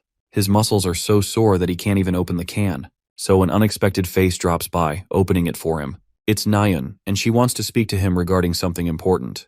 Seeing her here and so unexpectedly at that, Hajin doesn't know what's up. A little worked up, the short-haired tsundere explains that her team is dealing with her own assessment of the dungeon. But unfortunately, they don't have information, which is why she came here to ask him. The funny thing is, Nayun unfortunately ended up choosing the hardest dungeon thanks to her shitty teammate. Recalling what happened, one of the mages stubbornly urged that they take on the dungeon for God knows what reason. His insistence led one thing to another, and now they're stuck with a hard assessment. Recalling her team composition, Hajin wonders if it's Junsik she's talking about. This loudmouth does have skills, but he's extremely arrogant because of his family's background. It's for the same reason he doesn't give a shit to Nayun's intimidation at all. Deciding to help her out because of that, Hajin expresses that her team will likely receive bonus points for picking the hardest dungeon. Junsik just so happens to also be doing a presentation for their team. Knowing that her grades are about to get annihilated, Bro insists that she switch the presentation to another teammate at once. He reasons that Junsik is nothing more than a tough guy on the outside and an idiot who won't do well in presentation in front of people. Someone like him could seriously jeopardize their results. Nayun listens like his loyal student, agreeing with Hajin all the same. She's really annoyed and wants to get rid of him, because his snobbish act is even worse than her own. Knowing that Hazuki is good at this stuff, he vouches for her to do the presentation instead. Nayun did think of that, but she fears the loudmouth noble won't agree with that. Their casual conversation causes Hajin to space out for a moment. It's the realization that both him and Nayun are having a casual conversation for once, as if they're long-lost friends. It causes an unnatural silence between the two. The day of presentations is upon us, and just like our boy predicted down to the very last letter, this fucking clown of a noble got stage fright in front of the audience and could not present at all. Bro is looking at Junsik like a disappointment, and he can only imagine Nayun's reaction, whose anger currently rivals the scorching heat of the sun. After the presentation, the bastard plays it off cool, making it even worse for his team. Seething and boiling with anger, Nayun wants to kill him for apologizing with a laugh as if he didn't just murder their team's progress. Hazuki cools her down when the next team is called up for a presentation. She's actually quite shocked, seeing Hajin step forward while wearing glasses. It causes her to stammer for a moment. He takes up the podium, starting the presentation. His confidence is radiant, his composure calm. Little by little, he explained every single part of their team's findings regarding the dungeon. As the presentation went on, a realization came over to Nayun. She seriously didn't expect him to be so good at speaking up in a presentation like this. When the professor raised a question to test Hajin's integrity, our boy merely smiled at him before clapping back with an instant answer. He didn't stutter for even a moment and resolved the confusion. Talks of Kim Hajin's amazing communication are discussed among the students. As for Nayun, the girl's heart is beating like crazy. She thinks her crush is looking cool as hell while slaying the presentation. By the end of his presentation, he celebrates with Rachel, who is really happy with how he handled that. Nayun glances over, seeing the princess score the moments that she should have gotten with Hajin instead. This jealous tsundere doesn't know what she wants. The perspective switches exclusively to Rachel, who has just finished working out. Her schedule's all cleared and her team did brilliantly. She also managed to hand Hajin the modified terms of their contract. The team really wanted an after-party to celebrate how far they'd come, but both Rachel and Hajin declined. He wanted to leave when she quickly remembered something. Rummaging her bag, she took out the contract, handing him in person what he should have gotten the first time. Perplexed, he takes it and learns that it's a preliminary contract from the guild. The princess adjusted the terms to sort out his benefits even better. She was seriously ticked with the way they handled him after falling for his lower ranking among the cadets. That's why, the radiant princess requests Hajin to reconsider the proposal, this time with a more serious approach. Recalling that scene, Rachel finds herself pretty confident with how she handled that. She wants to hurry back to her dorm and sleep, but as she's reaching for the door, she comes to a pause. She hears a bunch of students talking about Hajin's huge crush on her. It freezes her for a moment before the princess is completely devastated. She can't believe that Hajin actually likes her that way. Rumors have started to spread, and they're stabbing Rachel with Cupid's arrow. What's really bothering her is why other people seem to know about this information. The girls discuss his recent stalking behavior surrounding Rachel, causing her to get angry at their baseless claims. Everything up until this point has happened because they were just a team. So there was only the expected outcome that Hajin revolved around her. That's until his words raced through her mind. He once told her that he was a big fan of hers. Anyway, she's trying to listen more when suddenly Nyan bumps into the princess. Yana's with her too. Rachel attempts to feign ignorance, not knowing that she's pressing her full weight on Nayun's foot. She apologizes and takes it off, causing the annoyed tsundere to reach for the door. Suddenly, the princess realizes that things could take a serious turn if these two discover the rumors too. The moment they went in, the girls started talking about the same subject. Rachel's composure melts into a marshmallow because of that stupid rumor. To stop them, she slams the door open to clear the misunderstanding. The entire room is eyeing her down, waiting for her to speak up. The girls are wondering if Rachel ended up hearing all of that. They scoot away because now it looks weird. Nayun wants to know what they were about to say about Hajin, but unfortunately both of them disappear into thin air. Rachel is just glad that neither of them were able to know. Yonha is sharply observing her reaction while Nayun is throwing a tantrum. Yonha addresses Rachel and points out that she shares the same team as the important person. The important person being Hajin, since for some reason Yonha struggles with saying his actual damn name. Anyway, Yonha, being the sharp stud, inquires how it went down. Confused, Rachel questions what she's talking about. Forming a smile, she cunningly points out her knowledge about the Imperial Family Guild's contract. Rachel is stunned, while Yeonha laughably admits how silly they were to try and scout a lower-ranked cadet. It would only make sense if someone knew about Hajin's secrets. Boom, the room goes silent. It's a girl fight, while Nayun is out of the loop, not knowing what's going on either side. The princess is relentless, stating that they have every right to contact Hajin. Yona cuts her off then and there, playing it off as a joke. Acting all snide, she emphasizes that it's best not to make enemies with the people around her, which she's obviously referring to herself. Rachel reads between the lines and knows she's being wanted by Yonha, who probably shares the intention of taking Hajin for her guild. That's why she wants her to back off. At the same time, Rachel isn't looking to force him if he does reject them down the line. Yonha is fully expecting the princess to back down with a warning, so she tries to switch topics to relieve tension. To her astonishment, Rachel speaks up, unwilling to admit defeat. With her cool attitude, she accepts the offer of sharing a discussion. The three of them share a table, tension slowly growing with the silence. Nayun, on the other hand, doesn't know what the flip is actually happening. They're both speaking in vague terms after all. Yana still can't believe that Rachel took her up on her offer to share lunch. It was just supposed to be a formality and now she's stuck here. She asks the princess if she's interested in some juice, only to get rejected flat in the face. The atmosphere grows dark, until finally Yonha gets up, turns around and pours some juice anyway. She then asks Rachel a question she's been meaning to ask, desiring to know how she came to know of Hajin's capabilities. To this, the princess responds vaguely, which is enough of a hint to confirm that she doesn't know Hajin's background the slightest in the way that Yonha does. She teasingly asks if she knows the answer to Hajin's reason for concealing his talents. To that, Rachel has no clue, giving Yeonha the upper hand in the discussion. The princess reflects that she doesn't really know a thing about him, but she does know that it matters very little. Yana counters that it's actually pretty relevant. After all, their guild specializes most in information gathering. Cutting her off, the princess bolsters her resolve. She believes that Hajin will one day spill his secrets on his own, and she's willing to wait for that, instead of stalking his background information. It's quite the blow to Yeonha, and I kind of agree with Rachel here. The purple-haired chick is way too adamant in hunting his information for some reason. Anyway, the princess is done with the discussion and walks right past Yeonha, as if she was the victor of that little argument. The door slams shut. Nayun has had enough and explodes with her frustration. They were speaking in Korean, but the conversation was far from simple. The following day, Tomer's rumors have taken a float to the point that other girls are coming up to mention Rachel and Hajin's rumors. She knew all along since she's the mastermind, but pretended not to know. This girl was reading books on how to make friends and inviting people out on coffee just for the cause. The girls entertain the idea of Rachel merely using Hajin as a stepping stone, as an acquaintance for the future. After all, her future is set in stone to become the leader of her own guild. The discussion spirals to Hajin's ranking, which matches with the guild's reputation globally.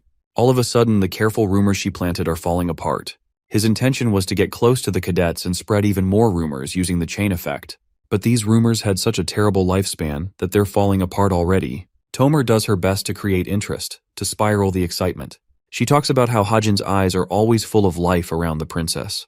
The girls bought into her words, and they begged her for more information. Tomer talks about even more bullshit, and later receives a message from her agent. She is to receive a special item to help her on the mission. Luckily for our boy, he's already hacked her all the way down. Dude is spying on her conversation, having confirmed that she came here for a mission.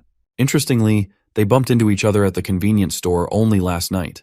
She tried to make conversation, but the only thing racing through Hajin's minds was the frequency of their recent encounters. His eyes suddenly glanced at the smartwatch, which just looked off compared to the standard model. He later confirmed that it was a fake, and that's how she's been able to maintain contact with her agent.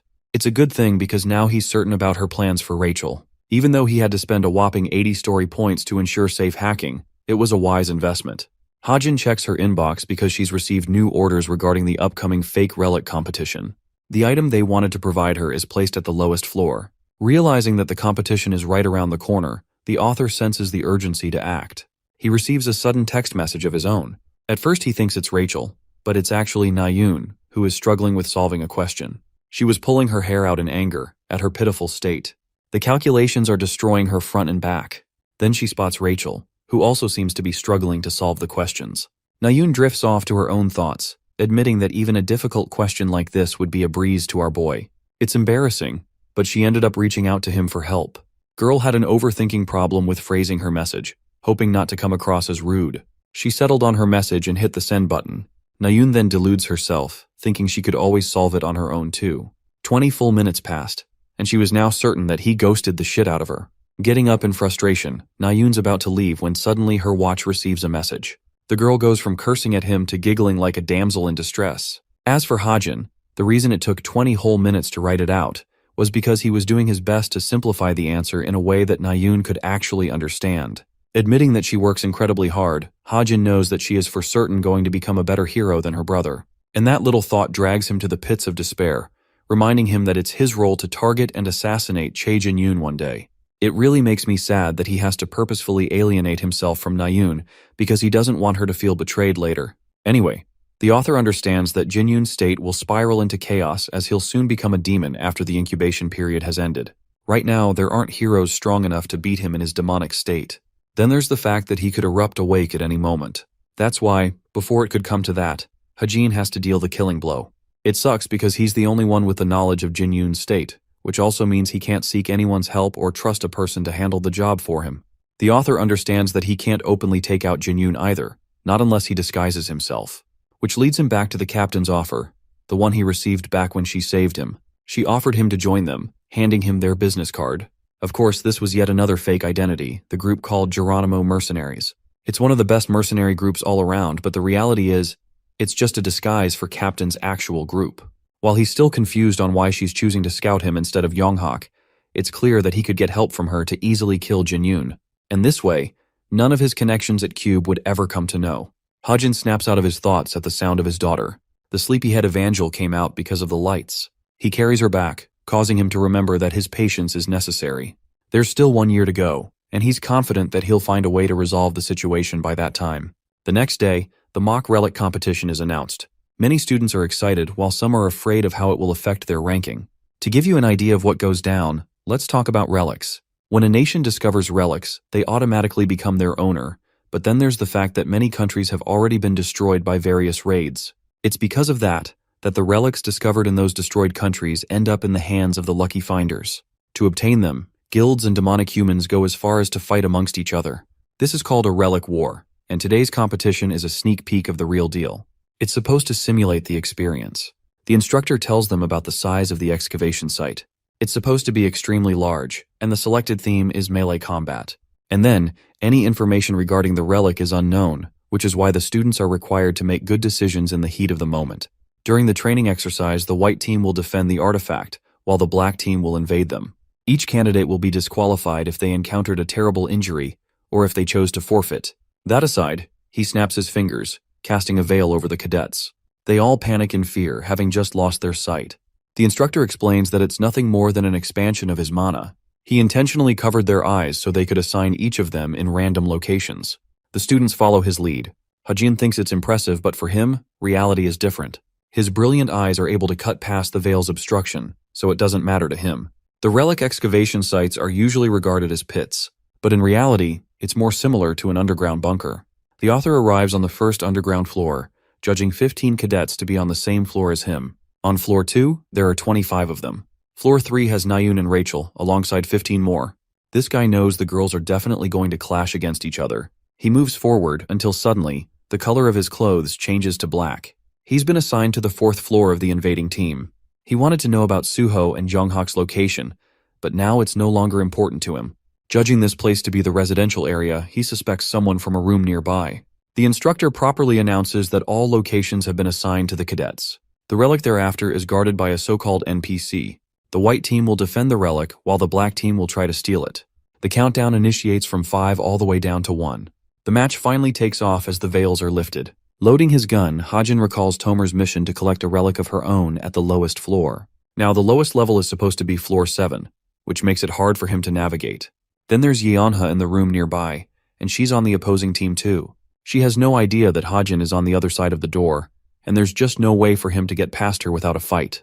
Yeonha acts all cocky, announcing herself as someone from the white team. After he served his silence as a response, she concluded that her opponent must be on the black team. Reaching for the door, she almost feels bad for the other person. But the second she pulls it open, Nayoon faces the devil himself. She wasn't expecting to run into him of all people. The author is a little surprised because he was fully expecting this girl to release her whip against him. But for some reason, she's more tense than ever. Terrified even. The situation has taken a turn for the worse. She really didn't expect this outcome to occur. Hajin raises his hand, provoking Yeonha to get jumped up. Bro was just trying to scratch himself to get rid of an itch, and here she nearly attacked him for it. Yeonha assesses the weapons at his disposal, knowing that he's more than capable of producing shots that can pierce enchanted shields. There's just no way to fight him, so she glances behind, wondering if she can escape. Unfortunately, her escape option is extremely limited. I mean, the girl is right, she can't outrun a damn bullet. In an effort to regain her composure, Yeonha convinces herself that it's a good opportunity to really assess his true skills. After all, so far she's only been assuming the extent of his abilities. Hajin stands there clueless, until suddenly her whip smacks the gun off of his hand. His only weapon ends up in her hands, and it was easier than she ever expected. Yeonha is starting to wonder if her assessment of his abilities was exaggerated. She waves the gun in confidence until the idiot realizes that it's no longer there. Bro retrieved his gun in a matter of seconds, invisible to the eye. Yeonha confronts him about it. The reality is, Hajin had already tied an ether string to his gun, knowing that shit like this would happen. So now he aims his gun towards her. There's actually no realistic way of escaping his shot in this narrow range. Yeonha's terrified of the pain that will come with a few bullet holes. Hajin's about to pull the trigger while Yeonha simply freezes up to get shot. We don't get to see what happened because Hajin comes out from that encounter with a seriously bruised hand. He's just lucky his hand didn't get fractured because of her strong strike. At the time, he found himself in an empty lobby. Checking on the map, he wonders if the others have already navigated to different areas. Each participant in this competition is armed with a life-signaling device, indicating their health bar and other stats. This is enough to ensure the cadet's state of exam continuance. Hajin's goal is to use his laptop to collect the data of that device on every student, allowing him to get information on the fly. Right now, he knows where Tomer is located because of that. She hasn't moved an inch, which means she's probably looking for the item in the same area. The author then checks on both Rachel and Nayoon's locations, who are currently navigating in floor level 3. They're supposed to fight each other. At level 5, there's combat between Suho and Jonghak, who are going at it against each other at their strongest. Hajin cleverly uses the CCTV to check the footage. Bro is witnessing absolute cinema and watching the fight like a movie. Hajin finds himself startled and notices the passageway to the next area.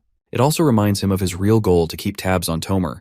Now that he's free, he plans to pay her a visit. Let's go over and observe Nayoon's situation. She's been knocking out opponents left and right. She's gotten way better after only spending 3 months sharpening her sword skills.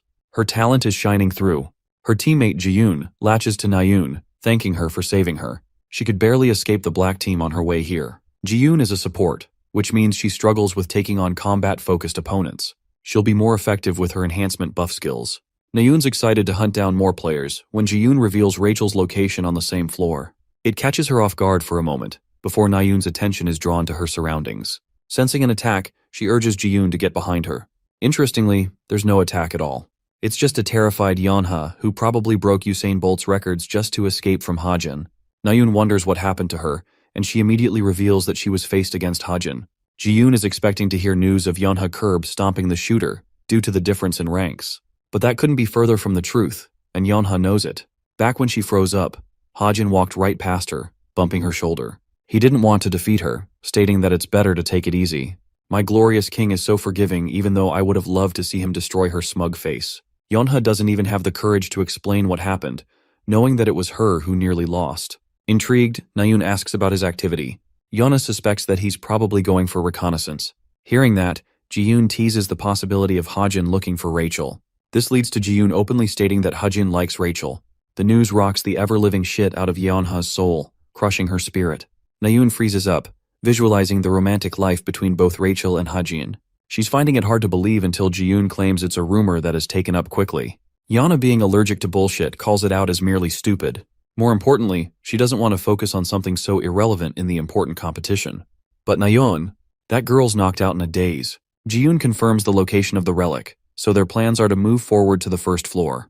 Nayeon, still bothered by what she heard, tells Ji-yoon that the rumor isn't true at all and probably started because of their connection on the same team. Yeonha is actually witnessing her troubled expression and knows that it's clearly upsetting Nayeon to entertain the idea of Hajin ending up with someone else. It's also at this exact moment she catches an attack aimed towards Ji-yoon. Yeonha swiftly reacts and destroys the arrows in a single swing.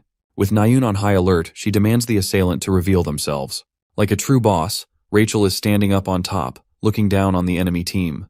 Nayeon roars at her for taking a coward's way out. But this princess is full-on ruthless. She orders her team to attack, and within that moment, all of them lunge forth to strike the white team down. Yeonha urges Ji-yoon to immediately take cover and hide. But the archers are making it really hard for her to evacuate to safety. Nayeon wants to help her, but she's really busy dealing with multiple fighters at the same time. The duo is confident that they can outclass Nayeon in a 2-on-1 situation. But she's so pissed that she literally defeats them in a single swipe of her sword. Yeonha, on the other hand, is panting from exhaustion. She's doing her best to defend Ji-yoon, making the most sacrificial play. That's until the black team member suddenly realizes that Ji-yoon has already acquired the relic. Their secret's out, and the white team is in serious trouble because they'll all be targeting her now. One of them discovers Ji-yoon, so Nayeon dashes to catch him. Unfortunately, her path is obstructed by an incredibly strong attack. Only one person comes to mind with a perfect technique. It's Rachel, and she's on the offensive. Nayeon evades her sword strike, surprising the princess with her reflexive maneuver. They both engage in multiple clashes, with Nayeon being forced on the defensive against Arkahel's heavy attacks. It's clear she's facing an opponent that can drive her in a corner. Nayeon struggles for a bit until she breaks away their clash, powering her sword, refusing to accept defeat. She activates her ultimate ability, doing anything in her power to beat Rachel of all people. The magic sword renders pulses of mana. Even Rachel had to avoid the attack and notices the change in Nayeon. While it's true that her ability is impressive, it's also clear that she's inexperienced. Hence, Rachel's looking for an opportunity to strike her down. What she didn't expect was stumbling over her own feet, giving Nayeon the one opportunity she needed most. Nayeon dashes full speed to take her out with a final attack. Her sword cleaves the ground underneath. Rachel still avoided the attack by a fraction of a second. The princess wants to resume her strategy of being on the offensive, when suddenly, ripples start forming on the floor. Rachel finds herself falling as the floor level completely shatters, her team calling out her name in worry. The giant crater swallowed Rachel, but luckily she didn't incur much injury. The floor level collapsed with Nayeon's single attack. Instead of being amazed, Rachel remembers her objective. But before she's able to return to the floor level, she spots Suho, smiling at her while sheathing his blade. It's unfortunate enough that she ran into him in a state like this. The hero wastes no time, quickly jumping towards her to attack. Now let's see what's going on with floor 6. Hajin's activity is limited with the number of CCTVs around. He doesn't want to appear suspicious, so this fool decides to put on a goofy act. His whole play is to look for the toilet, wondering if the relic could be located here. Having arrived at the restroom, he can see a silhouette of someone hiding inside. To his shock, the real relic is seriously here. He safely acquires it from the simulated NPC, who runs out before vanishing into thin air. Hajin's just glad that he was able to obtain the relic, and now his objective is to knock Tomer out of the equation. From where he's sitting, Tomer is sitting on the floor under him. Remembering the details of the message he found on her watch, Hajin has 15 minutes to act. Suddenly an idea springs to his mind. He could use the vents that are connected to floor 7. The author uncovers his stigma mark, manipulating its special magic to become sleeping mana smoke. Fumes of white are unleashed from his mark, causing Hajin to celebrate. He succeeded, and the smoke reached all the way down to Tomer. At first, she was irritated, but her useless attempts didn't matter. Hajin manipulated the smoke and forced his way inside her mouth. She struggles to breathe before the effects of the smoke come into fruition, causing Tomer to experience a spell of sleepiness. She does her best to resist, but eventually succumbs to the effects and crashes on the floor. Mission complete. Hajin's troubles are all taken care of now. He checks to see if someone's around before entering the designated room. Hajin opens the box only to find an enchanted weapon inside. This gimlet looks like a rare find, so rare in fact that it's worth hundreds of millions. Hajin is as happy as he can be, becoming the new proud owner of the artifact that Tomer was supposed to receive. I'm starting to think that his one true love is money, instead of any of the girls. Anyway, to cover his tracks, He went the extra mile of erasing the CCTV footage. Now he's got nothing to worry about. That's until he spots Rachel, who looks like shit in her state. Calling out her name, he startles the crap out of her. Poor girl looks traumatized, encountering one opponent after another. She explains her plan to ambush the white team, which ended up being hard countered. Then she had the unfortunate encounter of running into the #1 candidate Suho, barely escaping from his clutches. Even after escaping Suho, the poor girl was shot with spells by a mage. She's been living through hell so far. Hajin expresses that he hasn't taken down any opponents, while Rachel is embarrassed to admit that she's only defeated one so far. Seeing her in this state, he understands that Rachel will suffer a terrible loss in the war. That's going to hit her ranking overall, and that's not something he can tolerate. After all, she has ambitious goals in life, and she needs to perform well to achieve them. Hajin becomes the voice of hope, revealing that he's found the relic. He wants her to transport it to the highest floor with her speed. But Rachel doesn't understand why he's doing this for her. Hajin simply tells her that he wants to help her out. The princess is speechless, while the author goes on to reveal the location of the emergency staircase, which would help transport her to the top floor in one piece. Yes, before you guys jump me in the comments, the one piece is real. Rachel asks him if it's really alright. She has little choice in the matter because Nayun's white team is currently charging at her with the full intention of taking her down. 6 full members are coming this way, enough for Hajin to be worried. Nayun spots him as well as the relic in her hand. She knows for a fact that she must have taken it from someone. The author emphasizes Rachel to leave immediately, vowing to buy her the most time he possibly can. His generous, sacrificial pact hits her like a truck. He not only entrusted her with the relic, but also decided to stay behind for her sake. Rachel thanks him before escaping. An archer attempts to take her down with her projectile, and it nearly reaches Rachel before getting swiftly deflected. Kim Hajin has made his move, and he's as serious as he's ever been. The team members want to split up to chase Rachel, but Yeonha of all people knows the kind of monster Kim Hajin truly is. She doesn't want them to think of him as a pushover, deeming him extremely strong. The odds are 6-1. This man is about to pull up a squad wipe. Nayun is funnily confused that he's arrogant enough to believe he'll beat 6 people, but Hajin is casual about it, not even afraid of the odds stacked against him. He's thankful, as this specific floor level is advantageous for his positional play. He could always escape using the parkour skill. Hajin prepares himself, reminding him that the goal is to buy time, and not necessarily beat his opponents. A nobody from the white team strongly underestimates Hajin, deciding to recklessly charge at him first. In response, our boy resorts to his American ways, shooting him down and forcing the idiot to go on the retreat. Yana follows up with her whip, and the archer also shoots an arrow at him. The combined attack is about to reach Hajin, but don't worry.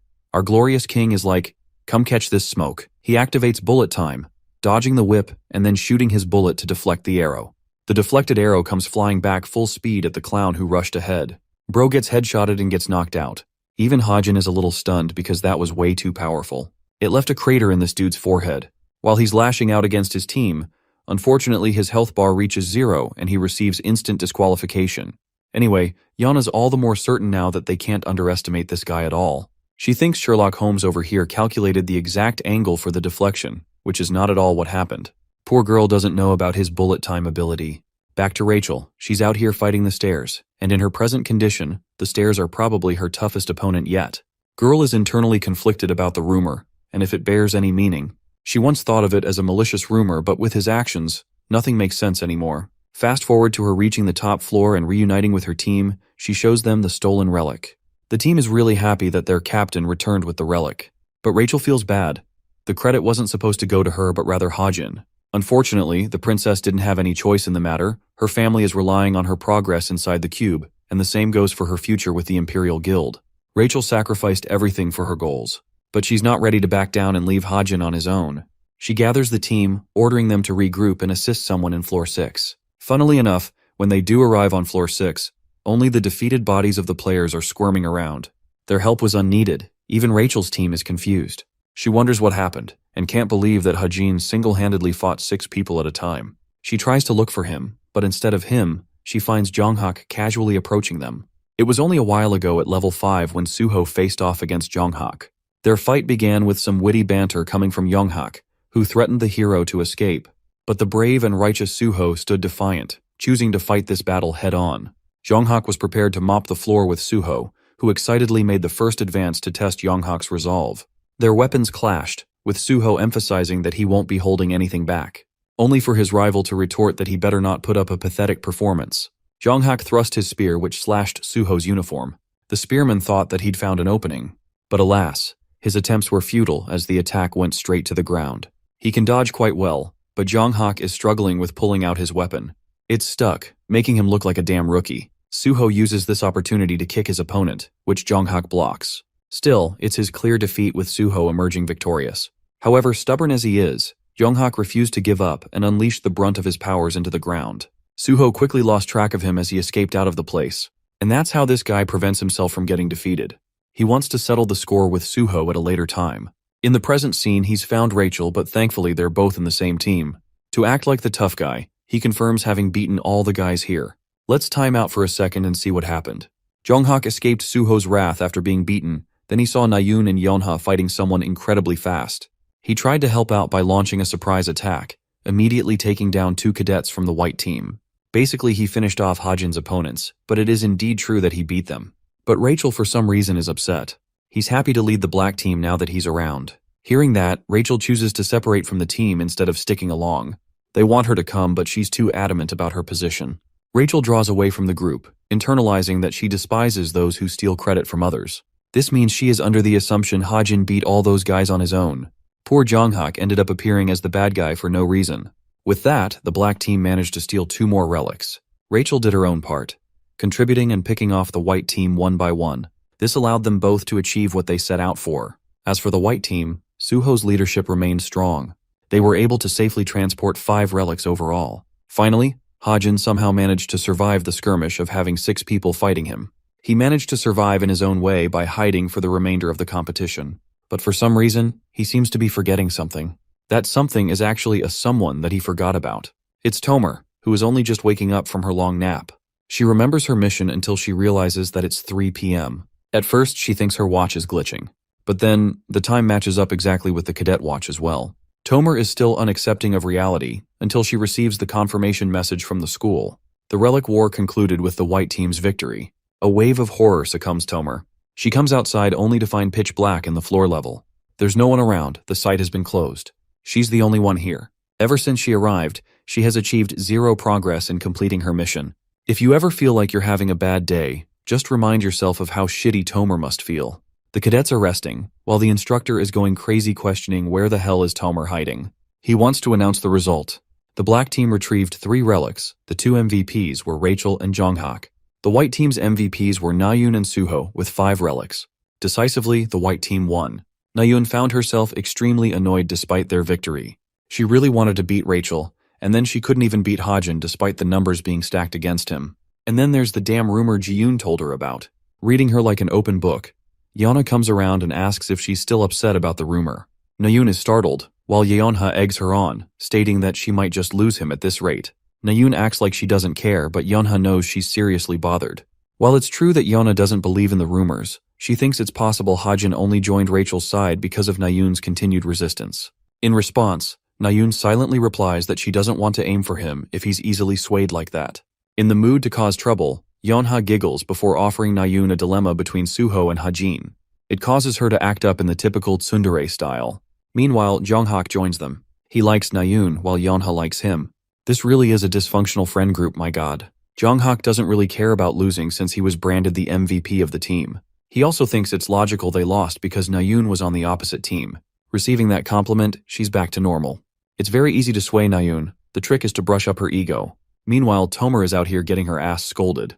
The instructor has never been so pissed before. She's the only student who managed to stay in one spot throughout the entirety of the exercise, and she better have a good reason for it. In response, Tomer looks like a zombie, completely robbed of her soul. The instructor is voicing his frustrations and demanding an answer, while Yeonha and the others can't wonder what happened. Jonghak wants to leave and only says goodbye to Nayun, causing Yeonha to feel upset. She wonders if Nayun likes Jonghak instead of the other 2 guys she mentioned. But just hearing the mention of his name, Nayun's face is reduced to disgust. It's a clear answer this time at least.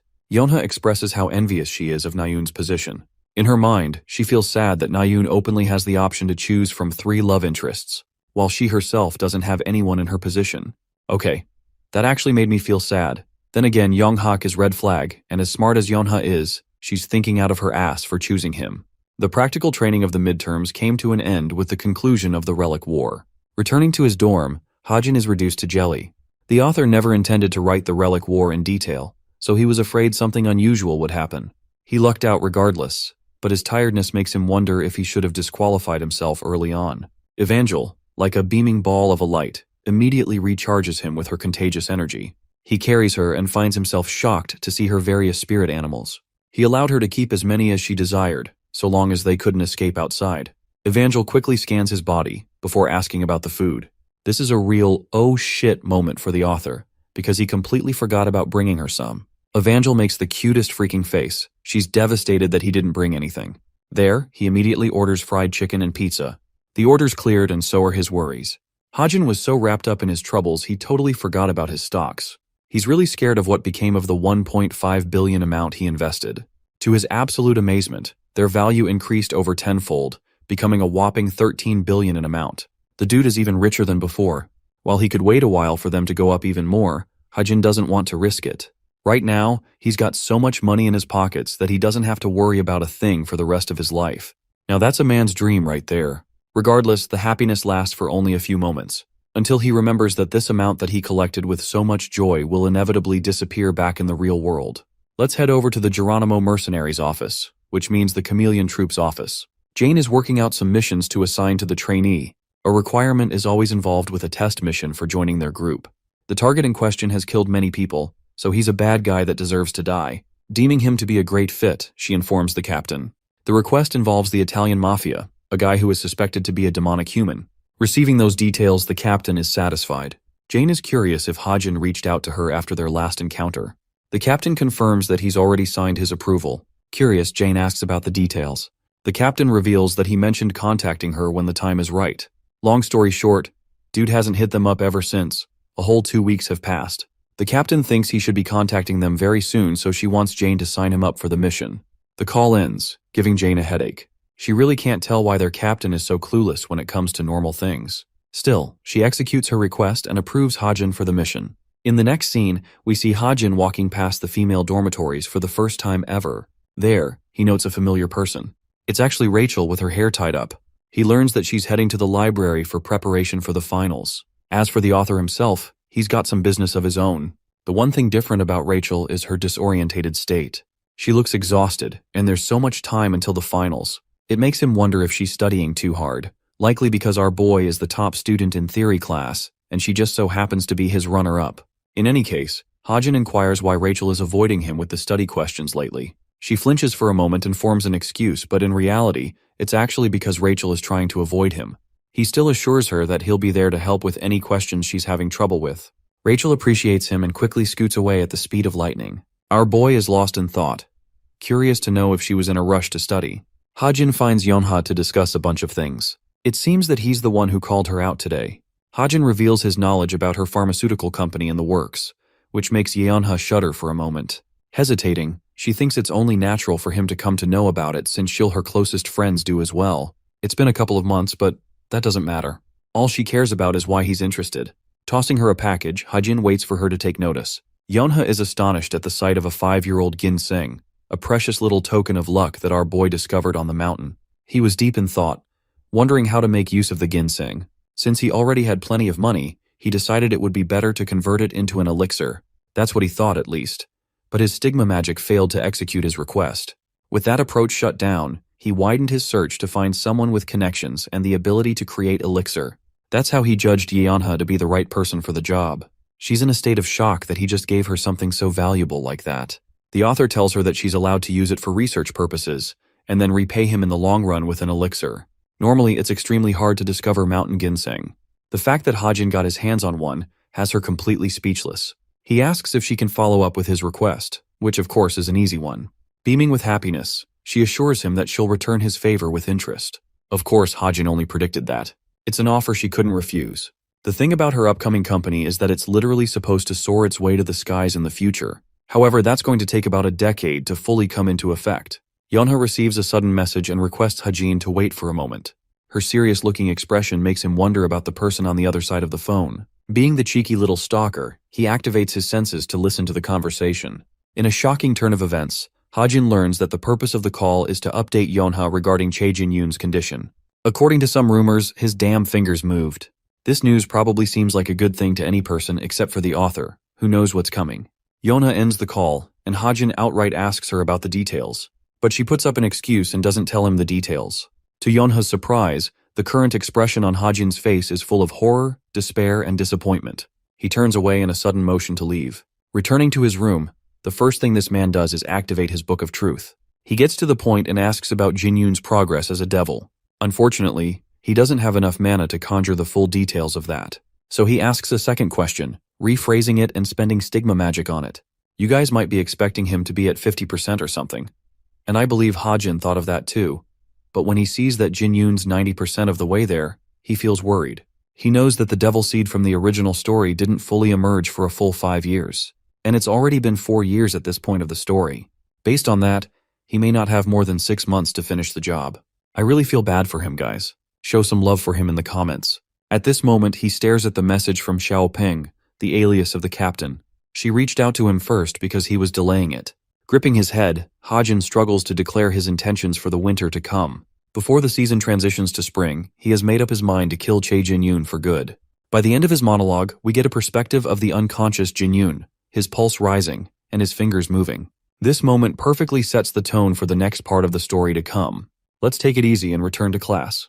The teacher announces the class competition for the week. Each cadet is required to participate in one event at the bare minimum.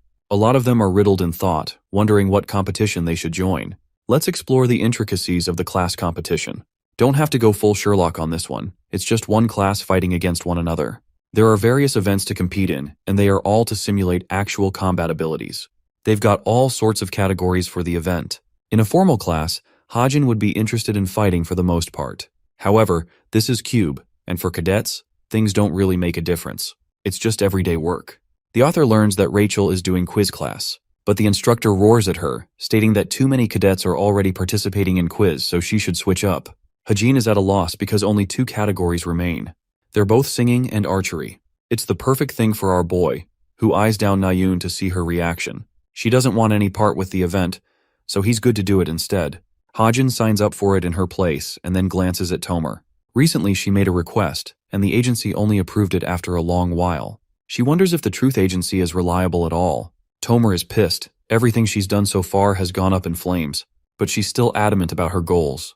Hajin sees her, internalizing his thoughts. Only yesterday Hosep messaged him, explaining the details of how he quit his job and applied for the information agency. This was obviously good news for the author. Also, Hosep explained that he managed to uncover the identity of Benjamin Arthur. This man is supposed to be Tomer's father, and that's why Hajin requested extensive details about him. In a surprising turn of events, the boy learns about Benjamin's passing. The man that Tomer is chasing after has already been deceased. Let's fast forward to the day of the competition. Hajin was informed that he passed away 4 years ago, which is surprising to him. He's still busy in his thoughts on the day of the competition. It's only natural the Book of Truth failed to find him anywhere. Casting that aside, from this point onwards, the main story will resume its course. The author wants to quickly dismantle Tomer before she causes more disruptions. And right after that, he's got his own plans. He leaves the stands, only Yeonha taking note of the fact. Surprisingly, Hajin ends up at the church. He sits there, waiting to feel a calling, a special sensation, even any kind of respect. But nothing comes through. Checking his watch, he reviews the conversation with Xiaoping, who promised amazing payment, protection of identity, and complete anonymity. The Geronimo mercenaries, the fake cover of the Chameleon Troop, they're supposed to be a villainous organization. They follow one strict rule, and that is not to kill unless absolutely necessary. They're similar to the evil society group, who targets the wealthy and steals their wealth. Hajin entertains the idea of joining the Chameleon Troop. Suho, who arrives at the same church, finds himself pleasantly surprised to believe Hajin being a Christian. The author clarifies that he's not anything like that. Suho isn't one either, but it reminds him of his past. He kind of alludes to the fact that he attended church, but Suho denies it being a Catholic one or any other kind of religious structure for worship. Prying for information out of curiosity, he wonders what it was. Hajin asks a thrilling question, inquiring if Suho worshipped some religion from another planet. Of course, Suho swipes away this ridiculous guess, but the hero of the story is curious to ask a question of his own. He wonders if Hajin believes in the possibility of there being another world.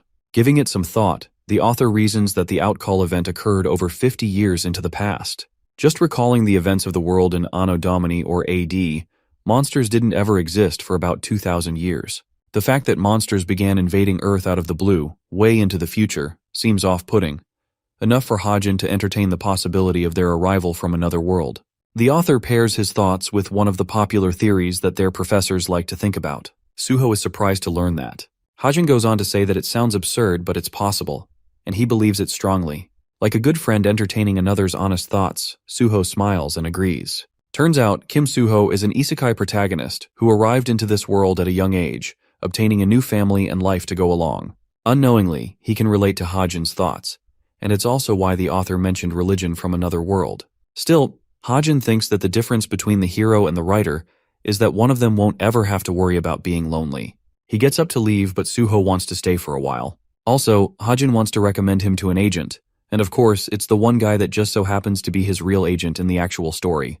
That aside, Hajin leaves, and in his thoughts, strongly believes in Suho's required growth for the story to come. Even stronger this time than the events of the original story. After all, the protagonist of the story is his only insurance for Hajin in the story. The only way for him to handle obstacles out of his control. Okay, let's circle ahead to the archery competition. In current first place is Justaz Haim, a guy who struck his target at over 300 meters. Nayeon, watching this live, finds herself ticked off. Yona is confused, but she doesn't explain anything. Nayeon wonders why there are so many mages among the stands. There's the fact that only 300 mages are classified as 8-star mages in the entire world. So this is one way for them to link up. Finally, it's their class's turn to shine. The two contestants step forward. Veritas' class is represented by our boy, and his opponent is Morin from the cultivation class. The rules are made crystal clear. Both representatives will take a turn-based approach to shooting their targets. The longest and most precise shot will be the determiner of the final score. Each target will only receive one opportunity to be struck, but there's also a catch. Anyway, Hajin is told to start at 50 meters to take his shot. As he's about to unleash the arrow, his entire body experiences a sudden quake. Apparently there are mages who will introduce handicaps to each contestant, distracting the archers and making it harder for them to aim. Hajin finds it incredibly annoying that the spectators just can't have fun watching a normal archery match. Also, the magic effects are actually stronger than he anticipated.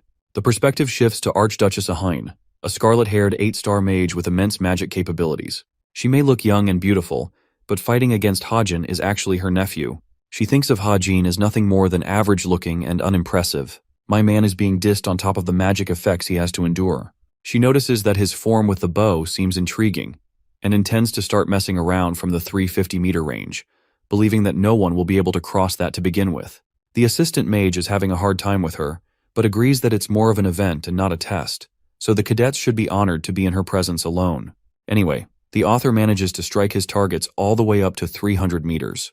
He's having a seriously tough time with the magical handicaps, though. Even his opponent is impressed by our boy's skill. Hajin finds him a bit too relaxed, considering that it's the final match. The redhead disses him, stating that it's just a way to tell the difference between their skills.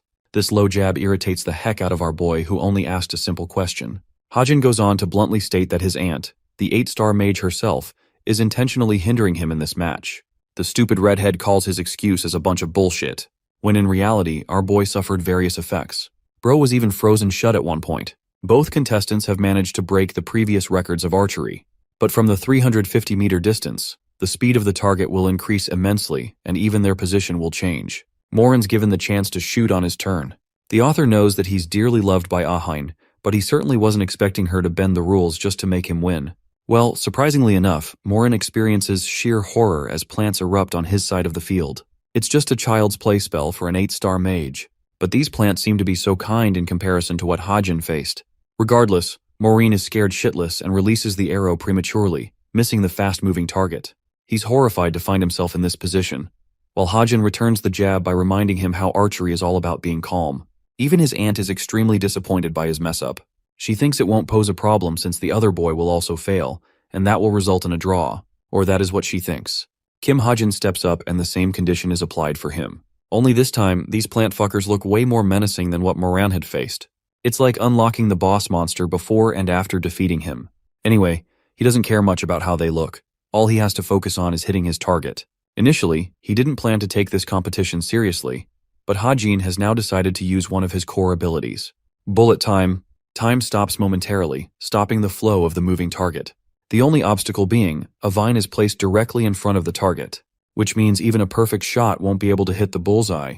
Hajin can't even properly see the target from a distance, so he makes amends by activating the Identify skill. His random enchantment system kicks in, allowing him to identify up to 5 pieces of equipment for a stat increase. Selecting his bow and arrow, he increased the elasticity of the bowstring and the flexibility of the arrow.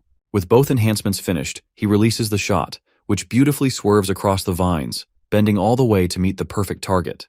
To this miraculous feat, the Archduchess is at a loss for words. Even his competitor can't believe that the arrow is curving. It destroys the target, seizing the victory. After witnessing what happened, Maureen accuses our boy of using mana, only for Hajin to sigh. He's got the best excuse. If he really did use mana, then the 8-star mage would have noticed. It's technically a truth, because the stigma magic is special and different from the typical mana. Hajin tosses the bow onto the field, before roaring at Maureen, reminding him of what a true difference in skills looks like. Saying that, he leaves and becomes recorded as the star of the archery competition. Leaving the field with a determined face, he catches Yeonha and Nayun in a pinch. Nayun, more importantly, now that she's started to take notice of him more, she finds him even more attractive to see his strengths. Poor girl is having a serious lover's problem, and even thinks she must have gone crazy for her to behave this way. The class competition concluded with the Veritas class seizing many of the first-place medals. You won't believe this, but Hajin even sang in the singing competition. They enjoyed an after-party, but our boy wasn't there. And as usual, Yonghak was trying to be a Sigma male on his profile like always. Finally, Hajin received his well-deserved rest. All he wanted was to spend some time with Evangel. Peeking at the computer screen, he sees a new message from the captain's group. Revealing the message's contents, Hajin learns that he's been assigned an apprentice mission with a staggering reward. His only objective is to kill Siemens, a man who has committed atrocious deeds and is rumored to be a demonic human. The Korean group, which Siemens is a part of, actually plays a good part around the middle part of the story. Still, Hajin only approved the test because he wanted to play by his own story events. But now, this mission isn't of the easy category, not for a trainee mercenary. Then there's the faint mention of this guy being a demonic human, lessening Hajin's guilt, as he won't have to feel the burden of taking a life. His contemplation is broken by Evangel's cute little request to eat more fried chicken. Being a good papa, our boy allows her to eat to her heart's content. She sings and hums and enjoys her food. Returning to his thoughts, the author believes that it's time for him to make arrangements, preparing him for the mission to come. Using that as an opportunity, let's talk about the Constitution and what it means in this world. Constitution can be compared to one's talent. For example, a good constitution could be faster regenerative abilities, great digestion, or mana control.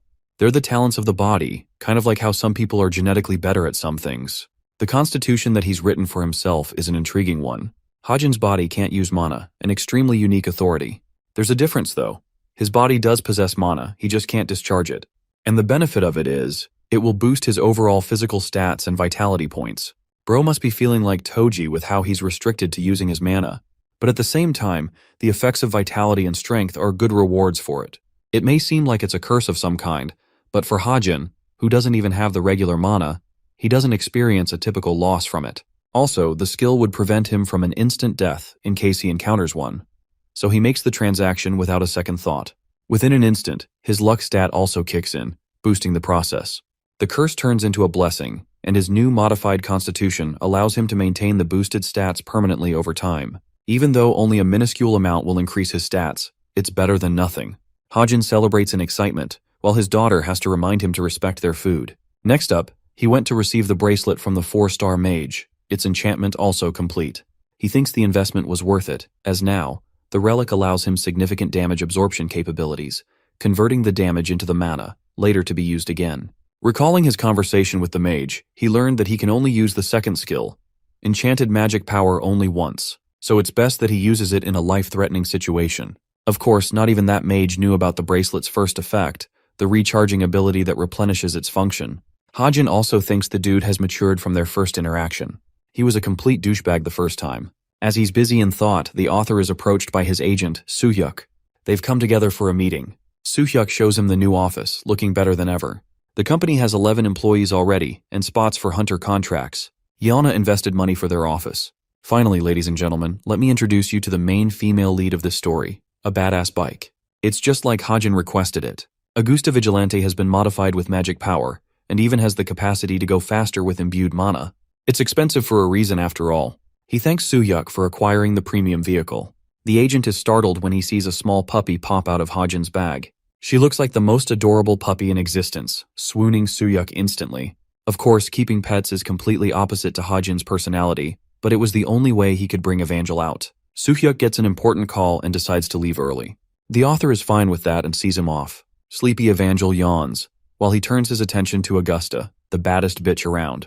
He wants to take it for a test run, somewhere where he can't be spotted easily. Arriving at a specific location with no CCTVs around, Hajin modifies some of the aspects of the bike by spending story points. First, he activates portability activation, allowing his bike to convert into a briefcase like it's a freaking transformer or some shit.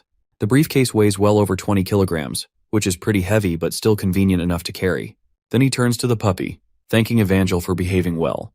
She wanted to visit Seoul, so he brought her along. Hajin thinks they should go out and get some nice food while they're out.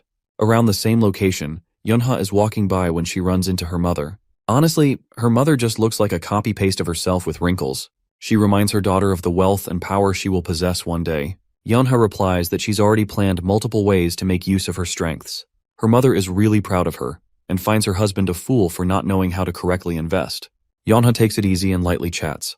Her attention is thwarted away from the conversation and into the crowd. The people are actively praising the little doll-like girl walking right past them. She spots Hajin with his sunglasses, shocked that he's accompanied by a little girl. Yana has 12 trillion questions about the mysterious girl and tries to call for their attention. Unfortunately, her mother grabs her hand, stopping her from leaving their meeting. Yana clearly has an even more important task to tend to, but she can't escape her mother. Hajin disappears in the distance, so she couldn't have any opportunity to talk to him. Yunha is forcefully dragged away, annoyed that she blew up her chances. Evangel, looking like the most adorable potato on the planet, chomps down on her food with delight. Hajin even offers to cut up some of the food for her. He's such a proud dad for having a cute baby daughter. As she's about to take another bite, Hajin asks if she can manage a weekend by herself.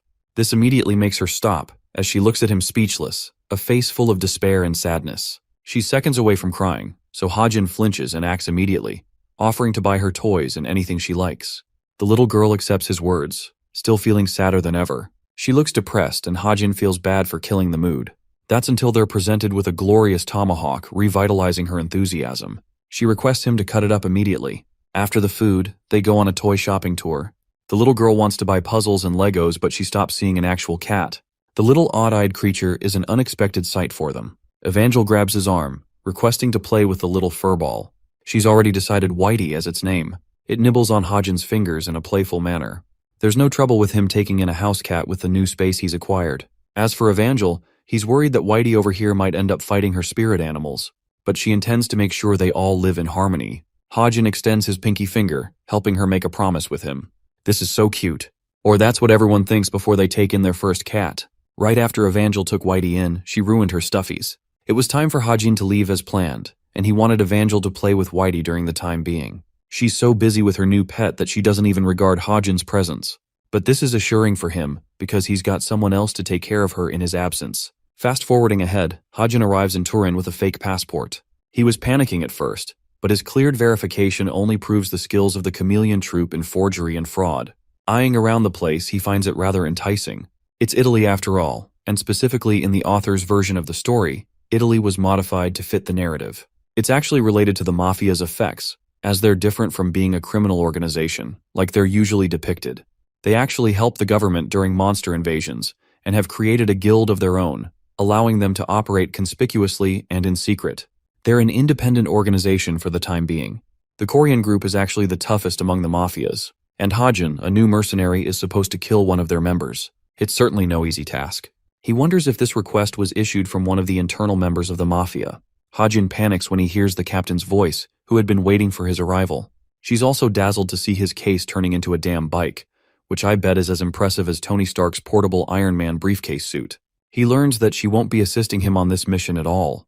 Without answering any of his questions, she demands that he begin riding the bike. She's interested in a drive to take a good view of Turin, an odd request from her side.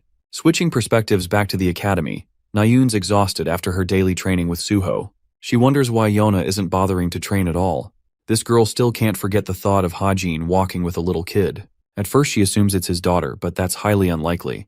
So the next assumption is nice. But it doesn't make sense either, as he's an orphan with no relatives. Nayun hollers at her for being so ignorant and lost in thought. Girl destroys her by suggesting she got dumped by Junghak. That actually did happen when she asked to study with him. Yonha bites back by spreading lies about Hajin's hatred towards Nayun. Suho, being as gullible as a damn stick, bites into that as well. Yonha continues the teasing, agreeing that Rachel is a way better choice than Nayun. Dude, is it me or does she have a death wish? Yonha wonders why Nayun is so upset, recalling how she's the one who said she hated Hajin in the first place. Her mouth is zipped shut with Yonha egging her on while Suho is seriously confused. He doesn't know why they're arguing so hard, especially when they were chilling just a moment ago.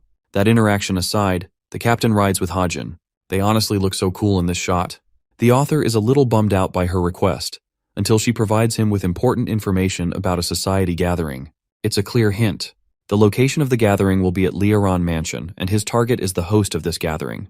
The ideal position is an abandoned cathedral nearby, high enough to make it the perfect sniping position. Navigating their way, they arrive at the location. Hajin observes the abandoned and run-down state of the cathedral. Without wasting a second, he dashes all the way up to get a clear view of the mansion. It's the perfect spot, just like the captain told him. She makes a request to watch him execute the mission, but our boy is done with her stalking him and tells her to leave this place.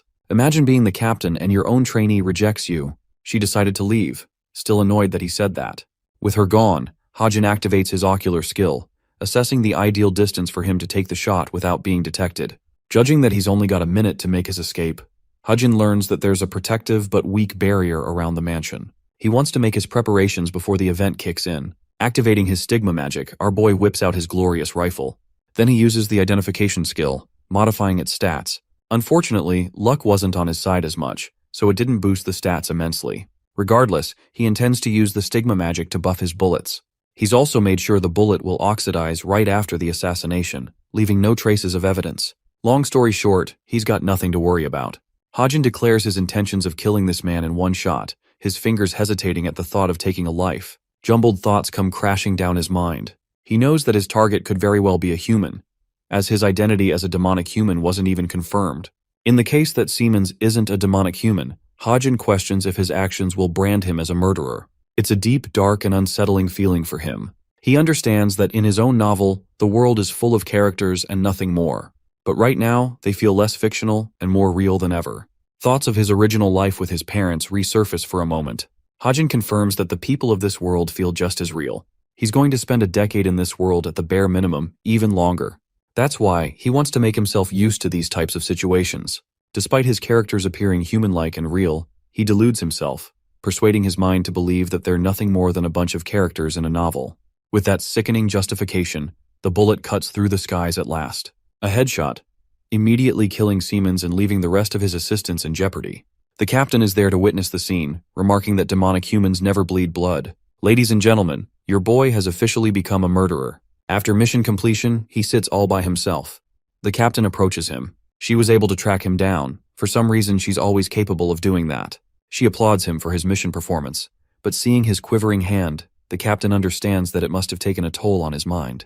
She understands that it's his first time actually killing a human, so she asks how he feels at the moment. Hajin responds that he struggled because of his first experience. The captain doesn't soothe or comfort him, stating that earning large amounts of money isn't easy, and yet it is the only thing that can be trusted in the world. She highlights that it's the only thing reliable for people like them, the ones who lead lives without any family to soothe them. Hearing all of that, Hajin's body trembles. He agrees in the moment with her, while the captain is glad that he's got a fast mental recovery rate. She's liking him so far. Now, seeing him obliterate the mana barrier at the mansion, the captain has ascertained that he used some kind of anti-magic, proving her initial assumptions right. This cadet, Kim Hajin, boasts the capacity to become her wild card, so that she can kill someone in the future. Back with her own group, Drun was curious and asked why it had to be Hajin of all people. There were a few people in this world with anti-magic abilities, and he was just an inexperienced cadet among them. He didn't object to his selection, but just wanted to know why. Pondering for a moment, the captain settles on her answer. She declares that it's his eyes that make him special. They think she's fallen in love or something. But the reality about Kim Hajin, from what she has seen, is that his eyes are full of solitude and distrust. It's not similar to the same eyes she wielded when she lost someone very important to her. The captain wonders if that's the main reason she finds so drawn to him. It's as if she doesn't want the boy to follow the same path as she once did. Hajin questions her at the moment, requesting to receive rewards in the form of an item. She thinks it will be easy to meet that request. Hajin is fine with just about any item.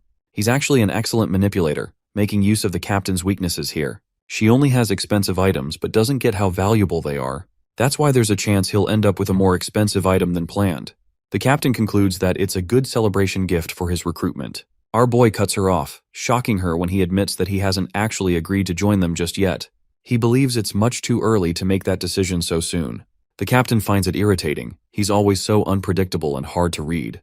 Later that night, Evangel woke up from her sleep to find her papa returning home. Hajin is surprised she was sleeping on the sofa. The cute girl waited all night for him to return and even thanked him for working so hard.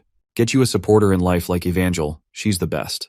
Hajin feels comforted by her warm embrace and wraps his arms around her tiny body. He continues his thoughts from before, admitting that these aren't just characters, but actually living people in this world. He experiences a jolt of trauma from what he just did today. His arms tighten, his body shaking. He's scared, truly afraid that he'll have to commit so many heinous acts to find his way back home. I really feel bad for him. He's not the kind of cliché Sigma male who can easily kill people without feeling the consequences of his actions. The midterms of the second semester are underway, but things are different from the first semester. There's been an increasing number of incidents at the academy, so outsiders are now forbidden from entering or spectating. It's different from the original storyline, but the author thinks it's inconsequential, as this part of the story wasn't written in detail. Observing his surroundings, he spots cadets whining about the difficulty of the exam. Well, Hajin, being a Chad, ended up taking first place in the theoretical exam anyway. He wants to visit the nursing home according to Hosup's information. Surprisingly, Nayun bumps into him, asking if he's heading to the study room. He tells her he's going outside, which comes as a shock to Nayun as he doesn't seem to care about studying at all. She requests summary notes from him, which he again denies. This man is brutally rejecting her at every step. Nayun, extremely fragile in her state, expresses that she messed up badly in her exam. She thought memorization would be enough to save her from the mess up.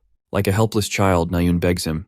To that, Hajin suggests she ask Yonha, but of course, because of their recent argument, she clearly can't. She tells him that and offers to buy him a good meal in exchange.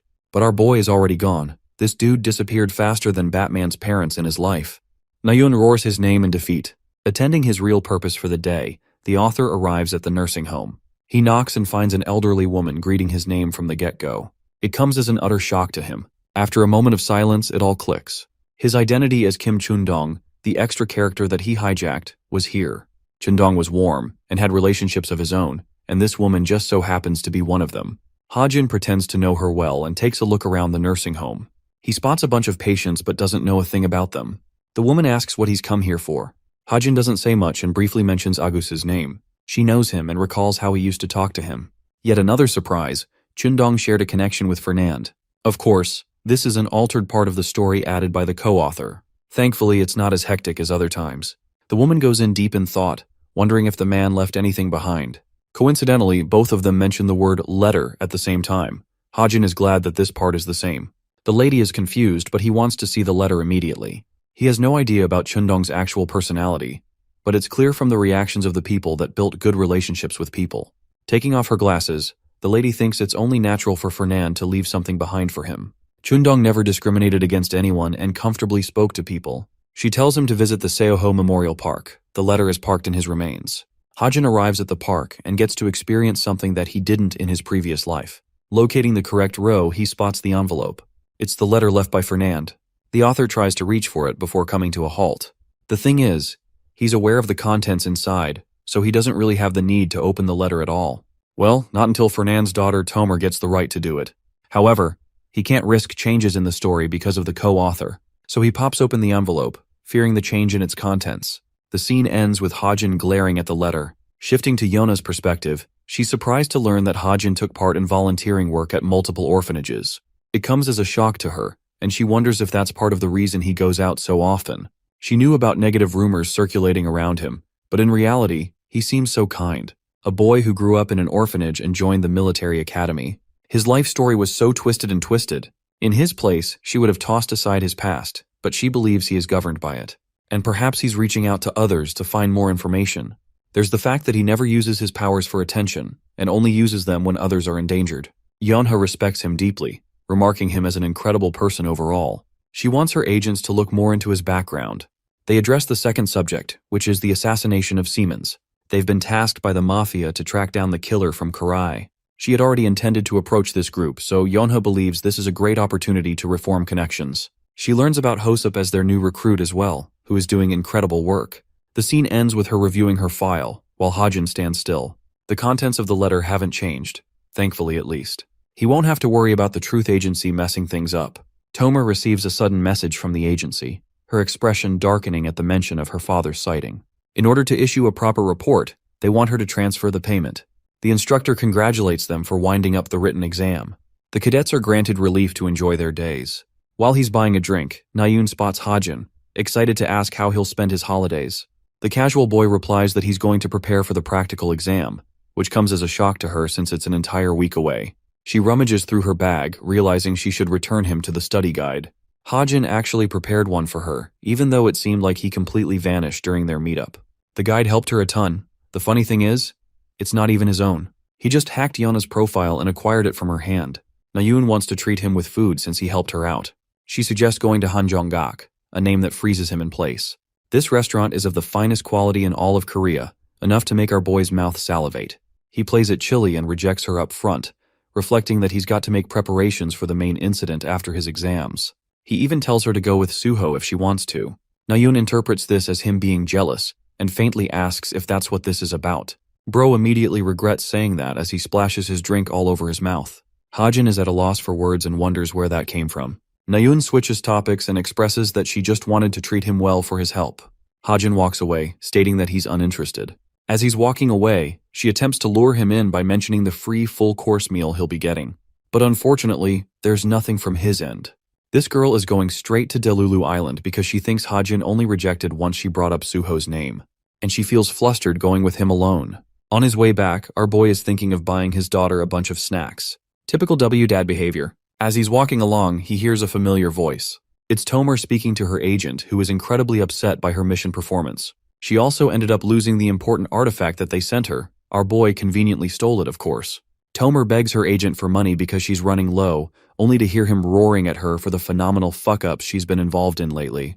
The call ends with her accepting that nothing seems to be working out for her. She bumps into Hajin, someone she certainly didn't expect to encounter here of all places. She's afraid that he might have heard everything, not that it matters by much. Tomer keeps up her tough girl act until Hajin states that he could help her borrow some money. She's a gold digger who switches up immediately, but still thinks our boy won't have enough to cover her problems. Hajin wonders why she's having trouble. Being a mage comes with a great salary after all. He's fine with lending her money. Tomer is still arrogant that a supposed lowlife like this guy won't have enough financial resources. But Hajin flips out his credit card, stating that his looks can be deceiving.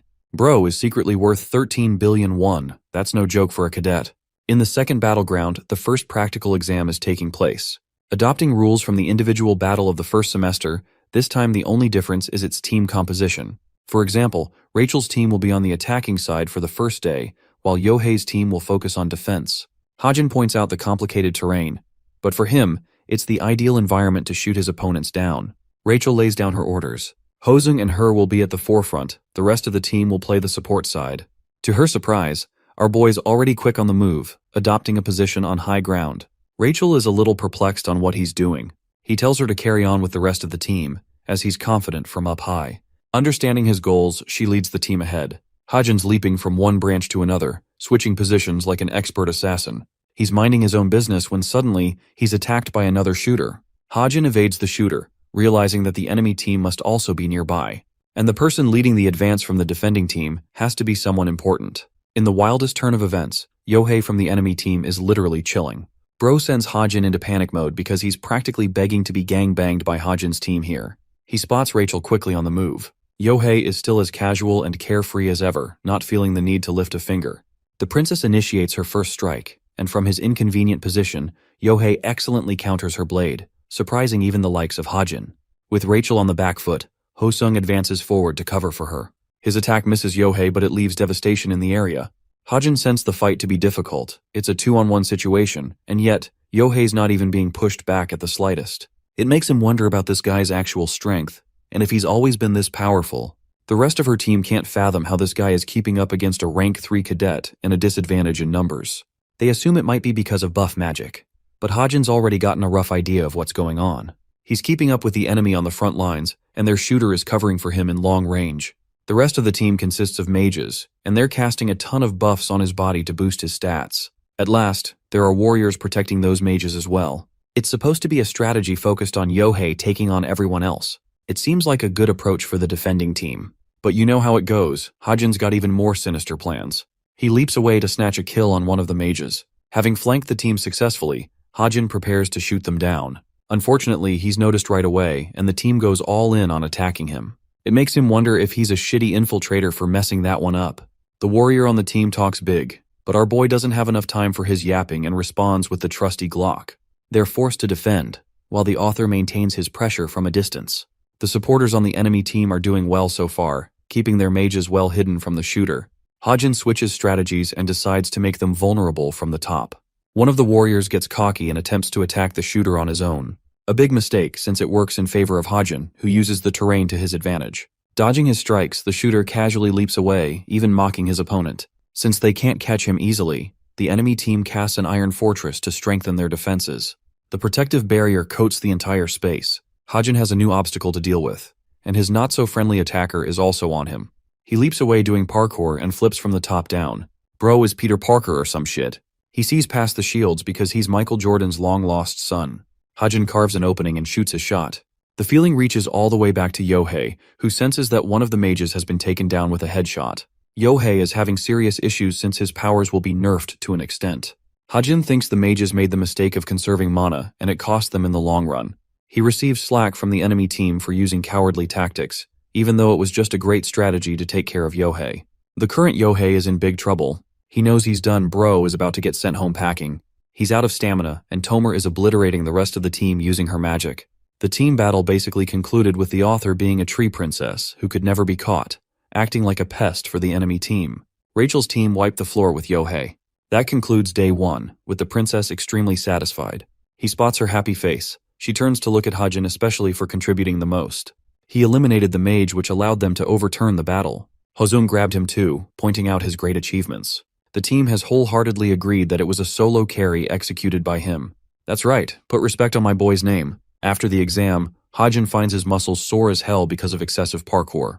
Nayun pops out of the blue to inform him that Suho sends his regards for his performance. She's also curious how he managed to make the bullet curve. The author keeps it simple with her, stating that it's his talent. A pointless explanation if anything. Her own fight is later in the afternoon, and she's bored out of her mind. Just up ahead, Hajin spots brain-dead Jonghak and his simp Yanha. He's looking at him with a murderous glare for even speaking to Nayun. She calls him out for it and wonders what's up. Just hearing her voice, this dude folds under zero pressure and smiles as if he's the nicest guy in the world. He turns into a literal puppy around her. I guess everyone is a simp in this group. Hajin learns that Yonha's fight is up next. He leaves her with a request, issuing 600 bullets for an assault rifle. She's curious why he's asking for them. Hajin believes they'll come in handy very soon. The worst part is, even a single high-quality magic bullet is crazy expensive, and this guy is out here asking for 600. But he thinks it's a small price and even mocks her for freezing over a tiny expense. Yonha knows she can't refuse, so like an excellent waiter, she asks if he's got anything else added to the list. Hajin instructs her to fetch the bullets as his only request. To his surprise, he learns that a potion from the mountain ginseng is nearing its completion. But unfortunately, she's curious if he has any more on him. Hajin states that he can't guarantee anything like that, but he's fine with trading them for stocks in her company when he does acquire a couple.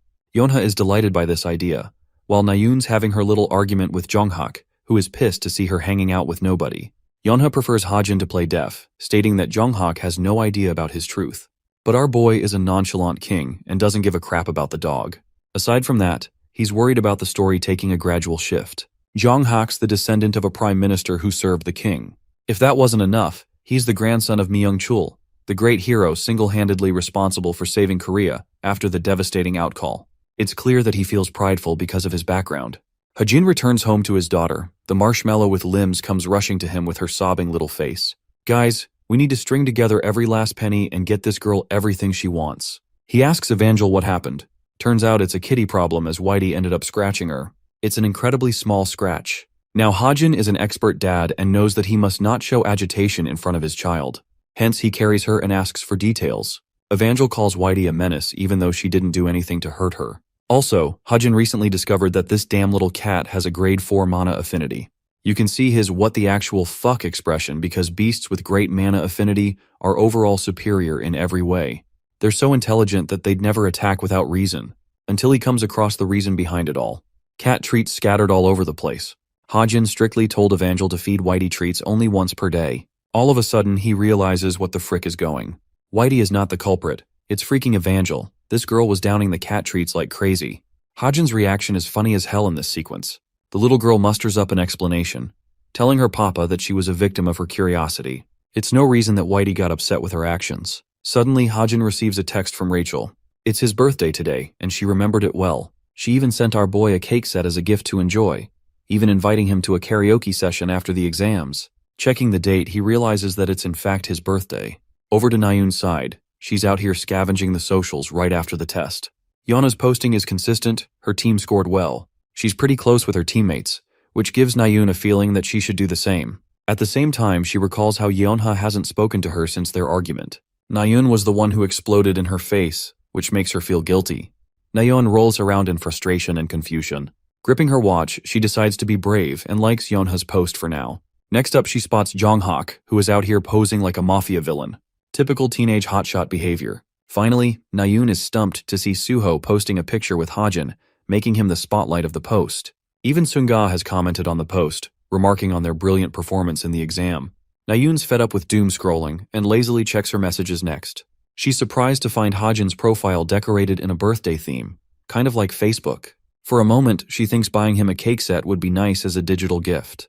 But then she denies that thought, believing she should offer him the gift in person. She gets up, but her brave little confidence crumbles at the thought of handing him the gift in person. She slashes away the thought of giving gifts and thinks a simple message should be enough. This idiot types a stupid message and gets ignored. Hajin isn't the type to be on his socials all day, so he literally doesn't reply. It's only after a second message that he ends up sending a simple, "thank you," for a response. Nayun's a little underwhelmed by what she got. Then again, it's not like she put in a lot of effort. Love-struck, she pouts at his stupid and simple message. In the next scene, we find the conclusion of all the tests. Hajin didn't exactly do his best on individual tests, but he ended up scoring well for his team, allowing him to rank among the top 200 cadets. He thinks this should be enough to get him a bigger room for his second year as a cadet. Aside from that, he's reviewing his preparations, wondering if this much will be enough. His duffel bag alone is premium, capable of holding up to 200 kilograms or one fat friend inside. Hearing a buzz on his watch, Hajin learns about a break period given to the cadets. There won't be any classes because of an external investigation going on. But here, not even the investigators will be able to find anything remotely substantial. The demonic humans who have infiltrated the cube will have to keep their actions on the down low for the meantime. The only important thing from the announcement is regarding their upcoming field trip. Over to his daughter's side, Whitey is terrorizing her by eating her fried chicken. Evangel cries not because her cat could potentially have an upset stomach, but because she wanted to eat the chicken instead. In the next scene, Yeonha brings him a briefcase of all the bullets he asked for. She even included 300 extra as a bonus for him. Apart from that, she offers him a special wrist guard, knowing that Hajin's weapons involve strain on his wrist. She also recalls that his birthday passed a few days ago, and while she intended to hand him the gifts on time, she was busy with exams. Hajin thanks her. Their business relationship is blossoming well. Yeonha leaves, giving him an air of satisfaction from her actions just now. He was so focused on their meeting just now that he forgot about his appointment. The author rushes over to meet up with his friends, specifically Rachel's team. He ended up going late. The princess beams with joy with his presence around, eager to go in and have fun. They come across the karaoke room, while Hosung takes care of the tickets for them. Rachel looks around for room 17, their assigned room. Having located it, Hajin trails behind the group. What he did not expect was Nayun coming right out of room 16. Hajin stares at her, while her jaw is open in surprise. Nayun freezes up, her mind questioning why he's here. She wanted to look pretty in front of him and regrets coming in normal clothes. When he asks if she's also interested in singing, Nayun gleefully responds in agreement. With the conclusion of the written tests, she brought her friends along to have some fun. Of course, she didn't expect him to be around. Well, until she spots Rachel inside and causes her great annoyance, killing her mood. The author asks if she's going on the field trip, which she confirms as a yes. Hajin tells her that he's also coming along because he's free. Ji-yoon comes to inform Nayun that it's her turn, which is motivation enough for Hajin to carry on with his own group. As he leaves, she expresses mild irritation. The author joins up in room 17, reflecting how it's been a while since he attended a karaoke event like this. He wasn't the type to sing in his real life either. Unexpectedly, Bro gets his arm grabbed. Hosung shows up looking grim as hell, imploring Hajin to save himself and run away. Our boy doesn't get what he's talking about until he spots Rachel in the distance. The princess has murdered every single one of her friends. And her weapon of choice? Her singing? You see, Rachel loves to sing, she really does. Here's the thing. She's fucking abominable at singing. It makes our boy wonder if he was on drugs when he included this quality in her character design. Back to his room, Hajin believes that he's concocted the perfect plan for Rachel receiving the sapling's dust. The only problem is, he has no idea how to give her the enchanted bracelet. His original plan was to experiment with Suho for a while. But with the pacing of the story, Hajin feels the urgency to act faster. There's a second problem. Even if he does give her the bracelet, it won't just activate the effects upon wearing it alone. Speaking of the devil, he receives a message from her out of the blue. This time, she has come with a request, wanting to achieve better control over her magic power. It causes him some amount of shock, but he thinks this situation falls right into his favor for what he's got planned. They decide to meet up in the evening, with the princess surprised by his early arrival. She's grateful for him volunteering for a last-minute request. Funnily enough, Hajin thinks he's the one who should be grateful to her for this situation. He's not really confident in his abilities to teach, but the princess thinks otherwise. She thinks there are a ton of areas where she falls short, and it's only thanks to his performance that they did well in the team event. Backed into a corner, she begs him to help her out to become as strong as him. Hajin wonders if her request is related to discovering his personal training routine. Like a dedicated coach ready to bestow his knowledge upon his student, he emphasizes that his training will be like hell. But Rachel can take it, though she's terrified of what he's about to say. In an anticlimactic fashion, he instructs her to sit down cross-legged. But Rachel's not even flexible enough to do that. He tells her to sit however she pleases. But this stubborn princess really wants to sit like him. That is, until her confidence breaks and she's forced to sit in another position. Now sat, he asks for her hand. Rachel extends it before he wraps a bracelet around her arm, stating that this present will help her out a lot. Rachel's a little confused that he's being nice despite training her. Hajin tells her not to mind it. The training begins with the author instructing her to straighten her body, maintaining a good posture with her head pulled upwards. It's basically a meditative state, and in this state he outlines her goal. She will focus on the movement of mana, allowing its continued flow across her body. Rachel thinks it's a little tedious, but that's just proof she's following his instructions well. Deep down, Hajin's out here dying in laughter. Because this is nothing more than a gimmick, the position itself doesn't really mean anything. With his mental trap set, he asks her to circulate her mana starting from her left hand. Rachel understands that he's talking about the bracelet here. Hajin confirms that she should feel the energy of the bracelet spreading throughout her body. Focusing on circulation, Rachel achieves the desired effect, describing the familiar feeling as something stronger than before. It's as if the sacred nature around her is communicating with her spirit.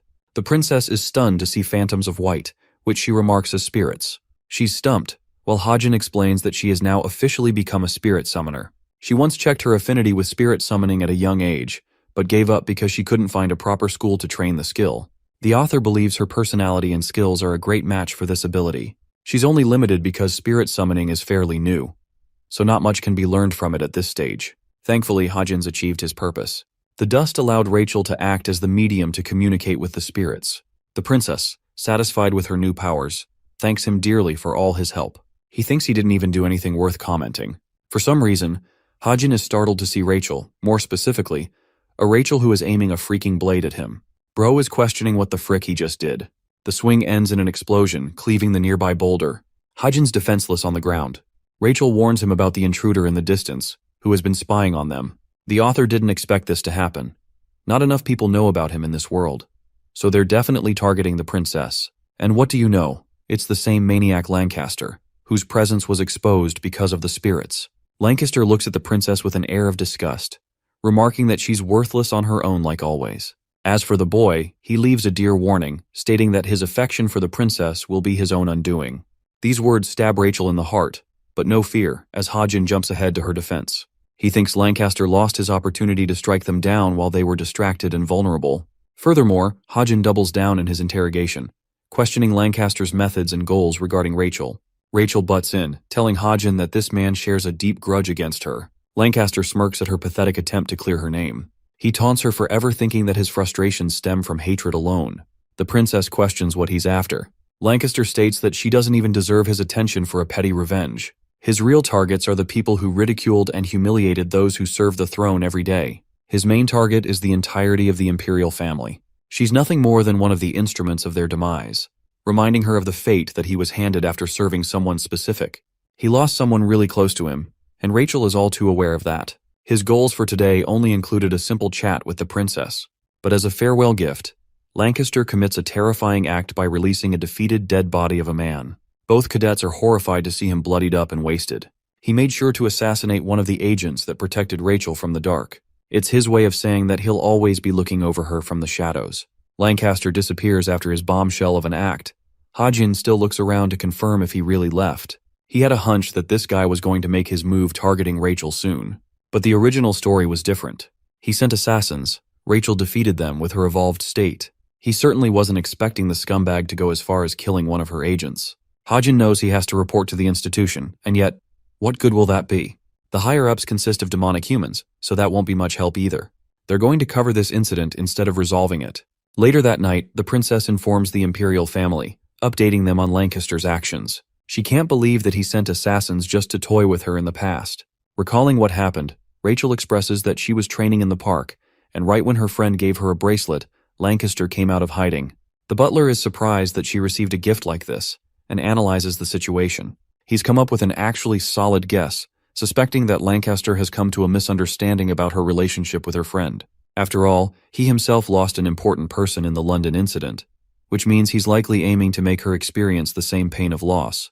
Rachel is put at unease, fearing for the worst, fearing that this misunderstanding could needlessly put Hajin in trouble. She understands why Lancaster thought of them as a couple, but it's clear that she doesn't have any feelings for anyone. Those words of his haunt her mind. She was unable to see Hajin's reaction upon hearing those words. She wonders if she has earned his hatred. Shaken to the core, the princess reflects that maybe this is a good outcome. If Hajin stays away, he won't get hurt after all. The butler chuckles, remarking how much she's changed. She always liked being reckless and uncaring as a kid. Back to the topic at hand, he informs her that a meeting will be placed to have more bodyguards protecting her. The princess is okay with that, but she's curious about the agent's family, the one who lost his life for her. When she learns that he had no one in his family, Rachel expresses her desire to attend his funeral, showing him respect for his noble actions.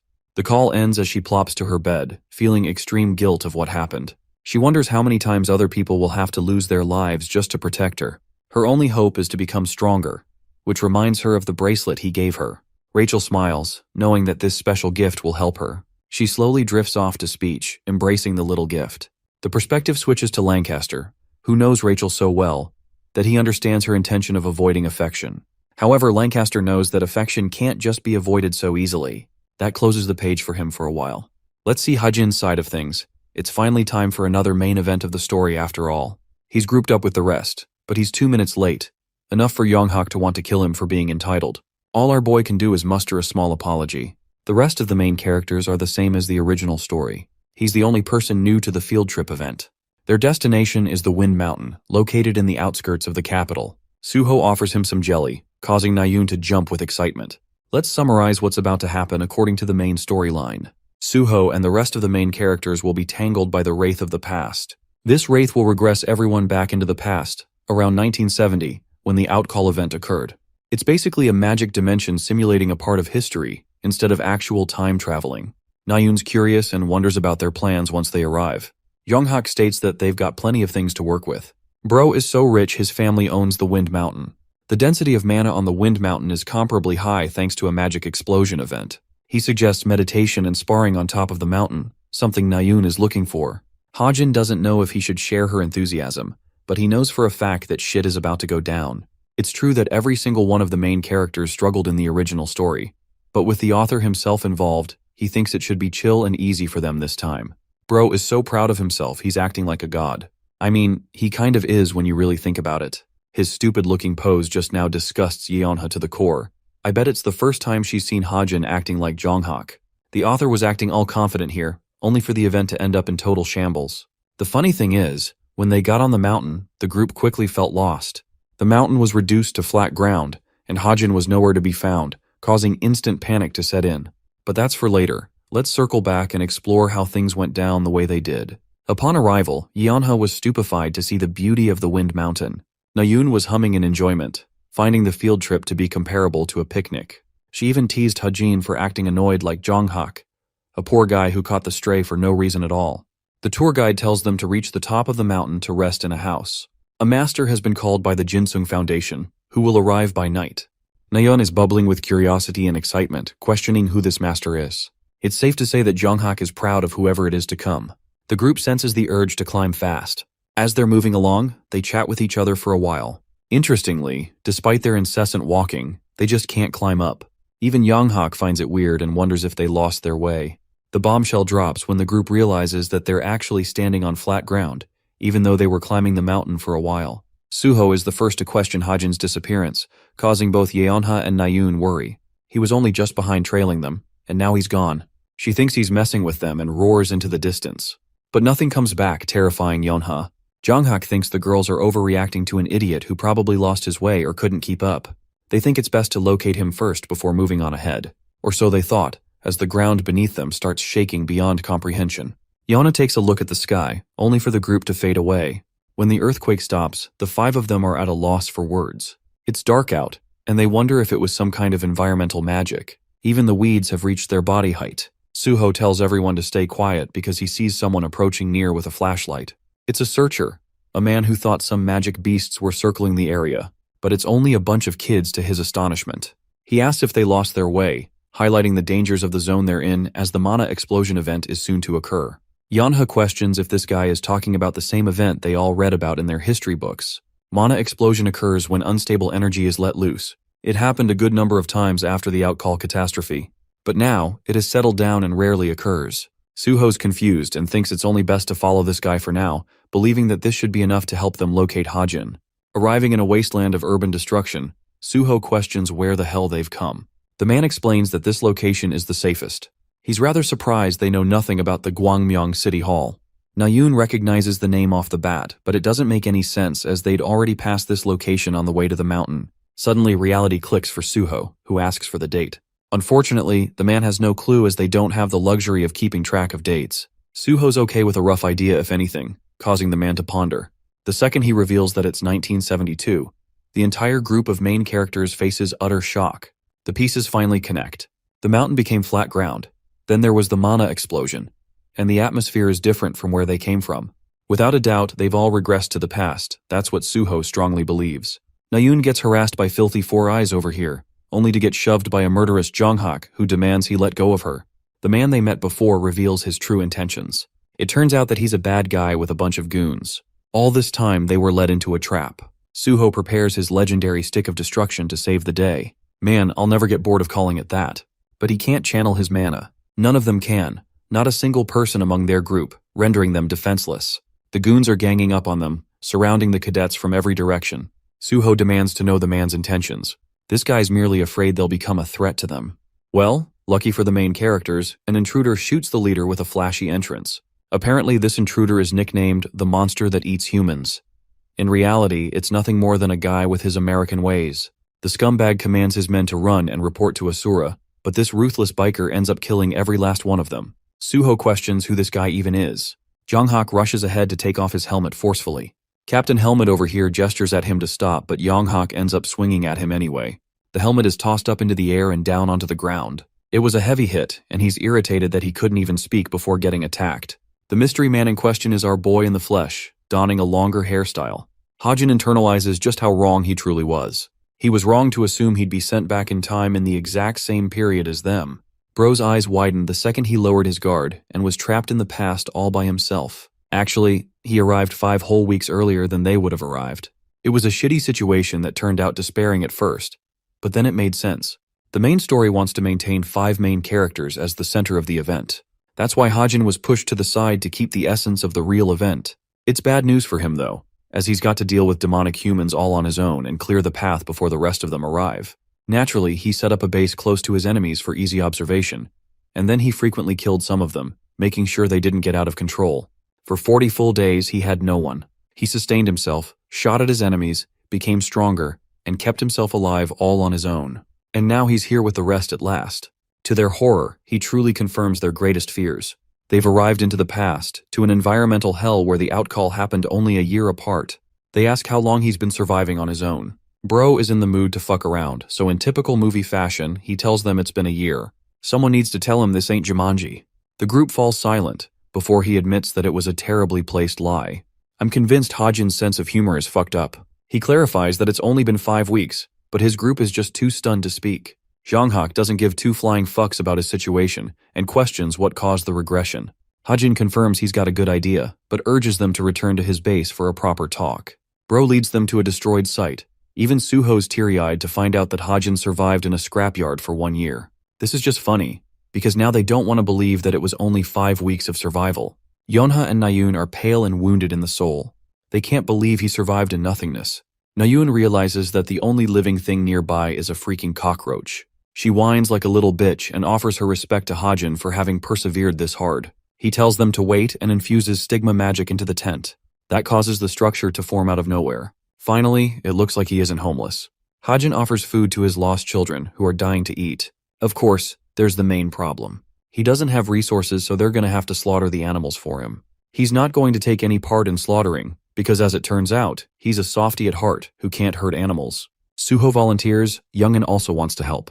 Jonghak remarks that butchering is the perfect role for someone like Suho. As for him, Bro gets handed a bunch of buckets to fill some water, a mundane and humiliating task. Every fiber of Jonghak's being wants to crush Hajin, so our boy excellently plays him like a fiddle by calling Nayun to help out. It turns the musclehead into a simp and takes care of Hajin's troubles. Yonha's the only person who really hates not being handed the same job. She wanted to go out with Yonghak after all. To cheer her up, the author states that he's going to cook some ramyeon for them. The girl freezes up, asking to confirm if she heard him correctly. Hajin taunts her for being so rich she can't appreciate ramyeon. Anyway, Yonha ends up preparing the table for them. She's been meaning to ask why they can't use any mana to simplify the process. To that, the author explains that they can't use mana from the future in a time period of the past. The mana density here is extremely rich and in abundance, but it's also unprocessed and harder to control. He knows from experience that it will take them a week to recover their powers. For the meantime, my guy has whipped out a delicious platter. Of course, both Yonghak and Nayun, being spoiled wealthy kids, are nervous at first glance. Hajin tells them to eat well since the beasts are rich in mana, and it will help them recover.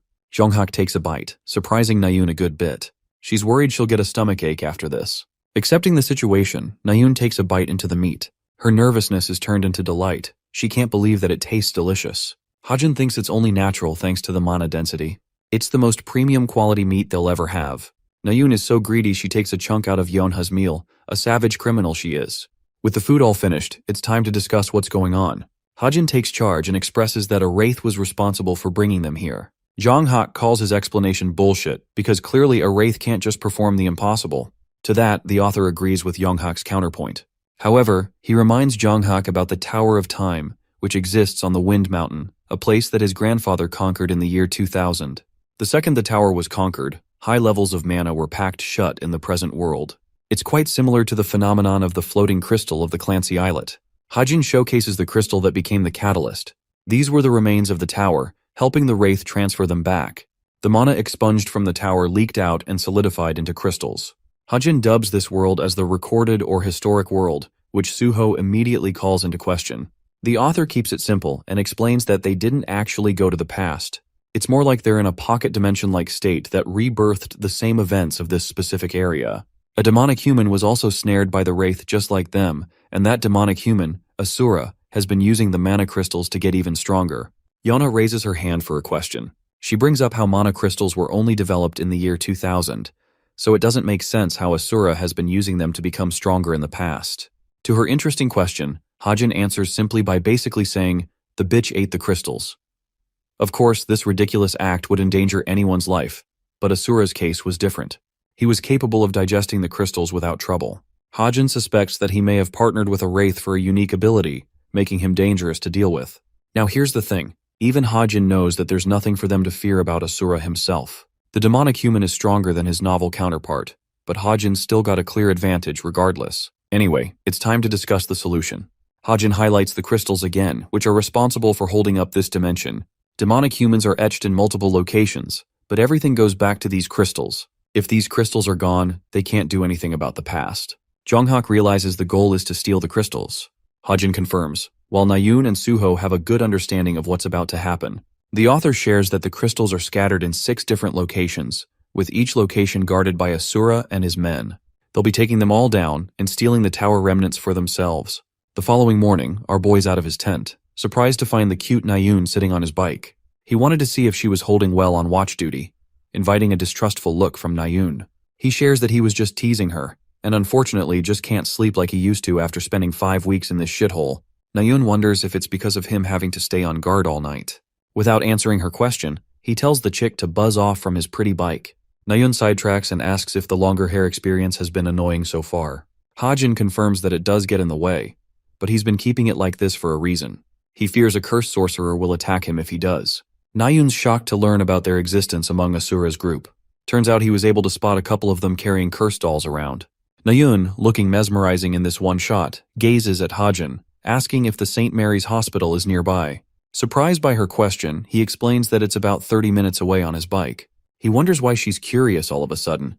Nayun, deciding to be vulnerable, expresses that her mother was actually born in that same hospital in the same year. She's curious if she's still at the hospital. Hajin understands, but he knows the bitter truth. The manifested dimension is limited in its scope. That means they'll never be able to cross into downtown Seoul. It's an unfortunate truth for Nayun to accept. She doesn't make a big deal out of it, just feels disappointed. Anyway, the following day we get to see both Suho and Nayun refining their sword skills and getting back on track. Nayun surprisingly pushes him back with a good attack. It's thanks to Hajin's instructions that she's gotten a small understanding of what it feels like living in the past. It's only a matter of time until they return back to full strength. Hajin sees them sparring, but Suho's not worried at all. With a single whip, he reminds her who's the #1 cadet and puts her on the ground. Nayun catches Jonghak's jacket out of the blue. He wants to act cool as usual and even looks down on her for being a damsel in distress. The entire group celebrates in happiness the second they see Hajin returning with food. They're so happy and curious about what he brought this time. Yana's going mad with hunger just hearing the bike engine. The author brings them an endless delight of options to eat from. They all thank him and eat enjoyably well. Among them, Nayun thinks she'll only get disappointed in the future's food at this point. Hajin recommends they eat and move as much as they can to restore their mana levels. Also, Nayun has been experiencing heartburns as of late. It happens every time she uses mana. The author answers that it's thanks to the mana abundance. Hajin reflects about the time difference here compared to the outside dimension. 1 year in this place is an hour in the present, and from the 4th week onwards, they're going to have to look out for an invasion. Hajin lays out his plan to secure the crystals. He brings up Kim Mingyo, who will be guarding the Northwest Water Tower, and they'll be rolling out in 3 days for it. There will be 2 teams. Suho and Jonghak will be team leaders of both. 3 days passed. Jonghak's throwing a tantrum that he's paired with Hajin of all the people. Nayun thinks it's reasonable and tells him to grow up. Suho's team is more focused on numbers. Jonghak turns to our boy with a murderous glare, questioning one good reason he's being dragged. Hajin struggles to come up with an explanation. The thing is, Mingyo's pretty solid of an opponent.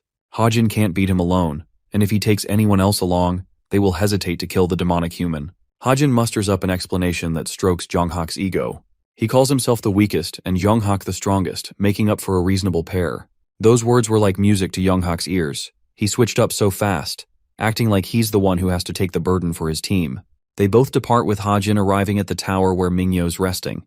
The bike turns back into his briefcase and he wants Jonghak to hurry along so they can catch up with the others. But this guy's nearing the point of vomiting. He just sat behind Kim Hajin. It hurts his pride to have ridden the same bike as him. Their conversation draws attention from a random dude who warns the kids to step away from Asura's territory. Jonghak blames our boy for being the loudmouth, which is pretty hilarious when he's the one who wouldn't shut up. They ignore the dude shouting at them in front, so he comes swinging his nunchucks like a Bruce Lee knockoff. Jonghak's not having it today and takes care of the clown in a second. Since there are 20 guards around the tower, Hajin plans to deal with the ones outside, while Jonghak will stay at this location. Jonghak's pissed that he's being ordered around.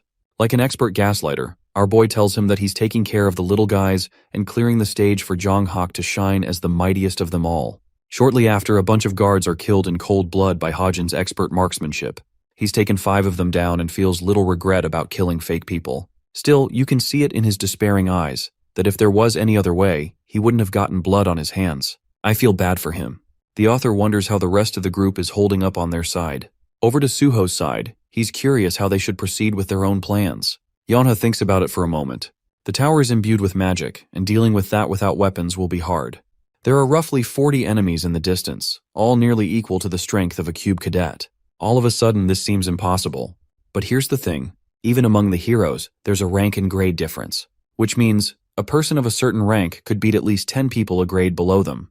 But the issue is, they're not really at an advantage here, since they're not incredibly strong.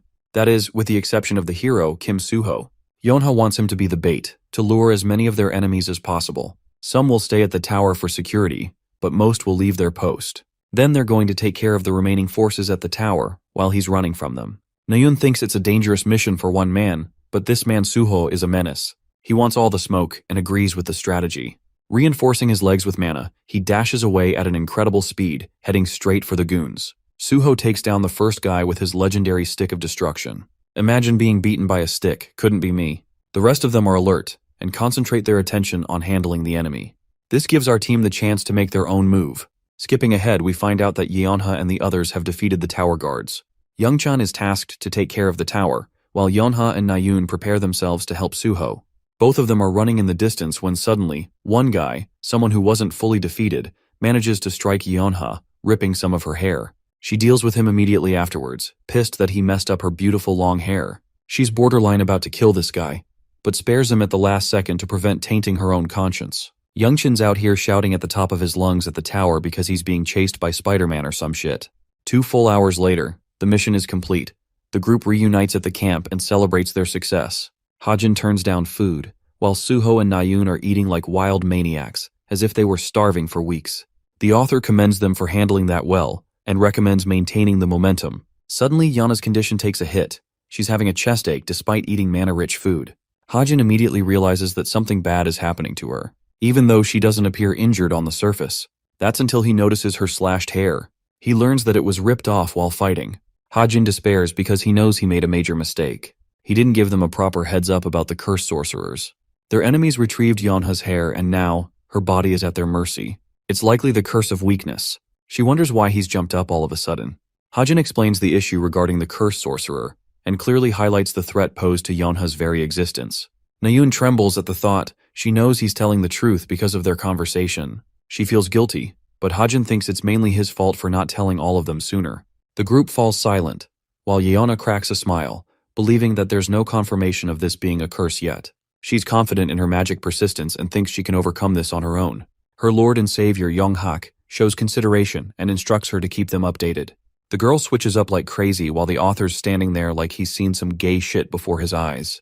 Jonghak's in a fit of rage and believes they should use their free time to annihilate the rest of the locations by morning. He's looking for the rest of the team's approval. Interestingly, the author agrees with his ideas, because they can't possibly afford to wait for Yeonha's condition to take a hit. Evna Suho agrees, while Yeonha pleads to be taken too. Her friends don't want her to come, and Hajin emphasizes that they'll return soon anyway since they're all going. Then comes in Yonghak's special trait coming in clutch. His physical abilities increase according to his levels of anger. Bro is out here acting like the Hulk or something. Anyway, Jonghak and company reach the next locations, clearing them all down. Now Asura is overviewing what happened. He has discovered that 3 crystals were stolen in one night. His henchmen apologize for the issues caused, but he's not too worried, as he's already uncovered the identities of the perpetrators. Right off the bat, there are Suho and Jonghak to worry about, as they're at the top of the Academy's rankings. He thinks this is a great opportunity for him. If only he could present their dead bodies in front of the Wraith, he might finally gain access to the powers of destruction. Asura orders his minions to gather the rest of the crystals and consolidate them all into the city hall. Let's see how Yeonha's holding up the next day. Her body is consistently weakening, and they couldn't exactly recover the rest of the crystals, learning that Asura had already taken them away into the city hall. On day 2, her condition worsened, showcasing her lifeless eyes. From the 3rd day onwards, she couldn't even stand. Hajin was having trouble concocting a proper plan in the meantime. 1 week passed, and well, Yeonha could barely swallow any food. She was completely out, and at this rate, the situation had gone critical. Suho and Jonghak reported that they couldn't find anyone coming out of the city hall. This means that Asura intentionally ordered the henchmen to wait inside the city hall. It's actually a different strategy from the one that was used in the novel. Hajin wonders if their entire plan is to bait them. But the thing is, just like Jonghak points out, they really have no other choice here. They're running out of options and the only way out is through. It seems like a suicidal strategy because they're just a group of 4 facing against a big number of troops. Hajin counters that they may not face much trouble because the gathering of the crystals has already caused some instability in the past. This means Asura's men have all gotten weaker, with only up to 200 people left to fight, and the only person they need to worry about is Asura on their own. Hajin thinks they've got a pretty good shot of winning with those odds. Nayeon, pissed as hell, doesn't give a damn about any number. She's ready to bring down an army if that's what it takes to help Yeonha. One small issue, as Suho points out. They can't leave an already dying person behind, not in her condition. There's the possibility that Yeonha will be attacked, so at least one person has to stop that from happening. They can't just bring her to the dangerous battlefield after all. Then it clicks. Hajin realizes that they could actually use the magic crystals at their disposal. The author makes his plan known. He's the one to stay behind all on his own, even though it sounds reckless. There's a whole bunch of enemies that could come for him behind their backs, but Hajin thinks it's all good since he's got an escape vehicle. He'll just evacuate with Yeonha in the worst case, and that's unfortunately their only play at the moment. Suho's expression clearly shows dissatisfaction. Deep down, he doesn't want Hajin to make the sacrificial play, but it's the only choice they got. So that's settled. The plan will be executed at the crack of night. They're told to warm up before that happens. Jonghak is seething in rage and determined to shred the demonic human to pieces. In the next scene, we find their group traversing closer to the city hall. Nayun takes a look at their surroundings and notes that the simulated past is weakening. Suho identifies the city hall nearby, but there's no one around so far. He already knows their enemies have seen them from this distance, and they're patiently waiting to lure them in. Suddenly, one goon with the rest of his lackeys pops out of the blue, reminding the kids that they're in an unsafe location. This guy is actually Asura's right-hand man, Yu Dong-suk. But Jonghak doesn't want to deal with a second fiddle and demands to know Asura's location. In a horrific turn of events, Dong-suk happily tells them that Asura isn't even around here. This is taken as a joke by an enraged Jonghak, who's no longer intrigued and asking nicely. His aura turns a dark red, and he stampedes forward with his spear in hand. He roars at Dong-suk to reveal Asura's location, his attack just now destroying the structure. Dong-suk was able to dodge it and thinks the kids got heart. Still, it won't change the reality that Asura isn't here. At first, Jonghak is in disbelief, but then an enlightenment reaches him. Dong-suk looks at them with a sinister smile, knowing that the kids left the crystals back at their camp, and even their injured friend.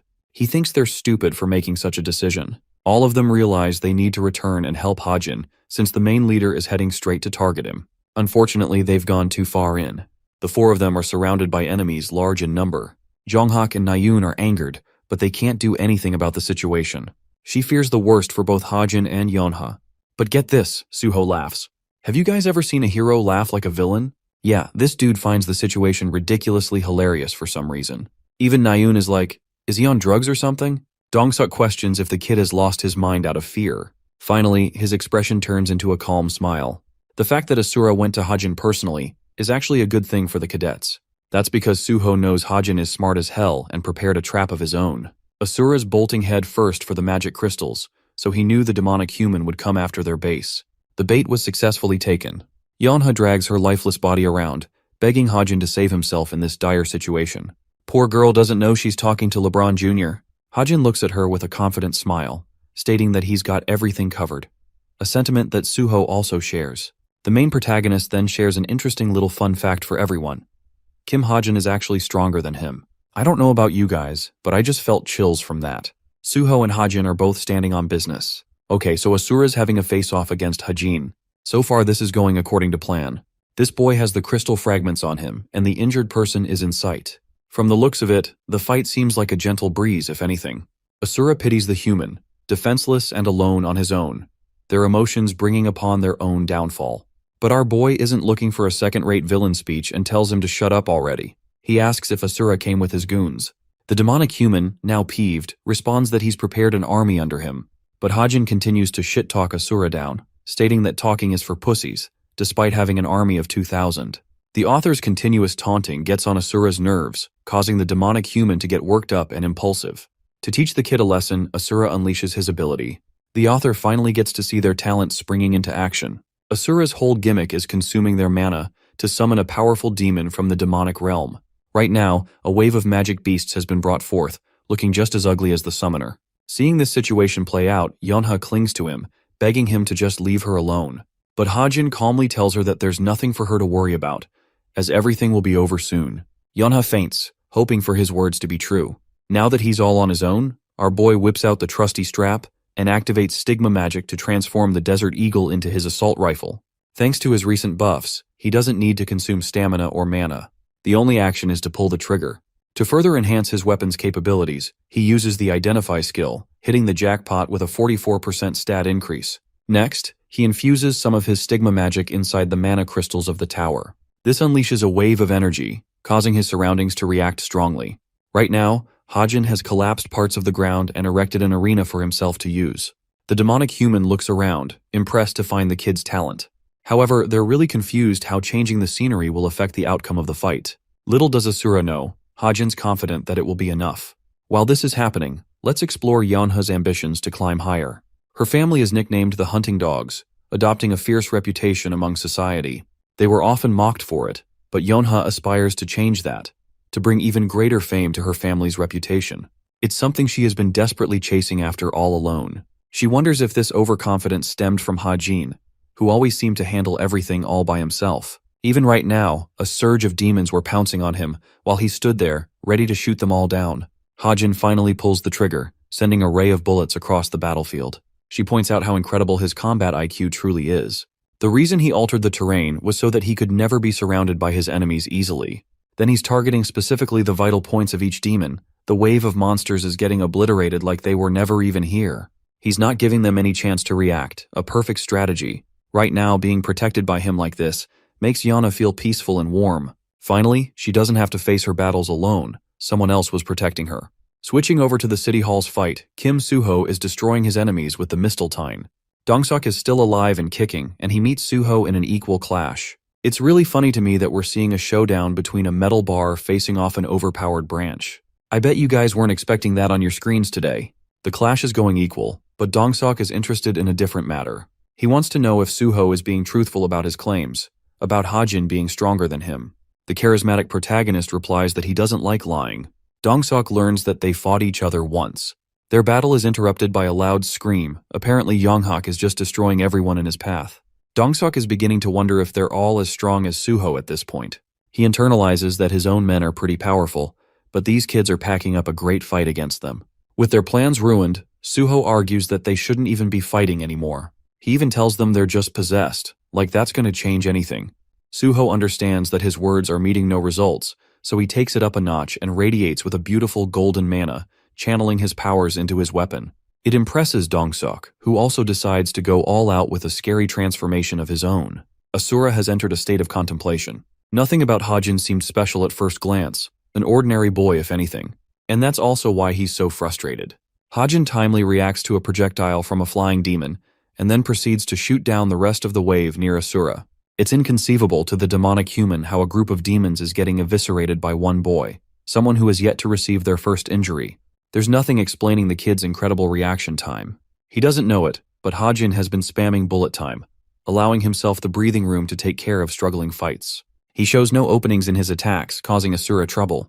It's only a matter of time before the demons are all killed. At the same time, Ha-jin questions what motivates Asura, if it's revenge or even success. It matters very little, whatever the reason may be. The only thing that my guy cares about is putting a bullet through the monsters. He regards that nothing will change, and right as he's about to take his final shot, nothing comes out. Bro's out of ammo, and the demons are just staring at him in the distance. Ha-jin quickly checks his jacket. There's only one magazine left. The author admits that he completely understands Asura's motivations. It's relatable, as they couldn't do anything but rely on getting stronger. The reason Asura became a demonic human is all too simple to him. After all, that's how their character was supposed to be written. Ha-jin looks at his magazine, reminiscing that he didn't provide any backstory for Asura's sake. Their entire purpose of existence in the story was to propel the main character's growth. Ha-jin draws the bottom line for his opponent, stating that their story will now come to an end.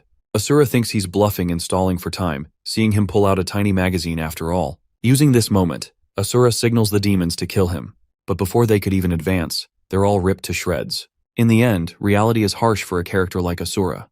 To the author, this character was nothing more than an extra in the story, carrying no weight. Ha-jin converted to his handgun to take care of the demons, and internalized how he feels bad for ending Asura in this manner. Shortly after, Nayun and the others rejoin Ha-jin. They arrived at the perfect time, and it turns out that Dongseok is also with them. They're all shocked to see Asura's defeat. I really like Dongseok. He seems chill for joining up with the good guys. The demonic human laments having exhausted so much mana on one annoying kid. Now that there's no sight of victory, Asura's body converges in a wave of red, reacting in a corrupted manner. It's probably influenced by the Wraith, who has judged their uselessness. The terrifying entity manifests into its true form, leaving Suho and his friends speechless. Ha-jin emphasizes that the Wraith is pretty much harmless in this state, and urges Suho to act. His weapon, the Mistletoe, has a growth factor, allowing it to become stronger by devouring souls. Suho calmly chants abracadabra, making light of the situation, and consumes the Wraith into his weapon. Ha-jin finally takes a break. He can't believe that Suho somehow managed to convince the people of the past. Still, the ending of this event was similar to the original story, so it's fine. The author is exhausted, My guy soloed the boss fight after all. The system's got a whole bunch of message notifications for him. Some of his abilities leveled up, and he acquired a whole new darkness attribute to his ether magic. He also gained over 300 story points, a satisfying reward for his tiresome efforts. He's overall glad that his sharpshooting skills also advanced a level, and he can see the effects taking over on his weapons. Hajin's sitting on his own, but Nayun's got a grudge against him, looking all mean. She's pissed as hell, wanting to know what the hell happened with the transformation of the terrain and the pile of dead demons. The author sways her concerns, stating that the demons will soon fade into nothingness anyway, but that's clearly not what she was asking. Nayun turns all cute, admitting that she was worried about his safety. Hajin sees this, countering that it's just thanks to his firearm talent. He also whips out his fancy new rifle for them to see. What a show-off. Nayun and Youngchen are bedazzled. Hajin thinks he just got an easy matchup for an opponent like Asura. Instead of swinging his sword incessantly, all he had to do was pull the trigger for a long while. He turns his attention to Suho, who has retrieved the crystals safely. Hajin grabs them, but unfortunately they can't leave yet. First, they need to return the crystals to their original positions, which seems like a strange idea. Suho wonders why, but Hajin argues that it's to make sure they can reuse this place in the future for training purposes. So, they'll be here for 2 more days, an announcement that makes Nayun really happy. Glancing towards Dongsuk's group, he thinks it's a good time to spend some company with the people of the past.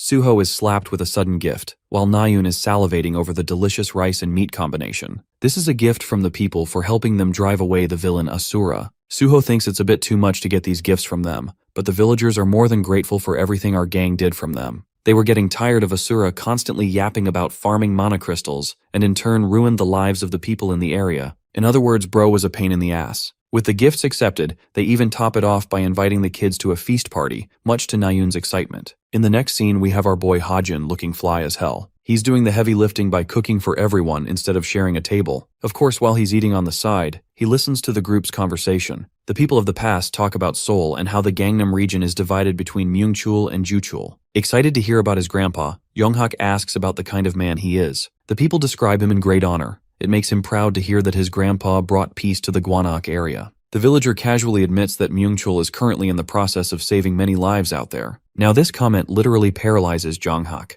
and while it is harmless in sight, it deeply disturbs him. The villagers call Myungchul a noble person for saving lives, but Jonghak feels isolated, alienated even as his emotions stir up differently from the rest. Hearing that, he turns to leave the conversation. Hilariously, when Nayun asks about the Che family representative, the people describe this guy in all kinds of bad things. Everyone thinks that he's some kind of snake, which really stuns her. Hajin is the only person who takes note of Yonghak exiting the conversation, especially at the moment that he did. Jonghak is literally supposed to view Myungchul as a savior figure, so this action doesn't make sense. His behavior is so critically different that our boy rushes after him, wondering if the storyline is deviating again. Meanwhile, Jonghak gets some fresh air in the forest, relieving his stress. But then he figures out that our boy is following him. Hajin stutters for an explanation. Bro obviously can't say, yo dude, I'm trying to protect the storyline so don't mind me or some shit like that. Jonghak's irritated by Hajin's lack of response. And get this, Hajin states that he just wanted to tell Jonghak that the meat was ready. I'm really surprised because Jonghak actually buys that bullshit excuse pretty easily, saving Hajin's skin. The problem is that our boy doesn't have a plan and he doesn't even know how to start the conversation. Thankfully, Jonghak pulls the trigger and surprisingly asks about Hajin's opinion of Shin Myungchul. Thanks to this easy question, our boy can convert into watching Jonghak's reaction.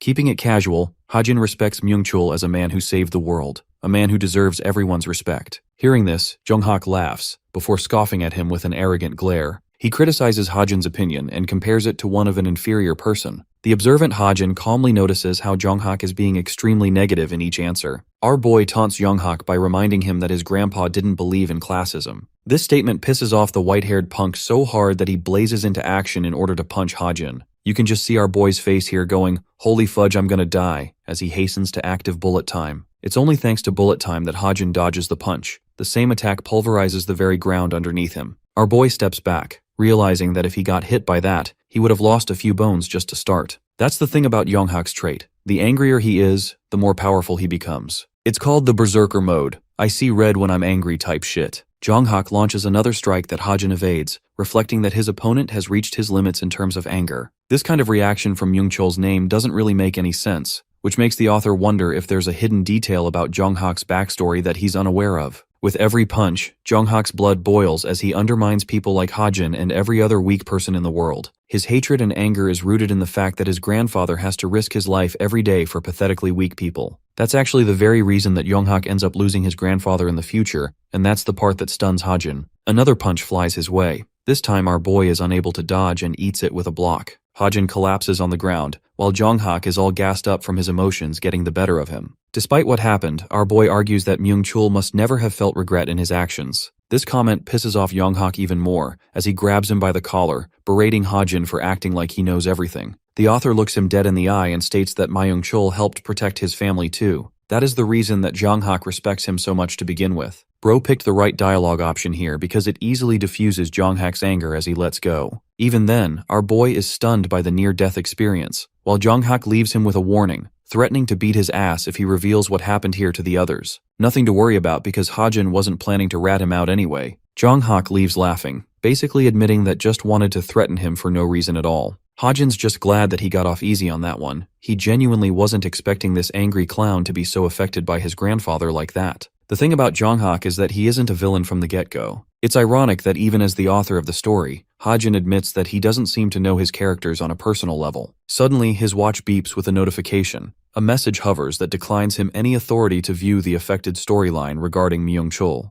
Hajin is baffled, mainly because he never even expected for a change around Myung-chul to begin with, especially when this guy is supposed to be one of the core characters. This is a hint that something is going wrong, something that not even the author himself can predict at this moment. Returning back, our boy is handed a bowl of porridge for no reason at all. Hajin learns that it's actually for Yonha, who is still feeling pretty down and needs food to get her energy back. What bothers him is why he's the one who has to go and deliver it to her, while his friends are out here partying by themselves. Speaking of Yona, this woman expected Jonghyuk, her lifelong crush, to come and meet her, but in the end it's just plain old Hajin. Our boy chuckles, mocking the trust fund baby for pretending to be sick. Yona is busy churning up a response when suddenly Hajin shoves his spoon inside her mouth. She's startled that he was so sudden just now, but it's actually because Hajin knows Yonha doesn't even have the strength to eat by herself. In his head he laughs, knowing that this girl plotted a scheme to get Jonghyuk here but ended up failing miserably. The same Yona who asked for porridge suddenly no longer wants it because it's bland. Not to worry, because our boy has one pack of noodles left for her if she finishes the porridge. Yona gobbles it down, which impresses Hajin, and he starts to wonder if she's back to full health. Turns out that she's still lacking in energy and wants to rest. Our boy is about to head out of her tent, when suddenly she stops him and thanks him for everything he's been doing for her. Every time she finds herself in trouble, Hajin becomes her knight in shining armor. He reminds her that she could always pay him back, something Yeonha is happy to do with added interest. A warm feeling fills up her heart. She goes on to confess that the two of them have the potential to become really good friends.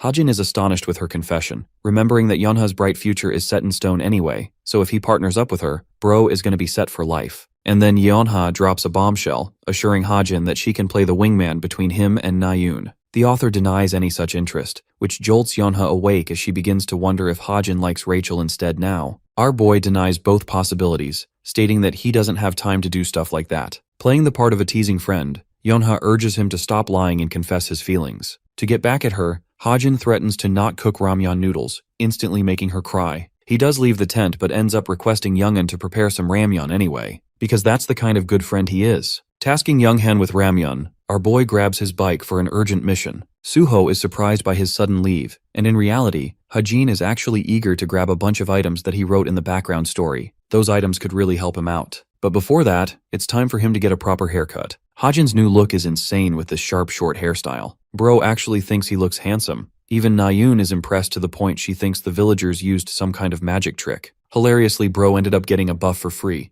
thanks to the hairdresser styling him up. The system literally tells him that his charisma has increased for 4 weeks. Hajin likes his hair so much that he asks this guy's name, and after learning about Wooseok, he then goes on to ask about his children. Why? Bro wants to chase down this man's child in the future. In fact, Bro is happier than a PDF file after hearing that Wooseok has an 8-year-old son. Anyway, the stylist and the other villagers are really happy that he looks amazing. They wanted to congratulate him properly for having defeated the main villain. What really makes them sad is that he's going to leave today. The villagers have a bittersweet smile on their faces. Hajin reflects that they shared a pleasant time in this dimension, and they even managed to bring permanent peace to the land. They were always here to help the people every time a villain came to attack or terrorize them. It was done in the shared gratitude of getting closer to each other. Yeonha made new friends, just so that she could chase down their ancestors when she returned. Nayoon and Younghan played with the kids and had a merry time. Jonghyuk wore a gay-ass shirt and created a gang of worshippers of his own. The lovely protagonist Suho helped the surrounding residents by repairing stuff for them, just like the kind guy he really is. As much as these things are positive, it didn't change the fact that Hajin actually killed people in this world. He doesn't really understand if the villagers know of his killings, or if they're trying to ignore his heinous actions. But every time our boy sits alone, they always come to give him nice treats and food. It's honestly great to see him get the credit he deserves, because Hajin always makes the difficult choices. W in the comments for this guy, let's show him support. The sunshine colored their lives happier, and the wind came with new memories for the cadets who were temporarily stuck here. Recalling all of those memories, that mellow time spent, Hajin properly thanks every last one of them for their help. But the people are even more grateful to the cadets who risked their lives. They even wonder if they can meet again later, but unfortunately the reality is bitter. Hajin felt destroyed because these people thought that they had a proper future ahead. He didn't want to disappoint them with the truth, because in truth, all of this, every one of these people are just records of the past. His friends go on ahead, leaving Hajin alone to take a look at the beautiful sunset one last time before he leaves. Jonghyuk returns to toss a crystal in his way, and our boy catches it. With that, Jonghyuk's journey comes to an end. Bro is devastated that he's got to go away from his fans. It's hilarious watching them console him. Meanwhile, Younghan returns with another crystal, prepping Hajin to catch it. Hajin successfully catches it, so Yona goes up next to hand him another crystal. What bugs him is why this girl is wearing heels out here. Turns out she got them as a free gift from the friends she made here. At this moment, Yonha realizes that Nayun is coming up, so she grabs Suho and leaves pretty fast, because the ultimate wing woman wants to leave the two of them with some alone time. Nayun comes up to him with the final collected fragment. With this, they're going to be heading back, though she wants to take one last look around before they go. Hajin tells her to do whatever, and in the meantime, charges his stigma magic to infuse with the crystals. That special mana courses through them, merging them into a tiny ball. This little ball is then crushed with Hajin's grip, scattering the fragments to a dozen pieces again. With the sphere destroyed, the false dimension starts to wither away and crumble apart. As literal reality shatters before them, Nayun asks an emotional question, inquiring if they'll forget everything about what happened here. Hajin thought of it as a strange question, but she's sad that all the memories will just float away into nothingness. Nayun looks crushed here and shares that no matter how hard she tries, she just can't remember her mother's own voice. Despite the memories they both shared, it just washes away over time and ends up in the void. That's why she wonders if all of it, every single experience, was just a memory that was going to be a part of nothing someday. To console her, Hajin reminds her of the proverb, "Flowers that don't wither have no fragrance." It's a simple adage that guides us that every experience is precious, especially because it is capable of being forgotten. His words aren't as comforting as Nayun wants them to be, and deep down, even Hajin understands the true horror of what it feels like to forget and be forgotten. He whips out a special object and allows Nayun an opportunity. This is her one final ticket, a gateway for her to see the flowers that she lost. In other words, a tool to experience her past again. The object is called a time capsule. Hajin explains that by fiddling with the number written on the box, Nayun can go back to a specific point in time. It's like vividly exploring locked memories of one's deeper subconsciousness. But what really bothers her is why he handed away something like this to her. This is actually a great question that startles him, but Hajin argues that he doesn't have any use for the object. In reality, deep down, our boy only got this capsule because he deeply feared that he would lose memories of his real parents in the real world. As the author, he wrote a bunch of items in his story but never had the chance to utilize them in the novel. However, his current body belongs to Chundong, so he's not quite certain if it will let him experience his real memories anyway. That's why he gave it to Nayun. Hearing that, she rejects the time capsule's usage the same as him. This comes as a shock to his system. But Nayun thinks it is only fair that neither of them gets to use the time capsule, a loyal way of going about things. I like how she's already acting like they're in a relationship. Anyway, Hajin is fed up and urges her to stop being annoying because she'll regret it later. He emphasizes that the experience will be cherished deep in her heart, so she should have every reason to use it for her own good. His gesture and way of caring about her is so sweet that it makes Nayun blush. Discussing her travel plans for the capsule, Nayun shares that she wants to go back to March 2013, the day of her birthday, and after fiddling with the settings on the box, she taps out and goes right back. Her cake is on the table and Nayun is in her tiny little self again, stunned how vivid the experience really is. She's still fangirling over the prettiest birthday cake she got that day. And then comes the sweet voice of her big bro, who asked her to wait until later so they could eat the cake together. Nayun turned around and lost herself in the warm presence of her then healthy brother, who wished her happy birthday. After hearing him talk for such a long time, Nayun felt crushed and held every tear back from crying. Instead, she gave him a happy smile, vowing not to cry on an amazing day like this. She even saw her father come along with a present. The reason this day stands out to her the most is because it's the only time her entire family came along for her birthday. Finally, it's time for the grand reveal. A gorgeous woman with hair like hers apologizes for being so late. The second Nayun stares into her radiance. Her eyes wither away into tears. She tries her best to hold herself back from crying, but her mother's face and pure smile destroys her. Marching towards the woman she lost in the future,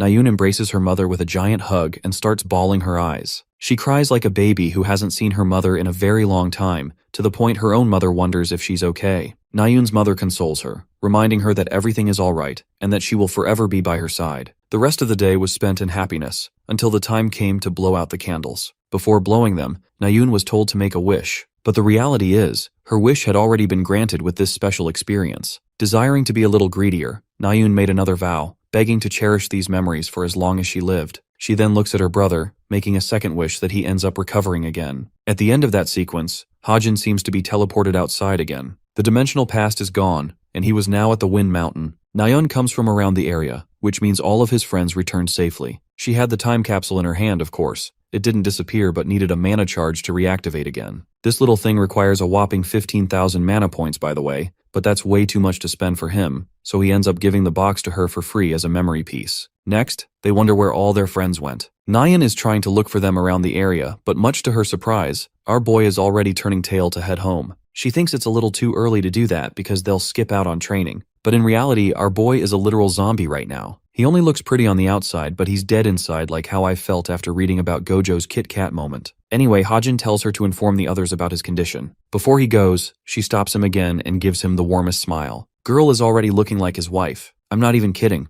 and she promises to reward him in the future. Deep down, the author feels really happy to see her happy. It almost strokes his curiosity, wondering about the kind of memories she saw. Anyway, now that our boy is all alone, he checks his watch to wrap things up with Tomer. Before coming to the mountain, he forced that clown to sign a loan agreement alongside a mana oath just to lend her money. Now he just had to transfer her the required amount, so he types the number on the screen and makes the transaction. Tomer sends him proper information in exchange, and Hajin also plans to change the name Fernand Jesus to the fake identity of Auguste Benjamin. Suddenly he hears the sound of footsteps fast approaching. Hajin turns to his left and watches Nayun blaze with full speed. Upon close inspection of her face, he realizes that she's absolutely horrified, making him wonder where she's off to. Only one thing could bring her this much horror, and the same thought sends shivers down Hajin's spine when he makes the connection that something must have happened to Chae Jin-yoon. Hajin chases after Nayun, knowing that something went terribly wrong with her brother's situation. Luckily, he finds her stopping by, confused and frantically turning her head as if she was looking for something. It's clear that she can't arrange an immediate means of transport in a place like this, so our boy tosses open his briefcase to summon Optimus Prime. With his motorbike out, he calls out to her. His voice stuns Nayun for a moment. He asks her to hop on so they can travel to wherever needed. In the next scene, the both of them speedily arrive at the hospital. Nayun gets off and finds one of her father's assistants coming to check on her. She runs off begging to know about Jin-yoon's condition. Hajin chases after her too, but suddenly, the staff members stop him from proceeding any further. Nayun takes notice of these guys preventing him, as only family members are permitted inside the ward. Deep down in her heart, she knows that he's the only person responsible for safely transporting her here. Instead of arguing, Hajin supports the decision and tells Nayun to go on ahead and fast. His words allow her to regain spirit as she bolts away thanking him. While they're escorting her in the distance, the author stands in turmoil and despair. It's not normal for Hajin to be like this. A certain voice catches his attention. He looks at Yeona, who has just arrived, even faster than he expected. This kind of commitment is necessary because the Yu family is close with the Chae family. So much so that this woman literally took a helicopter just to arrive here fast. Yeona points out that the rest of their friends will be late, obviously, but something really scares her off. The moment she looks at his face, she sees a man full of fear, as if he's really struggling to digest the seriousness of the situation. Hajin internalizes that the Book of Truth already told him about the sprouting rate of the seed. It climbed up to 89% already in October, but the one factor that our boy didn't consider was that Jin-yoon could possibly awaken even before the seed sprouted properly. This complicated things, because if Jin-yoon really did regain consciousness, Hajin would have to make an even more difficult decision of killing him while he was conscious. Yeonha is stressed watching our boy panic like crazy and uses her tissue to clean him up. She then highlights that Jin-yoon still hasn't woken up yet. In fact, they were only called because of small changes so far. This really calms him down, because Hajin learns that the situation is still dangerous for Jin Yoon's condition. Bro's senses return to his body because he's just happy this guy's still in a coma. The problem is, Nayoon doesn't know this information yet, so it's gonna be tough to control her reaction. Yona finds herself relieved that our boy did so much to bring Nayoon to the hospital, even thanking him. She leaves him with a handkerchief. To her shock, our boy straight up turns the other direction to leave. This is a surprising reaction to Yonha, who had no idea that he would wrap up here before even saying goodbye to Nayoon properly. The author stops in his tracks, barely forming the words to say that he doesn't even belong here. Another confusing response from him baffles Yeonha as she watches him exit down the hall. In the next scene, Nayoon ends up getting to meet with Yeonha just outside the hospital. Her fatigued self suddenly radiates with a brightening smile as she goes on to hug her friend, happy to just see her there. They both sit over at a bench, discussing the situation. Nayeon looks utterly destroyed. Her emotions are spiraling out of control, and she thinks that her brother might genuinely come back to her because of changes in the pulse. Both of them think that this is news to celebrate. In fact, the hospital staff even assured the Che family that a similar case with a patient in the past resulted in them regaining consciousness in 3 months. Unfortunately, they pushed her out of the ward to let him rest. Still, the poor girl's heart is beating really fast for her brother, both in fear and excitement. Tears stream down the back of her hand, finding herself ashamed to even cry. She shatters apart, confessing how strange it is for her to cry after receiving such happy news. Nayoon continues to cry like a baby without any control. Yeonha's there to comfort her. In her head, she knows she can't even think of experiencing a tragic loss, having led a loving and comfortable life. I'll take a pause to admit how refreshing it is that a character doesn't have a super tragic backstory. Back to Yeonha's reflection, she understands how Nayoon waited half a decade clinging to a shred of hope that her brother would come back to her again. Time passed by, her anger transitioned from sadness to frustration,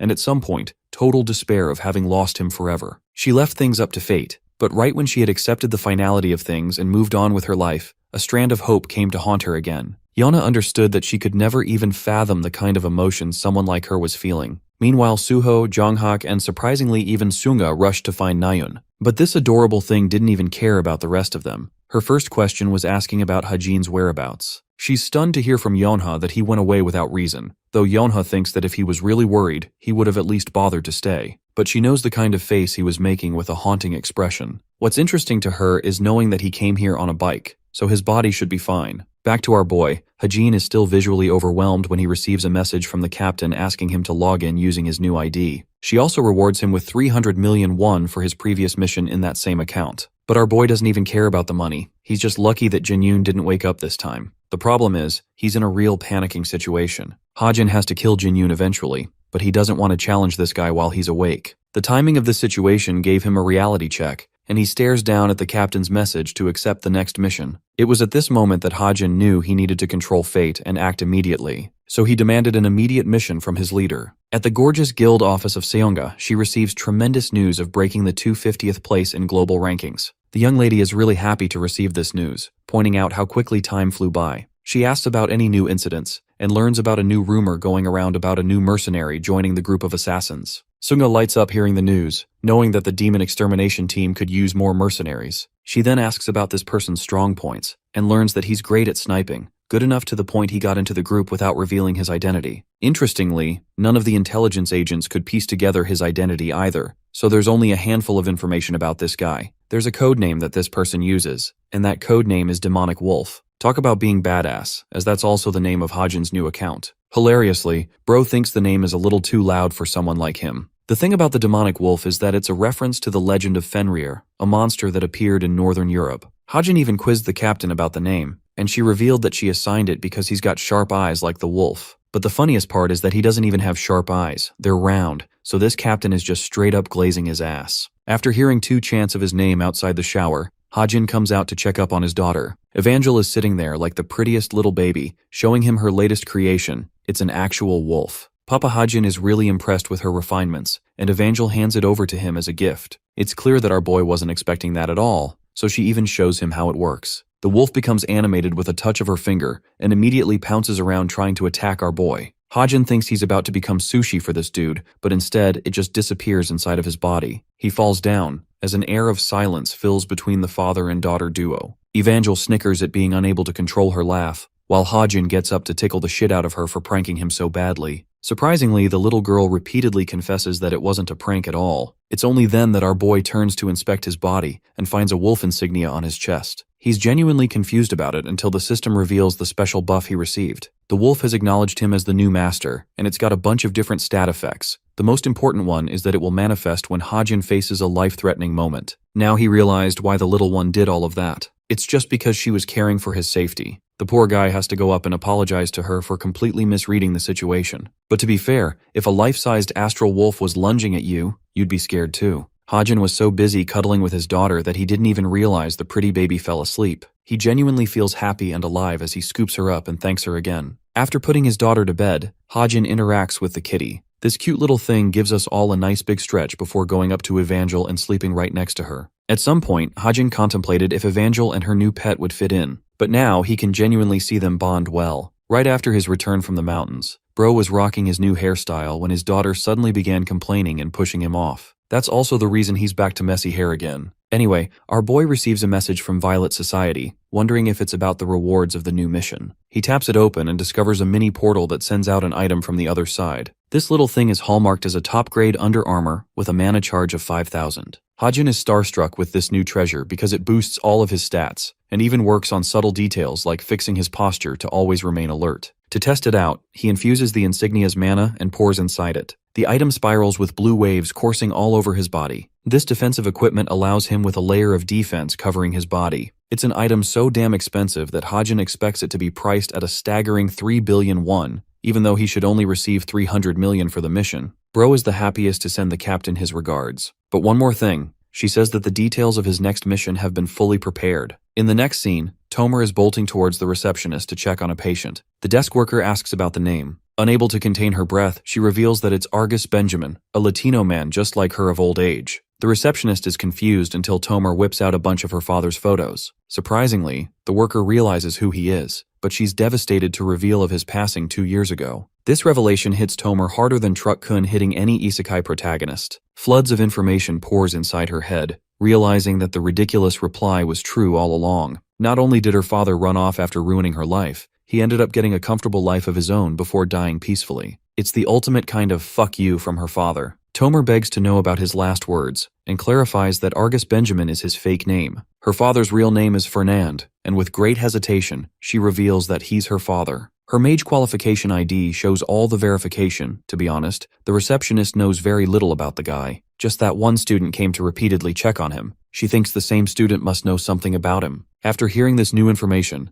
Tomer begs for this person's identity. At the same time, Tomer's group pulls him from her mission, even demoting her for failing spectacularly. But this girl is done. She doesn't even care now that her goal is finished. Anyway, the receptionist tracks down the student's name before dropping it as a bombshell. The second she hears that it's Hajin, Tomer retreats to her thoughts, questioning if it's really the same guy she knows from Cube Academy. The scene cuts to a happy moment between a couple. Autumn has come around and our boy is looking single as ever while these couples are chilling. By the way, this same location is the most popular dating spot on campus. Hajin is busy appreciating the beauty of autumn and wonders what spring will bring him. But suddenly a girl stops him and asks if he's lost in thought. It's actually Yeonha, and she'd been calling him several times just now. She hands him a package regarding the ginseng he provided last time. Thanks to her company, they managed to refine half of it into an elixir. The author is lost in thought before questioning why she chose only half. Apparently, Yeonha's got plans of her own to use it for research purposes and forwarding development. She's happy to compensate him with some shares of the company, and even return him the proper amount of elixirs in the future. Our boy's a little annoyed that this girl basically used the ginseng according to what she thought was best. He ultimately accepts the way she went about things, knowing Yeonha is diplomatic and fair. In fact, she's currently someone who trusts far too easily when it comes to the people she likes. This girl is only 17 at the time, but in the dark future to come, she'll have to navigate the ugly battlefield of politics. It breaks his heart remembering that a certain incident will happen in the coming winter break. Here, Yu Yeonha's name will be tarnished worldwide in a scandal for abusing her power. While she was yapping, our boy suddenly brought himself back to reality when she told him he could only use 1 elixir a day. 1 pill costs 1 billion freaking won.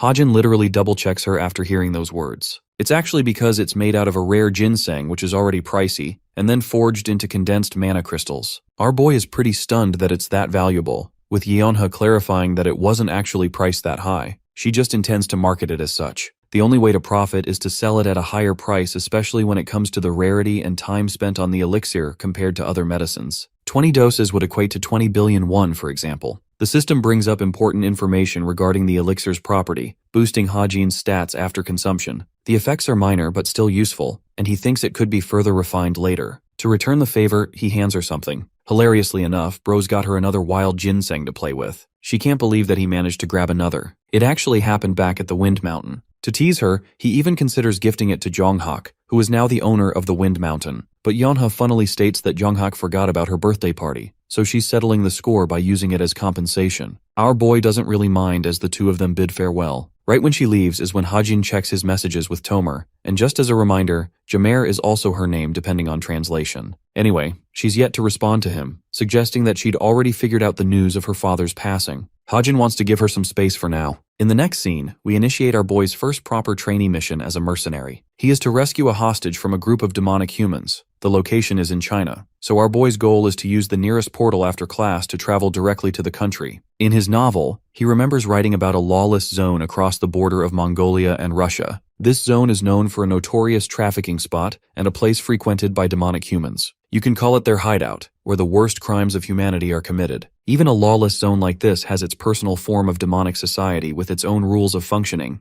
This is also the reason it is called the Masked Demon Palace, or the Pandemonium. Making his preparations the next day, Hajin arrives in North Beijing. Even though the mission is supposed to be mid-level at best, he's a little startled. His goal is to take out demonic humans who've cast away their humanity. Before he left, the captain gave him a reminder to expect a shit ton of enemies. The good thing is that not every demonic human is equally strong. Sure, they're created with negative emotions magnifying into their contracts, but this also means the more desperate humans end up committing far more heinous crimes with open disregard for humanity. Their way of manifesting evil is to live in self-pity and with a victim mindset. Long story short, Hajin won't have any regret when it comes to ending their lives, as these guys are objectively bad. While he was wondering if it was a good thing, a bunch of trucks came over in his direction. Hajin took out his gorgeous sniper and took his aim. This man was about to become an expert AWP user from Counter-Strike. First, he aimed at the driver. Boom goes the headshot, down goes the truck. The rest of them suddenly stop to check on his condition, allowing our boy to have a chance to take one more down. He shoots another headshot on the guy sitting in the second truck. 2 dead, while the truck crashes out of control. With both down, the rest of them hurriedly tried to protect the goods. They figured that a sniper was hunting them down, but before they could even know where to look, another shot takes out another one of them. Hajin exposes himself far off across the bridge, causing them to get cocky and jump his ass. Then he pops a pill for some quick stat boosts, allowing him a massive 1.5 multiplier boost across all stats for 5 minutes. Finally, he uses Under Armor and triple layers it with bullet time.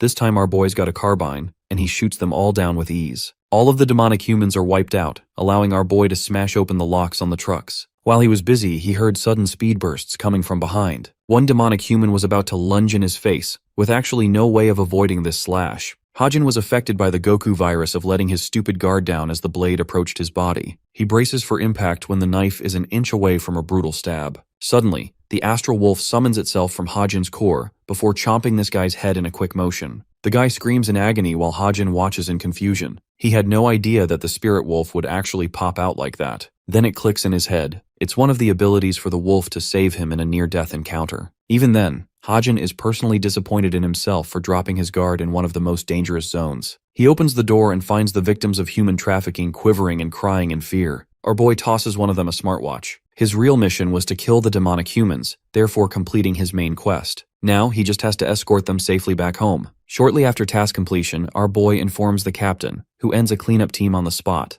During this assessment, they actually managed to see everything that he did. The mercenaries watched him mow down men like crazy, though some of them wondered why all of them had to be here. Hajin killed a crazy 20 people in merely 21 seconds, earning everyone's curiosity and interest. Jane comes up with her theory, believing that our boy's talent is something that amplifies his weapons with mana. Asking the opinion of her friend, Jane is genuinely shocked to hear them admit that Hajin is in the upper intermediate grade level. As for Jane's personal opinion, she's put on the spot to answer. Viewing it objectively, she treats Hajin in the intermediate grade bracket, comparing him to the likes of Suho. There's still no information on how well our boy will do in a 1 versus 1 matchup, but it's clear that he'll be a huge help for shooting down a large number of targets. Among the mercenaries, Junnigung is really good when it comes to evaluation skills, but he's stuck in pandemonium and going crazy on his own. Bro is smashing people with his fists left and right. He just loves beating stuff up. Jane turns to Drun, asking him to check up on the specifics of the astral wolf. To be honest, Drun thinks it's just a pet, but it's weird to think that a pet is hiding in his damn chest. The stylish captain intends to ask him directly about the wolf, causing Jane to wonder if he'll easily expose himself like that. The captain laughs, assuring everyone that Kim Ha-jin trusts her with everything. Even Jane is a little bummed out with her radiating confidence. Back to our boy. He's tucking Evangel in bed,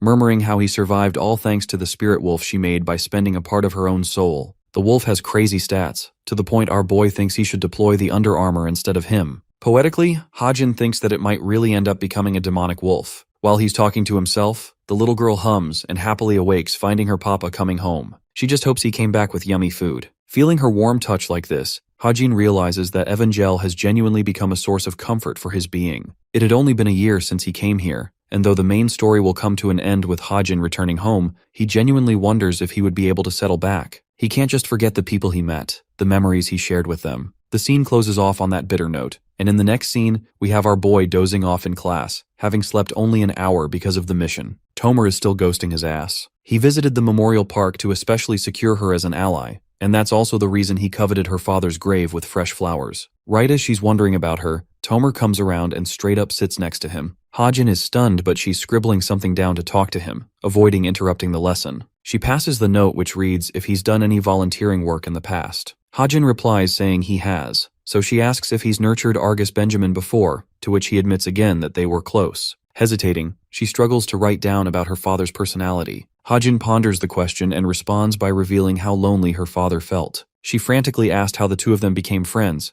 because a guy like him never even opened his heart to the nurses. Ha-jin reveals that they experienced similar trauma with the lack of family members. Then he straight up nukes her by questioning her interest in him. Tomer is physically despairing, and pens down that he's her father. This is an enlightening development because at last, she was able to find out. She knows he's surprised, before angrily revealing how her bastard father killed her mom and ran off. She was curious why a man would ever abandon his daughter like that, but the next thing she knew, he was dead. She's here asking Ha-jin for any answers. By the way, our boy is a little shell-shocked by her reaction too, because it's clear that her father's letter didn't end up reaching her. Because in truth, Fernand never even abandoned his daughter. Ha-jin asks her about the letter, which shakes her senses. Filled with a spiral of emotions, she demands to know about the letter's location. Our boy writes down Memorial Park Seoho, which transitions into the end of the lecture. She gets up, sharing that she will be leaving the academy starting today. Of course, she'll pay him back properly for the debt she owes, but Ha-jin was never worried in the first place. Watching her leave, he wonders if she can hold herself together. He's glad things ended in a positive light. Now he just had to rest. But nah, a backslap of death kills him dead on the spot. Nayeon slapped him so hard this man got on his knees. She actually came here to remind him about the special date tomorrow. Bro is not only recovering from a sore back, but he's also dead lost and confused on what this brat is talking about. Ha-jin has no clue while Suho comes along to remind him about their plans to go eat out together. Then his memory jogs down the moment they plan to go to a special restaurant. The author still doesn't understand why he's being tagged along though, because he figured it was between the two of them. Yona comes along and reminds Ha-jin that she was also there, and that they settled on traveling as group members. Strangely, our boy has absolutely zero clue about any of this. Even though they're trying to do their best to invite him out, Ha-jin states that he doesn't have time.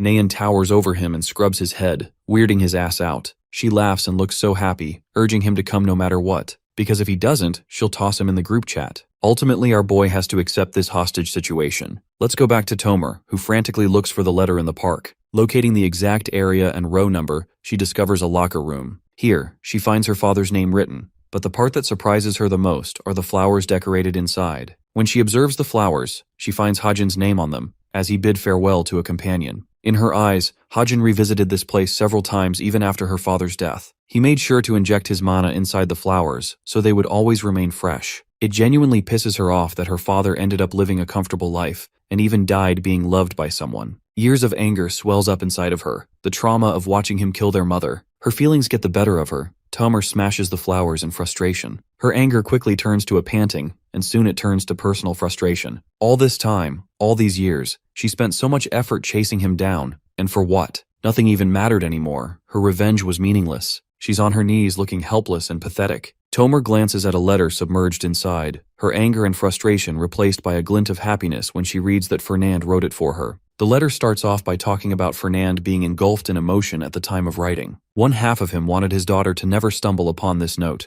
while the other half desperately hoped that she could find some closure after reading it. He understood that the pain she endured can never be undone, but he had a duty as a father to expose the truth eventually. The letter then mentions Tomer's mother, causing her to flinch. Bombshell moment comes the second he asserts that she sold her soul to a demonic human. We revert back many years into the past, where Tomer was a happy little girl. Fernand came looking for his daughter, who was really excited that her mom was taking her to an amusement park. Fernand found himself stunned and urged that they go home immediately. Apparently, he and his wife were having a conflict of some kind, something that had to be addressed right away. When they got back home, Fernand screamed at the top of his lungs at his wife. She had just confessed her ruthless intentions to sell off Tomer to a demonic human. This woman had the gall to act like nothing was wrong to sell her daughter, as long as it allowed her to gain even more strength. She thought that someday Tomer would understand her too. But Fernand? The poor guy was starting to realize he was dating a red flag the size of China. She told him to move on, acting like she was busy in her commitment to sell their daughter. Fernand watched her call Tomer,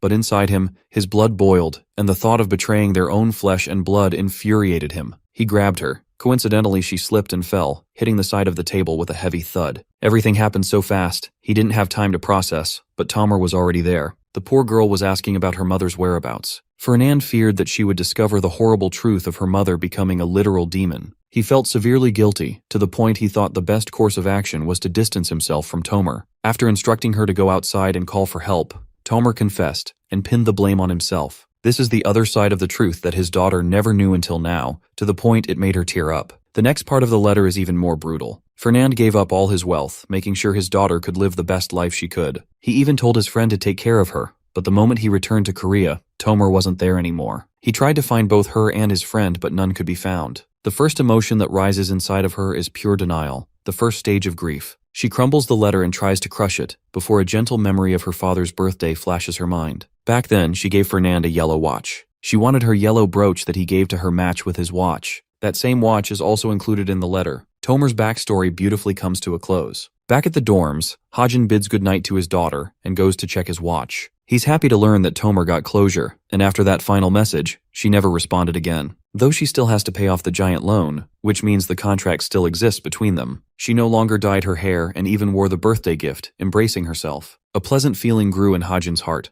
knowing that in the future, she would become an incredible ally. In the next scene, we're at the restaurant, enjoying the luxurious experience. Hajin's got that turtleneck drip and actually loves it so far. Nayun assures him with radiating confidence that the food is brilliant, so he'll love it. Something about her has changed, and our boy can feel it. The author never thought Nayun would be so caring towards him, but lately she's going overboard. Sharing an experience over their meal, Nayun recalls how she managed to become much more powerful because of her training. Back then she felt unstoppable. Youngin is a party pooper who brings up her loss, to which Nayun angrily replies stating that it was actually a draw. Jonghak calls out to Suho, asking the main protagonist if his preparations are going well for the finals. Suho is chill with it, but Jonghak has a stick up his ass for some reason, and berates Suho by acting like he never needs to study for exams. Bro calls himself a descendant of the superior bloodline, someone who doesn't need to spend as much effort. I know this may seem like he's shit-talking Suho, but Hajin thinks this is a stunning improvement as these guys are talking like best friends. In the real pacing of the story, their relationships should be quite difficult by now. Even now, he can sense that the story keeps on deviating more and more from the original novel. But all of that dooming is instantly eradicated the moment he experiences a juicy bite of a steak. Bro's digging in, and right when he's finished, Nayun hands him an extra plate as a free dish. At this point, it seems like she's the boyfriend and he's the girlfriend. The author is so damn confused with her recent changes. Something about her has progressively changed, and he wonders if it's because of the time capsule he gave her. It's either the time capsule, or that the girl sitting in front of him looking the happiest she's ever been,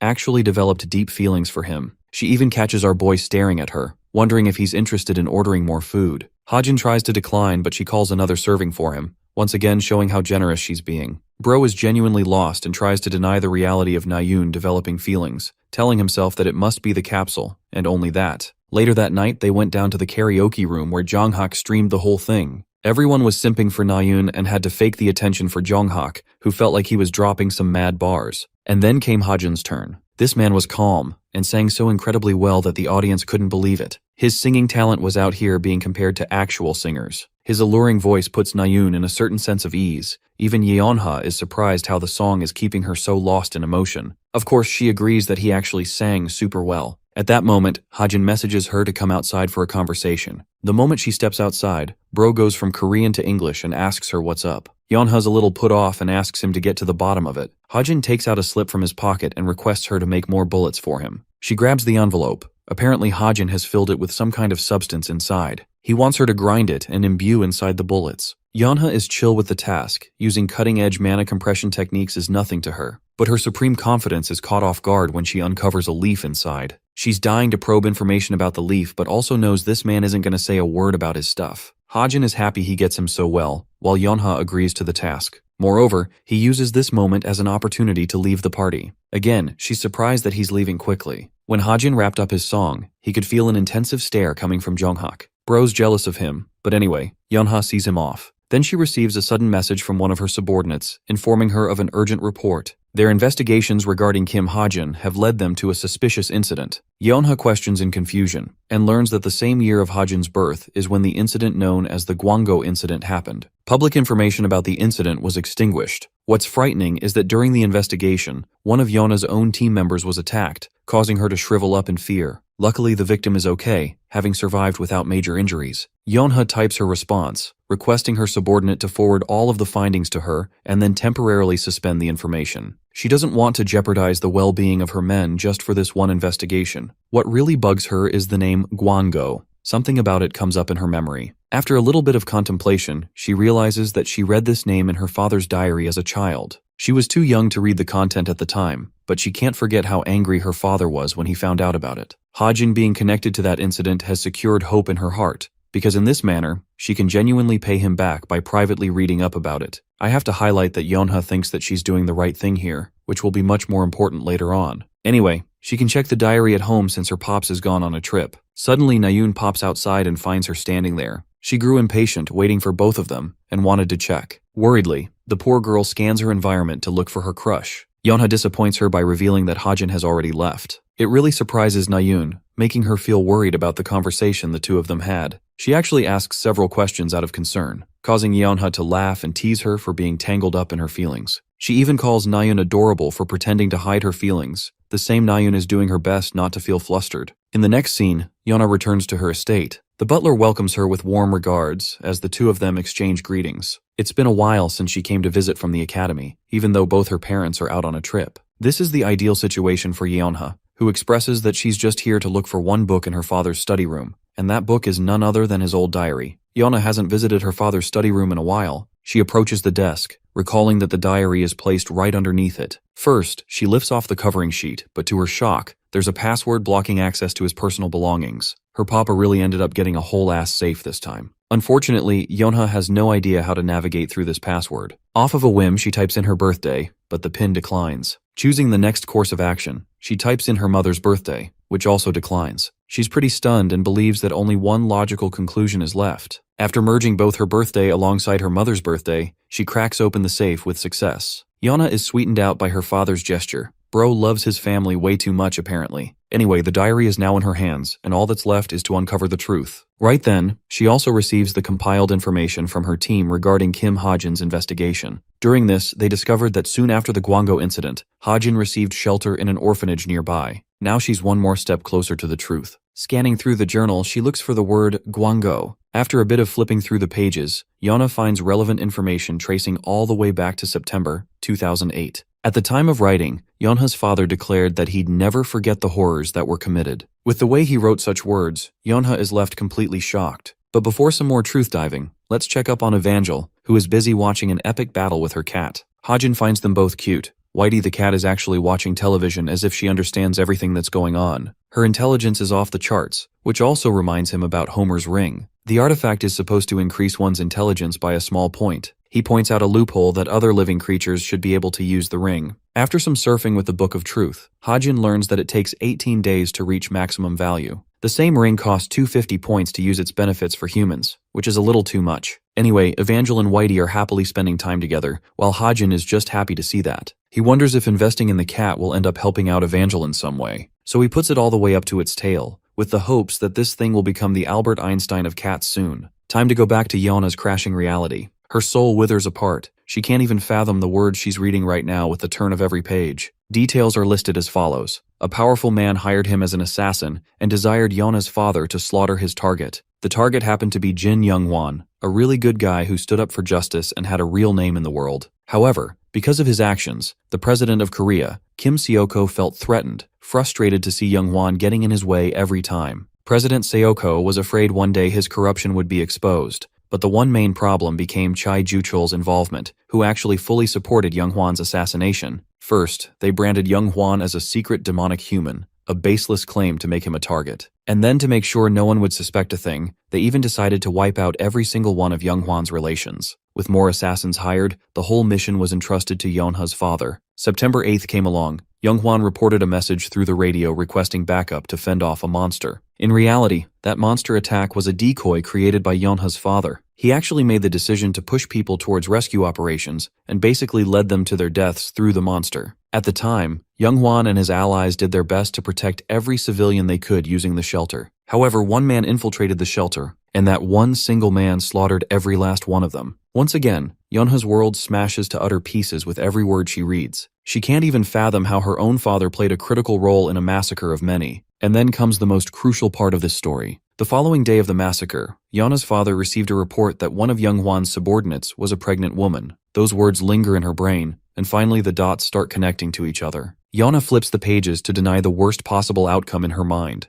the thought that this woman was Hajin's mother. One last detail came with the same report, that there were tiny pieces of evidence hinting at childbirth inside the shelter. Strangely, the baby was never found. Piecing together the story, Yeonha realizes that the same baby ended up at the orphanage near the shelter, which means they were never able to find that baby. Interestingly, when Yeonha's father questioned the same assassin who slaughtered Young Hwan's group, he learned that the assassin left the baby alone. That same baby was meant to die, so this guy continued to search around to find the baby, just so that he could kill the child with his own 2 hands. Now that confession literally causes Yeonha to cry. Her own father is a treacherous and evil person. The scene takes us back to the boy who lived, Hajin, who reads up on a travel club notice from the academy. There's a festival, and though our boy genuinely doesn't want to attend, he has to attend out of fear that something from the story might happen again. So he agrees to attend, but at the same time remembers that it's on Saturday. Using that as an opportunity to spend time with Evangel, he tells his daughter they're going out next Friday. The little girl jumps into his arms, realizing that they're headed to the Busan festival. At this moment, Hajin felt happiness, but the same sequence oddly transitions into the thoughts of Yeonha's father. His daughter was born in April. She came to her as an entity full of mystery, someone who made him happy just by existing. This little blob of cuteness was named Yeonha, and because of that, he deliberately left the report empty about the baby and stopped pursuing Hajin as an infant. It still didn't change the fact that this dude single-handedly murdered the boy's parents, killing even his parents. He lived his life with sheer cowardice and thought that a little bit of ugliness wouldn't make a difference. However, at the time of recording his words into the journal, he felt as if he had a guilty conscience eating away at him inside. He wondered if it was guilt or self-justification. Ultimately, Mr. Yu couldn't tell. By the end of that note, Yeonha drops the book in sheer shock. Remember when she and Hajin thought of each other as brilliant allies? Or the time that he actually risked his life for her? All of that was now beginning to swallow her whole, engulfing her with the knowledge that her own father tragically slaughtered the boy's parents and left him to die. Yeonha experiences the same tragedy on behalf of Hajin,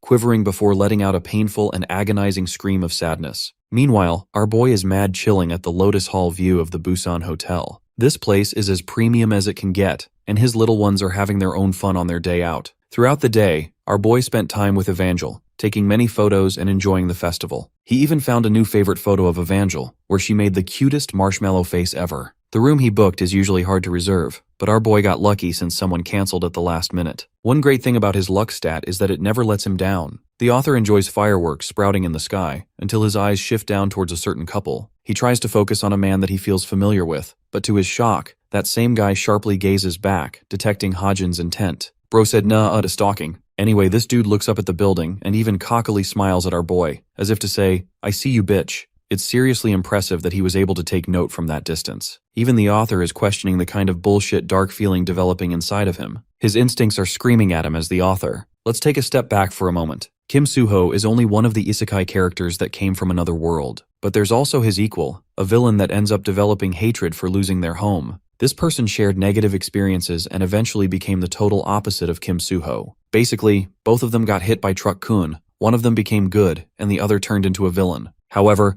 Hajin suddenly starts questioning his instincts when he sees this guy pleasantly waving at him from afar. He didn't really design Soo-ho's opposite to be so easygoing like this. Even the character design is way different from what he made. So then he takes a look at the blue-haired girl, realizing that the co-author must have made spaghetti out of his characters again. The girl turns to face him with blood-red eyes, and in that exact instant, develops a fit of rage. Both of them are now glaring at him with unmatched killing intent, as if they're his enemies. Hajin tries to zoom in for a closer look, hilariously facing the realization that the co-author fucked up this dude's gender. Even though this girl has the villain's personality and beliefs, everything being the opposite of Suho himself, the co-author went on ahead and even turned him into a bitch. Jin Sahyuk is meant to be Suho's final boss. Anyway, the couple start discussing Hajin's identity, wondering who he really is. Meanwhile, our boy thinks that the mysterious guy partnering with Sahyuk is also extremely dangerous. Luckily, both of them disregard Hajin's existence, while the author is having negative thoughts about the greatest villain he ever made for Suho. This situation is so damn critical that if Yeonha had successfully refined the bullets for him sooner, he would have wasted all of his points just to kill her immediately. What's bothering him even more is how coincidental this all seems, her popping out of nowhere like that. An even greater question is the identity of the dude with the gold eyes. This guy emphasizes to Sahyuk that someone who has the guts to stare them down from a building without looking away is probably extremely powerful. In other words, they're glazing Hajin without even knowing him yet. Sahyuk is extremely competitive and wants to intimidate the stalker. Hilariously, the guy recommends her to wink at him, while Sahyuk thinks she should spam the building with mana blasts. He takes her annoying ass out of there to avoid trouble, but looks back towards Hajin, expressing intrigue. They disappear into the crowd. By the way, that moment just now was so stressful that Hajin feels completely drained. Bro was trying to look tough, but he was pissing himself in reality. The author is just happy to identify Sahyuk early on, but his current interest is in finding out about the guy's identity, as he could be an equally powerful threat. In the original version of the novel, Sahyuk isn't meant to have equal relationships, so this is weird. Interrupting his thoughts comes Evangel begging to go swim in the pool with the kitty. Our boy is a little suspicious and asks if she can swim at all. Evangel demonstrates by covering her body with magic and leaping into the pool, all the while Hajin is lost in thought, questioning the use of the original plot. With such a clusterfuck of changes introduced by the co-author, the story is going 15 WTF plot twists an hour. The truth is, Hajin is bound to face Sahyuk in the future. He intends to be ready by then. That takes us to the next day, where the author is chilling by himself, waiting for all the others. His friends are surprised that he came the earliest of all of them. They ended up returning to Seoul, but instead of going to the academy, he headed for an apartment he rented for a few days. It was difficult for him to leave Evangel alone in this new apartment, but he also figured that the cat will protect her if things go wrong. The really good thing is that his daughter is happy because of their trip to Busan,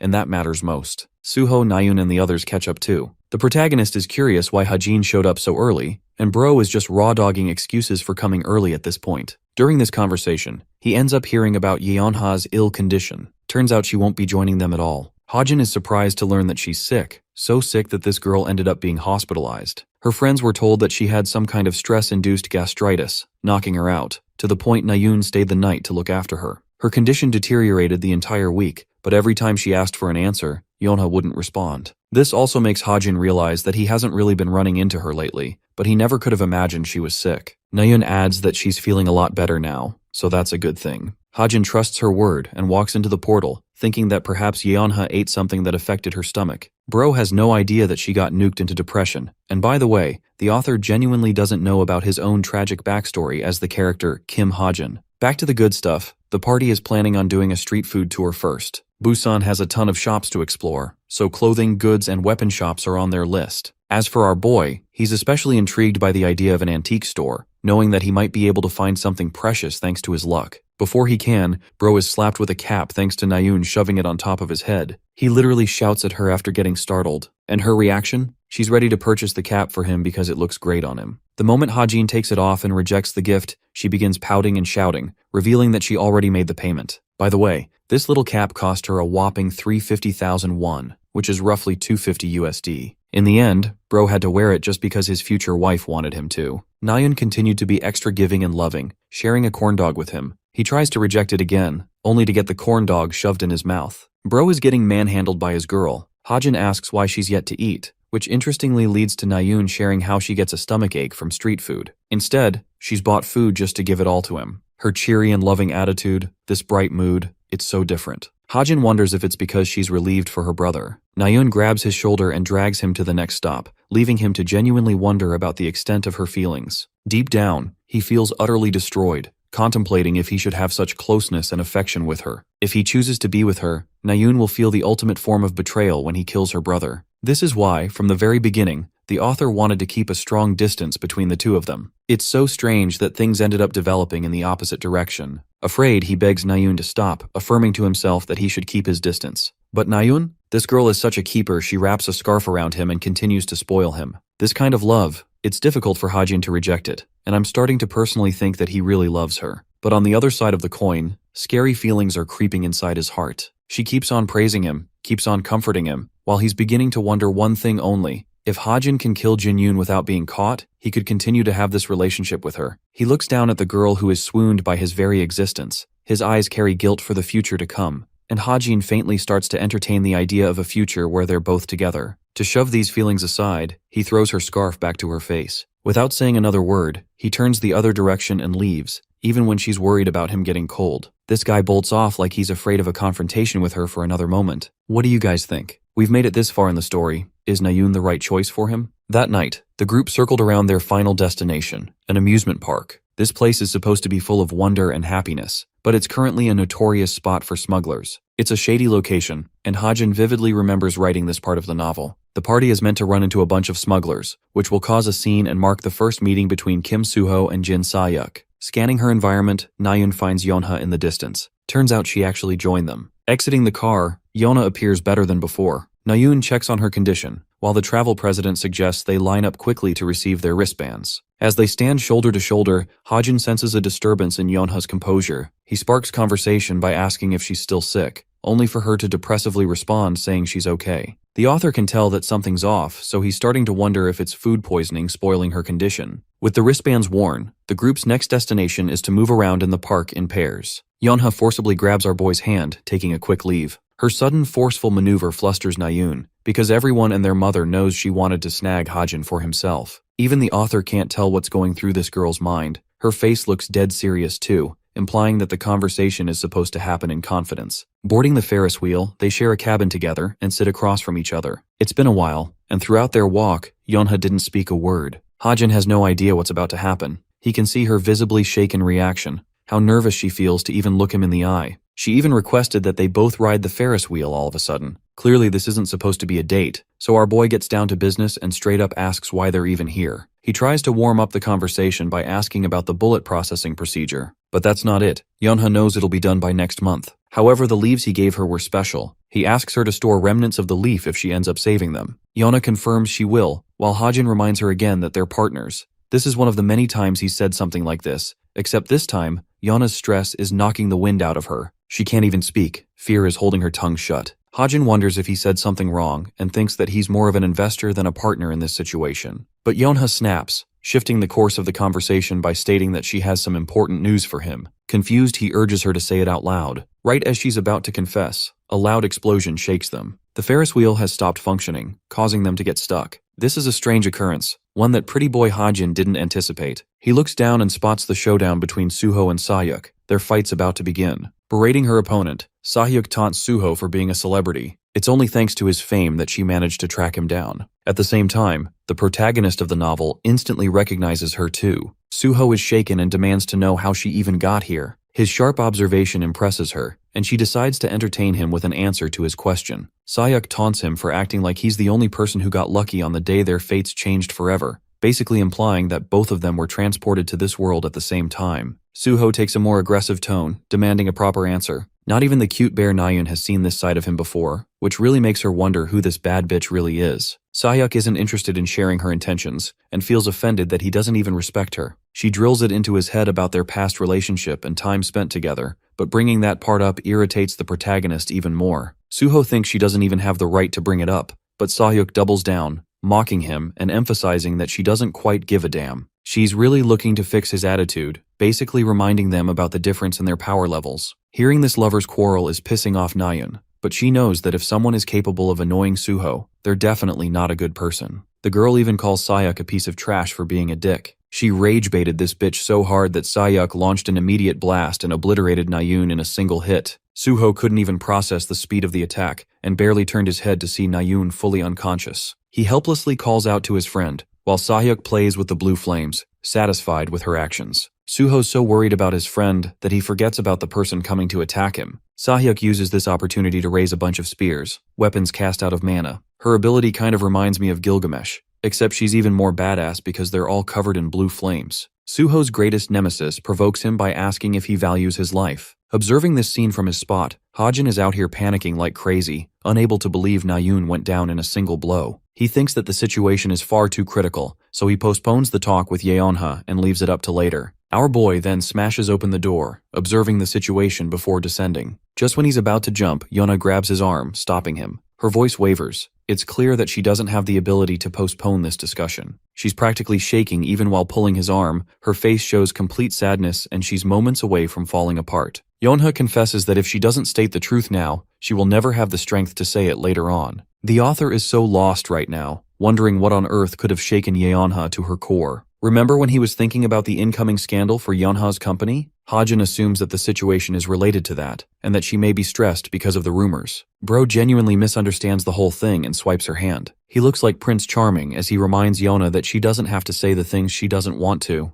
Hilariously, Yeonha takes it as a gesture that he doesn't want to hear his backstory. Both of them completely misunderstand the entire situation because they lack each other's perspective. Hajin jumps off, stating that he'll always help her, thinking that he's doing the right thing. He watches Yeonha's tears streaming down and emphasizes that all her fears will work out in the end. Having reached down, Hajin hastens his way to find Nayun, who is also injured. The moment he reaches her, he finds her in relatively decent condition. The heavy attack didn't give her outward injuries, but he fears that some internal damage must have been done. That's why he needed to secure her to safety first. He tells her to maintain her conscious state, while the poor Nayun can barely open her eyes realizing her Prince Charming has come to save her. Taking out a potion, this man chucks it down her throat as if he was feeding a baby. After chugging enough of the special liquid, Hajin also explains that this potion should take care of her internal injuries, so most of the damage was going to be reversed soon. Back to Suho, who is still worried about Nayun's condition. Sahyuk relentlessly mocks him for distracting himself again, while he confronts her, questioning why Sahyuk has changed so much. The red-eyed villain finds it a condescending question, and reminds Suho not to look down at her as if she's an inferior. Remember the weapons she manifested earlier? Sahyuk takes total control of the spears and aims them towards the hero. Unfortunately, Bro is literally unarmed right now because he was supposed to chill on his school trip. Suho grabs a steel rod and prepares himself to confront the flaming spears hurling towards him. With that weak-ass rod, this man slashes with so much precision that he blocks the first 3 hits. Now that's why he's the main character of his novel. Suho doesn't want to take this fight and argues that neither one of them have a reason to attack the other, but Sahyuk has other plans. His opponent argues that he's not fit to decide something like that, and even then, she thinks it's cute that he's already confident in his abilities to stop her. With a smile, Sahyuk reveals a second set of spears, one she carefully hid from the top. The moment Suho senses their arrival, he whips his weapon with another wide slash, blocking the 4 spears that blasted their way towards him. Another successful defensive maneuver. However, one spear nearly pierces him from the side, and by the looks of this battle, Hajin appears mortified. Bro is realizing that this villain is way too strong right now, way stronger than he made her. First of all, Sahyuk is manipulating dark blue mana that appears like the blue flames. The reason Hajin initially gave her this ability is because she's supposed to be the opposite of Suho, which means she doesn't require any weapons of her own to fight. Her primary weapon is mana itself, one that is manipulated by her to slaughter her opponent. This gives her enough firepower to overwhelm Suho, whose makeshift weapon is starting to endure heavy damage. It's an unfortunate reality that the hero is nerfed without his Mistletoe sword,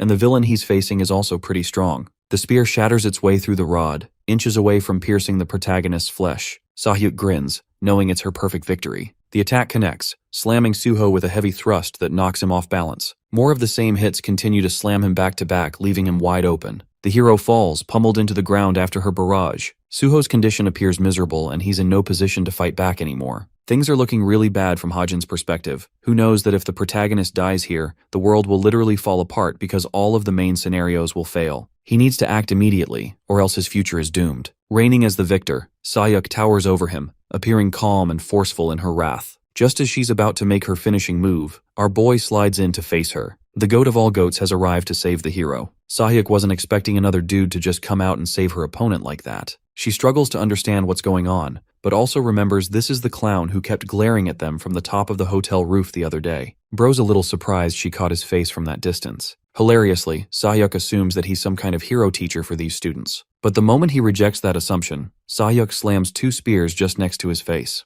A warning shot, a way of saying fuck off then because you're not that strong. Just that bone-chilling threat knocks the wind out of our boy, overwhelming him with fear. By the way, it wasn't by chance that he dodged those spears. Hajin tapped into bullet time and delayed them by a few seconds to move aside. That's the only way he's evading her heavy mana blasts. But in Sahyuk's eyes, he just appears crazily fast for doing that. not knowing that our boy's heartbeat is currently racing at the speed of light after being scared like that. Hajin calmly proposes that they stop the fight, since none of them have a weapon at their disposal right now. While he's making up a story, Sayuk disappointedly realizes that this guy genuinely isn't their teacher at all. It still bugs the author why this douchebag continues to think that he is. Hilariously, he reveals that he's just a friend to Suho, causing her to give him a middle finger straight up. She thinks it's moronic for this idiot to step in for Suho because he's obviously gonna die. Now, here's the thing. The author is contemplating his chances and knows that the aggressive Sayuk isn't going to react to his talk no jutsu technique from Naruto. That's why he's preparing a sneak attack, knowing that Sayuk's arrogant and reckless personality will get the better of her soon. Slipping a coin between his fingers, our goat seriously baffles his opponent. Ah yes, the universe-ending chump change of destruction will be the one to bring her down, instead of the bullshit protagonist powers of Suho. She's confused as shit watching him pull out a fucking coin for a weapon, but that's exactly what our boy wants her to think. He's already infused his stigma's mana inside of it, and further amplified the effects using the elixir Yonha gave him. With 2 enhancements made, Hajin clutches the coin and pulls his arm all the way back, as if he was about to pitch a shot to a batsman. The final buff he uses is from the random enhancement system, which randomly calculates his chances of receiving another buff. The system grants him a whopping 40% overall increase in the coin's stats.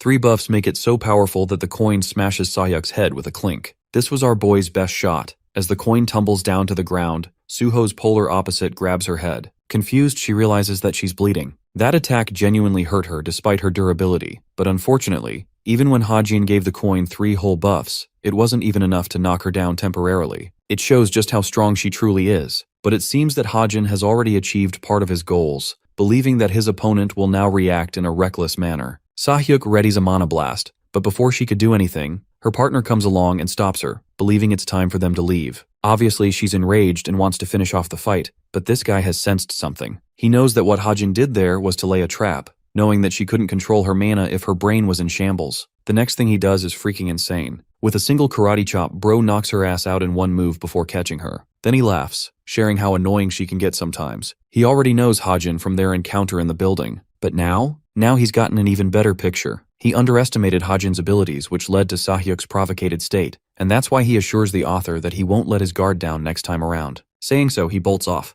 This surprises both Suho, but as for our boy, he literally crashes despite not even having fought. The mysterious guy watches them from atop a building, collecting his thoughts. He's actually pissed off with how strategic Hajin was just now. In that short wind-up instant, this guy pieced together Sahyuk's weakness and shitty personality. He also figured out that her mana control would be significantly impacted if he shook her brain enough to waver her control. It's an impressive feat, enough to gain this guy's interest in the cadet. As he's leaving, a certain someone calls out to him, questioning where he's headed. The guy instantly recognizes Jane's disguise, who seems to know him. He's rather surprised that Jane came here all by herself, instead of tagging someone along. Interestingly, in this same sequence, we come to learn that this dude is literally so freaking strong that he's even more powerful than the captain. It frustrates Jane even talking to this guy. She only tailed them down to see how he'd been holding up lately. But from the looks of things, it's clear that he's already found a new interest in Sahyuk, a new child to train and bring up as his own. The man smiles, revealing that Sahyuk is actually his new apprentice. However, he considers her even more special, and someone who is always looking for ways to kill him. I don't know about you guys, but this kind of dynamic reminds me of Kuro-sensei's relationship with his students from the anime,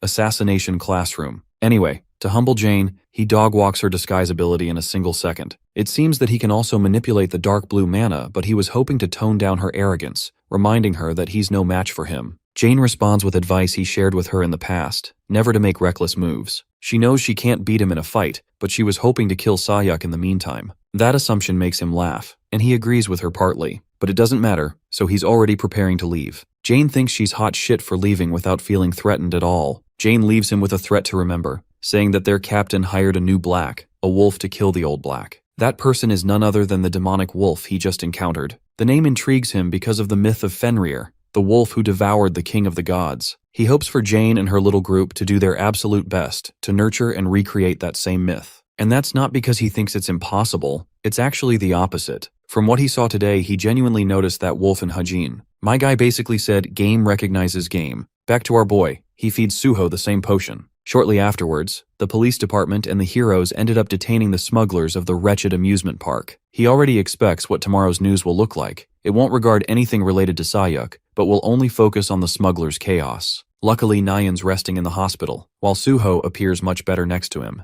The hero's in debt to Hajin for the potion, but our boy assures him that he doesn't need any favors. To spark conversation, the author directly asks if Suho knows Sayuk from somewhere. Naturally, the hero barely agrees, even though Hajin presses him for more. The blue-haired protagonist turns to the author, gazing at him as if he's about to confess something crucial. But after a thought, bro says never mind and swallows his words. Hajin doesn't want to pursue the conversation after that, though he does turn around to squeeze the shit out of Suho's head, scrubbing his hair out of the blue. Bro is deadliest why this man did that just now. Hajin leaves without saying another word, confusing the crap out of him. But at least it made Suho smile a little, so that's good. As for the author, he's seen enough for today, starting with Sayuk and Suho's confrontation. It's clear that the hero is troubled with both the loneliness and grief of losing his own world. Those exact same feelings are similar to Hajin's own, because when you think about it, Suho is an isekai protagonist in Hajin's story, and Hajin has simultaneously become an isekai character in his own novel. The difference is, Suho has no ideals to return to his homeworld. He has planted his feet into this new world, which is different from our boy's loneliness. The scene shifts to Yeonha, who sees Hajin's bright smile before he leapt off with heartwarming words. She feels like shit for being unable to talk her way through to him. Funnily enough, Nayun speeds her way to join her, only for Yeonha to change the topic. It seems that the brat's wounds have healed back to nearly full health, and she's hoping to text Hajin for a special thank you message. But every time our boy's name is brought up, Yeonha looks guilty. She understands that Nayun respects her grandpa, but in reality, Jushiol is a very sinister and dark man. This guy is one of key perpetrators of the tragedy of Gwangho, alongside Yeonha's own father. This bastard only showed a pure face to Nayun, but if Yeonha exposed this guy's true personality, she would destroy Nayun's perception of her grandpa.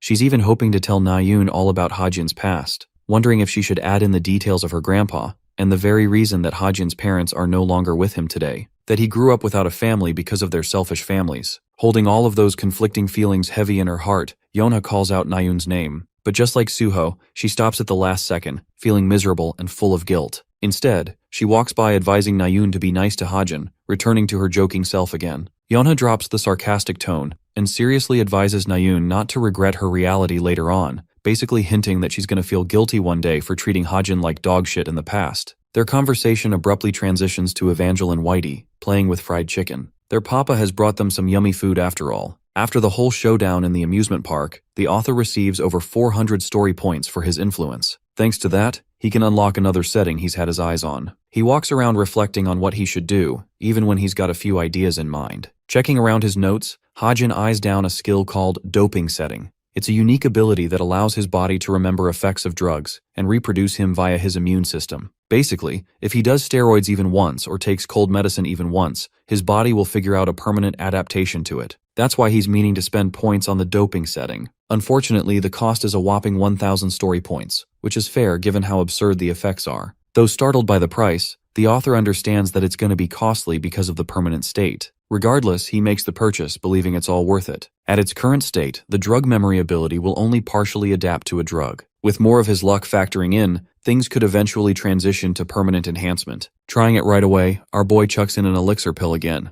With its immediate consumption, his body's stats will begin to multiply from now on, though for now it only remembers 4% of the stat boosting effect of the elixir. So he needs to eat 25 of them in total for a permanent reproduction in his body. Long story short, bro has become Walmart Mahoraga. Unfortunately, it comes with a heavy drawback, because the moment our boy consumes it, he taps out. Hajin can't even breathe. His body is extremely heavy, questioning what the hell is happening to him. His stigma magic activated out of the blue, causing him extreme agony. Though he expected this kind of outcome, he wasn't considering the pain that would come alongside it. The poor guy is struggling to maintain consciousness, while his daughter wonders if he's alright. Luckily, she didn't enter his room. The situation is so pathetic for him that he can't even scream his lungs out, knowing that his daughter would end up hearing his painful cries and come up to him. His consciousness fades as he internalizes his pain, refusing to let his daughter worry about his suffering. The Father of the Year award goes to this man. What a dad. In the next scene, he screams himself awake. Morning has already come around, which means the author ended up fainting soon after his pain ensued. He realizes that he's surrounded by his beloved daughter, who brought him a comfy blanket, Whitey. Even while knocked out, Evangel sweetly hums his name, murmuring that he'll catch a cold if he sleeps on the floor. It just warms his dad's heart, and he realizes that no matter his efforts, she still ended up worried for him. At the Café Carrot, Suho and his friends are sharing a table. Nayun is watching him closely, and notices him texting Sunga, even calling him out on it. It becomes a topic of conversation where Suho is trying his best to shy away from the topic, but the party finds it strange that he as a cadet is having conversations with a vice guild leader. Their banter is interrupted by Yeonha, who is trying to focus during their study session. The carefree Nayeon takes it chill, believing that today's session is already finished. More importantly, they need to settle on a few travel dates. There's Yoo Si-hyuk's camp that Yeonha has to be a part of, which means they need to arrange dates much sooner. When suggested to join next week, Suho opts out, stating that he's got his plans with Hajin around that time. This robs everyone's attention. Even Nayeon is hit with a plot twist, thinking that Hajin is having an actual date with this guy. These two look like a couple, but in reality, Suho wants to raid a dungeon with him again. The worst part? He vaguely tells them they're going on a drive, which can have all kinds of implications. For example, Nayeon is genuinely thinking these two are dating. A part of her feels lost, isolated even. She goes all quiet despite being her cheery self amidst the discussion. The whole thing puts her off so bad that she coils her fist in mild frustration. In the next scene, we have our boy popping up at a meeting spot with someone. A bit confused, he asks around if there's anyone in the area. Suddenly Hajin hears something. His astral wolf literally manifests to protect a life-threatening attack initiated by someone. The wolf obliterates a gigantic bat monster, taking it down in a single bite. This monster is called a flying nightmare, and it's super powerful for being a 6th grade level. The only reason Hajin is living to tell the tale is because of his wolf. What really bothers him is why the leader would come to meet him in such a strange place. Suddenly, the captain pops out of the blue with her gorgeous figure to say hello. Getting down to business, they talk it out to discuss something that Hajin doesn't appreciate regarding their terms. Apparently, he texted her to ask for some negotiations, making her think something is wrong with the contract. Hajin tells her that he likes the current setup, though the captain assures him that if there was one, she'd be flexible enough to offer him a revision of their contract. Frantically, the author reveals that there's a request of his that is personal, something beyond the scope of their contract. Curious, she asks him about all the details. The look on his face is noticeably full of sorrow. Even he feels terrible to ask her this. Hajin directly begs for her help in killing someone specific. The captain's cold eyes remain unshaken. He unveils the details of his mission to kill Chai Jin-yoon alone, but figures that it would be impossible without getting caught, especially in a VIP ward that is full of top-level security. Breaking into Jin-yoon's ward would pose him a great deal of effort, and in the off chance he did break in, every single corner would result in the exposure of his identity. This means the author deems it a hopeless endeavor. Normally he would be okay with this outcome, but recently he's become attached to certain allies, friends that he would like to keep. Suho, Yeonha, and Nayeon, all three key characters, are the ones who envisions a future with. The captain is a bit baffled that he's personally meaning to kill someone, so Hajin takes out a file containing all the details. She opens it and starts reading, her eyes hinting a form of irritation. The captain throws the files on the floor, questioning his reason for the murder. Among the files are pictures of Jin-yoon, who is clearly a brother and an important figure to his family. That's the most crushing part of all, the part that even leaves Hajin in a visible state of distress and contemplation. He musters the confidence to tell her that he wants to kill Jin-yoon on his own. He just wants the others to help him clear a path. The captain raises objections, but he emphasizes again that he isn't interested in the team's direct involvement, knowing she would never agree to that anyway. Hajin finally invokes the captain by her name, giving her a good look and meeting her with his eyes. Until now, he had never once called her captain, so now it means that he genuinely respects her leadership. That ominous ending trails into the start of the final exams for the year. There's a mock tower climb event that's going to simulate real combat used by guilds right before raiding towers. The cadets are expected to treat it with utmost seriousness. Meanwhile, Hajin reflects on how little he knows about this part of the story. The thing is, he only deeply studied the first part of his novel with in-depth detail, and skimmed the details of how the first-year exams ended. The instructor explains how the test will start with everyone starting from an equal position. The teleporter will place each person in each respective location. When the author steps inside, he finds himself in a space of black, which means the location is yet to be revealed, and he senses that the lights will only be turned on when the test begins. But thanks to his special ocular vision, he scans the whole structure to better prepare himself. From his initial analysis, he gathers that it's a small building from the outside, but inside it's quite big. He's located a path towards the right, but as he's making use of his thoughts, the light snaps open. The big white screen outlines 3 important rules. The first is to climb the tower cooperating with white team members, the second is to watch out for traps, the third is to value trust. Giving one brief look at the whole thing makes our boy realize that the test is screaming for ranked players to pop up first. He doesn't really care anymore, knowing that the demonic humans have infiltrated and probably controlled 30% of the institution by now. Following the passage from earlier, he spots a bridge that screams, "I'm a trap." Unfortunately, there's just no other path for him to use, so this is his best shot. Hajin hops on, but the next thing he sees is an arrow shooting his way. Immediately using budget ultra instinct, he dodges the arrows with grace, before grabbing 2 of them in each hand and shooting it back from where it came from. The arrows result in a destructive finish, killing the secret machine that was sending them out. That's a job well done, and luckily it was a much inferior threat compared to something as dangerous as Rachel's word. But here's the thing. Bro became so cocky he forgot about the dam bridge, which broke in half and sent his ass falling. Hajin screams all the way down, realizing he got his ass played. Hajin falls on his ass, surprisingly with no injuries at all. Princess Rachel and Nayun suddenly startle him out of nowhere, and it turns out they also met the same fate. Hilariously, they didn't even notice that the two of them were here. Out of jealousy, they zoom the F out as if they hated the other person. As fate would have it, the three of them have been stacked into a team together for this exam. Out of all the options, the author regrets being paired with the worst of them. The composition is so suspicious that he asks if it is randomized. All three of them were attacked by the arrows and read the rules too. Well, none of it matters anymore. While the two girls are bickering against each other, the author wonders if he can see through the walls. Using his sight, he realizes that there is a goblin horde waiting for them outside. It's actually an elite unit of them, but as long as he can cooperate with these two melee fighters, things should go by smoothly for them. Speaking of cooperation, the women in his harem are fighting each other already, so he bolts off first, leaving them behind on their own.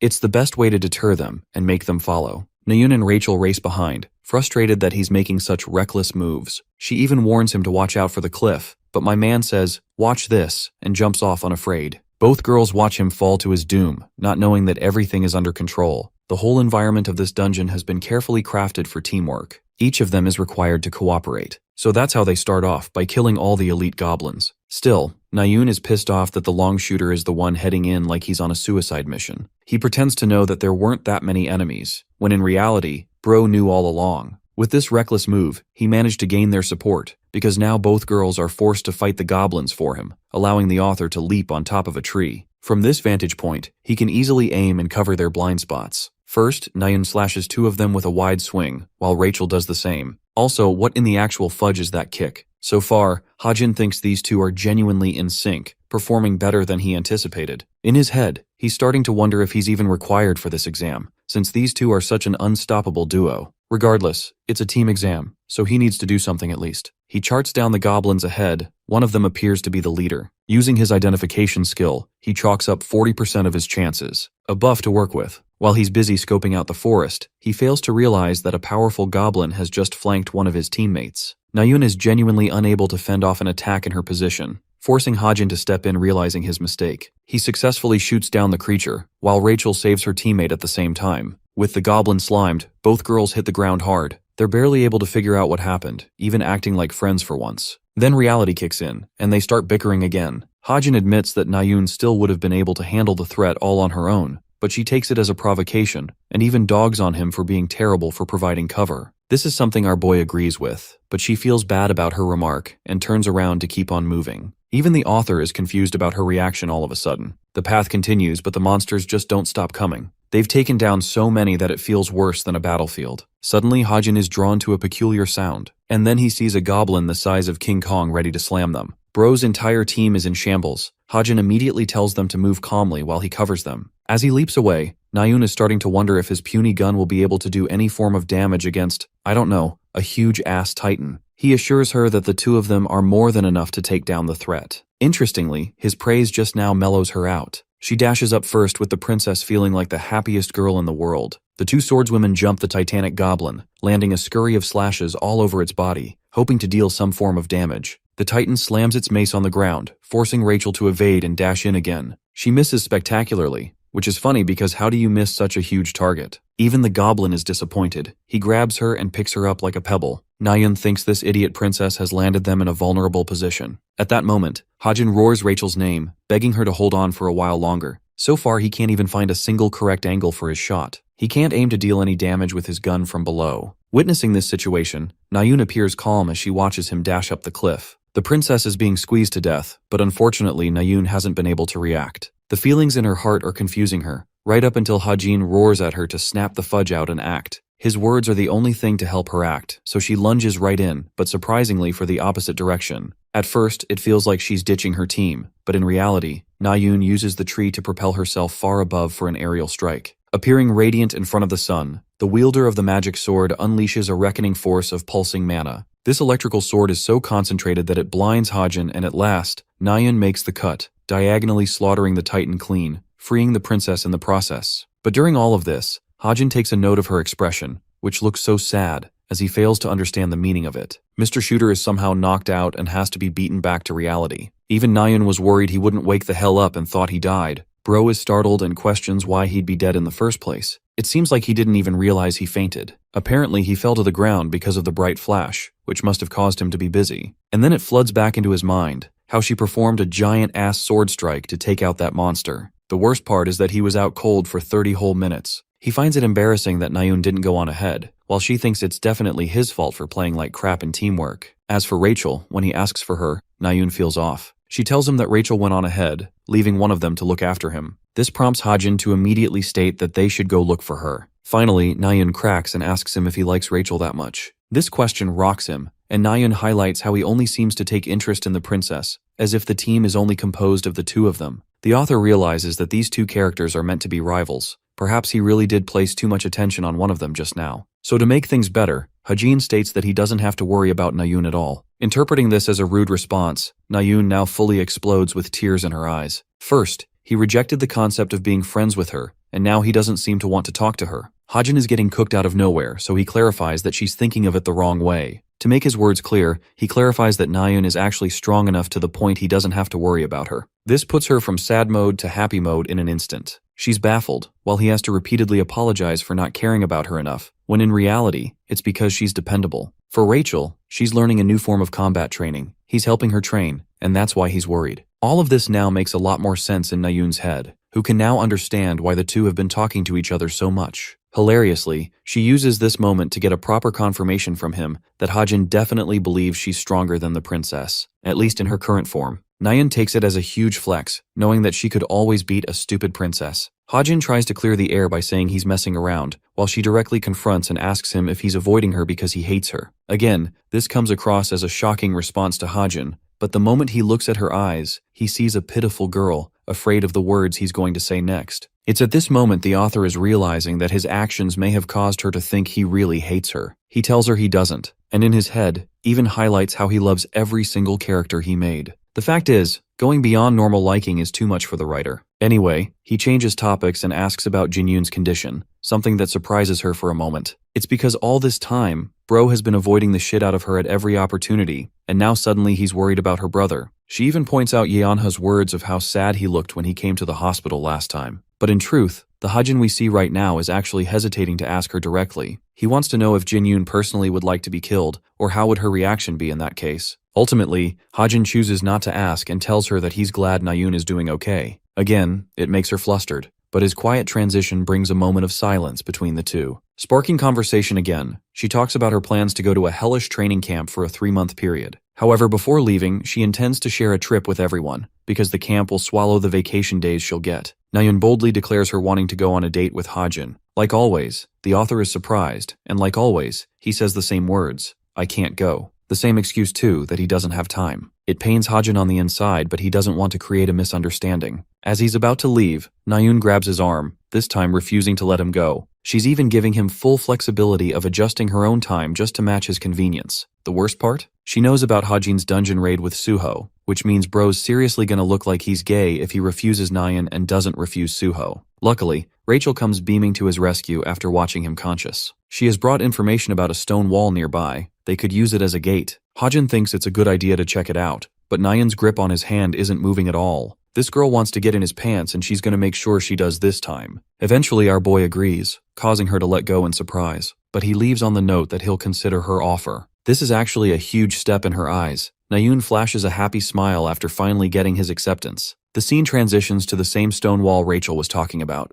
The author is pretty suspicious of someone lingering in the area, and suspects some kind of mechanism at play. Turning to Rachel, he asks her to use a spirit for this mission. The idea is to scout what lies ahead of the gate too, as spirits can scan wider areas thanks to their sensory ability to detect emotion. Following his lead, the Golden Princess activates her powers, mapping out the spirits in the area beyond. She snaps back into reality, revealing how she sensed killing intent. This means Hajin's assumption was dead on, and that someone around the area is definitely aiming to attack them on the other side. The fact that there's killing intent alone implies they're dealing with some kind of enemy beyond the scope of the academy. As they cross into the cave, the author questions if it's the work of Lancaster or even a demonic human. Hovering just over their heads is a mage infused with dark red magic, one who is happy that they've finally arrived. The author understands that this person is problematic enough to disrupt the entire storyline in one swing. The villain welcomes the young cadets, hailing himself as the supervisor of the last stage called Black Electricity. Rachel takes issue with this guy calling himself a supervisor, even though he's expressing so much killing intent. The man assures her that he's indeed a supervisor, and that if they don't believe his words, he'll just have to prove it to them. Many portals of black start to appear as he uses his ability. Rachel is stunned by the clones, while Nayun immediately tells our boy to keep shooting the main body, because the other clones would be weaker than the rest. The author questions if Nayun is feeling alright, to which she responds in high spirits, requesting him to trust her strategy. Placing his faith in her plan, Hajin lets her control the strings and bolts off to take his shot. With the first person already making his move, the villain summons numerous swords, amusing the idea of playing hide-and-seek with his prey. Those same swords speed their way to kill the cadets, and though they're being aimed at Hajin, Nayun slashes them down with a single swing. Taking leadership, she tells Rachel that she'll handle the clones on her own, leaving the princess to attack the main body using her spirit magic. The blonde takes this advice and goes along with her plan. She jumps her spirits at the clones, encircling all around their bodies to locate the real one. Rachel arrives at the main body with her spirits leading her the way. She uses this opportunity to swing forward with her blade, flanking the villain. The attack is successfully made, smashing the energy sphere protecting the villain. This guy wasn't expecting his defenses to be smashed like that, but he's still not worried and praises the princess for having good intuition. Also, Rachel ends up noticing the tattoo engraved on his forearm, realizing that this guy is affiliated with the Crescent of Ascencio. The man smiles at her realization, while Rachel zooms at him with her sword, questioning the identity of their leader. By the way, Hajin is still running to find a good spot to use as a shooting position, and vaguely remembers the Crescent of Ascension group. His brain suddenly recalls that this group is actually a faction associated with the captain's group. The Chameleon Troop has formed several connections with many organizations, and though they're basically allies, it's better to treat them like transactions. Some of the parties don't even know that they're affiliating themselves with the Chameleon's troop, and this Crescent of Ascension group is one of them. What bothers him is what they're doing here. Since these guys usually target the Pandemonium area, it makes no sense for them to be in Cube. The mage is honored that the princess knows about them, and wonders if they've really gotten that much attention. In his hand, there's some kind of glitching magical device that Hajin sharply eyes down, sensing a familiar mana flow. The same flow of mana that he felt back when he fell down that stupid trap.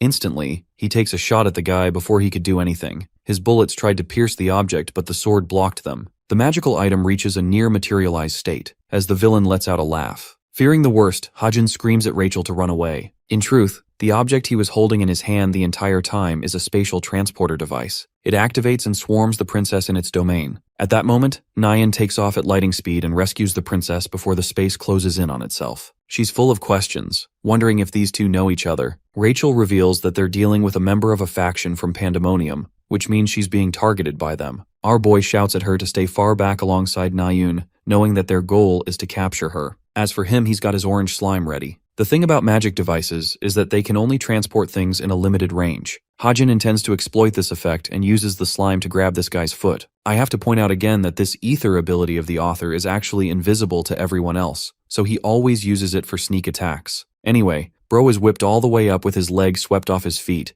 Hajin's real goal is to keep this guy away from the girls, so he smashes him into the nearest wall using the whip, giving him some real trauma. The same whip continues to smash him repeatedly until he's basically a broken mess. Our boy goes up to the crippled villain, threatening to shoot him down if he moves an inch. He's at a real advantage here with his mana lingering around the guy. At the same time, the author reflects on this guy's goal to capture Rachel, even though the intent is unknown. The leader of Crescent of Ascension Group is from the United Kingdom, which means he probably made a deal with Lancaster to do his bidding. Following that line of approach, Hajin demands to know who picked this guy for the mission. Like always, his opponent mocks him for using a shitty cadet-issued handgun, royally pissing our boy off. To humble his ass with his American ways, the author manifests an even stronger version of his gun, using his stigma magic. He calls forth the "fuck around and I'll blow your brains out" Desert Eagle and puts it on this guy's head, making him go real quiet like a good boy. Hajin wonders if he wants to change his mind now. Bro scared the bad guy so hard that he's starting to wonder if this kid is even a cadet. Anyway,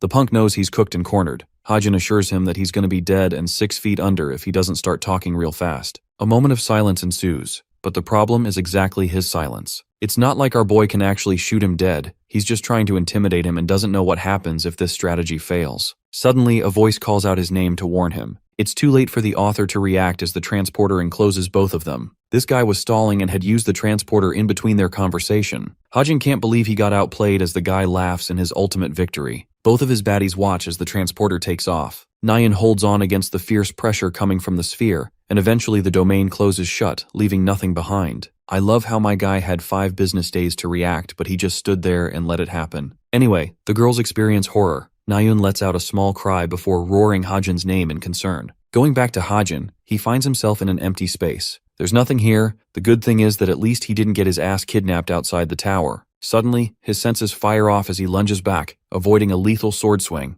Hajin vents his frustration at the enemy for acting like an insufferable insect, but he thinks it's not his fault either. His goal was to kidnap the princess, but her random knight came to the rescue. He doesn't even know about Hajin. All he cares about is killing him here and now, so this guy prepares a dozen swords to corner our boy. The shooter is at a loss here. He's facing an opponent with several swords, and there's him using mana control to spam the swords at range. From his fighting ability, Hajin senses that he's at the intermediate level for keeping up with Rachel. The spatial transportation device he used doesn't come cheap, which means that if Lancaster is genuinely pulling the strings here, it's clear he's trying to risk it all just to kidnap Rachel. Hajin sighs, though he's actually glad that it came to this. Because Rachel isn't a good matchup for this guy anyway, instead our boy's got all the hidden advantages thanks to stigma control, which is highly versatile. Risking his next move, Hajin activates his magic, consolidating it in every single nerve strand connected to his nervous system. This effect massively amplifies his physical stats. Body enhancement is easily accessible thanks to the elixirs he had. His opponent prepares his swords, unleashing their fury as the beginning of his assault. Our boy grabs his gun, popping bullet time instantly afterwards. He fires a few shots to react to the swords and take some of them down, but his opponent is getting real disappointed with the cadet's performance, having expected more from him. The swords keep fending all the bullets for him, so Hajin struggles to pose some real damage. He forgets about covering his blind spot, and before he could even react, a sword comes flying. The weapon is destined to slash his leg, but surprisingly, he reacts to it just fine and avoids one targeting his head. Analyzing what happened just now, Hajin understands that the sword changed trajectories. It doesn't make any sense, and even his opponent is confused by it. He continues to dodge the short swords,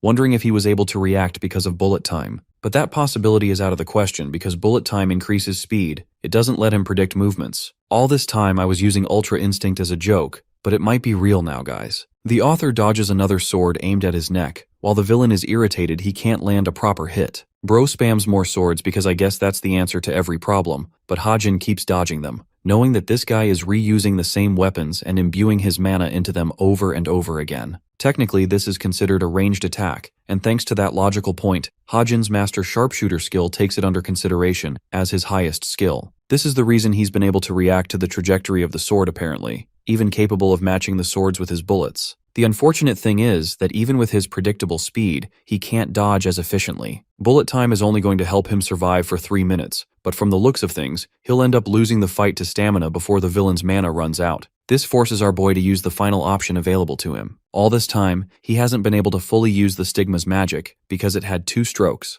but with 3 strokes available now, he can activate another ability. His opponent is consistently blocking each bullet with his swords, and the author's parkour skill won't let him narrow the distance between them. Ether can be reused, but his opponent will be careful because of his earlier blunder. So this time, he flashes a bright, radiant surge of mana, blinding this guy. When his opponent regains his blurry vision, he notices that the cadet is gone. Now he's the one who's panicking, trying to figure out Hajin's position, not realizing that our boy's already flanking him for one final shot. The guy ends up turning behind, questioning how the cadet got here so fast. At that moment, Hajin fires a shot, but it's useless because this guy can just as easily react with his swords again. Before the bullet reaches him, he carves up a powerful sword barrier to block the attack, so this means my guy failed, right? Nah, Hajin smiles, calling it the perfect opening. He just made this guy spend all his swords blocking one side. Now's the real trump card, as the author releases his gargantuan spirit wolf, letting his pet dog bite his fucking balls off. The astral wolf makes contact with this guy's arm,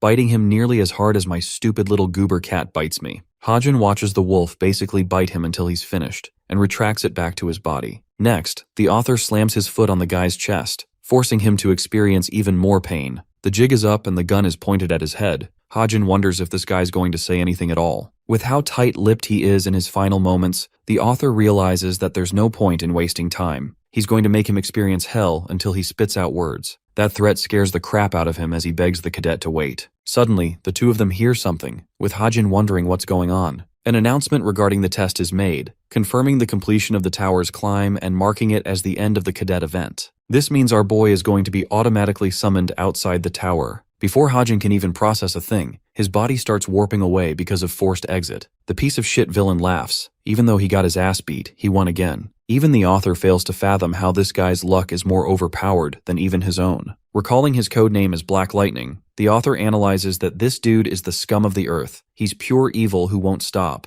They're bound to meet on the battlefield again, but before that, Hajin intends to inform the captain about this situation. Anyway, he returns back to the institution. Ordinary cadets are hovering all around him. The author is starting to regret not putting a few holes in that guy's body earlier. Suddenly, Nayun calls out to him, worried about his condition. She grabs his face, horrified that he has become even uglier than he was. Bro's feelings get nuked harder than Hiroshima, while Nayun runs off again to find him a healing potion. She's so worried for him, even though she doesn't have to do anything for his sake. Hajin checks a notification on his watch and reads the captain's message about a sudden meeting. The author is floored and hides the notification. The matter is concerning the Jinyun case. 5 members agreed and 5 disagreed. The chameleon troop obviously doesn't want to take part in killing Jinyun, but the 5-on-5 ratio is solid. The most interesting part is that the final decision is left up to the captain. Hajin patiently waits before she paints him the real weight of the situation. So far, he's only been killing evil people on missions, knowing that they were fully wrong and those who deserve to be killed. But this time, he selfishly wants to kill someone on his own, posing a whole different line he must cross. It's understandable that the author is feeling conflicted, and the captain can sense that Hajin needs this kill with his life. However, she reminds him that it will haunt him mentally. Her words weigh heavy on him, and a flash of Nayun's bittersweet smile courses in his head, as the captain questions if he's capable of bearing that guilt. She leaves him a final note to talk in person, putting Hajin in a daze. Watching actual killers hesitate to make a move like that is shaking his resolve, making him contemplate his decisions. He hears a sudden sound, questioning if it's his mind playing tricks. Drawing closer, he catches Rachel, who is actually crying her eyes out. She turns to him with an embarrassed, teary-eyed look of sadness. He's just happy that she's okay, while the guy she's hounding thinks that the princess should stop being dramatic. Rachel explodes on his face, roaring about the severity of the issue. They just got attacked by a literal intruder posing as a supervisor. This isn't a joke to take lightly. The staff member reminds her that this isn't the United Kingdom, and that he's already reported the issue. The total number of cadets are confirmed to be safe as well, so technically these guys don't care about much else. Rachel is still going off, so Hajin ushers her to report it again later. The adorable princess is in denial, knowing the risk it caused him. After a brief moment, she controls her feelings and asks what happened to the intruder. Hajin simply says he got the win, stunning her. She's surprised because she doesn't know this man used his big brain strategies and a giant wolf to finish things off. The situation brings her great relief, and watching her cool down like that astonishes our boy. In the next scene, we get to see the real protagonist swing his sword. He just cut down a large snake like sushi, ending another boss fight with Hajin. Suho celebrates their victory and inspects the creature's body. Meanwhile, our boy receives a boost in his stigma magic abilities. Something called Concept Imprint is now unlocked, allowing him to utilize the mana of stigma into a properly defined concept.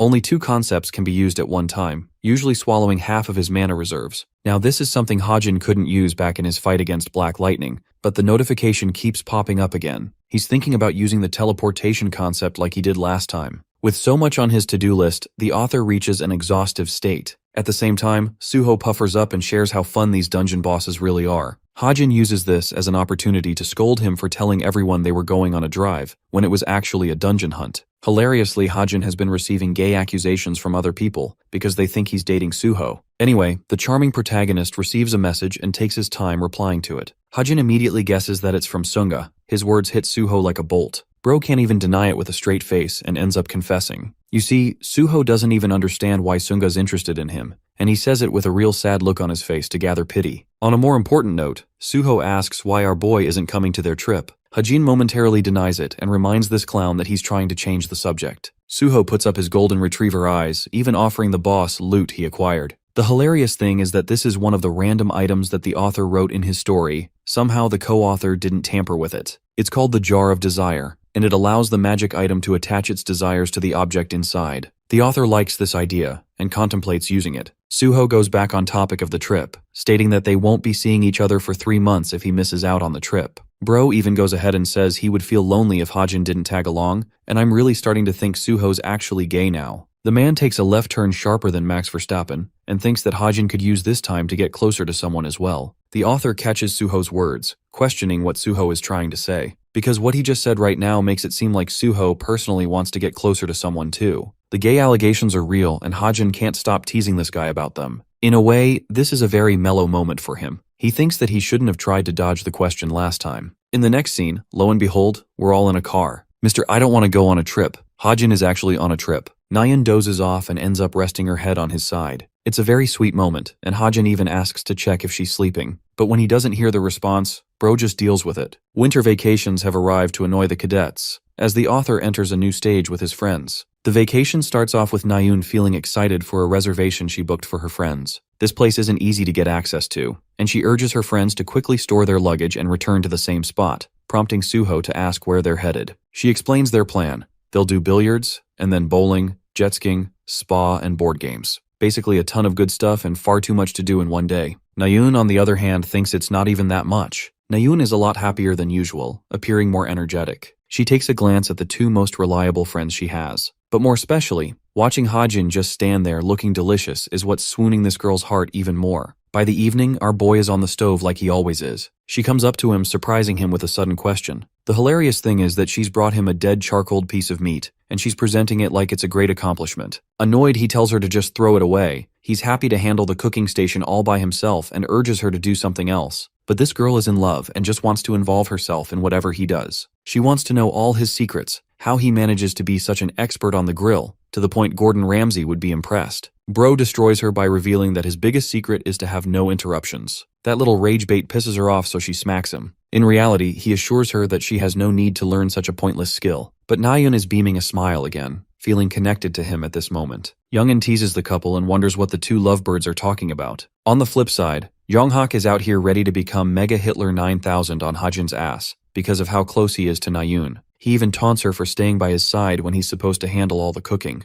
However, Nayeon takes Hajin's side and believes it's selfish of them to leave him alone on the stove while they get to chat. Yonha teases back by emphasizing that Nayeon didn't exactly go there to support his ass either. It's some other reason, and we all know what. Even a guy like Suho thinks that they look adorable as a couple, while she's out here composing herself after being cornered. While she's mouthing off her annoyance, Hajin attacks her by putting his meat in her mouth. Wait, what? Flabbergasted by the delicious taste, Hajin wonders if she likes the taste. And I think I'm describing things perfectly here. Jokes aside, the author takes up the prepared meat to serve his friends. Jonghak is always looking for a fight against Suho in billiards. Meanwhile, Yonha is totally not acting suspicious by requesting for some ramen after food. Night came by as the group shared drinks together. Hajin reflects how the experience is going well so far. They're experiencing a rich vacation with the best view imaginable. Using this moment, Nayeon elbows him gently to snag his attention, blurting out how fun it is that they came to spend time together. He admits that it's not boring with his usual deadpan expression, but she teases him for trying to hide his real feelings deep down. She smiles, looking like the happiest girl, before stunning his ass with a surprise revelation.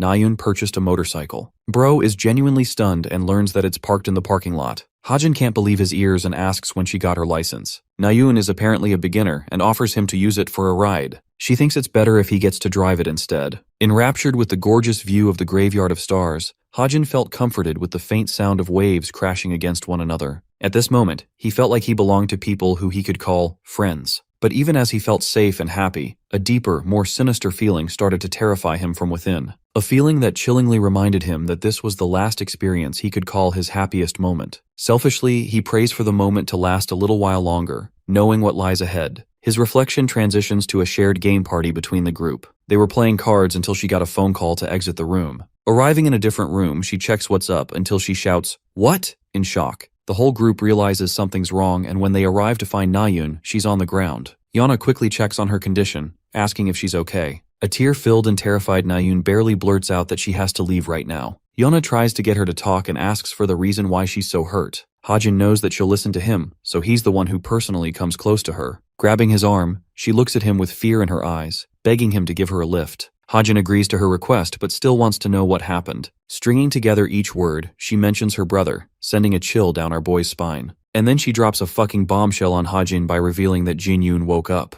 The worst outcome imaginable has come to life. Jin-yoon isn't supposed to wake up so soon, and the author knows that. He has to be asleep by this point of the story. But with the way she's crying, it's true. It's actually the hospital that called to let her know. and though this is the happiest moment for her, to Hajin, bro is worried like hell. He asks about the location of her bike, and grabs her to head straight to the parking lot. Yona thinks it's a dangerous idea to use the bike, but the author knows that he can't waste time getting there first. The rest of them will follow the two from behind and catch up. At the parking lot, Hajin checks out the bike and asks her to hop on the back. Safety first always, so he instructs her to hold on tightly. She grabs his shirt from behind, but watching her in such a fragile state, Hajin personally grabs her arms and tells her to grab his abdomen. This makes the poor girl feel even more safe, bringing her comfort as she grips him tightly. The two of them take off to confront Jin-yoon. The author's regrets start to rain down in his head. He had every chance to take out Jin-yoon sooner, and yet he played it safe. He felt uncomfortable wanting to kill him to the point he didn't bother thinking about it much. It pains him significantly that he has to adopt such a burdensome role, and he desperately clings to a last attempt at finding a different way. In the end, Hajin greatly regrets delaying such things for such insignificant thoughts, because he still has to do this for the sake of his world. He's the person who wrote this novel, and he is the one who cherishes his beloved characters the most. As the creator of Jin-yoon, it's his responsibility to give him an easy death. The bike stops right before the hospital, signaling their arrival. However, Nayeon is like a ghost, completely dazed out. He snaps her cold fear out of her head with a snap, catching her attention. Hajin asks if she's capable of taking a stand. Luckily, she can. He asks her about the location of her family members, and turns out they're all going to be late because they're away on a work trip. This makes Hajin realize that not even someone as powerful as the chairman is able to freely use portals, but Nayeon thinks he's an idiot for not realizing that sooner. She finds herself in a calm state, no longer afraid. She even tells Hajin that she can walk fine by herself. The hospital doors open and a staff member pops out to find the young lady. She curiously asks about the state of her brother, and the agent tells her to follow his lead. Just like last time, the agent stops to ask about Hajin's association with her. Before he could crop up an introduction, she calls him her friend, which genuinely shakes his feelings. Normally, this would be a great thing to hear from someone, but let's keep in mind that Hajin is shivering in anger at killing Jin-yoon too. Thanks to Nayeon's insistent request, he's given access to visit Jin-yoon's room. In the next scene, we get to see the little sister seated in front of the doctor, who calls her brother's recovery a miracle. It's true that Jin-yoon's condition hasn't fully normalized, but he's still doing fine. It was expected for him to wake up after 4 years, but unfortunately his memory for now is still incomplete. The good thing is that his recovery is so fast that they suspect him to regain complete memory in a month. The doctor's review muddied out in Hajin's head, becoming background noise. The author feels genuinely crushed. A nauseating feeling is taking over him, because he's the same guy who's going to end Nayeon's brother's life. Watching Jin-yoon's sister just smile in happiness literally destroys him inside. With the review finished, Nayeon heads right into her brother's room. Here, the resting Jin-yoon appears asleep. Her eyes are swollen with tears as she hesitantly calls out his name, causing him to open his eyes. He flashes a smile at her from afar, whispering his little sister's name, a moment that causes Nayeon to crash out in tears. She cries, shoving her head into his weakened body, while he looks at her with a smile. He's glad to see her grow so much in the recent years, and interestingly asks about her command over the bow, or if she ended up finding something she truly liked. It shocks Nayeon that he remembers the promise, showing a great sign of recovery. She tells him how she reconnected with her sword again, something that brings him pure joy. While the siblings are having a really good time connecting with each other, Hajin feels isolated, unable to even look at them. The room falls silent as they both look at him. To introduce him properly, Nayeon officially announces Hajin as her friend, the same man responsible for helping her realize her true passion. Again, every warm word she spews actually stabs the author like a sword in his heart. During this time, the captain of the chameleon troop is reading a report. Jane comes along, stealing her attention, revealing how their target, Chae Jin-yoon, successfully regained consciousness. This makes her wonder if their plan is still in motion now. The captain appears baffled, as if to say that her mind is unchanged. Jane thinks it's a little annoying and wonders if they'll be fine with the current group, even if the main perpetrator is Hajin himself. The captain argues that she won't be informing the rest, only using a small team. This is the only way she'll be able to capture Hajin's attention and devotion to the team for good, but Jane argues that the risks of involving him are far too high. The bigger problem is that they don't even know about his personal intentions of killing him. If they actually go through with this plan, they'll also make an enemy out of the Chae family. However, the captain strongly opposes this outcome, arguing that Jin-yoon's personal energy core had already been destroyed. This means that the ruthless old man of the Chae family would never feel any sympathy for the current version of Jin-yoon, who is basically a useless doll. In fact, that man is so ruthless that he doesn't give two fucks about his own grandson if he's incapable of being a hero. In fact, the captain thinks he might even twistedly welcome the idea of sacrificing his grandson. Jane doesn't feel right about that, because it was Chae Juchul who cut off the chameleon troop's alliance with his family. Still, what bothers Jane the most is Hajin's recent behavior. Even the best investigator, Jin-hyuk, ended up ditching the job. Keep in mind that this guy would be willing to dig up anything as long as he got paid, and yet he refused. This impulse that Hajin is a special case, with a special past, one so threatening that it could endanger many lives. The captain agrees with Jane's interesting assumption, while the blonde asks about their next move. Instead of pursuing Jinhyuk's cooperation, the captain recommends using other information guilds. Luckily, Jane has already been eyeing down two interesting guilds. The first is a rookie guild called the Falling Blossoms faction, which has only been operating for 1 year, but with a solid reputation. The captain is pretty shocked that Jane holds them in high regard for how short their short period of operation. Jane explains that guilds with good quality are rare, and then she pulls out the second agency, something called the Truth Agency, one with absolute guarantee of providing answers. The annoying branding design of the company bugs out the captain's taste. She really hates it, but Jane shares how famous it's gotten for locating people. The captain appears pissed off because of the design, so she orders Jane to pick Falling Blossoms instead. Aside from that, she's already finished preparations for Jin Yoon's mission plan. All they need to do now is forward it to Hajin and see what he says. The scene cuts off with the captain ordering her to send the contract. Back at our party, Jonghak and Suho meet Jin Yoon, who immediately recognizes the charming protagonist. This guy is happy to be noticed.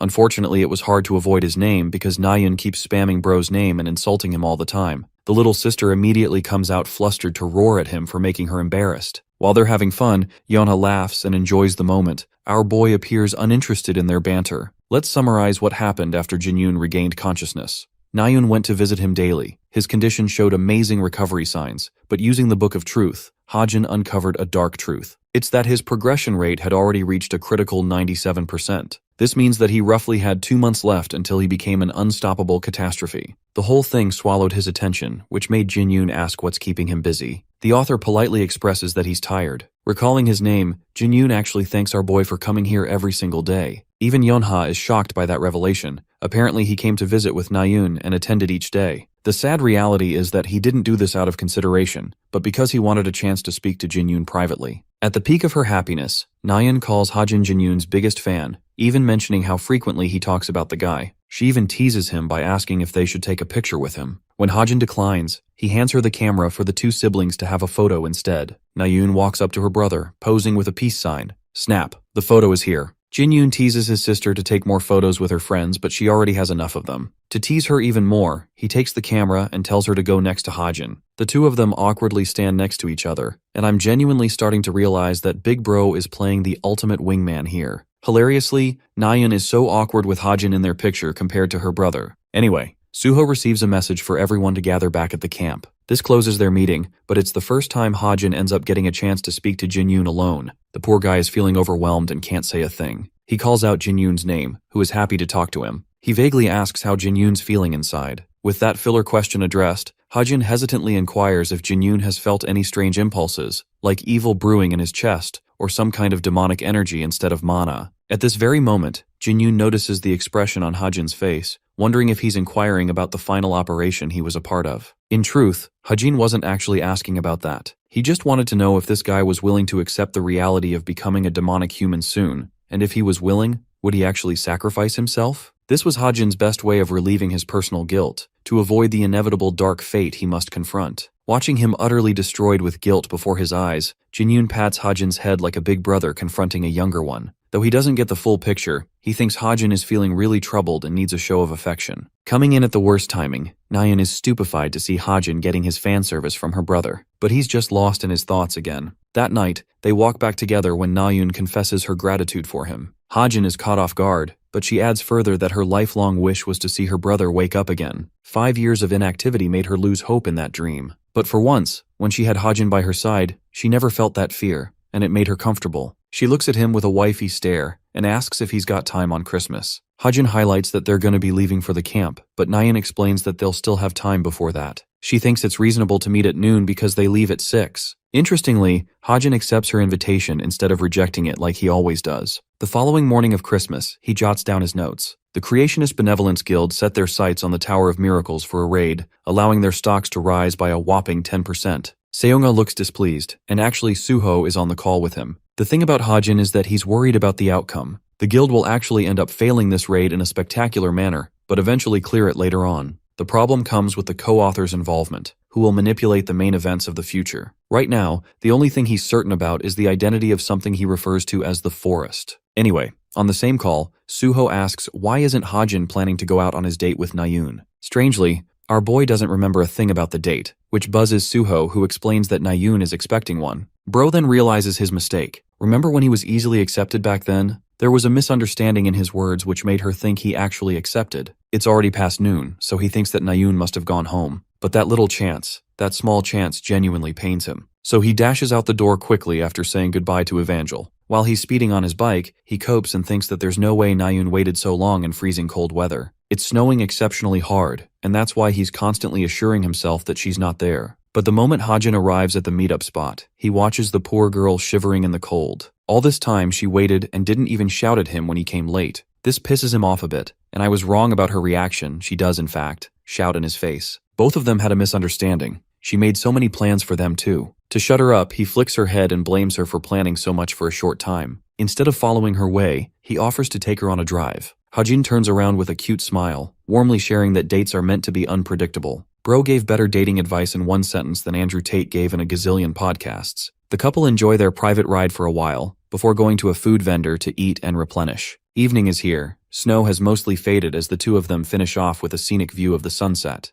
Nayun talks about how much fun she felt spending time with him, and Hajin is just happy that he could make her feel that way. She's getting love giggles and she wants to say something but ultimately stops herself from saying anything. Nayun's gonna be off on her training camp. Being bold, she offers her hand, confusing Hajin. It's supposed to be a simple handshake, so he reciprocates properly. I can't believe they just held hands. Why isn't this story rated 18+? Anyway, that concludes their date, with Nayun going off and hoping to reunite with him soon. She feels warm. Hajin feels shattered inside, continually murmuring an apology to himself for what he's about to do. In the next scene, the hospital staff is routined in motion to check on Jinyun's condition. They come up to the agents guarding his room and safely enter inside. In reality, it's actually Jane, who cloaked her identity alongside Hajin's. Our boy has already fried the CCTVs, so there won't be any interruptions. The captain extends her palm and creates a subspace for Hajin to share with Jinyun. Here, the whole world has separated from them. Their sounds won't leak outside. The captain has provided Hajin with easy access to fulfill his goal, and she's even ready to distract the agents outside in case they suspect something.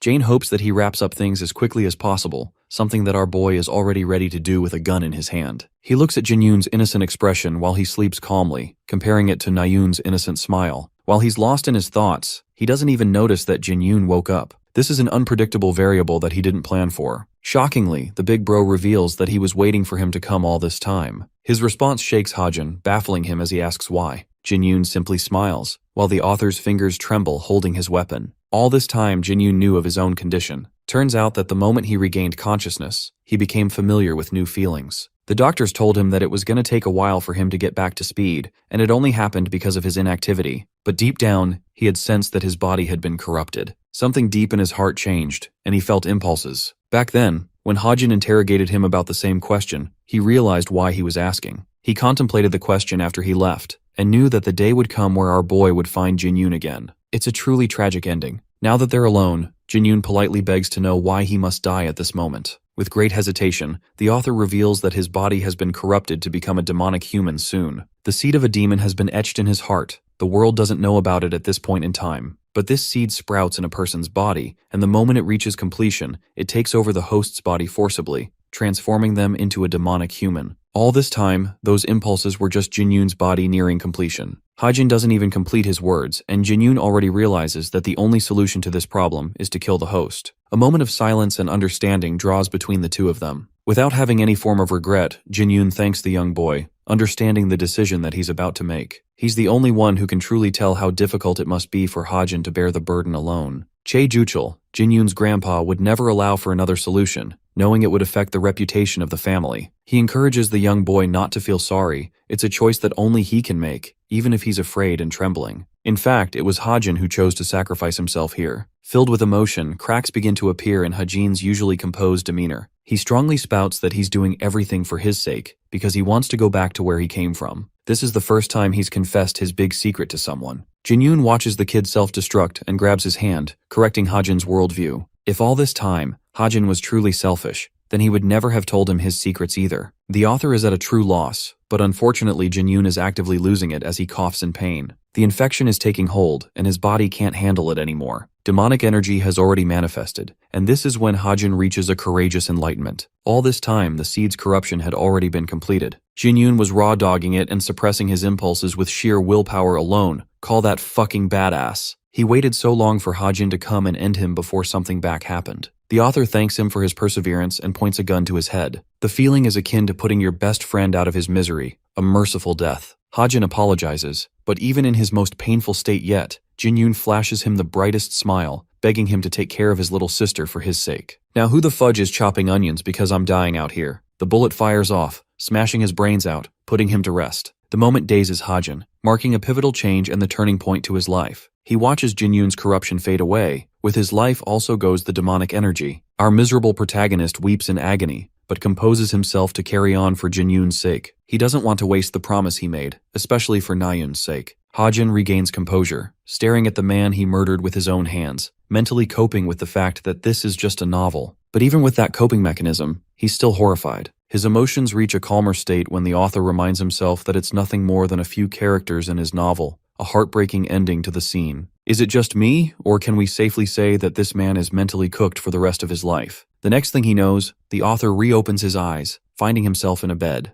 But it's not his bed, because the captain is by his side, explaining how he fainted for 2 whole days. But thankfully, they managed to complete the operation without any suspicions. She's already protected his gear, which he can snatch and leave later. Managing his headache, our boy asks where he even is. The girl boss responds that it's her lovely mansion, located on an island of the Eastern Sea. Actually, this lady owns the entire damn island, so there's nothing to fear here. The captain looks at him, informing Hajin about the funeral taking course today. It fills his heart with anger of what he's done. Bro looks genuinely depressed and knows he needs to go. In the next scene, Na-yoon's father is spotted rushing over to the hospital. He pants heavy breaths, questioning an old friend if he's found any leads on the culprit. It's been 11 whole years since the two of them spoke to each other. Unfortunately, there's no data on the culprit. Someone apparently deployed a barrier and excellently handled the assassination. Shin-hyuk wonders if this is an involvement of a demonic human, but even that fact remains unconfirmed. The roaring and grieving father emphasizes that he's no stranger to the demonic energy lingering in the room. His friend explains that it's actually a great misunderstanding,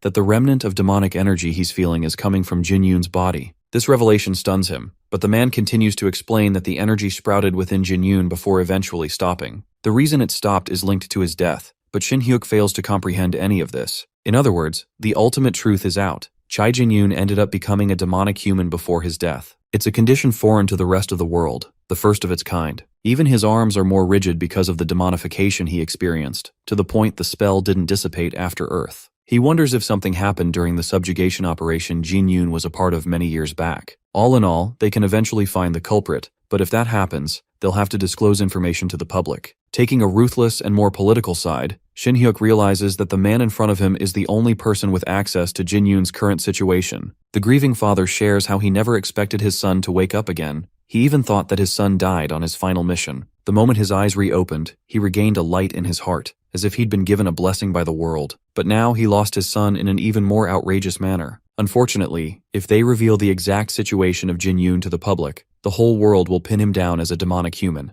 and the Hero Association will rip his legacy to shreds. Everything he did as a hero would not be brought up again, effectively killing his legacy in history. Refusing to lose his son a third time, Shin-hyuk fully intends to keep this situation private, begging his friend to stay silent for Na-yoon's sake. Now that he's here, he wants to bury his son with his own hands in a quiet manner. Of course, the man is ready to comply with Shin-hyuk's feelings, but he thinks it's necessary to expose this truth someday for the sake of all of humanity. Shin-hyuk proceeds to adore his son one last time, begging and pleading that Jin-yoon isn't born to a useless father like him in the afterlife. With one sad scene, we transition into another, this time with Na-yoon's childhood memories of playing with her brother. They were messing around in the park, when Na-yoon assured to become an even stronger hero than he was. Unfortunately, her resolve to become stronger always made her lose sight of the happy things in life, so he wanted her to focus on those things as well. He tempered Na-yoon's expectations, reminding her that if she overdid herself, she wouldn't grow stronger, but at least she could grow tall. Anyway, that's how he would go off to do his hero duties after saying goodbye to Na-yoon. Currently, the same Na-yoon is on her bed. By the way, this chick doesn't know a thing about her brother's death. She just thinks she had a harmless dream just now. The first thing she looks at after waking up is the photo they took recently. Na-yoon genuinely believes that the past is the past, and that the happiest days of her life have begun. What's cuter is that she hid her photo with Hajin just underneath the frame. She even giggles with lovey-dovey emotions, already excited for her next date with Hajin. Suddenly the door slams open. It's her old sensei that we haven't seen in a while. Nayun curiously asks what he's doing here, but the expression on his face is concerning enough as he requests her to step outside. Startled, she reacts in shock, but he insists that she follow his order, making her wonder if she messed up or something.